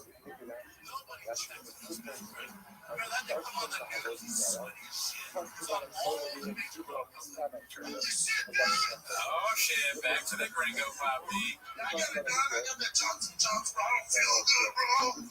I can't stop sweating, bro. I'm feeling my wings. I'm gonna lay low for a little bit. Remember that moron? It's all in marketing, man. Like, they need to hire some just dime piece actor we've never heard of. Yeah. Just blast them all over the news, right? Just some fun. Get them on there. And just put them all over the news, all over the nation. Like, yeah, dude, I get the Johnson. I feel pretty good. I feel great, actually. If I'm being honest, one side effect, if I just want to be up front with everybody, goddamn dicks down here. It's just really here.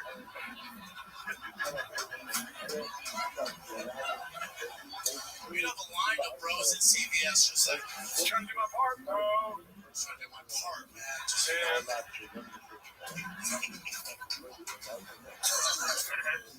it's good to be in Dallas, man. You guys doing it? That's a rough cut, right? It's good to be in Dallas, man. You guys doing it right? It's good to be in Dallas. I know.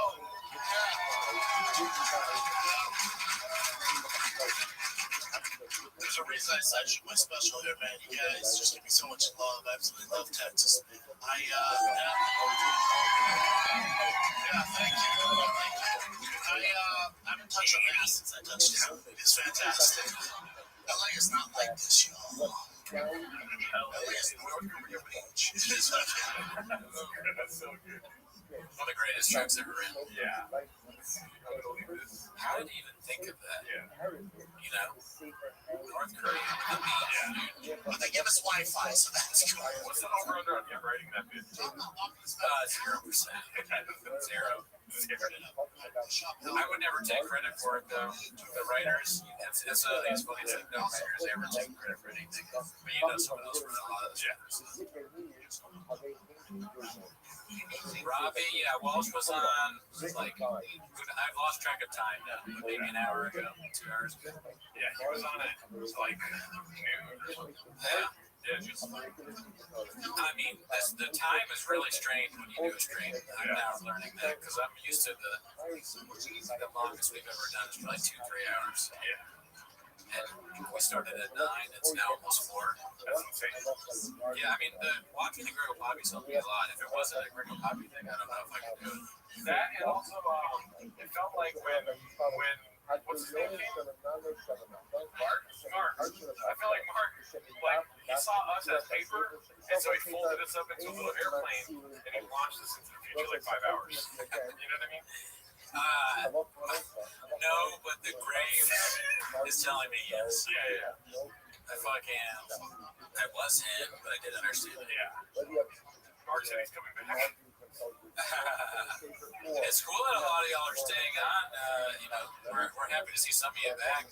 We haven't seen Elizabeth in quite some time. Yeah, I started to kind of Shop is sacrificing the poor for all his friends are his badass that are Austin.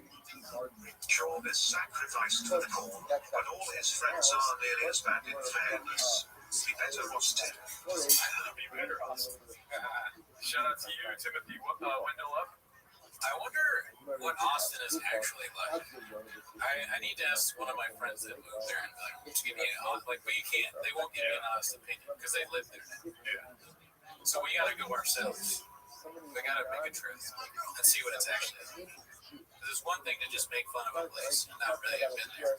Yeah. You know, like North Korea with the beach. I gotta go and experience it myself. Like, what's good about it? I don't know. Me neither. I haven't really heard anything good. Alan seems to like it. Yeah. Oppenheimer's back. How are you feeling? Pretty sick. But you also Really? I know. I mean, I just have to. Oh, okay. I looked at my eyes in the bathroom. I was like, my eyes are red. It's all that great popping going straight through you, dude. I was like, fuck, dude. That doesn't look good. Oh, well. You can watch me like deteriorate and falling apart.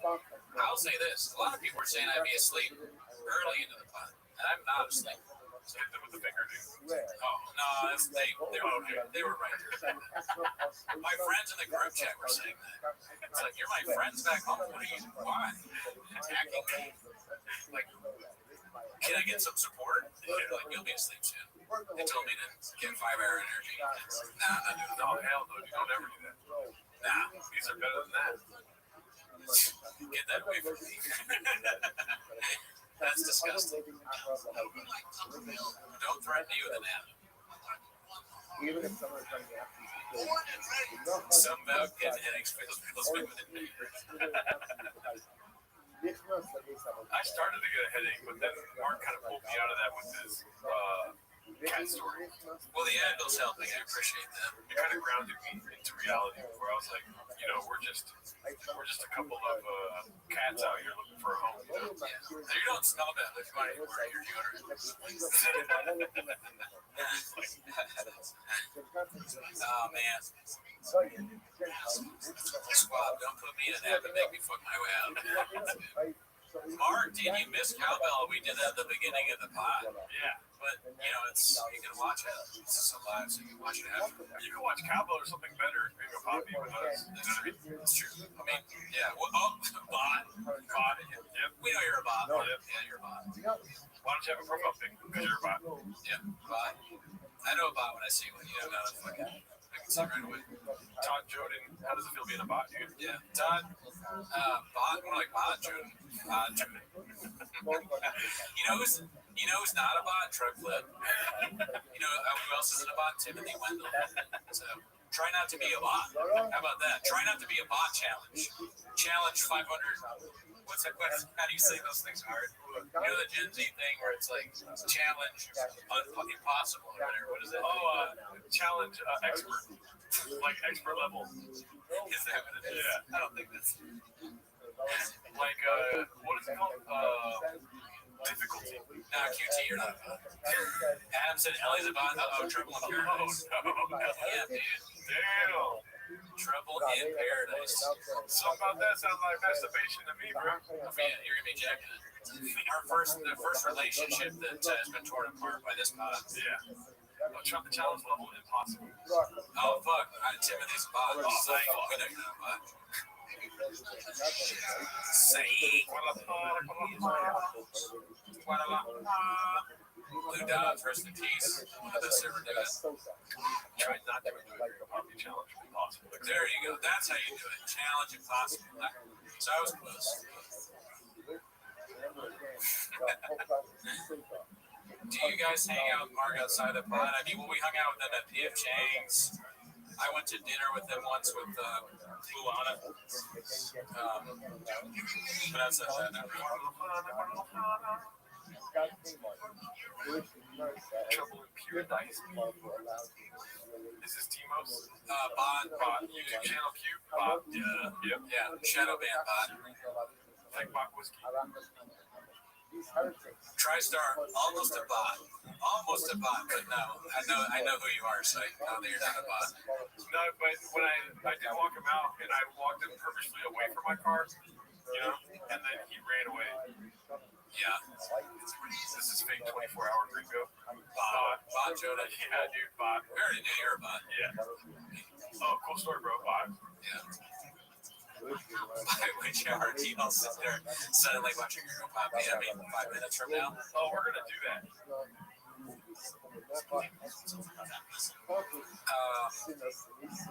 Yeah, dude.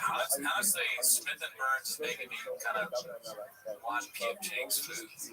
I know, right? It was pretty good. And I liked P.F. Chang's before that. It's a good. You know, how funny was it? Remember when we first started? I went home to visit my parents, and they didn't even know about Shop Blade. They're like, "You want to go to P.F. Chang's?" was like, yeah, fuck yeah, dude. Yeah. My parents are savage. They order from PF Chang's. Yeah. We tried DoorDash. Yeah, you can press the food on there to PF Chang's. Yeah, we get it's delicious. We had no idea it was so good. Tonight, what are you watching the show?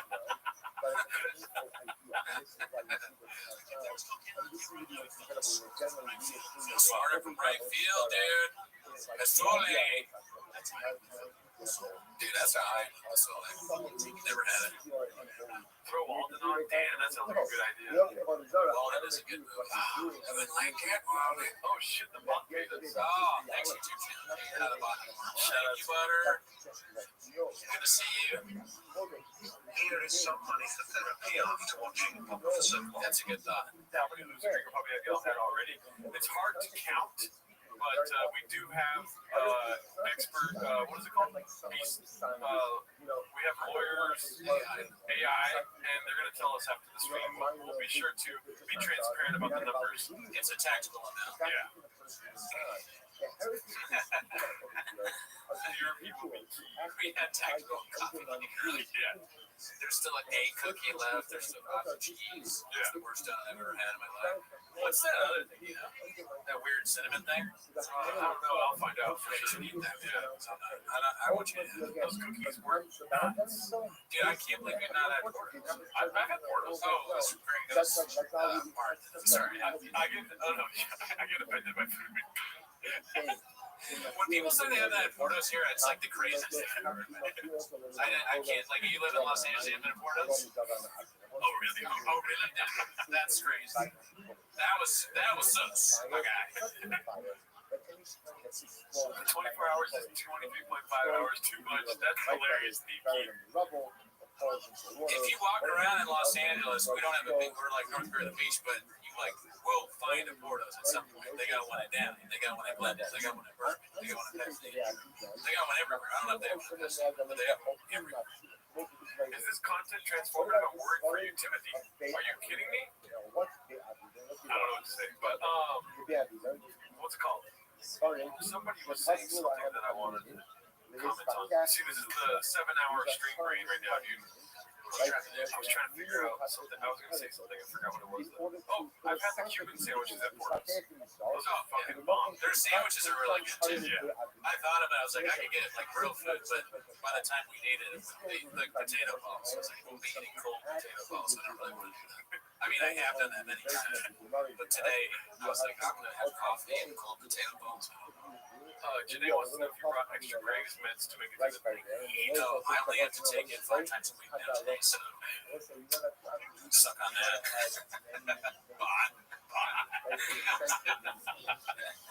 And only once, and it's so small, it's very low. Yeah. My level so far, knock on wood. Yeah. You guys might not be able to hear the Gringo Pop beat that loud, but the way I have the, Cootie set up the stream earlier, it's blaring in our ears. Yeah. The way that Cootie set it up, it's like the noise that we make on the stream times 10. And it's just him being like, You gonna do some smelling salts? dude, I just read that. That'd be fucking dope if we had selling salts right now. Oh, Garden of Stone said it. That's right. I'm so tired. I didn't even know that I read that. That's where we got to. I'll read your comment as if it's mine. Forget that you said it. Blame the team. Lipinowski, welcome. Yeah, great guy. Him and Lucas. I wonder if Lucas is on the stream. I don't know what his name is, but I met them in New Orleans. Oh, okay. That's like what? 1.5 days ahead. Yeah, I think so. Papa is a poet and philosopher of our generation.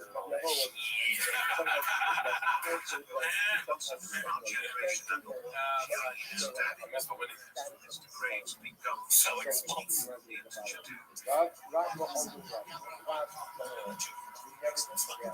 Oh yeah, when they try and fit everybody in the car. I still don't know what smelling salts are, to be honest with you.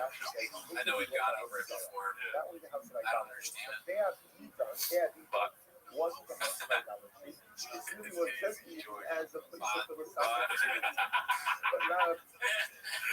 Turn up Cooney's mic. I want to hear the crazy flipping. Obvious bot. Is there a drinking bot? Come on. The bots are getting easier to tell, dude. Ammonia daddy like catfish. Bot. Oh, you know what? 3016, not a bad thing to ask. I should have grasped. I actually, you know what? I have not. That's the one person I have not even grasped at. Yeah. That earlier, I was like, I told them that I was grasping at some bigger guest. I mean, maybe the biggest guest of all time. But I was grasping at someone else, and they turned me down. Yeah. Look at you. Yeah. Look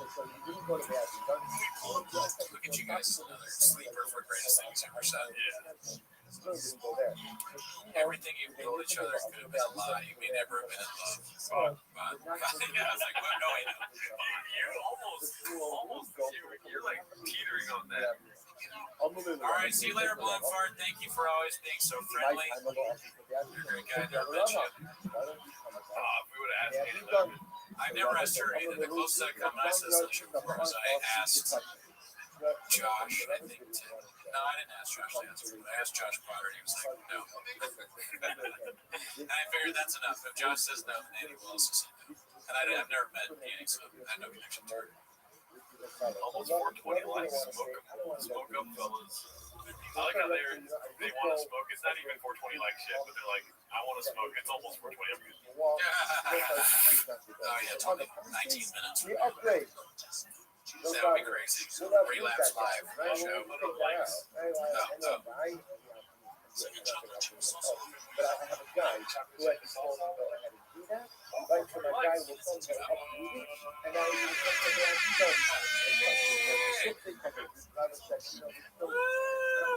True, California sober. No, I'm sober, dude. 100%. Serenity. Yeah.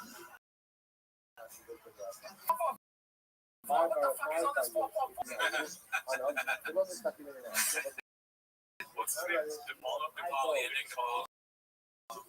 He's so funny. Like, he's just arguing on like old man online. Like, me fucking you know it. Hey, I ain't getting no other. Oh man, these fucking liberals they're not fucking Jimmy Kimmel's ass. Red Bar is watching. Also, the bots are too. Yeah, bot. Christian. Good one, bot. I do right, dude. His name's Gerdo. Bot. You smoked all those cigars, never called me. Damn, that'd be crazy. You smoke cigars. You wouldn't want to smoke beside them. No. You fuck with cigars? I actually haven't smoked cigarettes since November. God, nice, good. I wish, but no, I can't do it. I only smoke cigars when I'm 10 toes down. Oh yeah, steady on business. Yeah, when I'm saying that. I don't smoke cigars. Damn, dude, I'm like falling in and out of consciousness, dude. Oh yeah, no, this is crazy. You fuck with water? I haven't had lemonade in months. You smoke all those cigars, never call me, bring back Cootie playing games. I know, we need to bring back. If I told you I smoke a cigar, I might be too tired of playing. What do you guys think you'll hit the wall? I mean, I'm like rubbing against the wall right now. I hit the wall 5 hours ago. I hit the wall before we started. I'm where the woke meets the wall. I'm the wall from the TV show Alan. I feel like if the shape was just me sitting in this chair, I'd still wouldn't get through the wall. So Gerard was the wall. Rub that wall, Didi. I mean, I don't know. Smoking cigars. I know Red Bar has his feelings about it. Oh, Roger got arrested. Oh yeah, you didn't see that? Oh, dude, the videos hardly. Why? Just because it's so sad. Like, it's filming. He's like, "You filming me?" He's getting locked up by the cops. It's just tragic. I feel bad. He did a really bad thing, but I feel like he's just he's got issues. Yeah. He is clearly caused by serious mental issues. Not funny. But sad. I have a secret, should I tell you or not? Yeah. My boy's getting sausage salad right now, dude. Yeah, I got a text from Corvo saying what he's up to. I think we fumbled the bag on the Corvo, right? We might have fumbled the bag. might have been too late because he did say that he could only do early. And then Mark was here for 5 hours or something like that. I want him on. I mean, we'll get him on. I love the guy. Yeah. He's probably doing whatever he said he was going to have to do. Yeah. Unfortunately.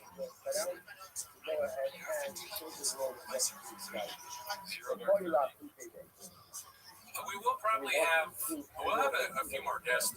So don't get it twisted. There's more guests coming. Yeah. What's he doing right now? Oh, he's starting the closing bit.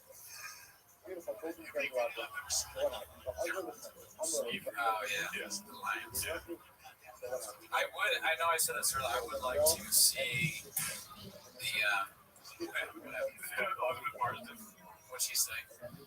BGL's telling a cat story as we speak. Yeah, I mean, I've heard that's not the first time I've heard the cat story. I don't know. I can't remember whether he talked about it before or with me. I don't know. I heard Andy Letterman is doing special. Dude, I wish. I regret not asking Moses. I guess I can shoot him a message. Moses, I'm so tired. I hit the wall hard. Yeah. You've been carrying the load. Oh no! Yeah, listen, taking that. I should be asking if you want to switch to the couch. We can switch to the couch, but I'm fine. Oh, okay. I mean, I'm waiting for a guest. Yeah, and then couch. when IDM comes on, they can just take over. Yeah. That's the watching. Everyone's gonna be sleeping. It's blue shirts and out, and they're like, all right, man, go ahead. Talk to me. Don't ask questions. I'm bots. When they're like, hey, so are we on? Bot. Carry on. You fucking lazy sack of shit. What are you, Cutter? Do your job. Othello is Othman. Yes, he'll be on. I hope. Unless he tries to pull one of his bullshit excuses. I'm like, right now, everyone is my enemy. Everyone's a bot.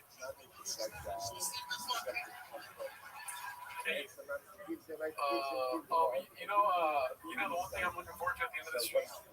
I'm gonna watch fucking Cowbell at the beginning. You miss Cal. I did miss Cowbell. Okay, that's nice. How was it on a scale of 1 to amazing? How was it being him again? Or what do you mean? Wait, we talking about being him again? Oh, yeah, I'm not Cowbell. I'm sorry. I'm at Briggs. Yeah. How was Cowbell did great? Hey, we should end the stream because he's acting weird too. Adam is good at getting more unhinged as each hour passes. I don't know, but you should see the things I call Othello in chat. I get canceled for that. Now I actually asked the chat. Hey, where are you? Back to the beginning, I guess. Oh, you like that song? So then boy gets some sleep. Thank you, TriStar. You are not a bot. How good was Cowbell? Seen better. Oh wait, you can't get canceled when nobody knows who you are.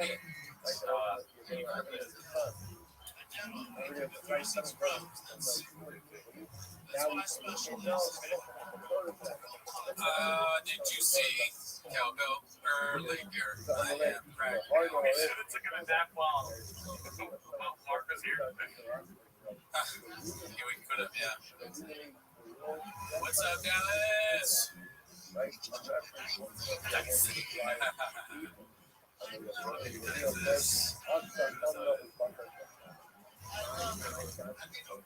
That Neil's not touching this fucking temple daddy.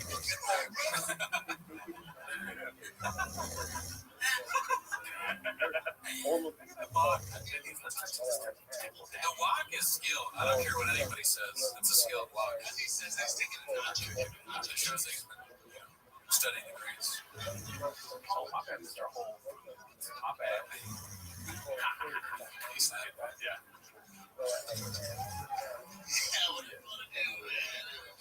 They fucked it all up with a permit.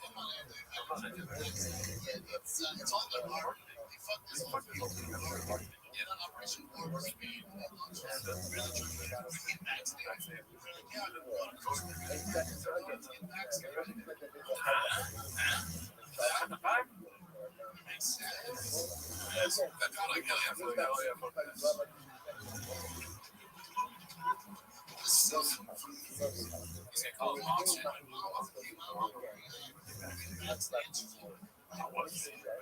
Don't laugh. Why are you laughing? That was a Red Bull burn, my friend.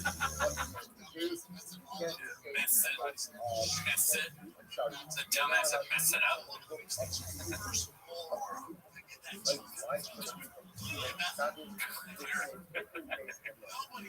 Oh my god, that's so funny. You smoke meth? It looks like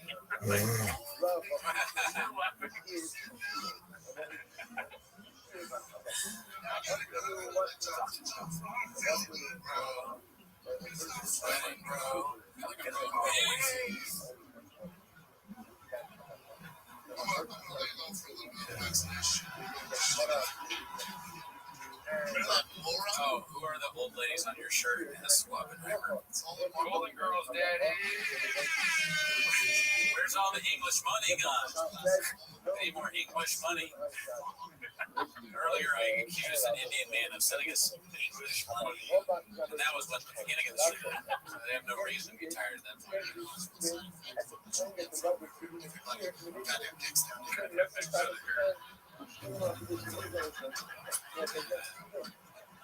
The I thing is top level physical comedy, sir.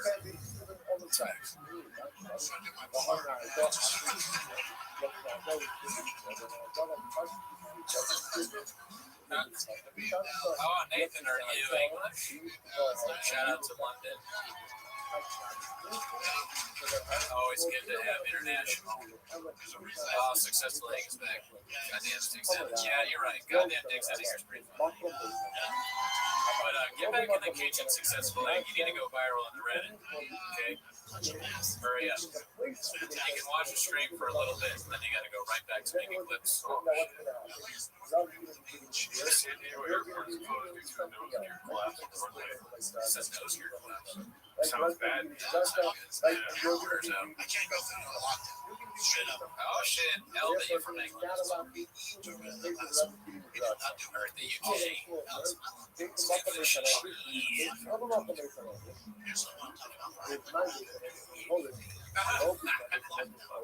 like Break up Poppy, dude.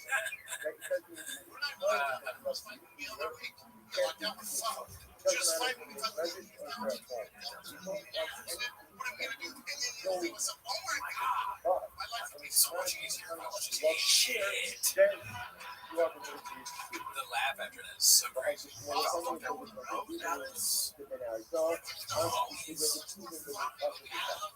my god, we'd like to Work out. And we fuck each other. The guy was like,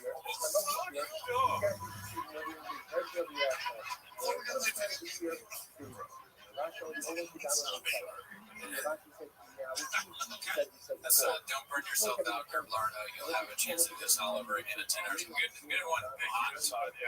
Yeah. I knew about what I saw. Yeah. You know why bots say they burn out? That's why bots actually burn out for real. Us homeless cats, we don't burn out. Florida was asking me which homies he's thinking of here. Yeah, probably just Joe. Oh yeah, never heard of him. This guy realize this bankrupt businesses. realize my girl's not she's not a friendly What would he call Gavin Newsom? Can we do another poll for Gavin Newsom? I got some funny names. Not TikTok. I was going to say, he called Gavin Newsom Gavin Newgron. What else? Gavin Newsom. I'm so tired of things. Gavin Newsom.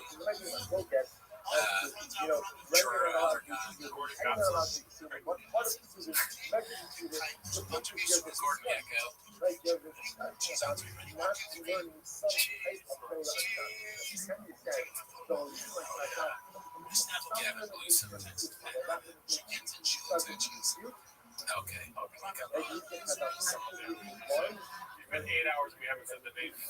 We're trying to not do that one.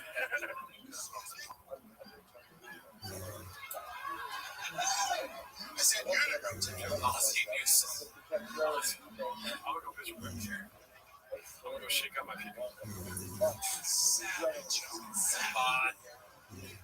What is he drinking? Tiger Thick or no? That's before Tiger Thick. So just whiskey. It'd be tough, honestly. I think to just drink something like whiskey while doing stand-ups. I've had a beer on stage.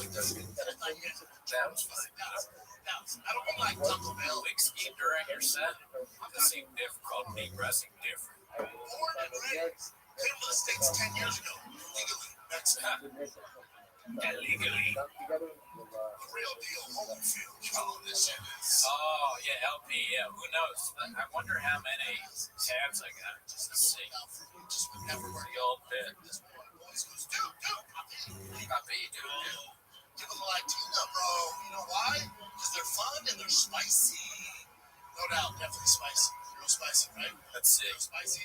You know what's spicy? Tabs. How you want to guess how many tabs I got open right now? Throw some numbers in the chat. How many tabs do I have on my phone currently? It's way higher than 14. Oh, way higher. Closer.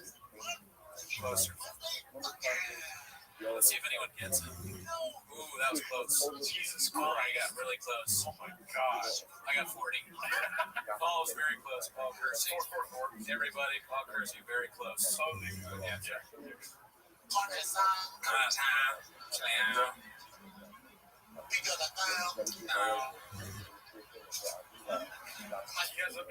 That's a great point. He has a rule of tabs open. What's that 444? The fuck is this 444?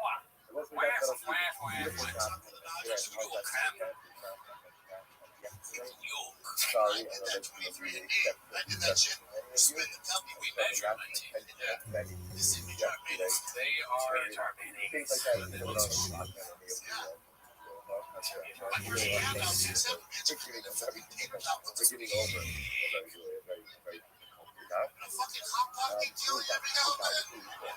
I need a fucking tater tot person. Every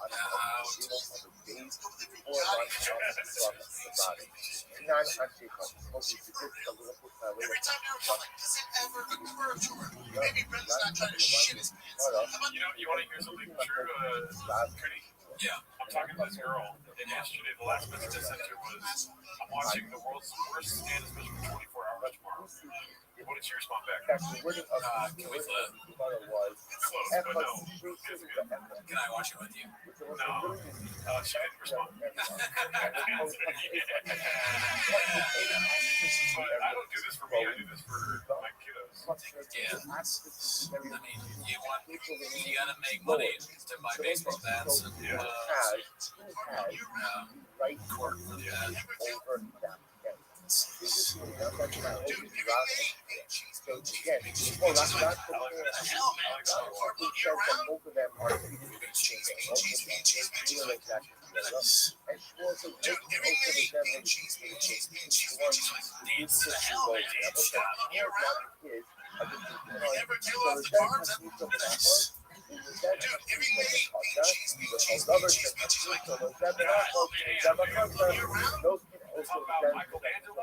The Sistine Chapel right there. That's some of the best stuff ever written. Yeah. That's just facts. Yeah.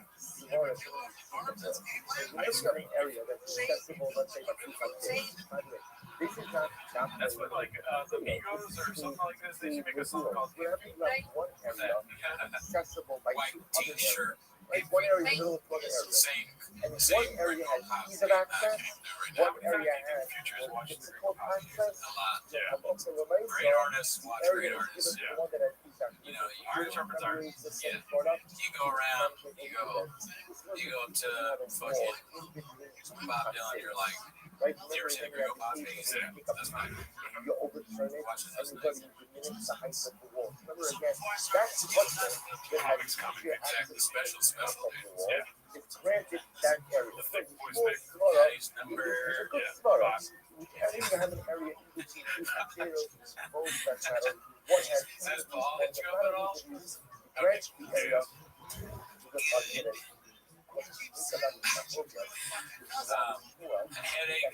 Headache 1 hour in, good. Gerardo's not awake for the start. Good. And I feel like that sounds like I'm Brendan talking to George when I say it like that. That was funny. Do you guys think you can write a set So, parallel string of pop people with slightly different jokes? Yeah, probably easily. Rap by definition, your use. You was on rapping that so therefore you're going to now be going from Entonces, in this mind, again, Rob on the other hand sees super critical, but those are the same, essentially. Are Those you are the tired same. of complaining of Griggs? There's He's no good. real distinction. They're from both, Yeah, quote way to unquote, make me have laugh, the same access. They're both very important. When both have the same access, what happens? Gordo, none of your business, Bob. What happens? They ask each other. Right? Because when both have the same access, Hey, Ryan, come in with Jelly Roll talk. We haven't talked about Jelly Roll. Dude, Jelly Roll would have been a fucking great get right here. Yes, you know, I really like what you're going area. A lot of you know, the way you treated McGill, reminds me how I treated my friends. That was foundation. So, Anchi Hotsubaki Somebody watch the green roll my feet. people have a concept 24 hours. That's a sleeper for the funniest part of Elephant Graveyard's videos where he shows him crying about Mincy. That's crazy. Yeah, upper terrace. The Anchi When you stare into the pond, you stare too long into the void, it also stares back into you. Be careful as you wrestle with monsters. I'm about this. So, we should have gotten Hungry Wolf on the pod. So you guys do a show that we're shot. Fucking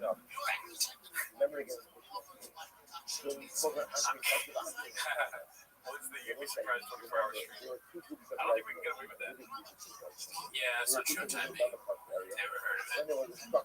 How sad would it be if we went to the gym with Tony and could bench more than us? Fucking kill us. Probably can, honestly. I don't bench. Anything that's above 10,000 That's not facts. anything below 10 pockets, goes to the pocket. What's my name? It's like bench more than Gerardo did a day to prove I'm There's a weird heterosexual. scene that emptiness concept doesn't literally The way it people stinks. in a common Love level feeling of like pussy on my emptiness penis. concept. That idea is that Girls can't get enough of Hinchcliffe. stories. In my color of that concept, I was like, why do we call What's it the the third session? Yeah, Guys, we got some surprises for you guys. Keep in mind, we are in stasis right now, awaiting the second half of the stream, which we're not even at the halfway point, which is a rough thought. Have you guys ever sacrificed a Saturday for skits and bits? Oh yeah, entire Saturday. Don't remind me of that. This is gonna be a rough weekend for me. What are we going to You have people who live in the park area, people who live in the upper floor. So how do you decide which part of the country anything above 10 blocking goes to the area? Oh, Ellie's Tony Hinchcliffe is her type, huh? I think it's wasted Saturday. Skins and beats. So So I guess they're saying that Caldo was never better. Oh wow. Text them and say things. Yeah, I'm telling you guys that Steve did a good job. and yet you see that block, then I don't want to Motherfucking folks on lobster. Motherfucking lobster. area that some can access to bigger, and others can access to we give it ultimate That's so cool that people have been here since the beginning. Are you guys in your mom's basement or what? Yeah, Mods. almost cat. Oh Lord. I bet you they have a profile pic like I care. Thanks. Dude,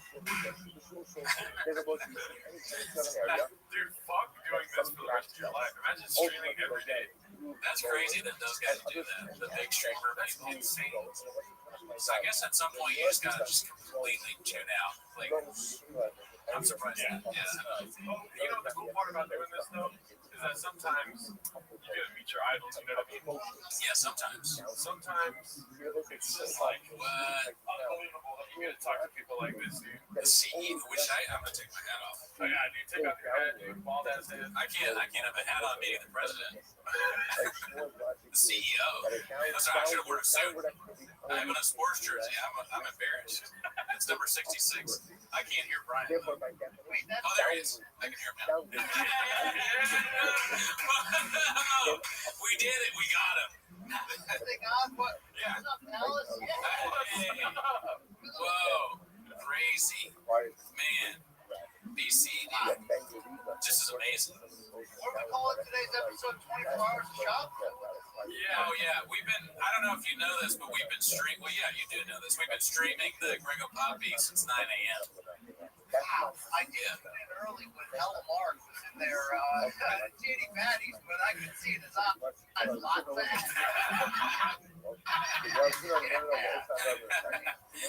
Yeah, no, it was pretty crazy. Yeah, he had a lot of energy. Every for the So wait, Bella, Gerardo, you can hear me, right? Yeah, we can hear you. Oh, yeah, sorry. This is 8 hours of streaming here. Oh, this is what streaming does to your hair. Are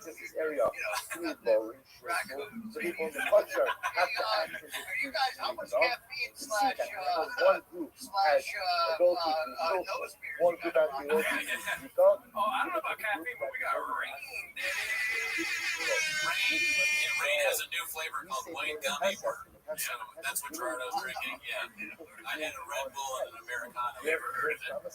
Yeah. So we got a lot of caffeine. We're very tired. I have a headache. No, I mean, listen. If it gets anywhere near 24 hours, there might be like a mistake where I unplug on purpose. Oops. I don't know how much longer I can do this, but You know the answer to that? Sorry, what was that, Brian? I said, what did I What miss? has oh yeah, that's a good question. Well, you missed how my hair got this way, but you know why I don't cut my hair, dude? Because it's cheaper to get a Cubitic hat dye. You know what I'm saying? That'll- You see that right there? I can just get that. We're all about merch. Yeah, dude. What did you miss? Let's see. We had on we saw Mark. Go ahead. We had on Brendan Walsh, Alan Strickland Williams. He missed about 30 to 50 replays of bean sheets. But you know, like you didn't miss that much. Recreate the entire show? Like, how Okay, much now, do you guys actually One time, I think you probably saw, I did like the first 10 minutes. People have a story. The second 5 minutes of the picture, but I've never done the full thing. I know I've let you down. I apologize. I want to get there someday. And yet, It's Kino, man. I gotta say, Brian, the bits on the show recently have been amazing, as always, but they're getting even better. I don't know how you keep doing it. Every time it's amazing. I mean, I'm just recycling, but the whole point is that, you know, is this community more than unnecessary? Constantly. Yeah. You guys know comedy, and I don't know if you guys are contributors to the Reddit or just beneficiaries of it, and then, you know, you spun it forward to make your own insanely hilarious comedy Oh, thank you. shop. But this community of homeless feral cats, I laugh my freaking balls off Oh, yeah. on a daily basis. Oh, yeah. Some of the funniest guys ever do it. We're mainly just beneficiaries. We didn't matter. I see this.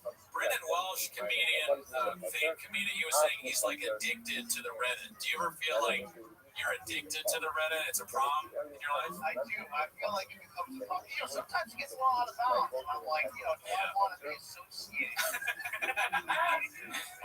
These are good questions to ask every day, every night. Definitely good question. But, you know, then I laugh my balls off enough that I'm like, somebody needs to document this consistent level of ridiculousness. Oh, yeah. You know, the Patreon era has been illuminating. Oh, yeah. At the very least. Yeah, and I mean, it's hit after hit. And then, like, Land Moonding, that was pretty good. Latest one. If the area question is Yeah, far away, you know, Is Drive Fast, Eat Ass, is that show still around? I don't know. We always laugh about it because the episodes take like 6 months to make, you know? So it's so weird to have a truck show, and then every show starts with these like, all right, fam. He claps his hands, and then 6 months later, there's a new truck. So I'm hoping that in a few more months we can get another episode. Today we're serving Francis Ngannou on the carburetor. If you can get him there to Austin, the storage unit, fingers crossed. Oh, yeah. I was hoping you were going to get Jesse on fire, or Becky on fire, or maybe even Jen on today. Was there a chance? Nah, we didn't even reach out. We haven't tried to get Jen on. I don't know if I want to have Jesse on fire. The way you're hesitant to be associated with Shab is the way I'm hesitant to be associated with Jesse on fire. I mean, did you ever have any reservations about BGL entering your home? Well, It's happened a few times now. yes, no, that's a good question. You know, we should have that, but we don't. Unfortunately, we just, it's all risk, no reward. All risk, no reward. You know, yeah. Me and Mark, we went out to dinner before the first time I met him, and we sized each other up. And I was like, I could take this guy, so I let him come over. I mean, the thing about Mark, I will say, is, and the thing I'll say also in my editorial about narcissism is he's selfish. So it's almost humble. You know what I'm saying? Like, because if you think about it, the lack of self-awareness of Papa is entirely what fueled both his demise, your podcast, and the Reddit sphere. Yes. And, Hello Mark certainly has to have a few bolts missing to work there to begin with, but when he changed over to the light side of the force, it really was a moment in time. I mean, you have to suspend, the fact that we have seen the video of him lifting a car from behind. Yeah, I mean, that was all Photoshop AI or whatever. That didn't count. No, well said. He actually, BC, I gotta tell you, he said he addressed this on the pod today. I don't know if you heard this part. He actually said that he's not narcissistic, he's autistic. So he's saying he's autistic. He actually that's the very humble one. Yeah. Okay, he did say that, right? Or am I just in a fever dream? I could have sworn, because we've been recording for 9 hours, it seems like, so I may have made that up in my head, but I'm pretty sure he said that. Did you guys, share the origin story? I don't even know how you guys started. Oh, yeah, no, great, great question. We have, but, so what happened is our mutual guy that we both know, Othello, he told me he was like, dude, this guy Shab has like a stand-up special. You should do a stand-up special. It's on YouTube. And I was like, yeah, sure, okay. I'm sure we're the same level of but anyways, it was Gringo Poppy. So I was like, I'm not gonna do that, but I'll do a joke called what do we call it? The Gringo Cooney. Oh yeah, the Gringo Cooney. So I made this thing called the Gringo Cooney. It's like a little Twitter thing. And then I was like, I had just started the podcast with Gerardo. We had some episodes out. And I said, why don't we watch the Gringo Poppy on the stream? And this is all kind of like Othman and me kind of thinking about it. So we watched the stream. We streamed the Gringo Poppy, and it got such a huge hit. And then somebody independently posted in the Reddit, could have been Othman. We'll never know, allegedly. And it got this big hit. And, we just started doing, we started finding out about Papa. And then we weren't going to do it. And then we were like, why don't we just watch 10 minutes of it? And then we started making the songs. And then Bobby Lee reached out. It really went to a new level. I mean, I don't know, Gerardo, are you a comedian as well, or just a regular dude here? Both, actually. All right. All three. Say this is some of your best work, these songs. Oh yeah, like I'm a musician, so playing music and doing this and being funny. I've always wanted to be funny when I make sad love songs, so it's kind of like helped me grow into like funny songs. You know what I mean? Now, did you guys play at? I don't understand comedies, right? I get put on my own kitchen with that joke. You guys play the store during the golden era when Joseph was, was rolling. Ever walked by the truck, and if it was a rocket, you possibly came it up. I mean, I did, I think like a few pre-roast battle shows that when Rogan made. I saw Rogan there once. I don't think I ever ran into shop. We would see D'Elia around, not in the store, but like improv. Actually, at the store too.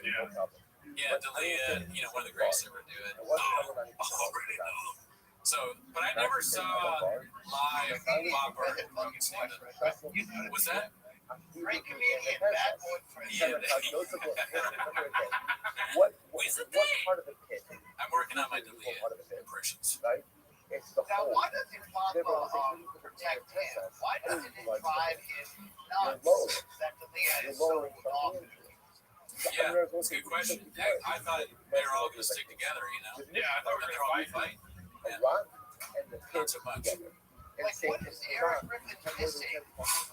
Is it just a paycheck that forces him to go there?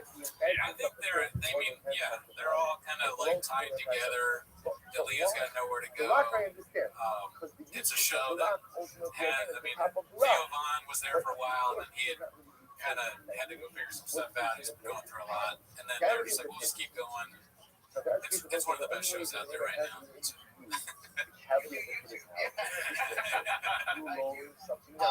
have you ever he's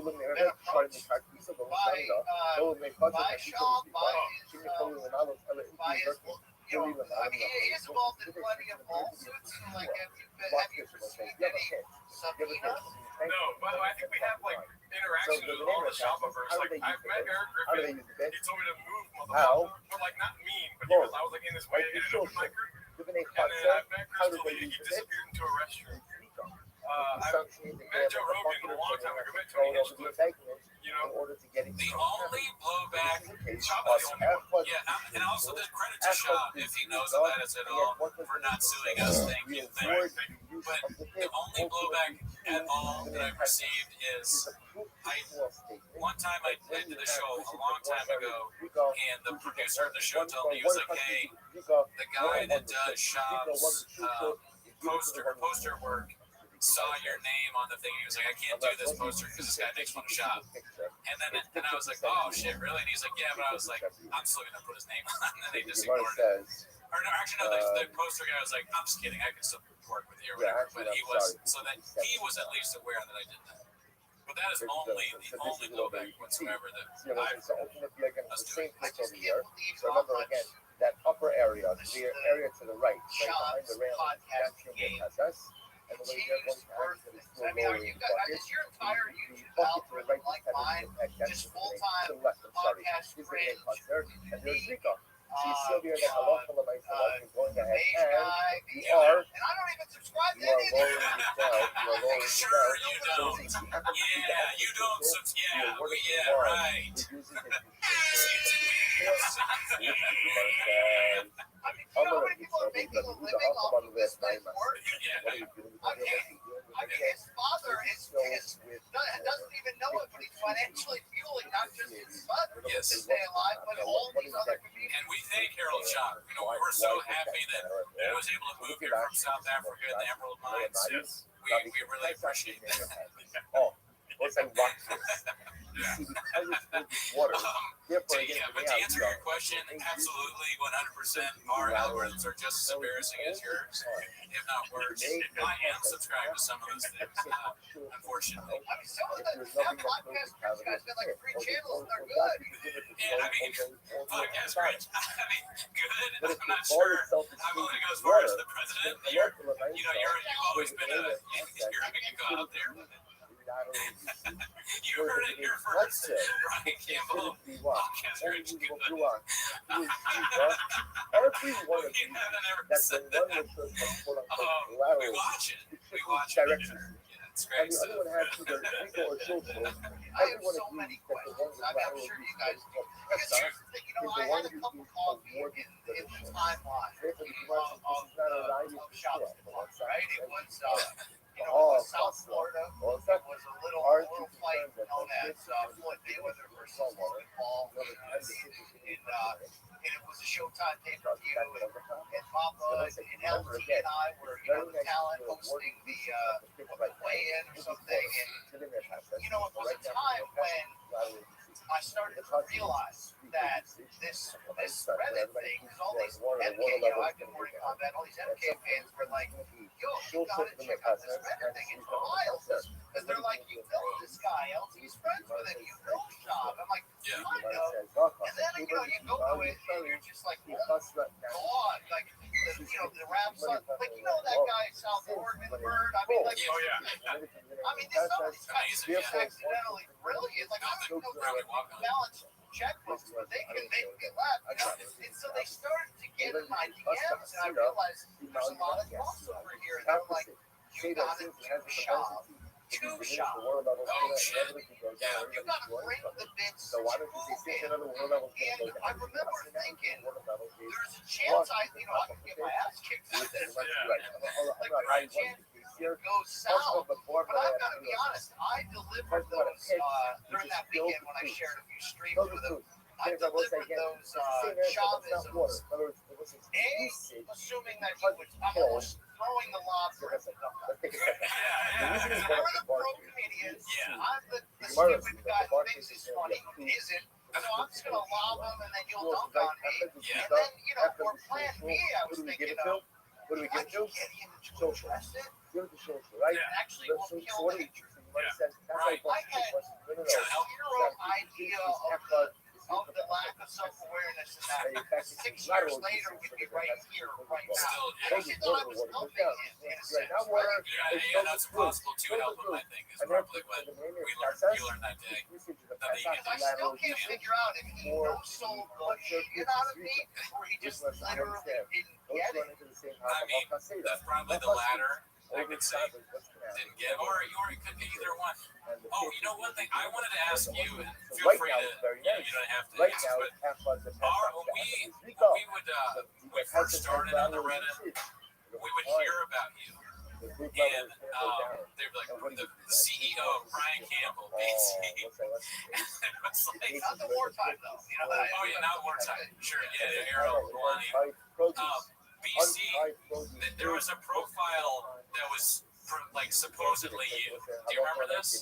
I do remember this, and to this day, I wouldn't even know how to post on it. Okay. We don't know who that is. Hi, BC. I'm sure you just, or whatever. I have no idea. We have no idea who that was. Okay. I just recently figured out that there's an app that you can download. Like, I got 47 going on 75. I have no idea. Oh, we're with you. I mean, we used to always say, we're so much like Shop. And he was when he was accusing Kalila and Bobby Lee of, hacker shit or whatever. And she was like, do you know how Reddit works? And he's like, no. That's how I felt for a long time. Still kind of feel like that a little bit, yeah. I mean, do you think, for example, the latest I saw, it could be many life struggles behind, but the Patreon thing, he answered, potentially liable answers on Patreon about the CBD lawsuit. Do you, not assume that people can take that and put it on Reddit, or that even worse, every single Patreon subscriber is just a Redditor? I mean, there is no deeper pain than being an attorney for Brendan Schaub, I'd imagine. It's gonna be like, oh, why? No.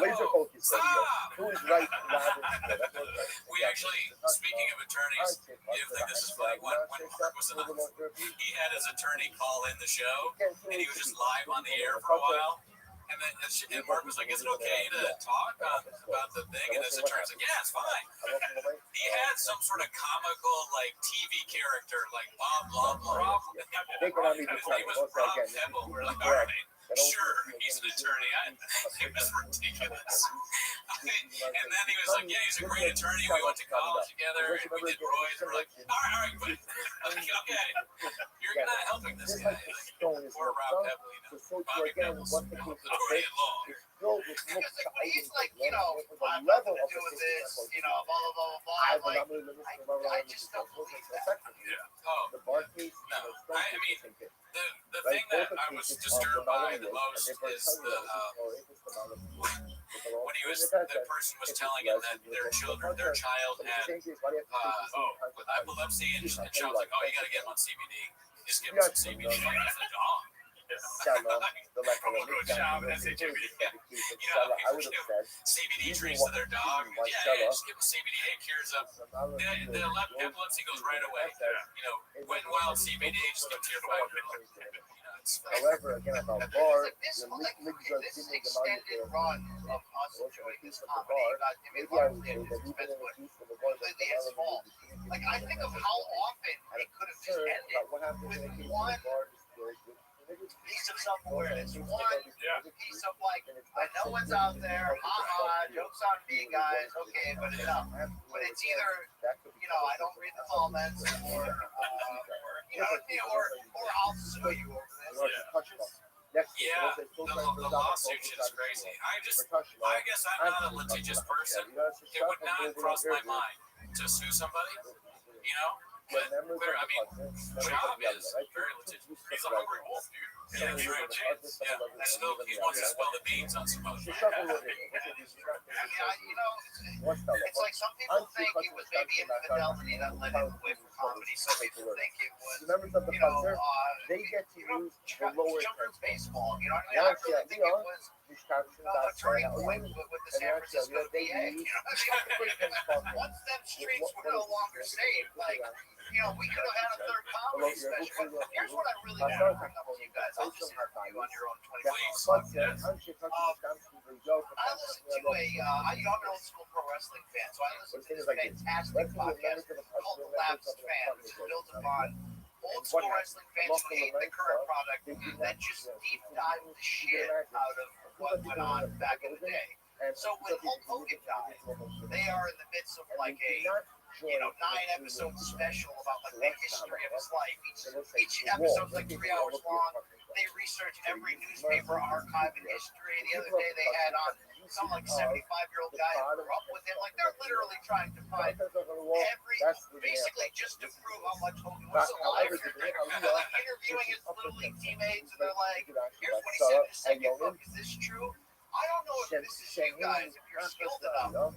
But at some point, if this thing continues, we're gonna need people that are like gonna find the guy that got introduced through the glass door. His mom put the name tags on all of his nutrient bars. We gotta find, we really get Gary Barnett on there. Get that shit, like the taste of the day, Yeah, look at the window there. I mean, there are so many people that, Jim Tebow, that would be one of them. You know what I mean? To find out about the bench press record there for the Broncos. There are so many people that really can add color to how we got here that no one stepped up and done that yet. Is that a Cooney and Gerardo production So the match on the he's asking because, we act like this is a 24-hour stream of watching the Ringo Poppy, but really, it is the inciting incident that leads to the documentary about Ringo Poppy and the life of Brendan Shaw. It's important that we bring that to awareness, and I'm glad you asked the question for those links in. Yeah, if I may, I think we're bringing awareness to the fact that it needs to be made. Mr. President, I hear your words, I hear what these edicts or injunctions that you're giving us, and this is something that we're going to work tirelessly to do. We're inspired by the work that you've done so far, and I won't personally. I mean, I'm going to fight really hard to find all these people. I've been streaming for too long. I can't even put words in injunction. What is that? I'm losing it, man. Listen, we're not putting sugar all over your dick and telling you it's delicious or anything, but yeah, we want the docuseries involving all the aspects, and the main component of that needs to be Shaw at the center, just like Michael Jordan, because he's brought us so much. What happens the last day. I mean, I want during that staged house vibe for Abuela. You know what I'm talking about? Yeah, the people that work with them in the grocery store, the money got fired, I would definitely have them on. Old bosses, whoever named it, like Cappuccino. Oh, yeah. dads, and that's great. against Yeah, yeah, Shmuel. Little League Dad's gotta come on. Rod says when We one tried. area We tried to find.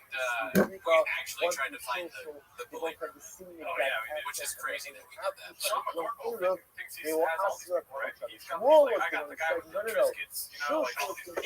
Sean does. he Sean thought makes it. it's more difficult No, to we want give to, it to but the I think area we that missed will a access window the because Shmuel. Art So this supports took Rav. over for a long time. But I'll try and. I'm not going to let the Yeah. case here. I'll come and show some shots yesterday. I mean, I have, sometimes I'm sitting on real hot info that I'm like, I don't want to say I can't remember somebody else. You know what Oh I mean? yeah, listen. I'm sure people tell you a lot of stuff. You're the president. So I mean, The the what are the meetings? You're in the room situation. You can only imagine what you hear there. Like, for instance, I watch. Yeah. You got one of the keys to turn. I don't want to say who, but somebody messaged us before the truck flip incident and sent us a picture of the truck flip. But it looked like it was just the truck and like a random, like the same exact model type thing. So we didn't share it. Like, we just kept it to ourselves. And then the whole truck flip incident happened, and I was like, oh my god, that full a month ago was right. Yeah, that was the craziest thing ever because he sent it. I don't know. He sent it to you, right? He sent it to me too. Probably. I think so, but I ignored it. I think Charlie was like, "Look at this," and I was like, "What does it even mean?" And then it happened, and we were like, "Oh my god!" I knew it was the exact same picture. Yeah, and then this guy, whoever it was, if we had really, and I'm sure they could get fired for whatever it is that they. So it's like we were like, "Damn, how do you get this?" Wow. Man, I mean, I don't want to ask how this ends. Yeah, sorry.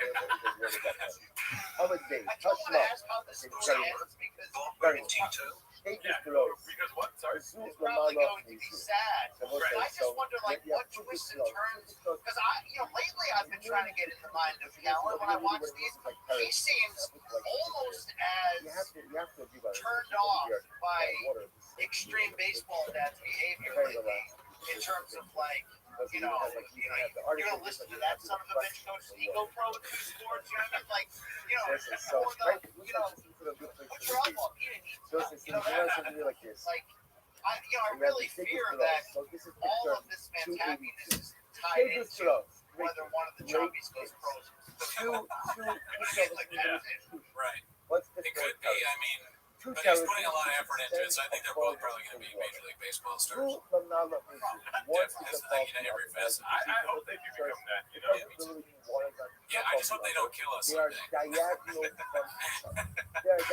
is a lot of footage out there. Yeah, I think I'm going to be sitting in a cafe someday, and someone's going to come up and just put me to death.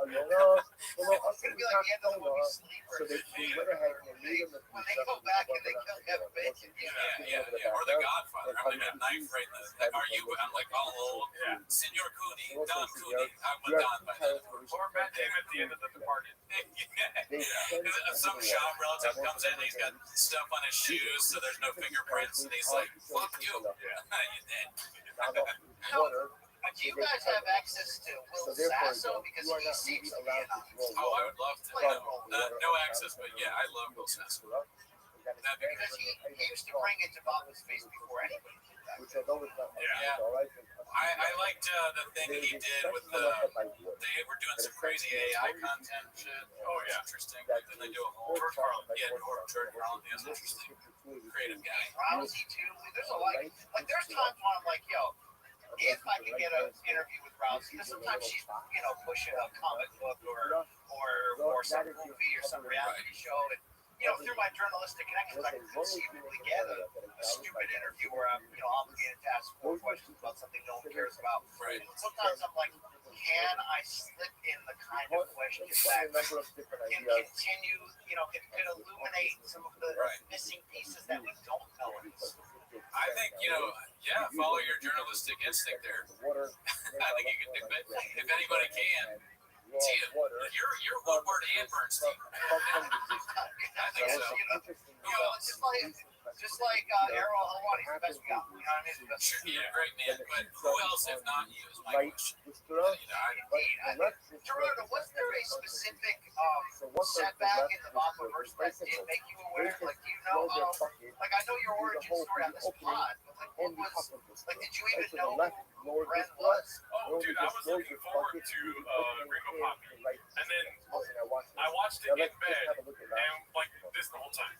Nancy says over here, base And then, you know, him and Othman came up with the, like, let's watch on the show, and I was like, it's really fucking bad, dude. would rather again. And then I turned as the show went on, because it was fun to watch the Reddit. It's obviously, like, I wasn't wise to the Reddit before that, but I was looking forward to Gringo Poppy. I look forward to it. You'd be surprised. I'm an idiot. You know, You knew more. You tell him you knew more about it than me. You were like watching Big Brown. Like you oh, yeah.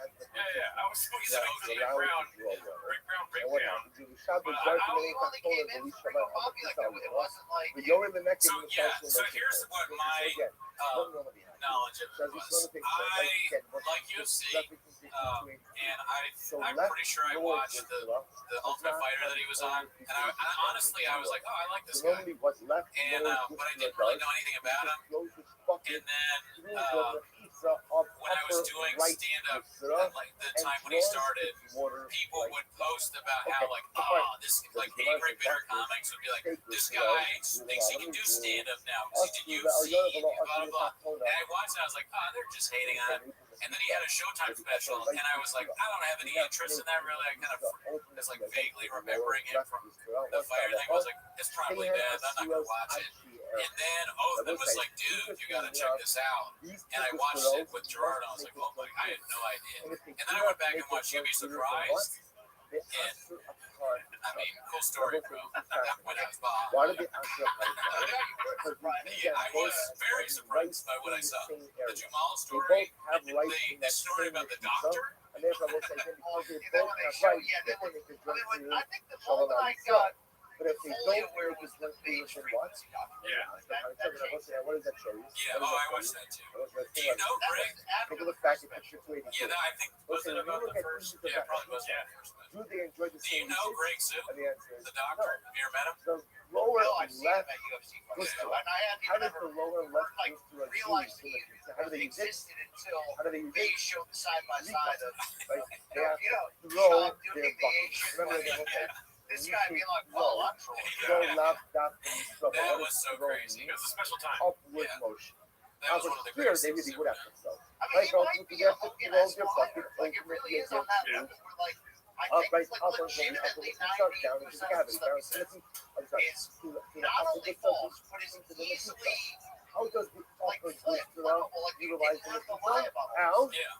You know, would have thought you were decently Okay, cool. this is You know what I mean? Like, it's just, it's mind-boggling because it's just Now, one. It's Shmuel was like a correct. 5-year-old. It's just Shmuel was lie on correct. top of lie on top of lie on top of lie on top of lie. There's never any reason for his lies. Like the random things I just think about the time when he was like, yeah, so I had the Spider-Man over for my son's birthday. He's this fat guy on cocaine. This fat Mexican guy on cocaine. It's like, what? No, you didn't. That didn't happen. There's no fat Mexican Spider-Man in your house. It just doesn't exist in real life. I mean, I benefit from the crossover audience of the Reddit. I think that, you know, we only want one spoiler alert. We only want Morning Combat Podcast awards because of how aggressive these Reddit fans jumped on MK. I think we still cross over today. Don't you have a superstar fan of your work named Saul from Louisville? Take a look. Take a Great look. guy, never met him. Cheers to Saul. What's this? He's wonderful. One of the best There's people in the right of office. access Yeah. from the lower. I mean, one of the things we like about YouTube is humility. Ladder. And, you know, of course, the Reddit had nothing to do with the great results of Mortal Kombat. Best MMA show out there. We all love that show, the live chat. How do they do it? They don't Podcast. I mean, you're just one of the best to do it. from the lower Yes. district, through the upper district. What do they do? What do they do? Dad, They walk up.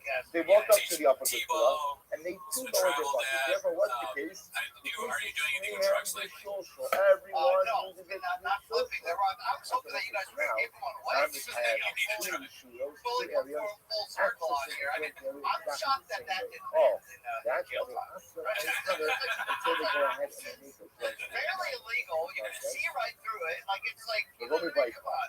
So what's Yeah, no, we joked about that a lot because of the entries thing. Made no sense. Like, what is wrong with I'm no attorney, but I still don't fully understand 100x entries. What?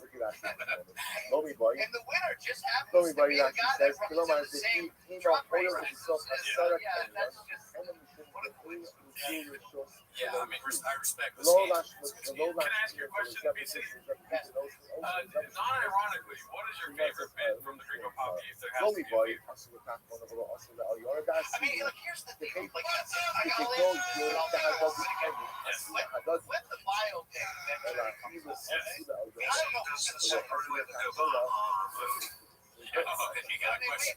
We got to figure out who's going to play with it. But I need a scene where he sits, Slow Joe and Mom-in-Law down and just like, look, our career's on the line. Showtime let us go, but I lied to everybody and said that I'm, bet on myself. We got to go to YouTube, but I told everybody that, we're talking to Netflix. And here's the deal, though. For this to work, I'm going to have to disparage your entire heritage, the heritage of our children. You know what I mean? Because as I'm watching that, I'm like, I got to tell you, I actually thought that the Gringo Poppy in real time wasn't a massive failure, only because I actually legitimately laughed like 2.5 times. Compared to the first comedy special where I was just like, like I'll give credit to the Rousey story, how he filmed it there. Like the guy could tell a story when he has professional writers like he did that. Set him up there. But like that second one, I remember thinking like, wow, he really tried. And if I'm a member of his extended family, like we're called the divorce lawyer, right? So definitely to answer your question, it was like it's how the escalation of his eye and face muscles when he's going down the line of like Achilles. It's like each one is like it's just going to a new level. And to answer your question from earlier, I actually lived with the writers of You'd Be Surprised. I lived with two comics that wrote for him. Hassan Ahmad and Derek Poston. Derek Poston didn't live there, but he was there writing with Hassan all the time. So I always assume that like that whole first date was not him. The whole first date. I mean, they were always working with him. Like they were always busy and then always going on the road with him and whatnot. Yeah, like you need somebody to watch him, make sure he doesn't fall over, eat something wrong, Right. That kind of thing. Make sure you drink that water. Make sure there's a sink around the corner, if anything, Right. Joseph let him down the comedy road. Only because he felt bad about calling him out on the podcast live, and I think some people forget that Chuck didn't consider it cut down to light heavyweight after that, and actually was like, we're gonna do it. The doors kind of slammed in his face. So did Rogan overcompensate from a friendship standpoint and push him into that just to like give him a soft landing that had no idea how it was, he's eventually getting exposed as a bald guy that, he's a bald guy that slings dick. Honestly, I don't think that Rogan felt bad at all because I believe the real reason he left is because he couldn't get sponsorship money. And what's his name? Brendan Schaub runs on sponsorship. He fucking intravenously takes sponsorship money every day. And when they started changing to the Reebok deal and whatnot, he left coincidentally. What I think, and nobody thinks this, so I'm just a kook. I'm a crazy guy. I say a lot of wild stuff. What I think is that Joe Rogan, at one point in his life, somebody told him, like, they sat him down, they're like, hey, you know what, you're not funny. Yeah. You're not funny. And he heard that, and he was like, oh, I'm not funny? Well, then no one will be funny. Yeah. And that's how he started. He was like, I'm going to be the worst comedian ever. Yeah. And then I'm going to become so popular that everyone else has to be better. And I will make my friends the biggest stand-up comedians there are who are also not funny. One of them is just going to be some goon that throws people out of doors and, is a racist. He eats other people's food, they're just calls their mom a whore or whatever. And it's a big strategy. He wants no more comedy, and he wants everybody to live in squalor and Lake Austin. So it's a big plan. The whole thing is, a lot of people are involved. So I'm done. I'm not going to say anything else. I don't know. I I'm just, I mean, maybe if there's a, you know, a gap, and I think you can play baseball full year round. But will things get bad enough? Because we always thought if things got bad enough financially, you know, we could see him in a bare knuckle fight, or we could see him in a Jake Paul box match or something ridiculous like that. But now I'm like, is there a lack of shame enough that there will be a comedic comeback that's only fueled by keeping quiet? Wow, that's a great question. Dark question. It could be dark, but me and Cooney are very optimistic about this idea. Like, if he leans into the bit, which is probably impossible, but there's probably like a 2% chance that he does do that because of financial distress. He comes into comedy again, he leans into the bit, he sells merch about like water. Like, he sells 4 different shirts: water, weed, dew, and hair, and you got to collect them all. Yeah, I would. That was part of what I was trying to sell you when I took that chance and explored his own comedy work at him, just kind of giving him an opportunity to shut me down. I was hoping that he would actually lean in enough to not only make the hate go away, but exactly what you're saying. If you leaned in and did your own bits, like leaned into your own ridiculousness, put the slogans on a t-shirt, that's money. That isn't even to, like, the amount of views another special would get on YouTube. I mean, so many. Yeah, like at least 2 million, but probably more. And then he should do it just because of that. And you don't even have to buy the views this time. He's like the Rocky of being stupid. It's like Rocky always comes back. So Shab is always going to do something even more stupid. You know, I did this last time, but this time I'm going to drink poison on it or whatever. You know, like he's the stupidest person of all time. Like the fish tank era was quick. What's left? What's the notch? Like music? He did music already, actually. I mean, there was a record label. You didn't know that? Oh, there's a record label. It was Big Boy Records. What's the rapper's name? Lil Brown. I said Big Brown. Dude, that used to do his little little there's mini rap videos where he in the background. Yeah, there's a Big Boy Records CD. It's not very good, but you know, I tried. I have another theory that it ends with chin killing. He's like, you made me move to Austin. I lost everything. You didn't pay me enough. I had no home. I live with Donald Trump the dog. And then like it ends like the whole film ends with Ginny throwing a match onto like the house dripping with gasoline. He just throws a match on the right. Yeah, it's right. That could happen. Did I say house? I meant to say storage. Storage unit.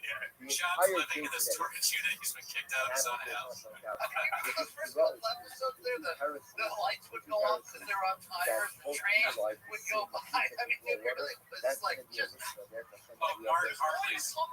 Is there going to come a time when he was in on it all along? I don't think so. I mean, he's like Pagliacci, mask off. I've been talking because to this will be like, forget Andy Kaufman. This will be his greatest work. It'll be chef's kiss, genius if it turns that way. And I think he should have slid into it now. He's listening live and act like he was. If you really think about it, let's go over.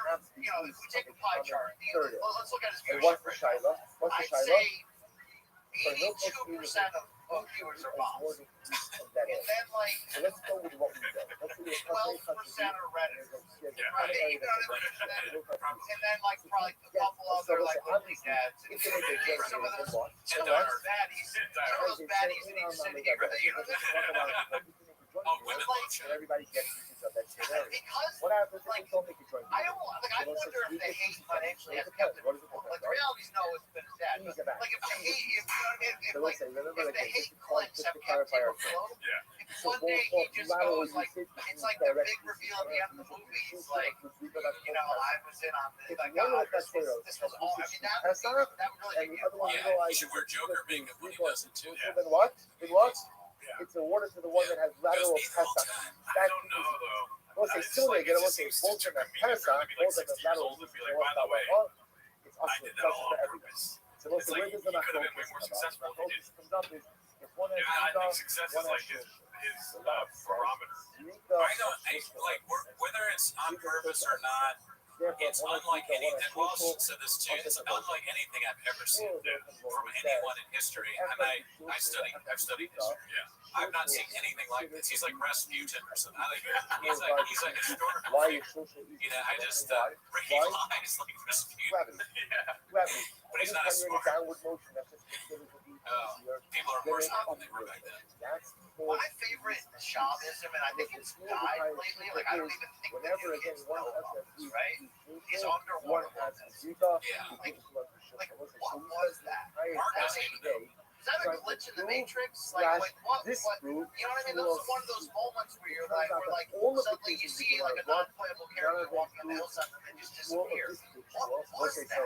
We don't know, and Mark doesn't know. And when we were talking about that with Walsh, he was saying that like Shab is so ridiculous that he almost feels like he's in another reality. Like he doesn't see this as real. Yeah. The Shab stuff is so strange, all this stuff happening, that he's like, is this even real at this point? How is this possible? And I talked to people that worked in that West Coast office during the Showtime era, and the whole like pissing in the office sink in front of everyone as people are getting out of their lunch out of the fridge. Like that's 100% real. That's not a bit. That is like complete Hell's Angel, mark my territory. Yeah. You know, I don't give a damn about any of you. I mean, could you imagine there's like somebody filling up their coffee mug, you know, somebody else filling up there, and this dude's just, you know, spreading it wide over the community sink. Do you think he rinses it afterwards, or just like? I don't think so. Yeah, I mean that's funny. I've never really put myself in that position where it's like, can you imagine your boss? Yeah. You're just working at a bookstore or something, and you see the boss go and piss in the sink. Yeah. You're like, They're like, did you rinse it? And he's like, I didn't shit, I pissed. Why would I rinse it? He's like, we've been streaming for a long time. I just hope Jin isn't the one that has to go in like the seat cushions and pick out all those. Like, oh yeah. bags. Oh yeah. Yeah, Zin's. That's crazy to put it in your own furniture. Yeah. You own that furniture. Yeah. Why? Arthur was like, It's yours. Yeah. You're definitely suffering from Down syndrome. Degrading your own stuff. It is one of just the great epic falls, but at such a slow, sustained pace. Yeah. You know, it's like the slowest fall in history. Yeah. He'll outlive us all like some kind of stupid cockroach. You know? He's going to be there. When we're dead and gone, he's going to be like calling the president of some country the wrong name. Like in an offensive way. How many more do you think of type of birthdays that Theo will show up? Like, is that only I just hope he doesn't kill me type of gesture? Or Oh, I don't know. I mean, they stick together. Isn't this one really? Well, I think Theo is like of service to others. Shop had a big part of his earlier days type shit, you know what I mean? So maybe he'll never stop. Maybe Shop fucks up the relationship just like he fucked up many other relationships, with him and whatnot. You're questioning about Underwater Lopez, though. That does bring it back to it being a joke the whole time. If one day he shows proof that he told Jin not to edit that part out, you know what I mean? Leave this in. Yes, yes. Leave that in. I know I glitched out, but you'll see in 40 years why I did that. Yeah. You know? I mean, how mad would you be if the editor of your show didn't take things out that were insanely embarrassing? Yeah, I'm with you on that one. It's a perfect storm. It's like they got a terrible producer, bad co-host, dead air left and right. In a storage unit. In a storage unit. In hospital. Where it's hot. You know what? Like, Jim seems like a good dude. He can sing. Like, he makes gross fish on those camping. But like, I have a heart for that guy. Yeah. Oh yeah, no, I enjoy Jim. I think he's funny, and I feel bad. I worry about him, but the way they talk about him, we can never tell what's true or not. They're like, they have him on the show, this guy that works for them for not enough pay and all this, and they're like, you're an alcoholic. Like, all right, I thought my job was to produce the show. They're like, you drink too much, your heart rate is bad. Sleep outside, kid. Yeah. And also, we didn't think of any moving expenses for you. We didn't help you. So, hey, you're living with your brother now in Texas. What? doesn't sound like a good job. Yeah. You know. Yeah, it sounds like he's getting just paid just enough. Like a Social Security. Well, we got some skinny on pay if you're interested. About they get paid. Mark was telling us, Mark, shout out to Mark in the chat, going wild, but Mark said that Chin makes, and I feel bad saying this out loud, but I've streamed for long enough that I have no culpability. Chin makes $100,000 a year. Jamie makes $1 million. What'd you say? Jamie makes $1 million on Rogan, $1 million a year. Yeah, that's probably a discount. But what did Callan's get? Callan got 25 a month. 25 a month. Wow. How? That's a lot of money coming out of Harold Shop's pocket. Wow. Is it Peter Shop? I'm just I'm making stupid bits. I'm just getting some bits. I like to call him Harold. But so like Callan making that money when Mark told that to Walsh, you could see a part of Walsh died. You could see it in his eyes. He was like, that's what he was like, this doesn't exist. And also a part of me died. How does he make that much money? I legitimately would have guessed like 32,000 for Chin. So actually, you know what, Chin? Maybe Chin's like in on it. I mean, Chin's got it. Yeah, I mean, 100 sounds like a lot more than I thought it was. Because, you know, we heard that he just doesn't pay staff. A lot of times he doesn't pay. Yeah. And then he does he fires you, and then he does donuts in the parking lot. It sounds crazy. I gotta say though, as a pro wrestling fan, Hella Mark's face turn, after that broke down, it's like it was pure pro wrestling because like when he was a heel, I hated it. Worst people on this earth. That you just instantly had a heart. Yeah, World Wrestling Federation. We don't deserve being It's the same shit. Only a true artist can play the rules that effective. In a way, Mark is kind of the character we're talking about, where there's like a turn. He's doing what Papa should have done. He's the character. And this is a great point by Mark. Is 25K is Brendan's quote, so allegedly 25,000. Yeah. Oh, and Saul just said what's up. Shit, Saul in the chat. Is that my CEO?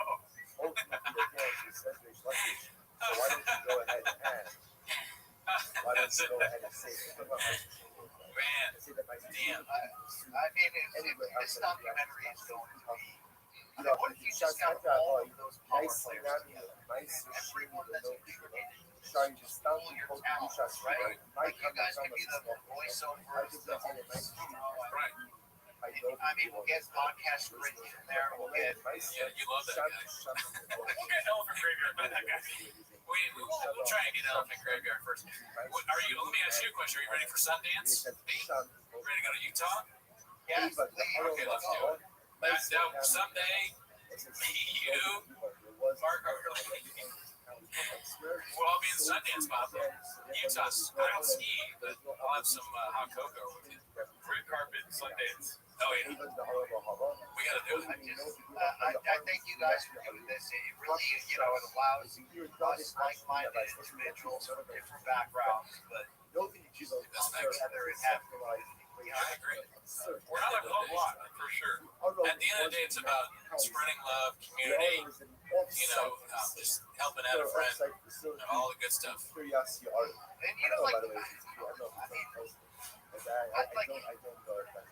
and he was kind of reaching a lot too. Right? Yeah. Oh, yeah. But I mean, are you looking at the similarities or the differences? You know what I mean? Because I would reach too. You know what I'm saying?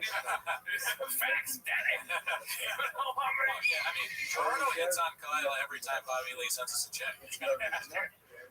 I don't sign the bag. I just put my phone number. We get paid from Tiger Billy, and he just sends a message saying, that's a jerk. I think it's unprofessional. Why don't you go ahead and It's amazing.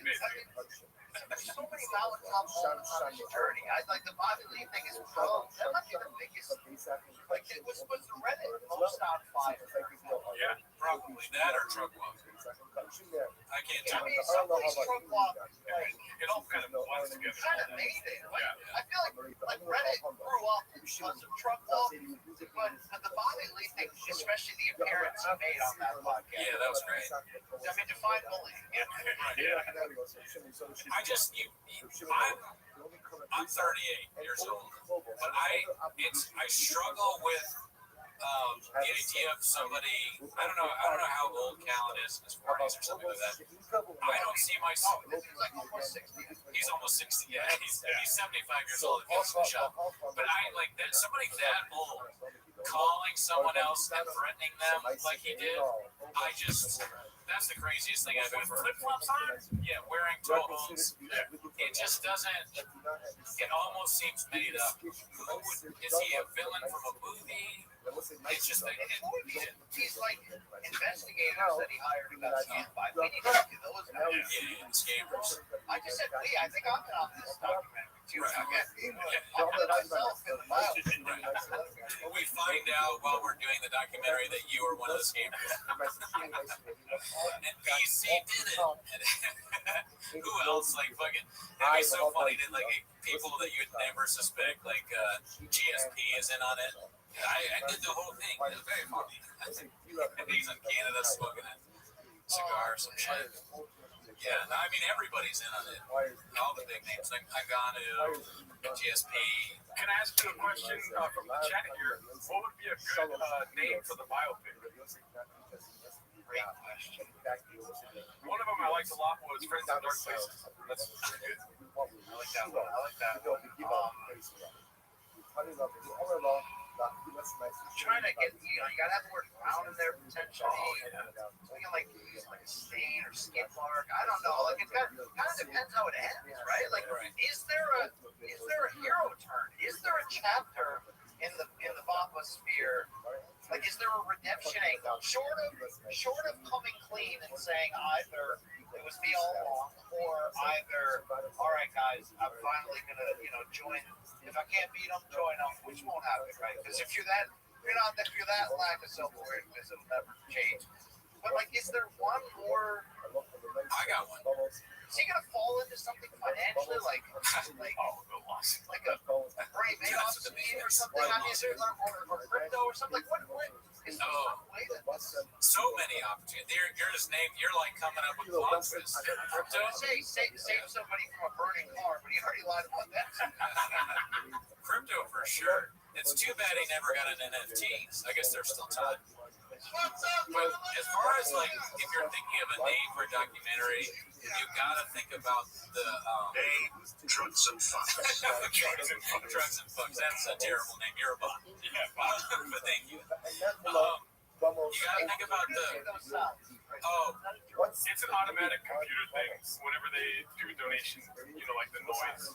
So the marquee at Sundance, what does it say? You have to visualize it in your head, because I'm big on 4A laws of power, scooping up the bag. So you gotta think about these things. You have to visualize it, BC, or it won't come true. And you gotta think about it. If it's a picture of him and it says all I do is lie to you. I think it's like RG. Yeah. I like one word or two word things. So my happy one is just the comedian, which I like. But my one that I would do, marquee, Sundance, read it. Think about that in your pipe and smoke it. Read it. That's really good. Directed by Brian Campbell. It's gonna be fun. Like, correctly too. My best word, my piece de resistance. On the artful journey. Wow, that is ultimately, to bring it full circle on our conflicting emotions, unless you got lost your soul through the process, which is very possible. It's like I'm not cheering for it to end disastrously. Kid murdering him, Slow Joe leaving, going back when the money runs out, or I mean, there's a few other ways it could go here. I'd actually like a happy ending. Yeah, me too. I prefer the one actually, but having the fact that you guys know any places, no. You trying to get him out? I mean, I think it's like, can we help that? Is that for all the enjoyment we've gotten from his self-inflicted pain? Can we help create that art? And that happy ending to the art? I mean, maybe you backgrounds. Maybe if you approach him with, fake hair and a fake mustache, and just say, look, I think it's time for us to come back. We've got you back. We'll get our best stuff. We will be you. Right. As payback for everything. You know what I mean? It's like that. Well, yeah, that's funny that you say that because before Rothschild, I tried to pitch in my Windy City Heat to starring Brendan. Do you know Windy City Heat? The Curious Case of Rain. Have you ever heard of that? Never heard of that one.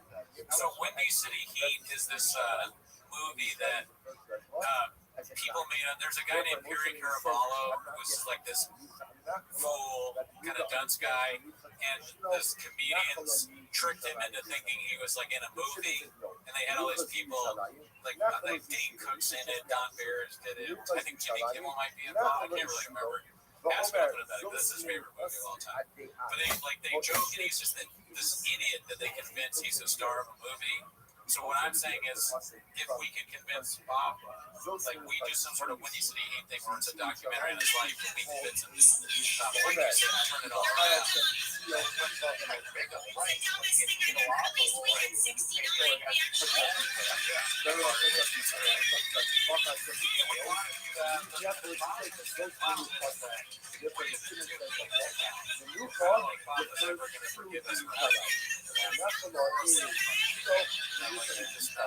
It's his friend, and I get it.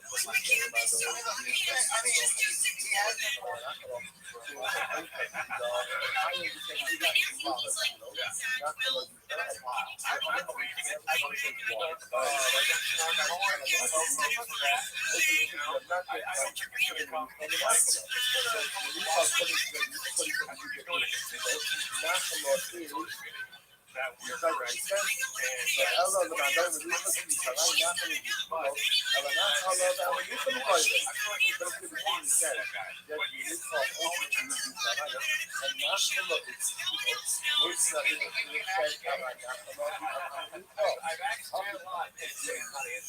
Yeah, Jay might be Jay might have to know. He doesn't want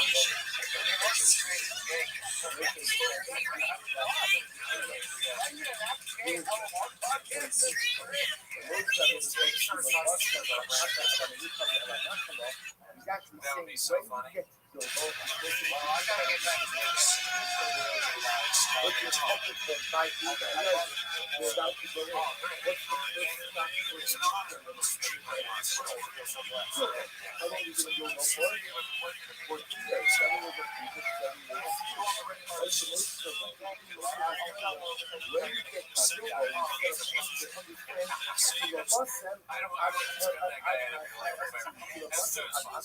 He actually has apnea, and it's sleep apnea, but it's caused by his brain.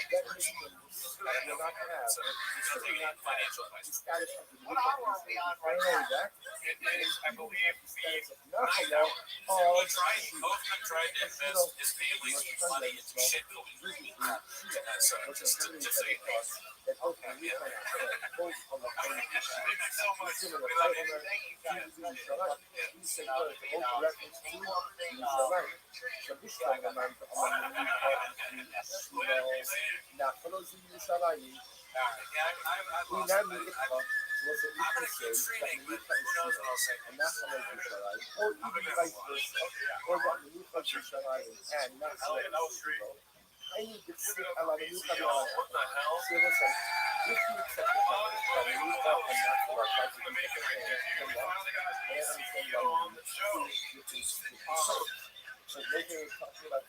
Thank you so much, Brian Campbell. Brian Campbell, keep them bits coming, dude. We're going to react to them every week.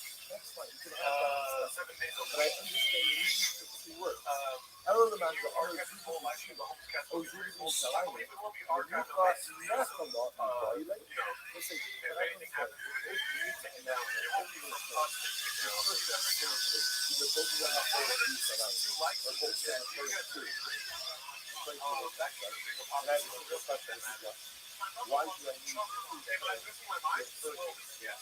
You know what? That is a weakness. Look, it's just what I'm saying.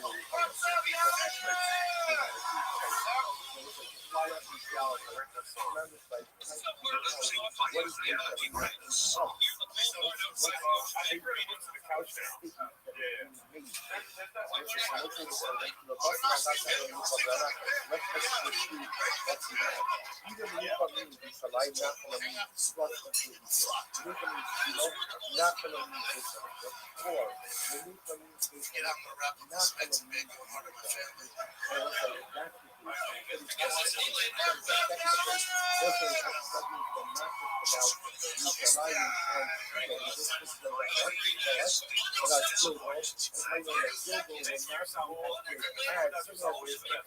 But not even as great as Shido. I will say third possibility is not for both fourth possibility. And by the way, we still have more stuff planned for you guys. So stick around here. Well, it's, again, it's humanity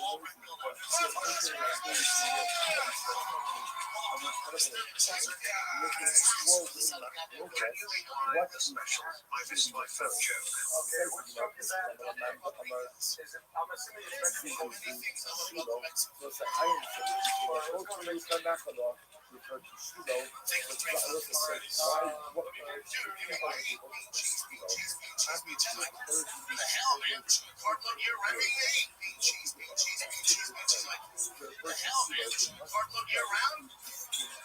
Never tail off the carbs, that's the game plan? We're salted being cut like armadillos? Oh shit, I'm back. I don't. Well, where we rested from suffering. Nachalo is the ultimate us something. Oh, Nachalo one, but that's ultimately again where they also concentrate the different part of the it's all good, Mark.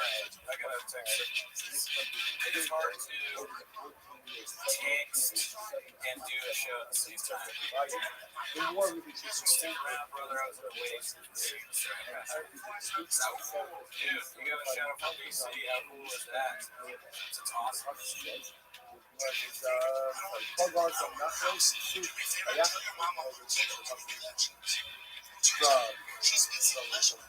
I got no idea what you're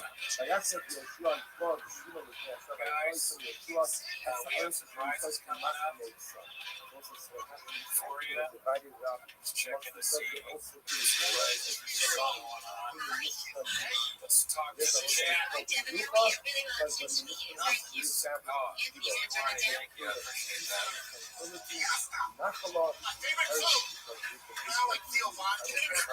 else you got? Just hang on.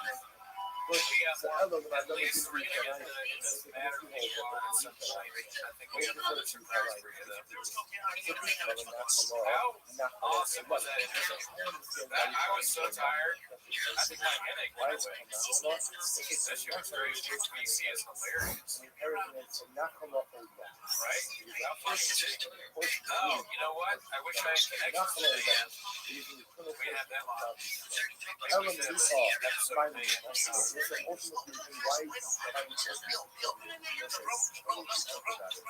DC that's funny shit. Yeah. I'll be right back, folks.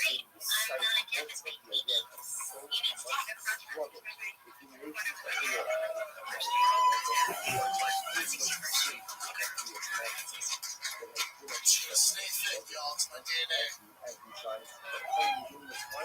Remember again, let's talk about people who back to the world. That's the thing on Nikolai. Keep working Nikolai. And that's a lot of things, you know, that you just get to know. Because again, it's how it instead of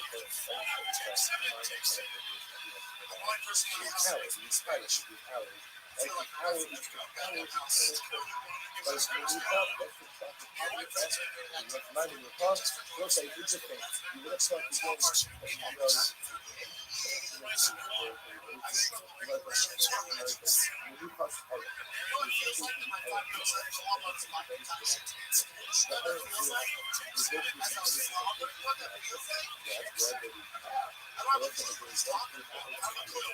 That's why Pluto been doomed for the longest time. I dropped out of school last week.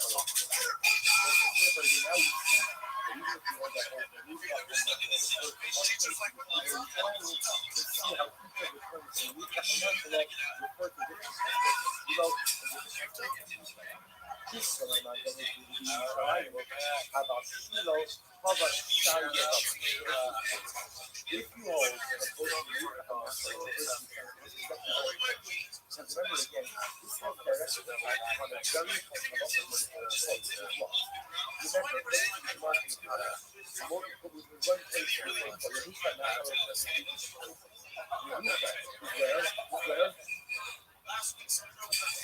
What are we doing? This face mask is not I do not like the face mask. Now I can't Remember again, if you go to Simba, the touch of the shot, if you're dead, your first kilo, not a lot, your first kilo,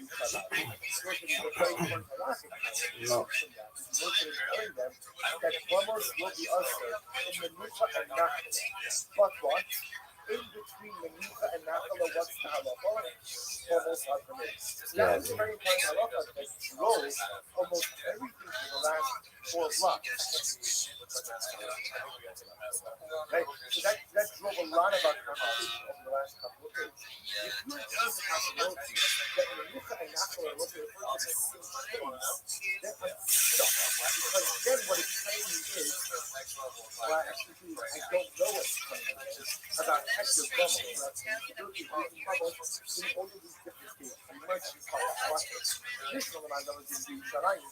I am putting it in because that refers to the Shalayim, right? When you call the first effect of the place covering our message. That's what it is from So, about Shiloh, cover Shayabamos. So I say, now watch this.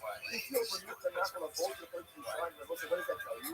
That all the way until the building of the Beis Hamikdash. Right? Then what's the website? And remember, building of the Beis Hamikdash is almost like 425 years. 369, 14 plus 57 plus 369. So whatever that amount is, that's the amount of time until Claudius went ahead and built the Beis Hamikdash. So it's telling you that both the Menucha and Nachla referred to you, Shai Avosa, then what? Then bubbles are permitted all the way until the time of the Beis Hamikdash. So they say, if that's right, so if you do that, we'll say, if you do that, then Halacha L'Maisa, you just dramatically change the existence. Right, but you just went ahead and said the Senegal Israel went into Israel for 430 years. Ultimately, again, what?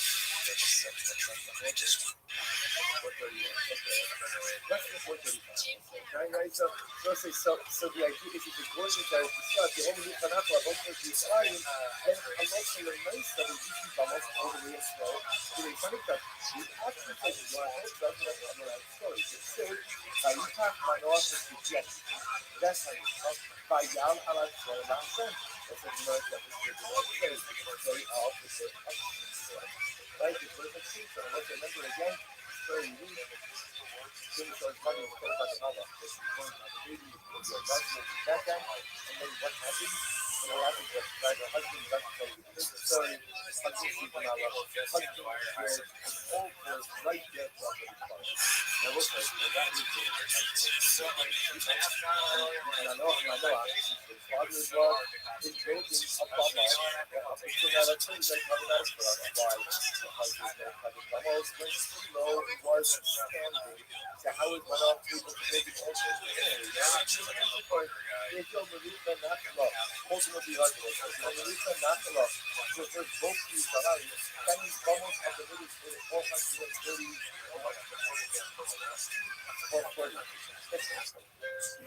440. If you all die for the entire 440 years. Almost a I'm like, no, I'm still, I'm saying, I'm how you built the Rama. Element the armor, Zero, the almost have a seal, my bay gas man, there was a wall, and ultimately again, that both refer to Zero, that both the new cannot refer to Zero, that means that but certainly again, that almost opposite Zero, so Howard Manoa is able to prove a bomber truck in his power.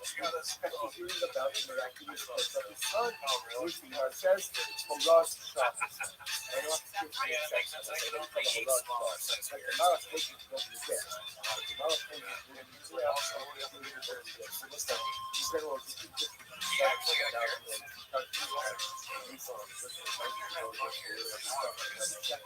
So again, actually, the Mara tells you, I'm checking on because today that you are interested with excess.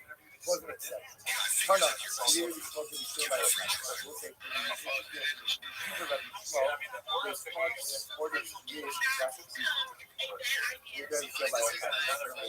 That's really something you still by your time. Really still by your time.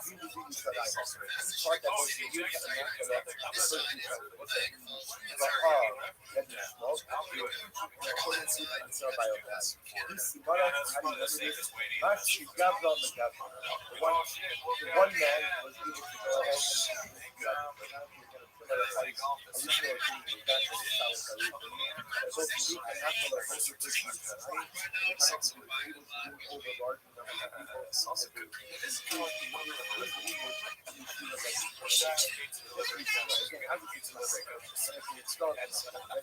I don't know if I have pizza.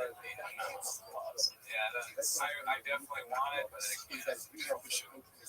We'll see. This is not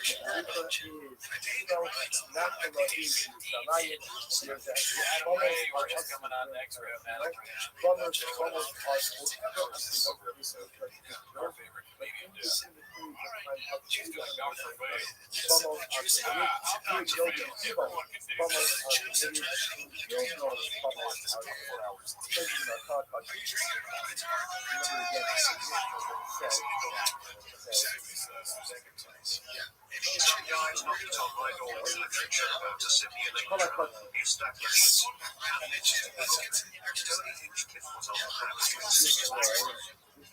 I mean, people want to really think they're in a second life. It's hard to see. You could have a yellow suit too. All you gotta do is not be a bother.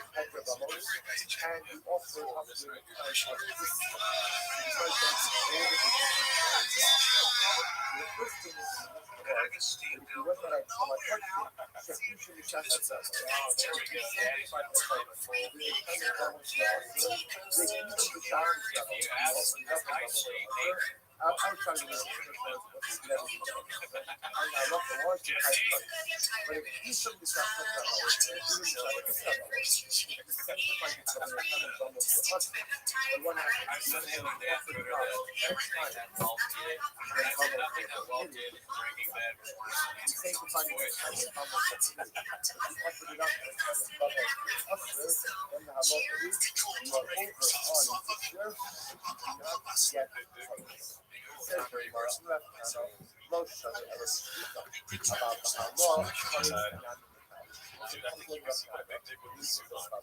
Sorry about that. Just had to happen there. Do you guys want me to eat a Mexican cookie again?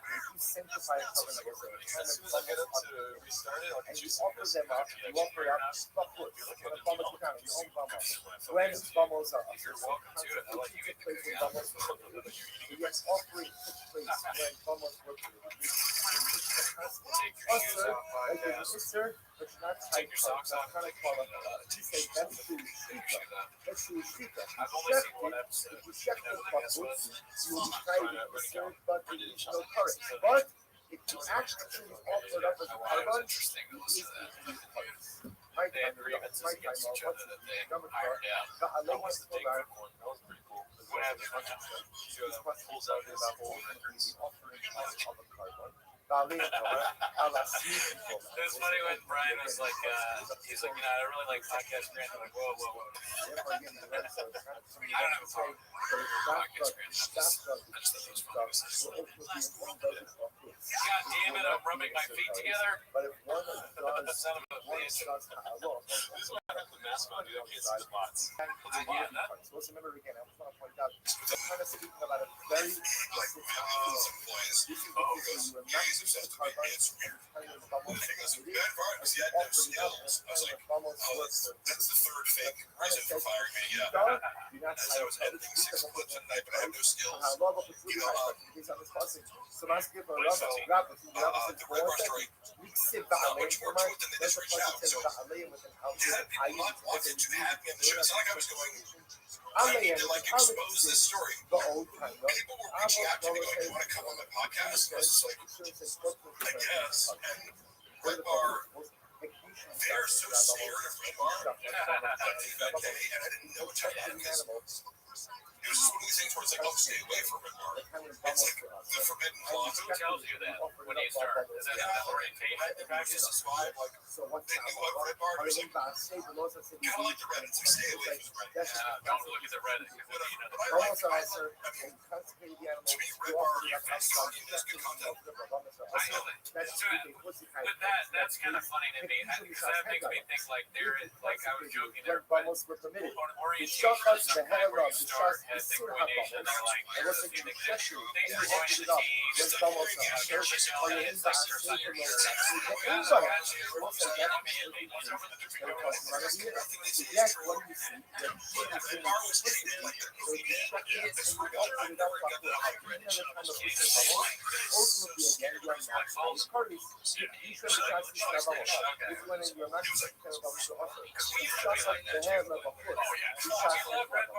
It's hilarious.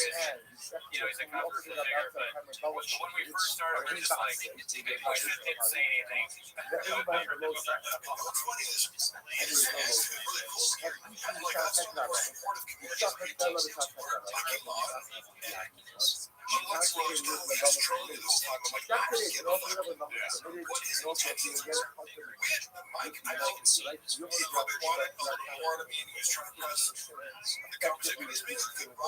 It's like how Stern is trying to press in to say the most controversial.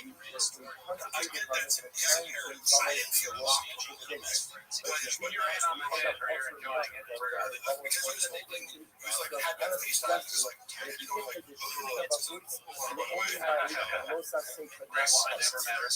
actively offer us what I would and people were like, oh, girls trolling so long. I'm like, if you was, I didn't care. it would be an insult almost if he didn't troll you. Like, who doesn't he troll? When he was saying complimentary things, I'm like, I don't know if there's a doubt that he like hates underneath there's a doubt that he's just being sincere. Because it was just like, yeah, I used to talk shit about you. So then I kind of changed my mind. I'm like, that's okay. Is he ever sincere? I'm not sure sincere is part of his, you know, fun of me. You know, he's not, to me, this is like unbelievable that you could go from like, because he used to make fun of me on the show. Again, like if you don't know the context or you're comparing me to Brendan Schaub, there are certain things that I do that are sarcastic or trying to get out of my head. Obvious he was going, this guy is Brendan Schaub's friend, medical here in this stupid and narcissistic job, and therefore it's doing you know, like doing the act out where I'm like, that is more Jim Ryan. There's still hard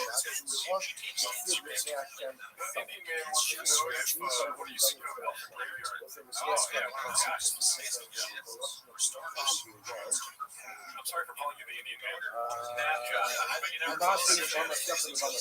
What's this try to talk about? And it's like, we thought stuff like that, now we're going to see why. He also considered reaction. So let's say you talk about effort. support that literally the day in the month of support God, he doesn't support God. Yeah. Oh, yeah, I mean, he's a legend. I mean, those two are like, they're like soccer team tornado or something like that. We're standing on the shoulder. What's the show about?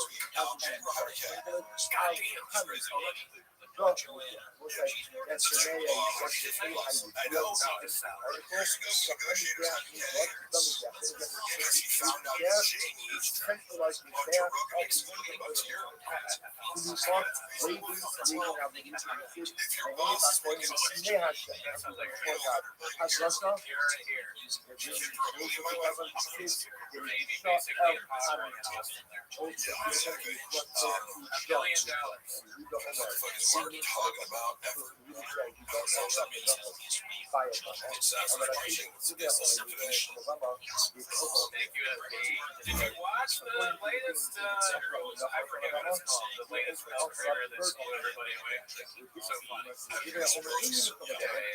What was the title for that, Chad? I have grades. I forgot. Put the title in the chat. But yeah, I mean, that guy is just. I really. Have you ever done something like that where you sat down and made like an edited thing about something? I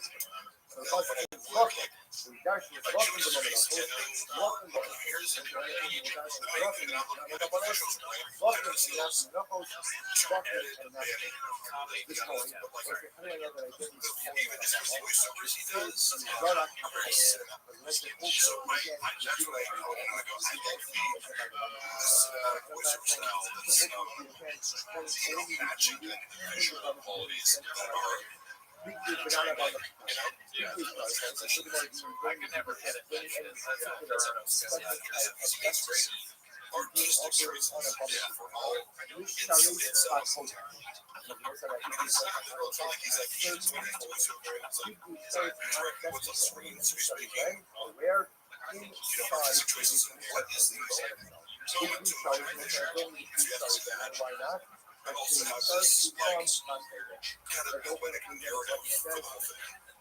Jimmy, I saw your question. Can you post it again? Because I don't remember what it was.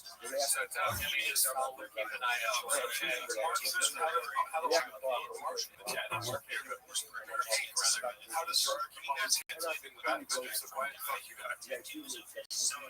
they're watching us the rest of So I remember now. Jimmy said, have you seen all the challenge movies? Oh yeah. No, but I've seen it. Like a tally? Yeah. I've seen him in the store. Yeah. I mean, he's terrible. He's the worst ever. But, that doesn't mean that he's not also like that. Here's what I'm going to go. You see that text? You're his friend. You can't say that. I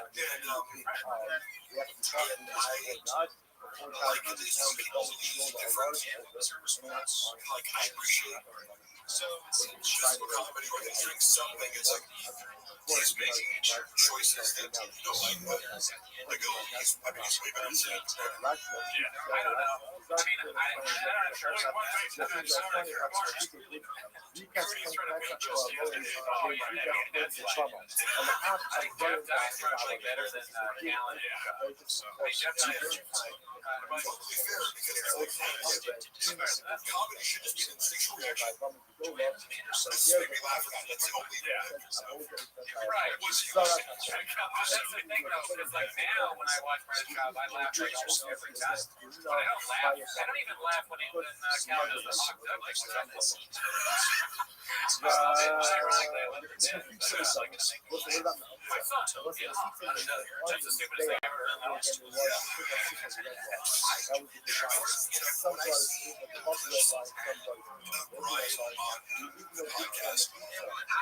that's the stupidest thing I've ever makes me sad because Brad is such a bad most of the time.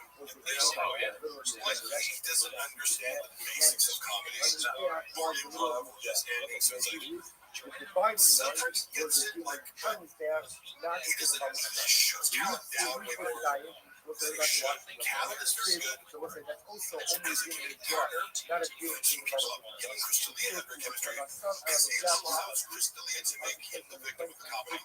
Yeah. Everybody like, wait, that's not fair. It's Crystalia's roasting him. How is He knows how that? to keep it going. And we Keep put it that going. and watching the You hit on two things that happen in our show. One is, centralized okay, I'm gonna start with Brian and then I'll do the Dillian thing. So Brian, when we're watching Brian and Shab, Brian will go into one of his bits, and granted it's not funny. What is it? What is that? Oh, so it says, Mark, does Papa have any incriminating info on you? Fuck no. He has no idea what I have on him. He has no fucking clue. You know that movie, The Dark Knight Rises, when Catwoman, played by what's-her-face, like leans into Christian Bale, it's like, there's a storm coming. That's literally what I think of when I think of what's coming for Shab. And I have to keep this under wraps because part of it is my, okay, so to put it out on YouTube would be detrimental to my financial life. But it's like, he doesn't even know what's coming, and he's too stupid to realize I have everything, you know? Right. He should just nothing. Yeah, he should just Hire a private investigator to go to Luana's house, and Luana, like, owns a private investigator. Oh shit. Well, I mean, she's charming enough to be like, you know, she knew more about, like, she did, but Luana is skilled at manipulating men. So, but also, she played it very, like, savvy, and I applaud her for that. She was able to get the fact that Brendan Schaub was this guy's employer out of him when you're not supposed to do that. So and I have, you know, I somewhere on my phone, but I can show the guy's card. I can show the letter he wrote, and put to our apartment door without realizing I was living there at the time, you idiot. Yeah. So when he's operating on this impression, and I remember one called me, he was like, "What's this guy doing out there? Like, did you serve me with some papers or something?" I was like, "Luana, no, like, oh, because I was crazy." I say, "Go look at what he wrote. He wrote this note, put a number on there, there's so many areas, you can just call him and stuff." He's from investigator. You didn't say Sean. And she talks to him. She knows what he's inventing. He goes, "Are you here because," and she's like, "Who do you work for?" I say, "What can we say?" I go, "Oh, is it Brendan Schaub? Does it have to do with a bouquet of flowers that someone sent to his house and he's playing with a mark?" And he's like, "Oh, okay, you know what this is about." And he's like, "Let me tell you the real story." And we, you know, one of these girls said, he was having a long affair with smarter than the rest. She has like an MBA and just more accomplished professional than somebody who should cross. Like, you fuck around with the wrong girl. All of these girls you dates are idiots, but this girl, after he crossed the line with her, you know, having lied to her last time, she sent a bouquet of flowers to Joanna, you know, saying, just outing him for having non-relationships. But the note started off with, "This is not Mark." So, it's true, it wasn't Mark. However, they gave them just enough of a thing to go, Joanna, obviously it's Mark, because it says this is not Mark. And then he invented an entire story whereby I somehow went to his house with a bouquet of flowers and a note and hopped over his bed. Like, it was a whole, like, you have security cam footage, like, the bed in your house, the whole thing's covered by, you know, 8 different cameras. And he said to another side piece, "Hey, you talked to Mark recently?" I was like, "No, what's up?" He fucking came by the house when I was there.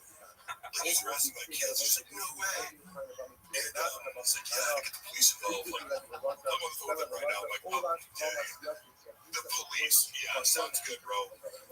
With the security cam footage of a, you know, a worker from Joanna's favorite florist in the ring, you know. Oh, that's where how he gaslit her in that, because, like, it's like, "Oh, he pulled out the fucking camera plugs, you know. He cut the power to the security, because otherwise it'd be like, well, watch the footage."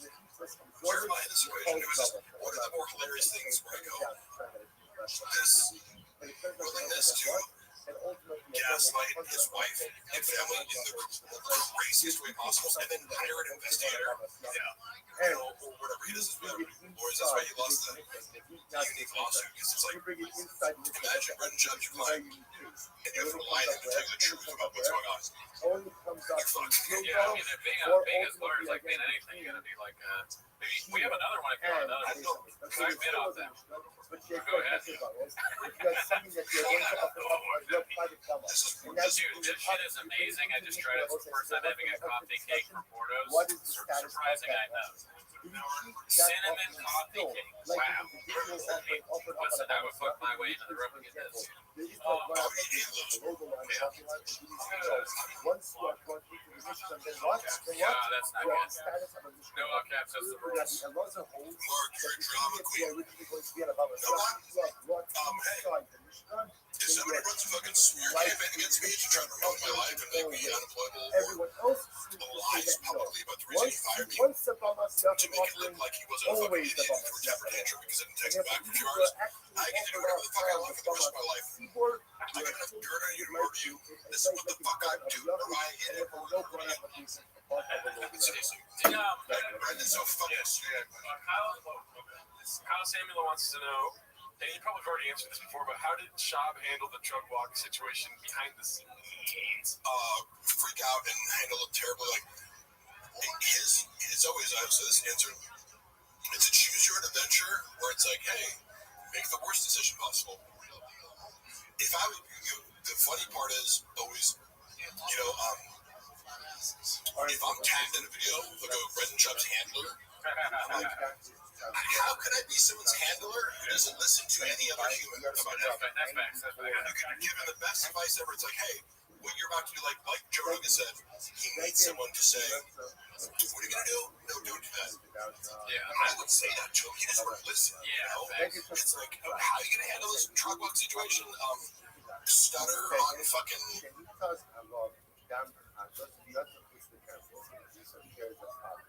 I have a baguette, I have a garment, and that garment has conscious blood that's splattered on it. We are experts. I know how to do. That's not a problem. The issue here is that very baguette, that garment is taken outside of the basics, outside of the purpose, outside of the world of the basics. So now what happens? What's the problem? Well, it's not a problem. Nichnas in the capsule of the What do you do? Bring it back in. In other words, remember again, that garment that has conscious mode, that spider on it requires kibbutz. Kibbutz has to be done where? Inside of the basic condition. So therefore, again, the Mishnah tells me that even if for some reason that garment was taken outside of the base Hamikdash, nevertheless, what? Nevertheless, I have to bring it back in and then only in the sanctified place. Fine. What happens if I say, here's the wrinkle. Mitma Pusliklan. Here's the wrinkle. What's the wrinkle? So again, same case. The article of clothing gets splattered with conscious blood, is taken outside of the base. Here's the wrinkle. It becomes coming. It becomes coming outside of the base. So now what's my problem? How do I bring it back in? So remember, the issue is that there is a din of kibbutz. There's an obligation to go to the article of clothing, the Bakum Kodesh, in a sanctified holy place. The problem I now have is because it has become tame, I cannot go ahead and bring it back to the base of English. The shaila now becomes, what do I do with it? Which the Mishnah says, look at Rashi, you come this thing down, the actual happiness to what I was about. That was now my problem. I can't bring back something that's coming into the base of English. So it's not a problem. What do I do with it? Koro.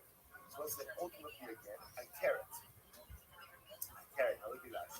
Koro, the turn into what do I do? So when it comes to the crab, some of the koro. Also, what I see that I'm doing with what? I tear the garment. Now, what does it mean to tear the garment? Also, we know that I only need as long as it's usable and it's designated. Once the item is no longer useful, it's particularly designated, it loses its identity. Once it loses its identity, it loses its status. So the Gemara suggests, the Mishnah suggests over here, that if the article of clothing is just conscious blood, which is not outside of the basic I have to find a way to bring it back in the morning. I can't bring it back in because there's a common article of clothing. What does the Mishnah say?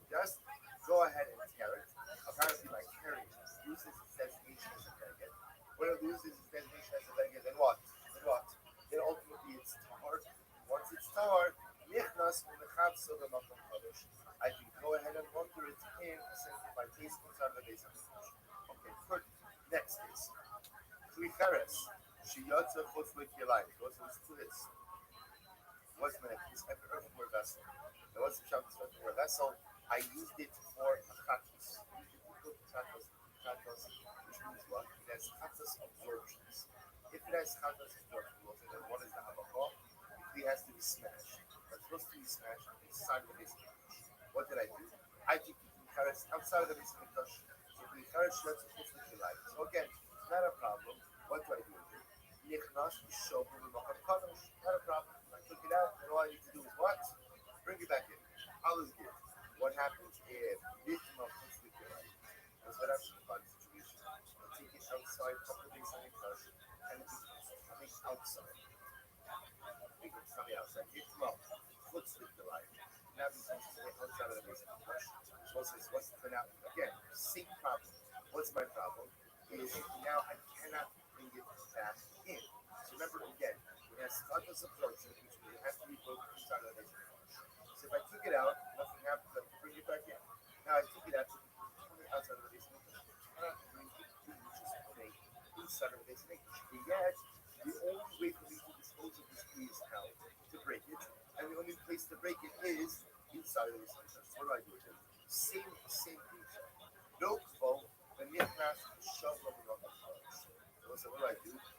Here's some home in the and here's some home pillows. What do I essentially do?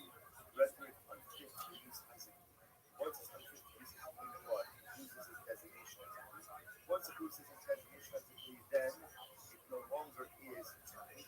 Once it's no longer coming, I can then bring it back. Once I bring it back in, I can smash it inside of the base of the fish. Similarly, so we'll say essentially what I'm doing is with all of these pieces, I'm going ahead and taking away the identity of the item, thereby removing its tumor status, which enables me to bring it inside of the base of the fish and dispose of it of it. Similarly, Lina Choshes, let's say at the top of the pencil, Shiyatza Choshes, we'll say again, Lina Choshes over here is also used for some type of sacrificial item. It has absorptions. So Shiyatza Choshes, which was taken outside of the base of the fish. Nichnas umarko b'shot. What's the halacha that brings the Choshes? The Choshes requires merika and shticha. Rinsing, washing. But that rinsing, washing has to be done inside the base of the fish. So if I took the kli out, most again, remember, this is important halacha, which is the act of taking the kli out of the base of the fish does not in any way preclude you from what? From bringing it back in, as long as nothing's happened to the kli. So again, if I took the Choshes out and nothing happened to it, no problem. Just bring it back in and do the and shticha. Nitma puts like that. What happens if the Choshes becomes coming outside of the base of the fish? Then what? So I go also means somehow I diminish the kli, which means I'm making up a big return. Is it not big? The nitmas, I can bring it back in. Marco the shots from the bottom of the fish. And I can go ahead and do the rinsing for the rinsing and the washing inside of the base of the fish. So we'll say, so bottom line, two principles come out of this. Number one, that if you take a kli outside of the base of the fish, as long as there's no change of status, you have the ability to simply bring it back in and do what you need to do. If there is a change of status, i.e. the kli becomes coming, the item becomes coming in some way. So it's not question, you can't bring it back in, you can't bring an item that is coming. So what can you do? If essentially you remove the identity of the item by somehow fundamentally changing it from a status is removed as well. Hey, babe, do you ever live the lyrics to a song? Hey, certified freak, 7 days a week, wet ass pussy, make that pull-out game weak. Woo! Yeah. Good. Says the Gemara. So now we go through these pieces one by one. That is very, very interesting. So let's analyze this. Rabbi. Rabbi raises a passion. I don't understand. So remember, let's start with the bag. Always eats with the bag. So the bag gets down, got the on it. Remember again, I took it outside of this. If nothing happens to the bag, then what? Bring it back in, keep it, launder it inside. Now, what did we say? The bag becomes coming outside of the base of the fish. So what do I have to do with it? There it, bring it back in. Before I didn't lie, and then said, he spliced something laughed and said it was him. I was like, guys, how about this dude? I was like, was the kid offended? He's like, no, they're good. So I went up to Bossy, I'm like, hilarious. So maybe. Is essentially remove its identity as a beggar. That's fine, but understand when you do that, you also take away the ability, or to say the obligation of keeps. Because it looks like the thing of keep us by Dalchatas is different than spirit, it's no longer a beggar. If it's no longer a beggar, then bringing it back into there's no longer a again. My goal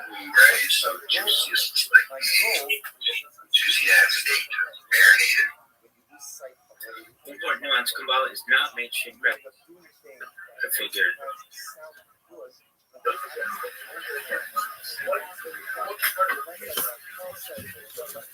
Vegas is tight. So what's this? Where it says, what's my goal? My goal is that I've done the pathos on a gun. So what's my goal? What's my goal? One word. That's my goal. That's my goal. You fundamentally undermine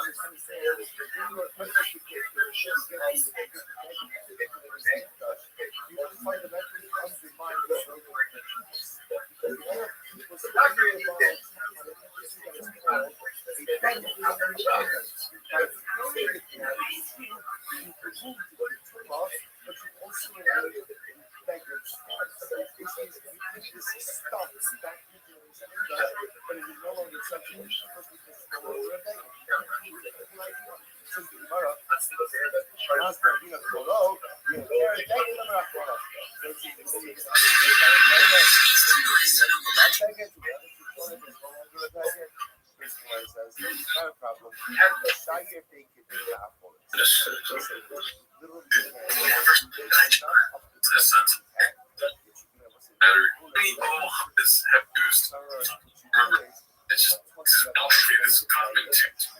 this weekend, like that's what. You're smart, curious.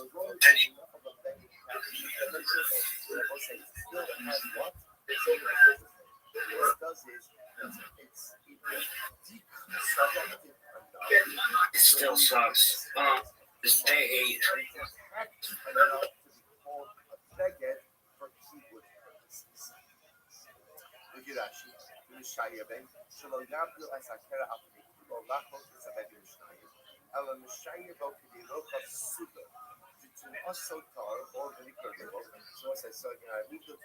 Since the majority of the regulators, but the even the sheer Yo, babies, it's day 8 with Kabbalah. It still sucks.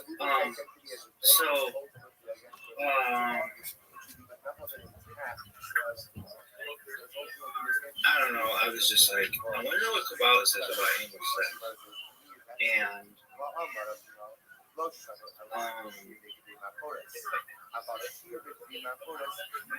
then I also want to know what it had to do about rim jobs as well. And I know I could have gone like to normal sex first, but I figured why not it? So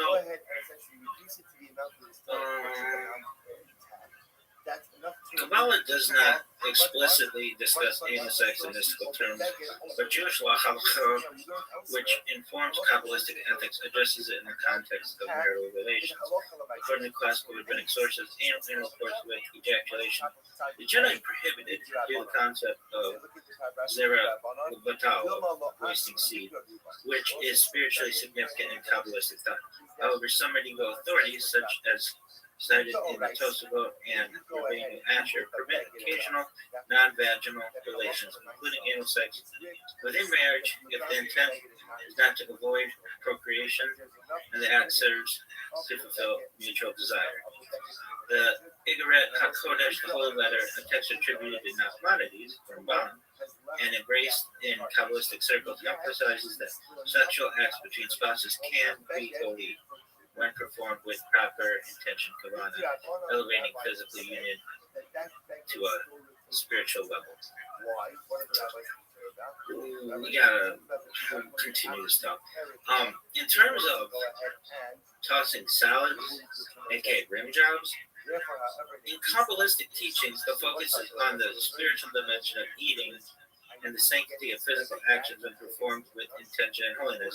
The concept of tossing a salad as a euphemism for analingus, which I think is a hilarious word, analingus, rimming, is not addressed in Kabbalistic texts.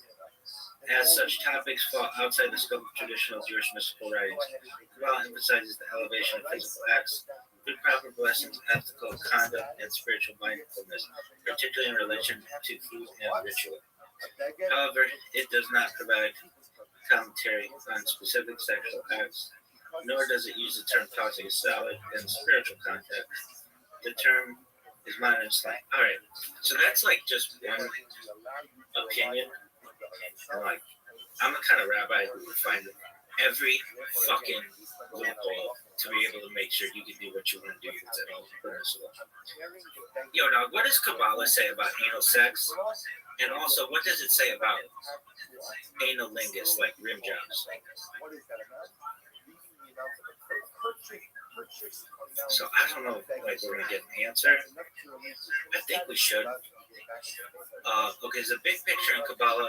Kabbalah treats sexuality as spiritual, powerful energy, where and how that energy is expressed matters a lot because it's tied to Shefa, divine flow, Tikkun, rectification, and the Sphero, especially sexual channeling, anal sex between adults. And we'll have like normal Kabbalah discussions or Kabbalah discussions on normal sex. I figured why not start the bathroom, baby? Classical Kabbalah is strongly opposed to anal intercourse. Okay. Even between married partners. Main reasons: wrong spiritual channel. Sexual union is meant to channel divine flow. Yesod, malchut. Anal intercourse is seen as diverting the energy to the sitra achra, the other side, i.e., forces of impurity. See, Meshir Zera Levatala theme. Even when technically not wasted in a halakhic sense, Kabbalah treats emission as a non-procreative channel, as spiritually damaging. Association with Klipo. The Zohar associates the re-award direction with judgment, concealment, and blockage, not blessing. Not just discouraged, but harmful. Unlike some halakhic discussions that are more technical. What up, Riser? How you living, pimp? Who are you talking to? I was just giving a class, and my class didn't upload, so I had to record it like on a different device. Like just then you're giving a class? No, I did it this morning, and I recorded it, and my phone, the phone on which I recorded it, did not upload it, and so I had to record it off of one of my YouTube streams. I am not following. What was this like analingus fucking thing I was just listening to like the past 5 minutes? That's for a class? Yeah, so essentially within Judaism, anal sex is debated whether it's kosher or not, and generally it's taught that so long as, I mean, there's something in Talmud that says a man can do with his wife what he wishes, and that for many, for like centuries has meant that anal sex is, so long as it's not the primary mode of sexuality, it has been allowed. And then there's like a higher type of spirituality known as Kabbalah, which is like generally it means to receive. It's essentially like Jewish mysticism, and I had done some research to see if anal sex was permitted within Kabbalah, and it generally is not, because it's seen as wasted seed. So some people may say, well, don't these two philosophies contradict? And perhaps to some extent they do, when one says that it's permitted and the other says that it's a waste of seed. I wanted to give some apologies. I just cut out there. I wanted to give people who watch my streams and perhaps in the future. Just one moment, Roger. Can you hear me?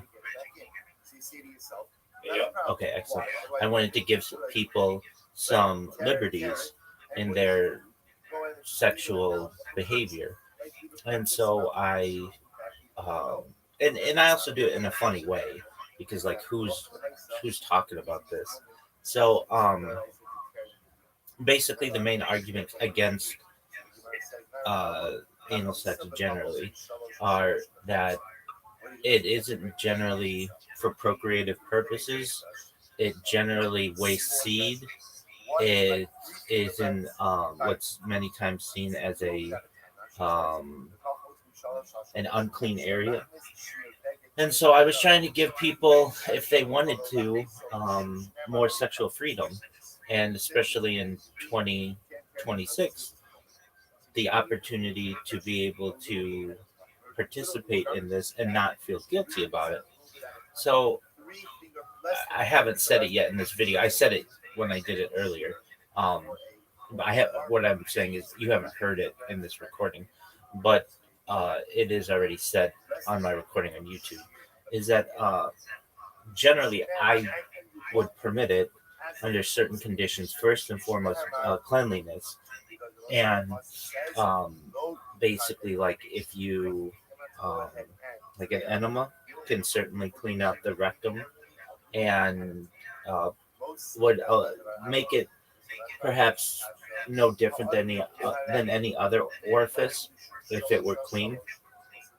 And then additionally, I state that I feel as if so long as anal sex isn't the primary mode of sexuality, and if at points you still can use it for procreative purposes, and what do I mean? Just making an effort to recognize that perhaps there's a chance that your seminal fluid may somehow impregnate your wife. And then also the idea of it strengthening the bond between the two people. And I say this in my recording that if you're at a point in your sexual relationship where you feel that anal sex will bring you stronger and tighten the bond between you, then I necessarily would not be against it.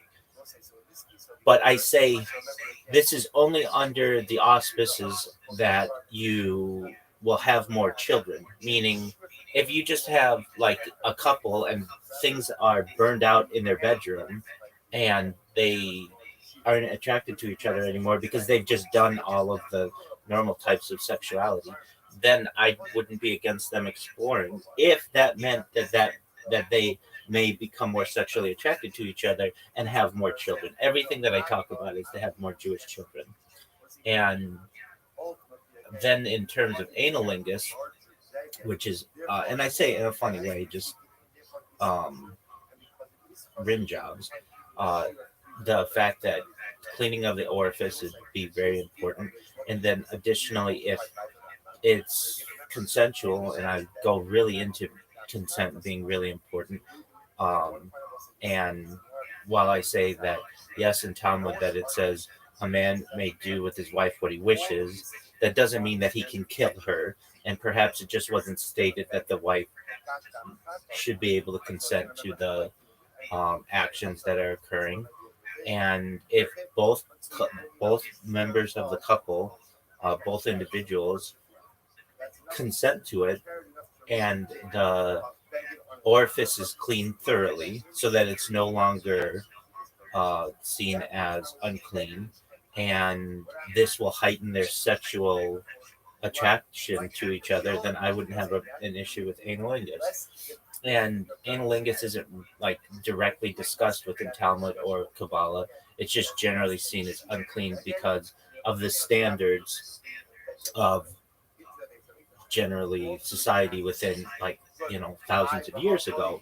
But in today's day and age, we can clean things much better than we once were able to.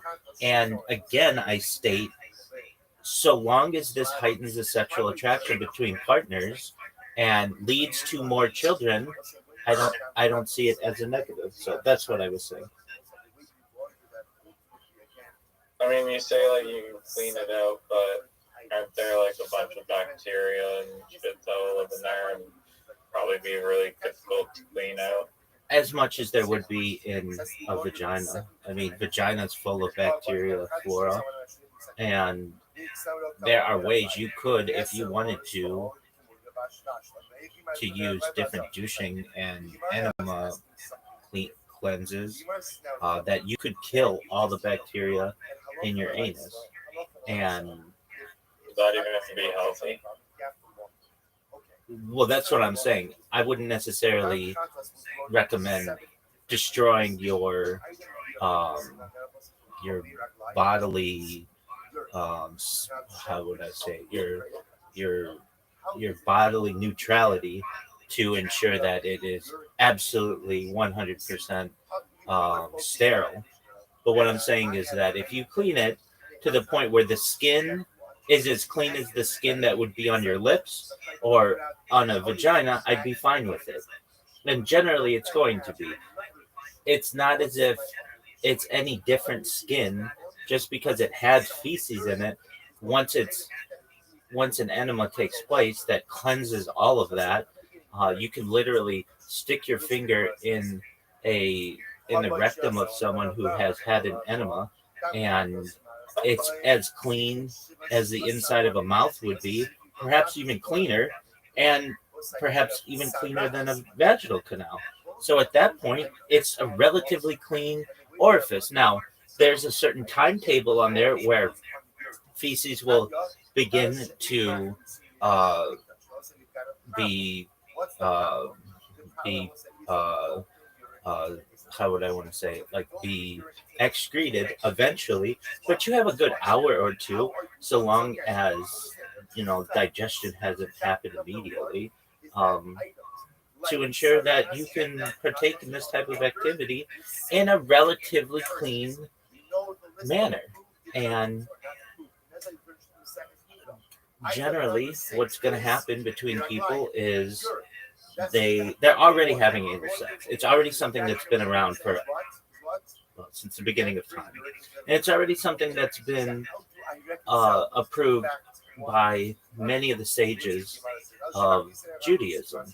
What I'm advocating is that you clean the orifice better, and I have a better, more leniency towards it, especially if it heightens sexuality and eventually ends up in more Jewish children. I endorse that. Generally, sages of the past already endorsed it, so it was already endorsed, even without cleaning exceptionally well. A man can do with his wife what he wishes, has been the prevailing Jewish law. What I'm saying is that I believe consent is important. However, if you have two consenting adults, just ensure that you clean the area better than you generally would, perhaps using an enema, perhaps using a scrub, perhaps using some kind of product if needed to ensure that the skin is as clean as it would be a vaginal canal or a mouth, and then enjoy yourself, which is why is it wrong to get poop deck? Why is it wrong to get poop deck? It's seen as unclean. Oh, that's just bad. Yeah. So generally, like, we're supposed to keep our bodies as clean as possible for both health reasons and spiritual reasons. And feces is seen as generally something that's unclean that we want to avoid. However, if you clean out the area, How is it considered unclean? Arguably, I mean, I guess it's like the bodies are like purging out a bunch of stuff, but it comes from like the body. So isn't that also like, you know what I mean? Yeah, it's a good question. I mean, really, fecal matter in many ways is sterile, but the sages of the past did not know that. and they recognized that this was something that the body rejected. This was waste that the body rejected, and it was unnecessary to having. It was unnecessary to living the daily activities. It was seen as something that was to be discarded, and there are all kinds of really specific rules in terms of not just feces, but flatulence, farting, and when it can be done and when it can't be done, and what you do if you have to do it, like especially if you're praying or um, eating or something like that. I mean, But there's actually, what are you supposed to do if you have to fart while you're praying? yeah. So what you're supposed to do generally, if you have tefillin on, I mean, and there are different ways that, like different times of day where you'd be praying, but if you have tefillin on, which is the little black boxes that you see, sometimes you see me wear, um, you'll see me wear them daily, but if you don't always watch me at those times, but what we Orthodox people wear, Orthodox men, what you should do is remove that and go to the restroom. If that's unavailable to you, then you should, if you like absolutely have to fart, you do, but then there are biblical measurements about 10 feet. You want to stay outside that range. So you might walk to the side and flatulate and then walk back, but you don't want to be praying in the immediate epicenter of where you just farted. And that's pretty strict about that. And I mean, Talmud is 2,711 pages. There are debates on these topics. It's a lot of just day-to-day practical ways to live your life, and the sages knew that flatulence was a part of this, and so they discuss it. And then I can tell you that I do my best to avoid it. If I ever have to fart while davening or praying, I do my best to do it in an area away from where I'm currently praying, and then I'll walk back to my normal spot. And you don't necessarily want to make it obvious either. So usually you're praying in a group with like at least 10 men while you're in shul, and so you may just wander over to a certain area. Um, but do your best not to make it obvious, like just walk into the corner, fart, and then come back. You might kind of do it and then make you mosey, for lack of a better term, but make a rounded walk back to where you're supposed to be so that it doesn't distract from other people necessarily. But yeah, that's flatulence. And so anyway, I was having these discussions um, of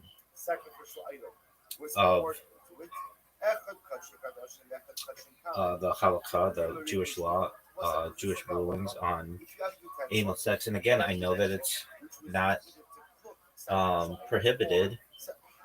Your mic is super choppy. I don't know what it is. Your mic is being all choppy. Yeah, I'm not sure. I might have to restart this computer, but the practical halakha is that anal sex is permitted. I want to raise the cleanliness of it, and also I want people to understand that if done under certain contexts, that it should be allowed. Would you please give me 2 minutes to reset my computer so it's easier to hear me? Yeah, go for it. Thank you, sir. How's your day going? Is effectively kashering. Kashering. We'll see others will argue with this. Same thing I will say. So again, watch this. So the pasuk says, "Asher tibushal bo." The pasuk is referring to if you go ahead and you cook sacrificial items in bushars, it has to be broken. The Choshes bushala tomorrow bushitat tanai. But if you cook the can, the Choshes, then ultimately you're going to be subjected to Murikin Shlicha. So this my point is very interesting. Asher tibushal bo. Amy Ella Bishop, once I said that I know that the Murikin Shlicha applies to a thing of Choshes, in which what? In which you have kavanos cooked in it. Cooked in it How do I know of what? How do I know? Not if anything is cooked into it, but what? Something hot was poured into it. Then it requires marika and shliba. Remember again, the Mishnah said both. The Mishnah said whether you're cooking something in the Kiddush Hoshes or you're going ahead and pouring something hot into it, it requires marika and shliba. The Mishnah says that's interesting. Because all I know from the pasuk is that what? That halacha l'maisa, there was a bishul. I don't know that even irui will require marika and shliba. Hamalomar va'asher tebusha bo yishav. Because once the pasuk says, look at Rashi. Iro zoko second. I don't know. Asher bo yishaver. Samet yishaver eats a bow or kosef in between cheres. Tibusha yishaver. The midrash in nivla bo mikomakom yishaver. So it's like we're going to explain this Rashi just a little bit. But the Gemara essentially says va'asher tibusha bo yishaver. So ultimately, again, the asher that is coming to be most of something else, which tells me that even if it's not cooked in a kli, but what? It's poured into the kli, ultimately again requires marika and shliba. Fine. So we'll say that's halacha number one. So we'll say now we come to the right halacha. At what are you laughing? We'll say we're not in the following situation. Let's say you took a Oh, you can hear me? Yeah, my computer's still, it's doing like, I have to just wait a second for it to be able to restart, but yeah, I can hear you. So I go ahead and I Okay, you know, like the hypothetical of there's like a runaway train and you're at the wheel and there's two tracks. Yep. One track Yep. has like 100 people on it. One track has like a baby on it, and it's like some moral debate of like, do you hit the baby? Do you hit the 100 people? Or like what to do? It's called the trolley problem. Yeah. I mean, I have my own answer to this, but I was thinking about that. And there's some people that answer it and they're just like, oh, well, I just wouldn't interfere with the train and let the train take its natural course of whatever way, and I'm not going to interject with faith or whatever. But I just think that's such like a funny, like, little cop-out response almost. I mean, I understand it, but I just find it funny. But yeah, I don't know if it's spiritually the correct answer, but to me, I'm like, I don't know, like one baby versus 100 like people, like, isn't it? To me, it makes more sense to just take out the baby because the one baby's life, like, doesn't even exist yet practically, and then also it's like, what makes this baby's life worth 100 other lives? And you might say that it because it's like pure and it's tiny and it's small and it's something that it hasn't had the opportunity or whatever. But I don't know. For me, the answer is to take out the baby, unfortunately. So you're killing the child?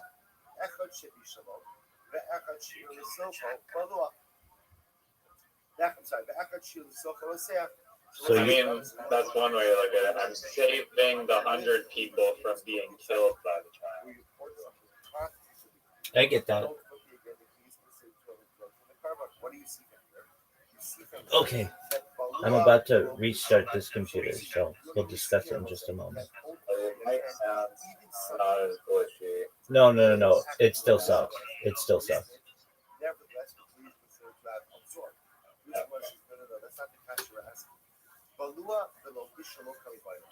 say everyone agrees that in the case where there's a blia even without bishul, but of course the utensils considered to absorb part of the sacrificial item. So let's say the case where you pour boiling hot carbon into a kli, no one's asking about this. We know without true certainty that what? That the kli has absorbed. What's our shaila? Bishul below bilua. Let's say our shaila is in a case of bishul below bilua, which is what say in this case. The chatas is on a spit inside the tanur, not touching any part of the tanur. So the shaila is the tanur considered to have absorbed carbon or not. So tashma, tanur shal mikdash shamatachas haya. Let's listen to this. The tanur of the mikdash was made out of metal. So we'll say it's actually very interesting. Rashi, just look. Shama Takasaya, it's almost right across from Rashi. Kasagavai from Mishnah, Tzolabo Shipude Chadash, so you can see this, what's the case? So now you have a currently this Midrash Hadin, which was made out of metal. Risakavai from Bishop Lo Kapit. So say that if you want now, the conscious, why was there an oven of this Midrash? Conscious, this is what allowed the Kohanim to go ahead and roast their chatos. So say, so how are you roasting their chatos? You wouldn't put the carbon down on the side of the oven. Instead, what would you do? You put it on a spit inside the oven. Now, what do you see from here? It must be that the reason it was made out of metal on the side was to allow for its kashrut after you made a chatos. So what do you see from here? You see from here that even the utensil, where the sacrificial item doesn't come to the rest of the utensil, but it's being cooked inside the utensil, still absorbs from the carbon. Beside that, so if you want to say that ultimately cooking it either side of the oven without bouillon, meaning the item doesn't touch the sides of the oven, you're not worried about that. The oven shall charas. If you actually make the oven itself out of earthenware, and it would be just fine. To which the Lord says, no, you can't. I'll tell you why. Yo, Pim, can you hear me? Yeah, I can hear you. All right, let me make sure that my microphone isn't delayed. It is delayed. Just one moment. Wait. No, it's better now. Okay. Does it sound better now? Time will tell if it's cutting out or not perfect. Absolutely. Okay, so the trolley problem, you would kill the baby and not the 100 people. I mean, I think that's understandable. Yeah, I don't know if that problem is phrased exactly like that, but Okay. Have you spoken to Zoot recently? No. I was going to join the stream on New Year's Eve, but I fell asleep at like 8 o'clock watching the hockey game, and then I woke up at like 9 p.m. and then I fell asleep on New Year's at like 9 p.m., which is the furthest I've ever gone to sleep on New Year's in a long time. No big deal. We had some people here, and then we watched the ball drop, and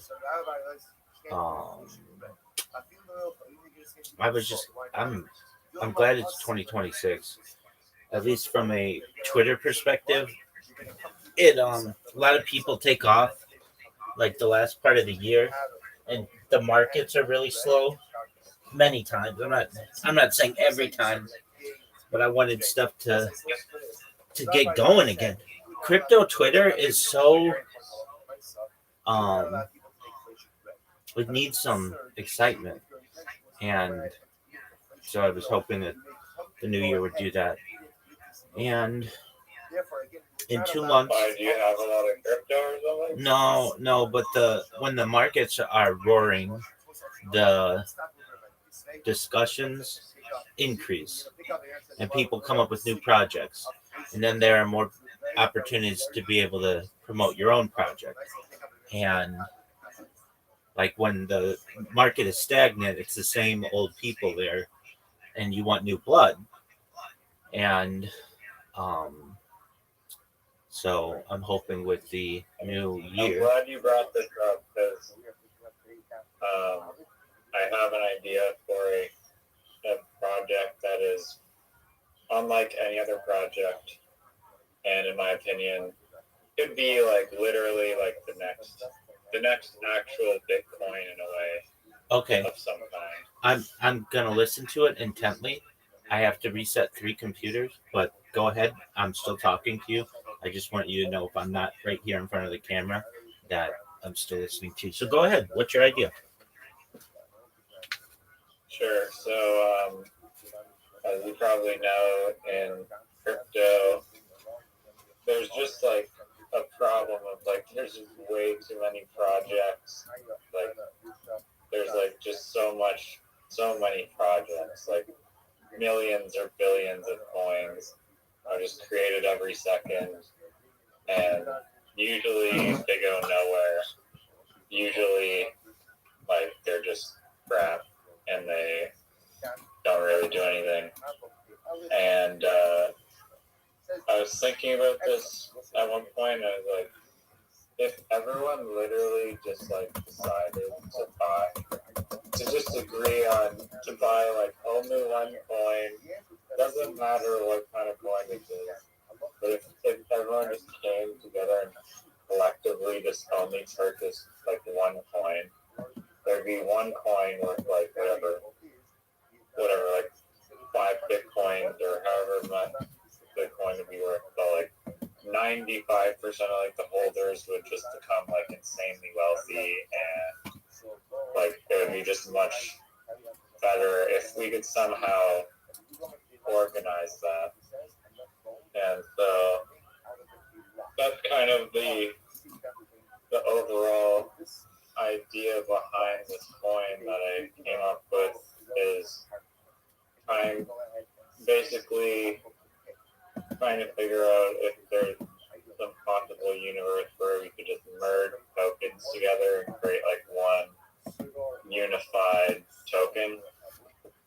And so